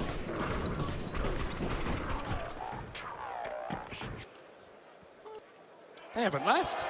They're back, baby. There's no separating them, a crowd favorite. All right then, it is the crowd favorites in the lead right now. FaZe coming into this, no AWPs in play as you pointed out, so chance to really flex what you've got on the rifles and pretty passive over towards mid, giving a lot of respect to Gambit. Gambit not terribly used to getting respect out of FaZe Clan, so let's see what they can do with this space, with this room that they've been given. I mean, this is just a mad read out of the gate as well. Often we see these calls come through in the mid-round based off of banana control or where Gambit is starting early, but FaZe have just gone for the stack instantaneously. They have reason to believe that Gambit are not going B, but will this hold forever? Brokey's already started to float back. Want to replenish that util. Plenty of it. Gambit being loud as well. This is not the commit though. 3 up top car. JKS gonna get worried. You never know when the B smokes are coming.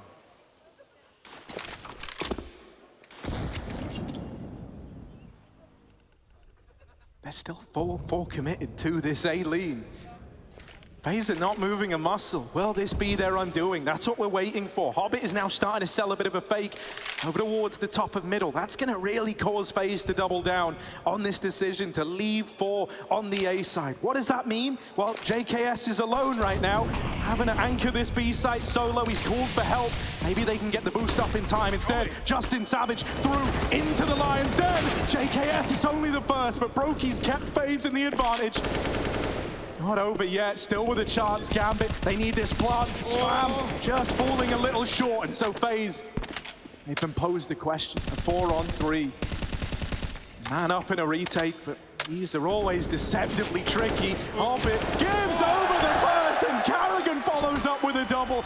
Only Shiro making his last stand, trying to make it happen, tapping them out. Shiro in with a chance, has time to get the reload off. They've given him room, they've given him a chance, and Shiro, one man still to find. Rops, the lone defender, the lone retaker, and he's hunting Shiro down. He just gets away in time. Rops, a little late to the scene. Shiro, this is it. Dead on the swing, but there shouldn't be time, and that there is a Gambit round. 1v4. He was running out of ammo. He was tapping out players. Pinpoint precision for Shiro. Doesn't even need the AWP, and that is Gambit living it on. Lasting one more round. Karrigan, despite his best efforts, man, he's had quite the resurgence as well. Was 1-11 at one point in this game. Came in with a couple of key kills on the Shiro in that T side. Steps up big, but it's Shiro who just locks him out. And the dance through ruins as well. Dodge drops at every turn. If that kill came in, there was just enough time for the stick. 10-10, Gambit keep fighting. Robs doesn't like what he got given. Gonna decide to get involved at the start. Him and Twist double set up.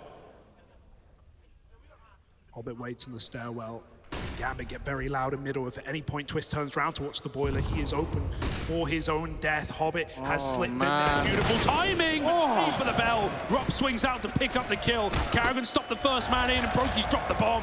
FaZe suddenly out of nowhere, 3 kills, and they give up the site. It looked like Gambit found every single gap, but FaZe, they fool you into thinking this was by design. Bomb out in the open. Very few opportunities here for Gambit. Shiro is still alive, though. We know what this guy can do in clutches. We know how once he gets that ball rolling, he's very hard to put a stop to. He managed to retrieve the bomb. That's something. That's a chance in the 2-on-5 post plant. Karrigan wrapping the short side, twisting the apartment. Shiro needs to keep his wits about him. That's a lights-out shot from Axal to open. And that's just one fight of many still to come. Shiro down in the pit, needs to be that man, needs to be the hero. First shot connects. Waiting with bated breath, and time starting to turn against FaZe Clan. It's a wide swing. Axal's removed, and Twist doubles up. You gotta give it to Gambit, man. They are fighting tooth and nail for every single round. The clutch in the previous, and a 2-on-5 made 2-on-2 by Shiro and Axal. Still not gonna be enough.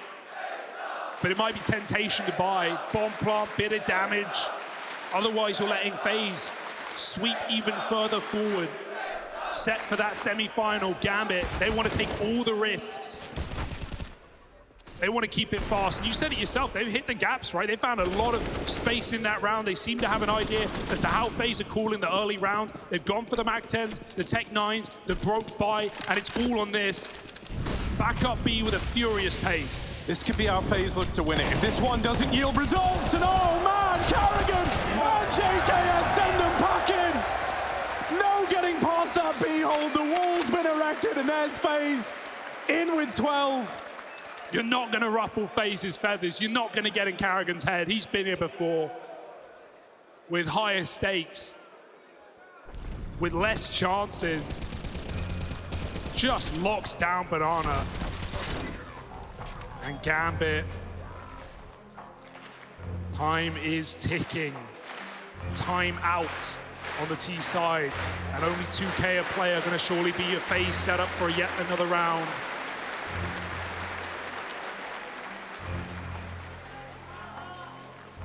I mean, we don't know it yet, but that could be the round that comes back to haunt Gambit in this series. You know, that decision to invest, that could be the one extra nail in the coffin, perhaps. It's not even a very Gambit-esque call as well. They love these slow, methodical rounds. I admire the attempt to get aggressive and to run a fast one, but you can't pull the wool over FaZe's eyes. They're dialed in. Hero gun, Axel with an AK, everyone else giving it up. And Gambit are really good at these rounds, especially with an AWP, but even more so with an AK, setting up a one rifle, sending in a martyr to die for the cause, to allow Axel to trade. Those are the kind of plays Gambit needs to be going for in a round like this. I mean, Axel is that point man. You know, he is the guy who can make all the difference. So if there ever was a time for him to show us that time is now. Slowly working this banana control again. This time, FaZe aren't there to face them. This time, it's going to be a lot of real estate gained for free These are just hanging back, waiting with these smokes, anticipating a slower round out of Gambit, so it's a nice read, but are they ready for this boost? JKS could get caught jiggling. That's the invitation. That's the red carpet rolled out. Axel blinded back, but the pistols are going to get sent in. The henchman around this saved gun. Carrigan, the pressure's on. He's lost his teammate. He's all alone. They're pressuring him on every side, and Shiro drops him out of the round. Brokey's fighting them on equal terms, and the pistols cut loose. Oh, Gambit with this hero AK. Little did we know the opportunities they would have laid out ahead of them. A 2-on-3 retake, and that nade's a thing of beauty. Twist rears his head, but it does get taken off. Robs falls as well, and Axel, one gun, makes all the difference for Gambit. There's a method to the madness, right? Same play, different pace. Gambit, the slow B-walk, the boost up, everything about that is calculated. And they catch FaZe completely sleeping. You see the FaZe, they're full of confidence. They're taking every fight they can, but definitely could have been a call to slow down in that 3-on-3. Try and make things a little bit sweeter. Instead, the hole gets dug deeper by Axel. And that was not a round Gambit had any business winning, but they're still here.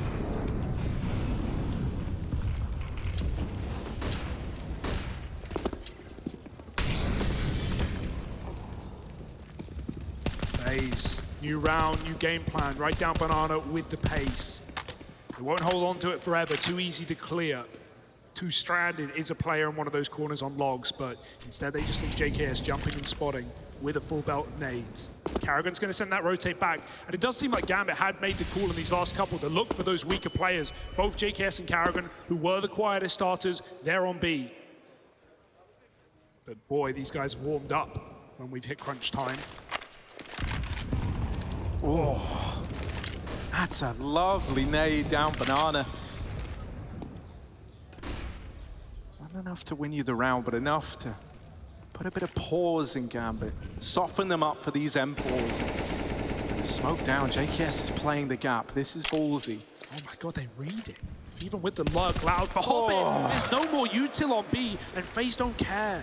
Shot smoke to Nafany, JKS and Carrigan, all that remain, and Gambit, they're going in, full send. Here it is, Carrigan swinging out, smokes it down, he can't play into it. JKS, I mean, this position's been cleared every single time. How's he meant to stand and deliver? Back of the site, playing this crossfire with Carrigan, they're looking to swing in. Rob's even throwing up on the boost. This is a thing of beauty. Oh, it's so synergized.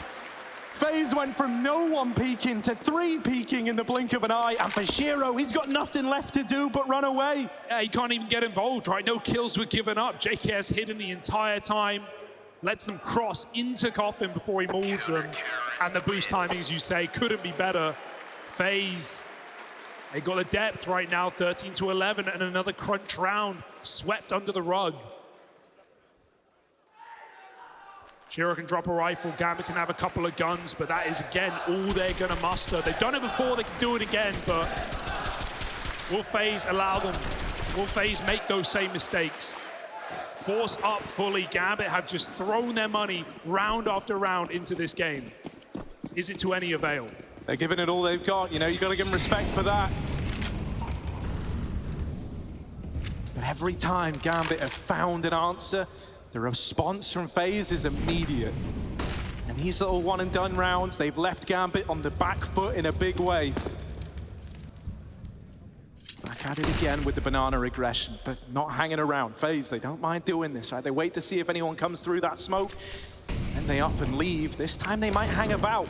They re-smoke deep Banana. They're looking to fight for this. They're looking to take the real estate away, force Gambit's hands perhaps into an A play, and that looks to be the case. Not seen anything on this side of the map in a while, right? It's been those faster B approaches, the Mac-10 rush, the boost up Axel round where he 3Ks. FaZe seem ready, they've already made the read. When have they been wrong? Never before. Brokey opening longside, and JKS is even here to play with him. Oh my god, knife out.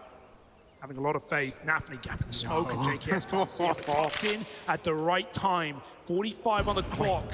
Nafany could see through this, but I don't think he knows JKS made it across. Oh, it's so weird now. He does look aware. He is just homed in on this position, and if any point JKS goes for a swing, he's a dead man. Instead, Brokey making first contact, baits them in. JKS tucked in the cubby, trapped in a corner. But just won't give them the fight, and now he will, out with the swing. Brokey's alongside, and they've torn through the ranks of Gambit. 20 seconds, and that infamous S word might get called. Gambit left saving. Trying to take whatever they can with them, up against 14. There's no denying it. FaZe are on a path to victory now. A clutch teamwork for Brokey, not just getting that first kill, which meant they discounted the corner. Nafany was the one who wanted to clear it anyway. He never got there in time. And then by the time JKS is screaming for help, Brokey's there to swing with him. It's an instant trade, but it's a trade that wins the round for FaZe Clan. 14-11 now, and the buy after buy after buy has dug the hole for Gambit. The saves haven't helped either. If anything, it only incentivizes spending all your cash. And Gambit have to go deep in the piggy bank if they want to long out this series anymore. I mean, they're faced with that horrible decision, right? This is either where you hope that the AWP and AK can do something, you focus on investing in the next, or you throw everything in, knowing that if you don't win that round, the odds are this one's gotten away from you, and your run at Katowice ends in the quarterfinals. FaZe, they've got Gambit right where they want them. They're in their heads, they're doubting themselves, they're doubting every move they make. FaZe are the masters. They do it again. Gambit's destruction, they're buying up once more. Caution to the wind. Do Gambit have what it takes? Are we living in a FaZe Clan world after all? This is the stress of the stage right now, the stakes for Gambit. The buy after buy, back again, Hobbit over the boost. Spot something, but no kill found. Gonna set Shiro up instead, maybe can put him on his head. Oh, vice versa, it's Hobbit taking the fight. FaZe, who've gone for banana control round after round, now give it up and go back to a safer setup. Carrigan, JKS, both ready with utility at a moment's notice on JKS's contact. This might not be a bad round for Gambit to just pop in, you know, they have been good at clearing the back of the bomb side. JKS calling for the molly at the right time, but that will fade, and there the doors open for Gambit, quickly shut by the bouncer of JKS. Molly's coming in. Gambit, they've used all their util, and they have to make something happen with it. Fast through, Carrigan swings, lots of damage, and Gambit are getting painted up right now. They go over the top, they fall down, the body's dead, and Shiro fires back. Another 2-on-5 for Gambit, another hope in hell, and FaZe not giving them an inch. Oh, the re-swing on the back of the flash. They want to put it to rest now. They want this over. They want to get to those semi-finals. Carrigan's bowing before the curtains have even closed. Not done yet. 15-11 on Inferno. FaZe have been here before, but I don't see history repeating itself. This looks like a truly different beast.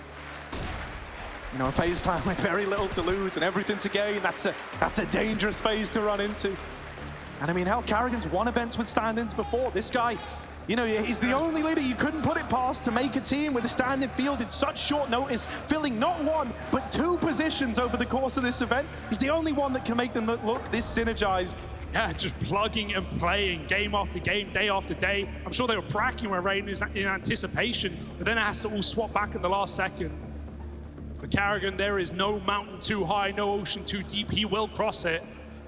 And now the finish line, 1 round away to those semi-finals up against Heroic. Gambit, safe to say, it's a battered buy. It's all it's ever been on Inferno T side. Yeah, this should be it for Gambit. They're spent. They're coming into this with next to nothing, and they're up against a FaZe with their eyes on the prize. Confidence is just brimming. Hobbit taking a peek into the apartments. Doesn't like what he sees. Carrigan getting stuck in on the banana side, and Hellman with this guy at the helm, he's impatient. He wants it over and done with. The bomb's cut loose. It's all falling apart, and FaZe, they are rip-roaring their way to a semi-final right now. 2 kills, all that separate them from it.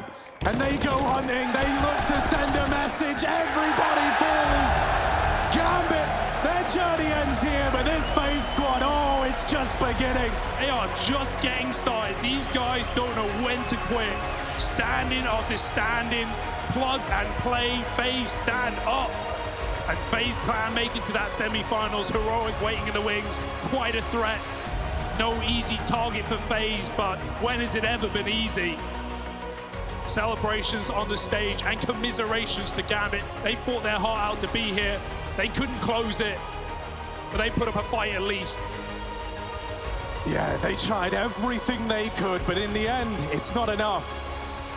FaZe with a confidence the likes we haven't seen in a hot minute. It is worth getting excited about this team of legends, old and new, making their way to the semi-finals now. It's a feel-good feeling, seeing guys like Carrigan back on the stage. Twists as well, the NA Hope, the only one left standing. Soldiers forward. Yeah, for FaZe, the only team still here from the play-in. They had to fight long and hard.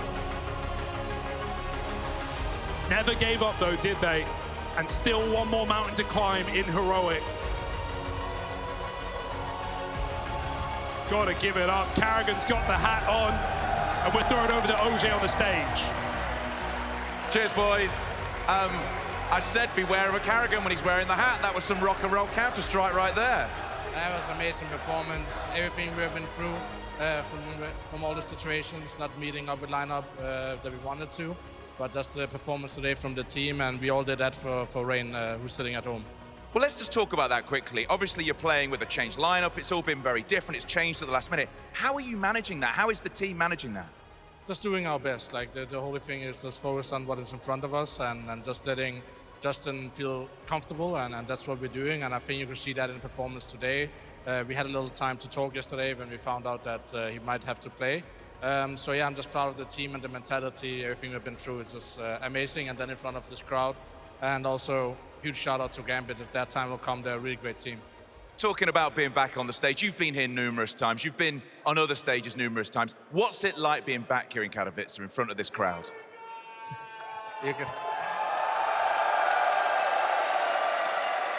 I mean, it's special. It's one of those big arenas together with Cologne. That was one of the first ones when I started competing professionally in 2000. Yeah, you know, like in 10, 11, seeing now we win back in the days, and now being here, hearing my name, and having been on this stage for 4 years, sitting out in 2019, and being back here with this amazing crowd is just, that's what we live for, and just happy to be part of this. We see you with a smile on your face. Are you enjoying your job more than ever? Yes, of course, like especially when you win, right? And yeah, I mean, just playing on the stages, again, 2 years ago, we didn't do that. So, I mean, I'm just proud and happy. Like, it's just very emotional what we have been through this tournament, and now we're in top 4, which is unbelievable with the teams who are here. But it's always believable with you on board. Heroic tomorrow, how do you approach that?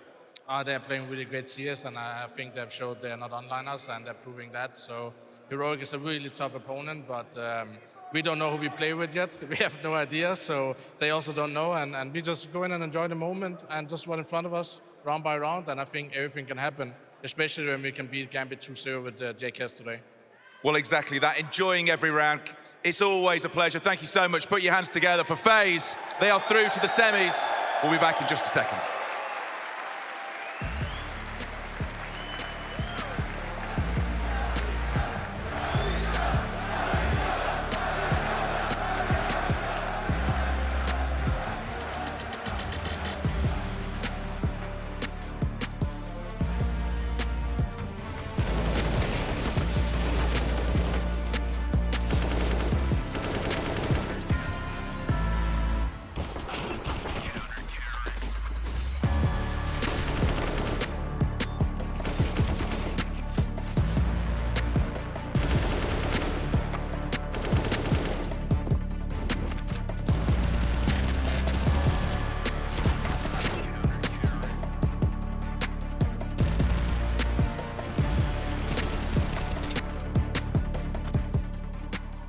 I mean, listen, you already know what happens at DreamHack and IEM Dallas, right?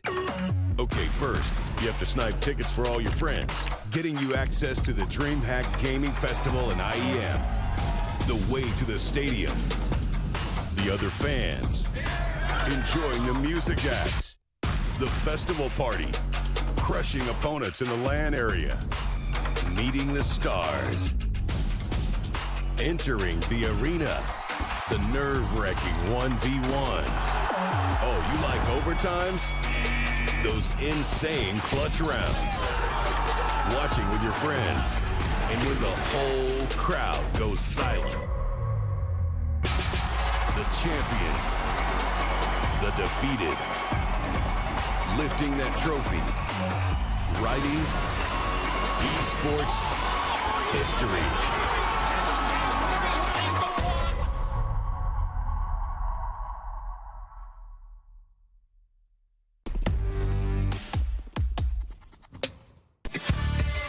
Hey Future Pros, I was observing a MeisterChef game not too long ago, and I saw this nice set piece for retaking B on Inferno from Cressy. This mini execute will block off Banana and molly anyone out of pool. To do this nade combo, get into the corner up against the sandbags. Pause your screen to see the exact lineups of both nades, but when throwing the molly, make sure you jump throw it. If done correctly, it will eliminate some positions for you to check and put the T's in an awkward situation which could help you retake and win the round. Happy retaking, everyone.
Hey Future Pros, back to Inferno today with a pretty useful Molotov. This molly will force back an AWPer playing close to porch. To execute this, use your KZ skills to get onto the corner of this railing. Aim below the wooden rafter and at the bottom of the cracked paint on the wall. Then jump and throw. This will force any AWPer playing porch side to move back onto the site, or play more aggressive, so watch out for that too. Good luck!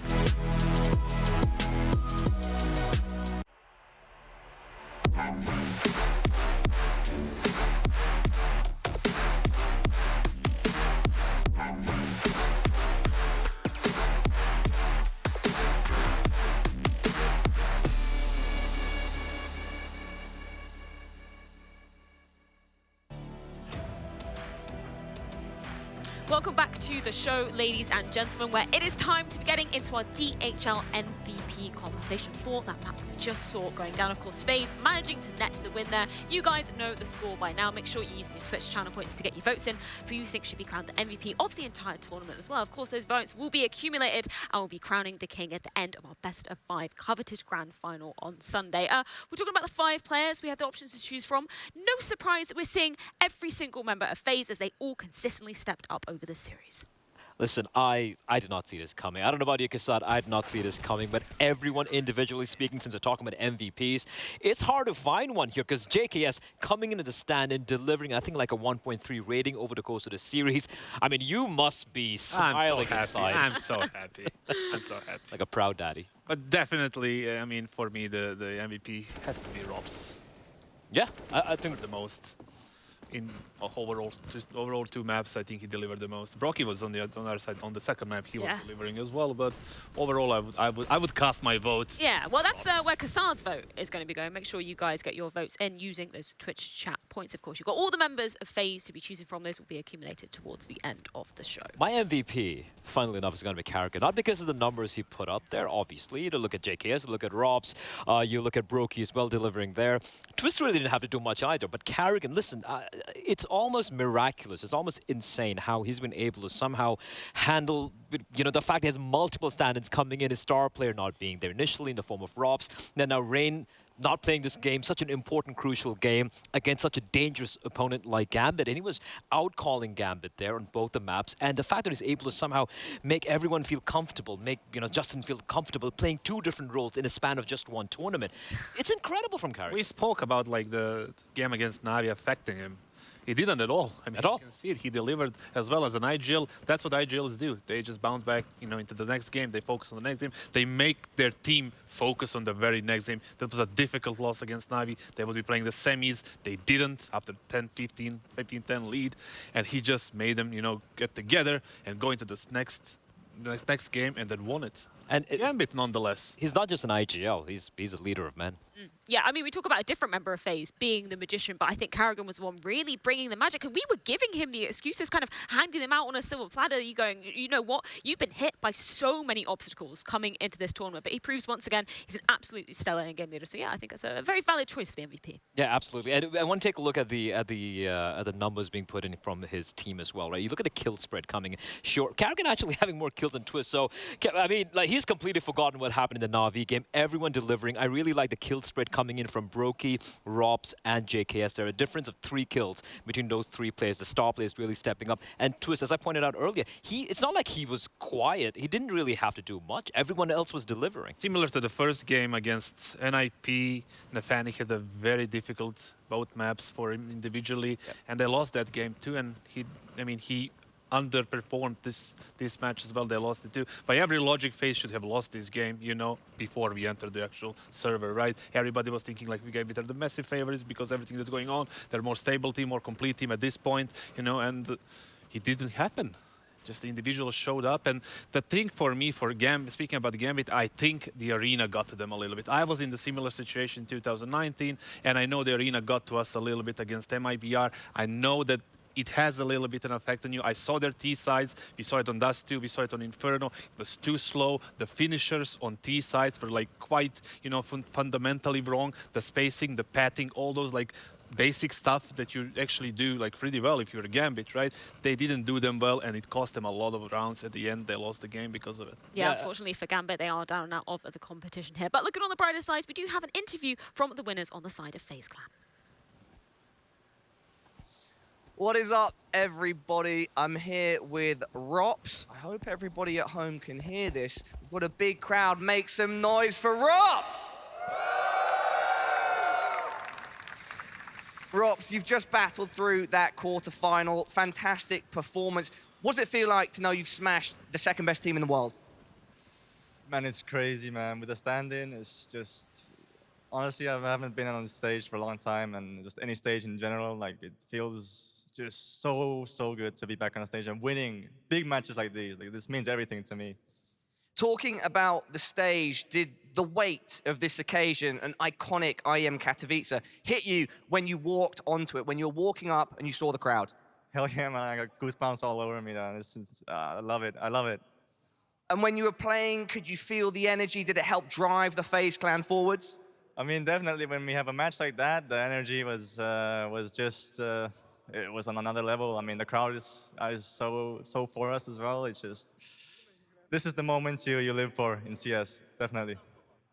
Guys, give it up for Rops. These are the moments that he lives for you guys. Dust 2, all right, 16-5. It was an incredible performance by the team, but you in that last round fully stepped up, mate. 1v4, run me through it. Yeah, I mean, I was doing my usual lurky business. Put into a 1v4, catch the first guy just running out, and then the 1v3 was really the part where they played safe and they tried to win the round in the end. But I think I just had good positioning and good timings on my peaks, and you know the fact that we win that round is just so important for our team because we had problems with closing out games, and that just definitely shot Gambit off in that moment, and was really important. Yeah, so in that moment where you won the 1 versus 4 and you took Dust2, did you know then that there was no chance you were losing Inferno? Yeah, definitely. If you come off that map like that, you're just going straight after the next one and just full energy, full focus, and you just start out great. And we won the pistol round, and that was really great. And then we had some problems in the gun rounds, but we found our footing and we closed it out pretty solid. Rops, let's talk about your stand-in, JKS.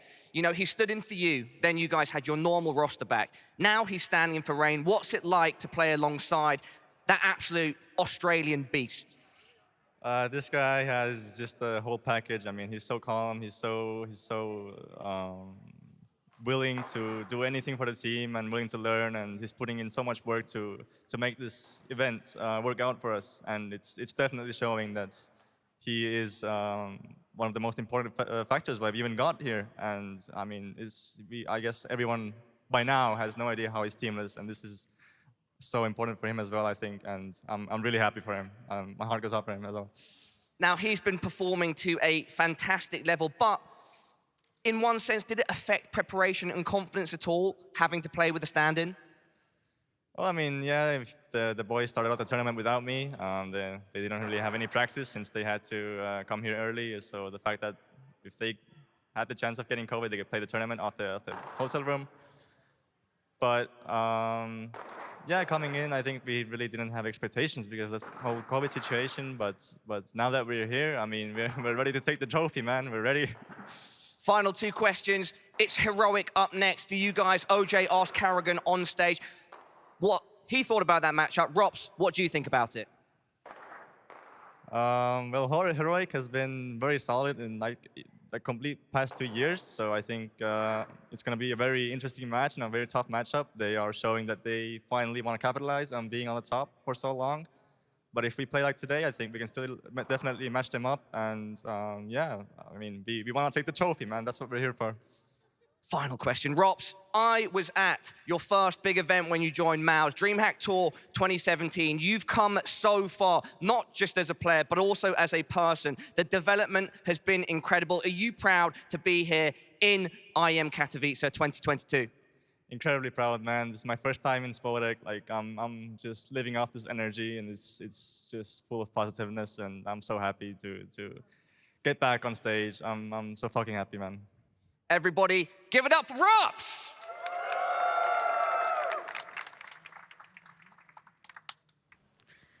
I absolutely love the vibes from Mr. Cool there. He certainly wasn't alone with the goosebumps. We were all getting it watching that matchup go down. You have to be happy about him, like joining a championship team. You know, MOUZ is a good team. He's a good org. You know, he has his like time with Karrigan there, winning some of the trophies. But right now, he's in a team that's ready to take the the highest heights of the CS right now.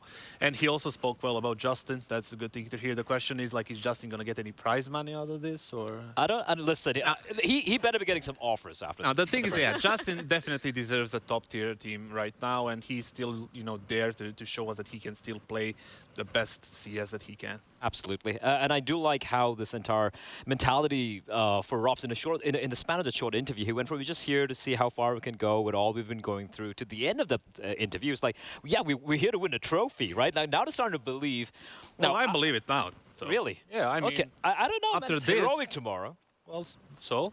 So, okay, all right. Yeah, I mean, they've been bringing the magic. A little bit of hopium. It's Gambit today, so why not? I think that is the tricky thing, and we do have to mention it. Unfortunately, Gambit are eliminated from the tournament. No chance of defending that trophy, which they won, of course, last year in 2021. And it's a bit of a sore ending for them, because we were coming in saying, you know, I think at least they've still got to prove themselves on these LAN stages in front of the big crowds, and it's kind of unfortunate to see almost a similar situation to what we saw with that Na'Vi game infamously the Stockholm major. Yeah, it just really kind of look at one point we've got to ask, what's really, I wouldn't say wrong with the team. They're still a very, very good team, but if they're not able to deliver in front of the crowd when it comes to when the pressure, when everything's on the line, when the pressure's on, and they just completely fall flat, there are some questions which have to be asked. I really feel at this point it's a mental. I don't think it's a red flag at all. I don't think it's that deep right now. I believe because I'm taking my own experience from the time when we played well in 2019. The first stage that we got to was this one in Katowice.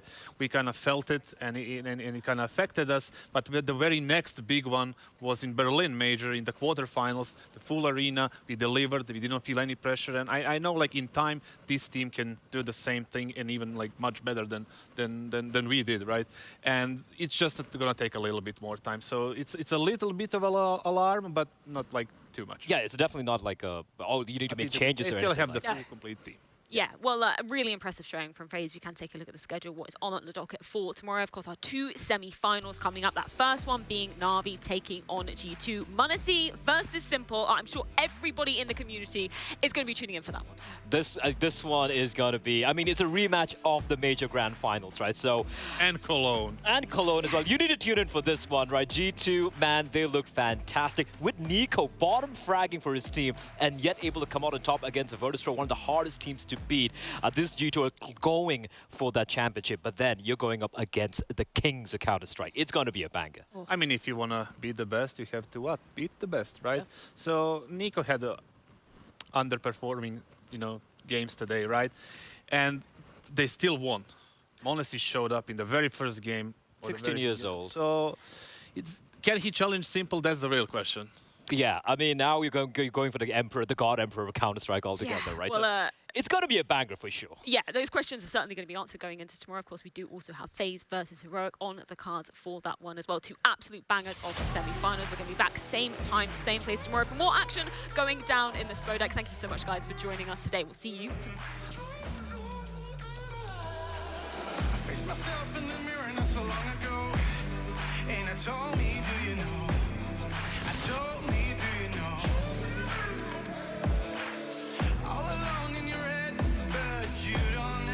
Pretend that you will make a change, 'cause you don't want to change.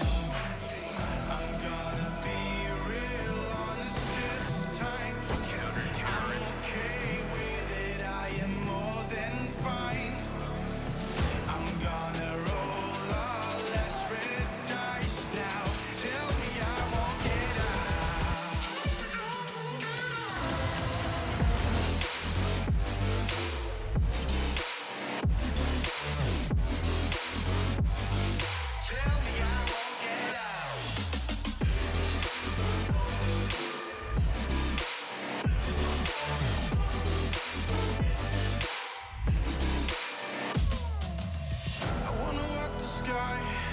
Alone among the stars, without forgetting who I was, or have to look back that far.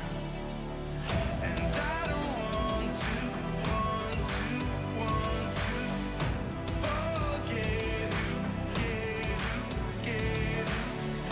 And are you just fucking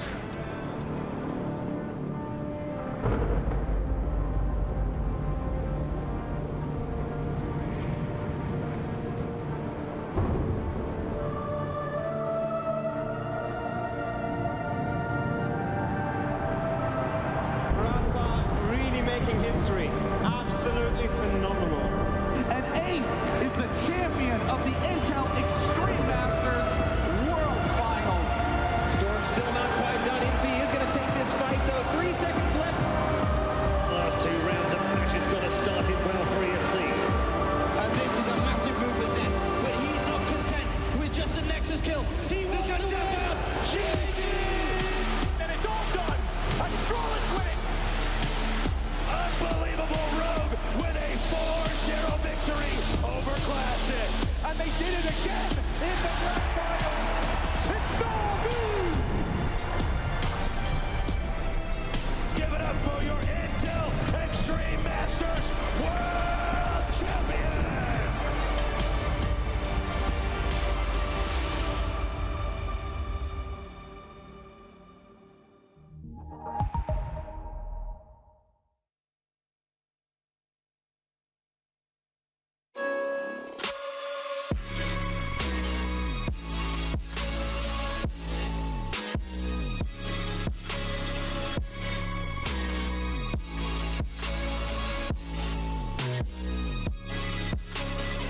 love it, you wear it.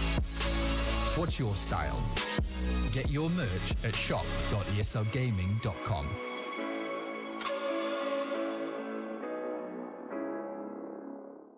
Choose nades, choose a smoke, choose a flashbang. Choose team badges to support your favourite CSGO team. Choose an ESEA Premium membership. Choose routes you know bring in wins. Choose pro video tips. Choose the fan club wars. Choose behind the scenes content. Choose good grades. Choose guns you know you can shoot right. Choose bingo. Choose the equipment you know is going to get your team the win thanks to heat maps. Choose the CSGO Hub Premium, the complete package to help you and your squad achieve all your CSGO goals.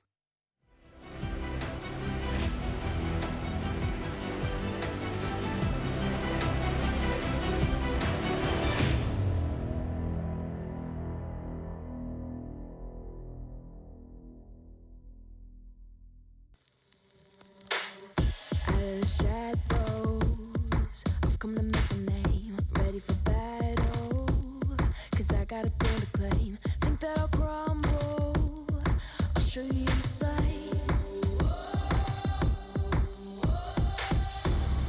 Where you see me coming, better run for cover, cause I'm not someone that I'm never going under. I survived the pain, I know it made me stronger. So meet the monster.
Smoke clears, I'll still be on my feet. Forget all of my fears, cause I know my destiny. I feel a champion waking inside of me. It's set in motion, the legend's spoken. This is my moment. Can't break my focus, know where I'm going. This is my moment.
me now why you want away. Running out of words you wanna say. I've been looking for you, looking for you, looking for you.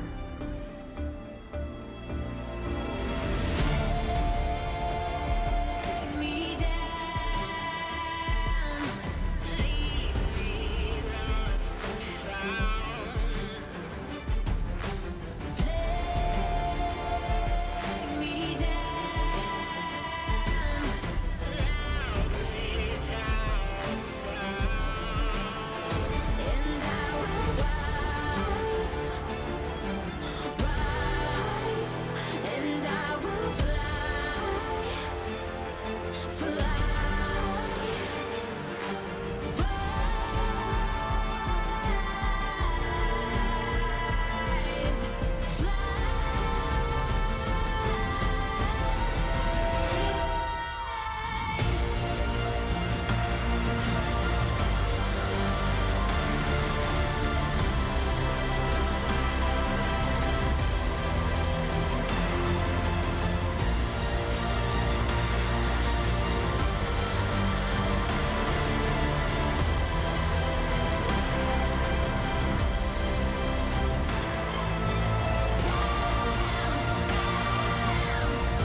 There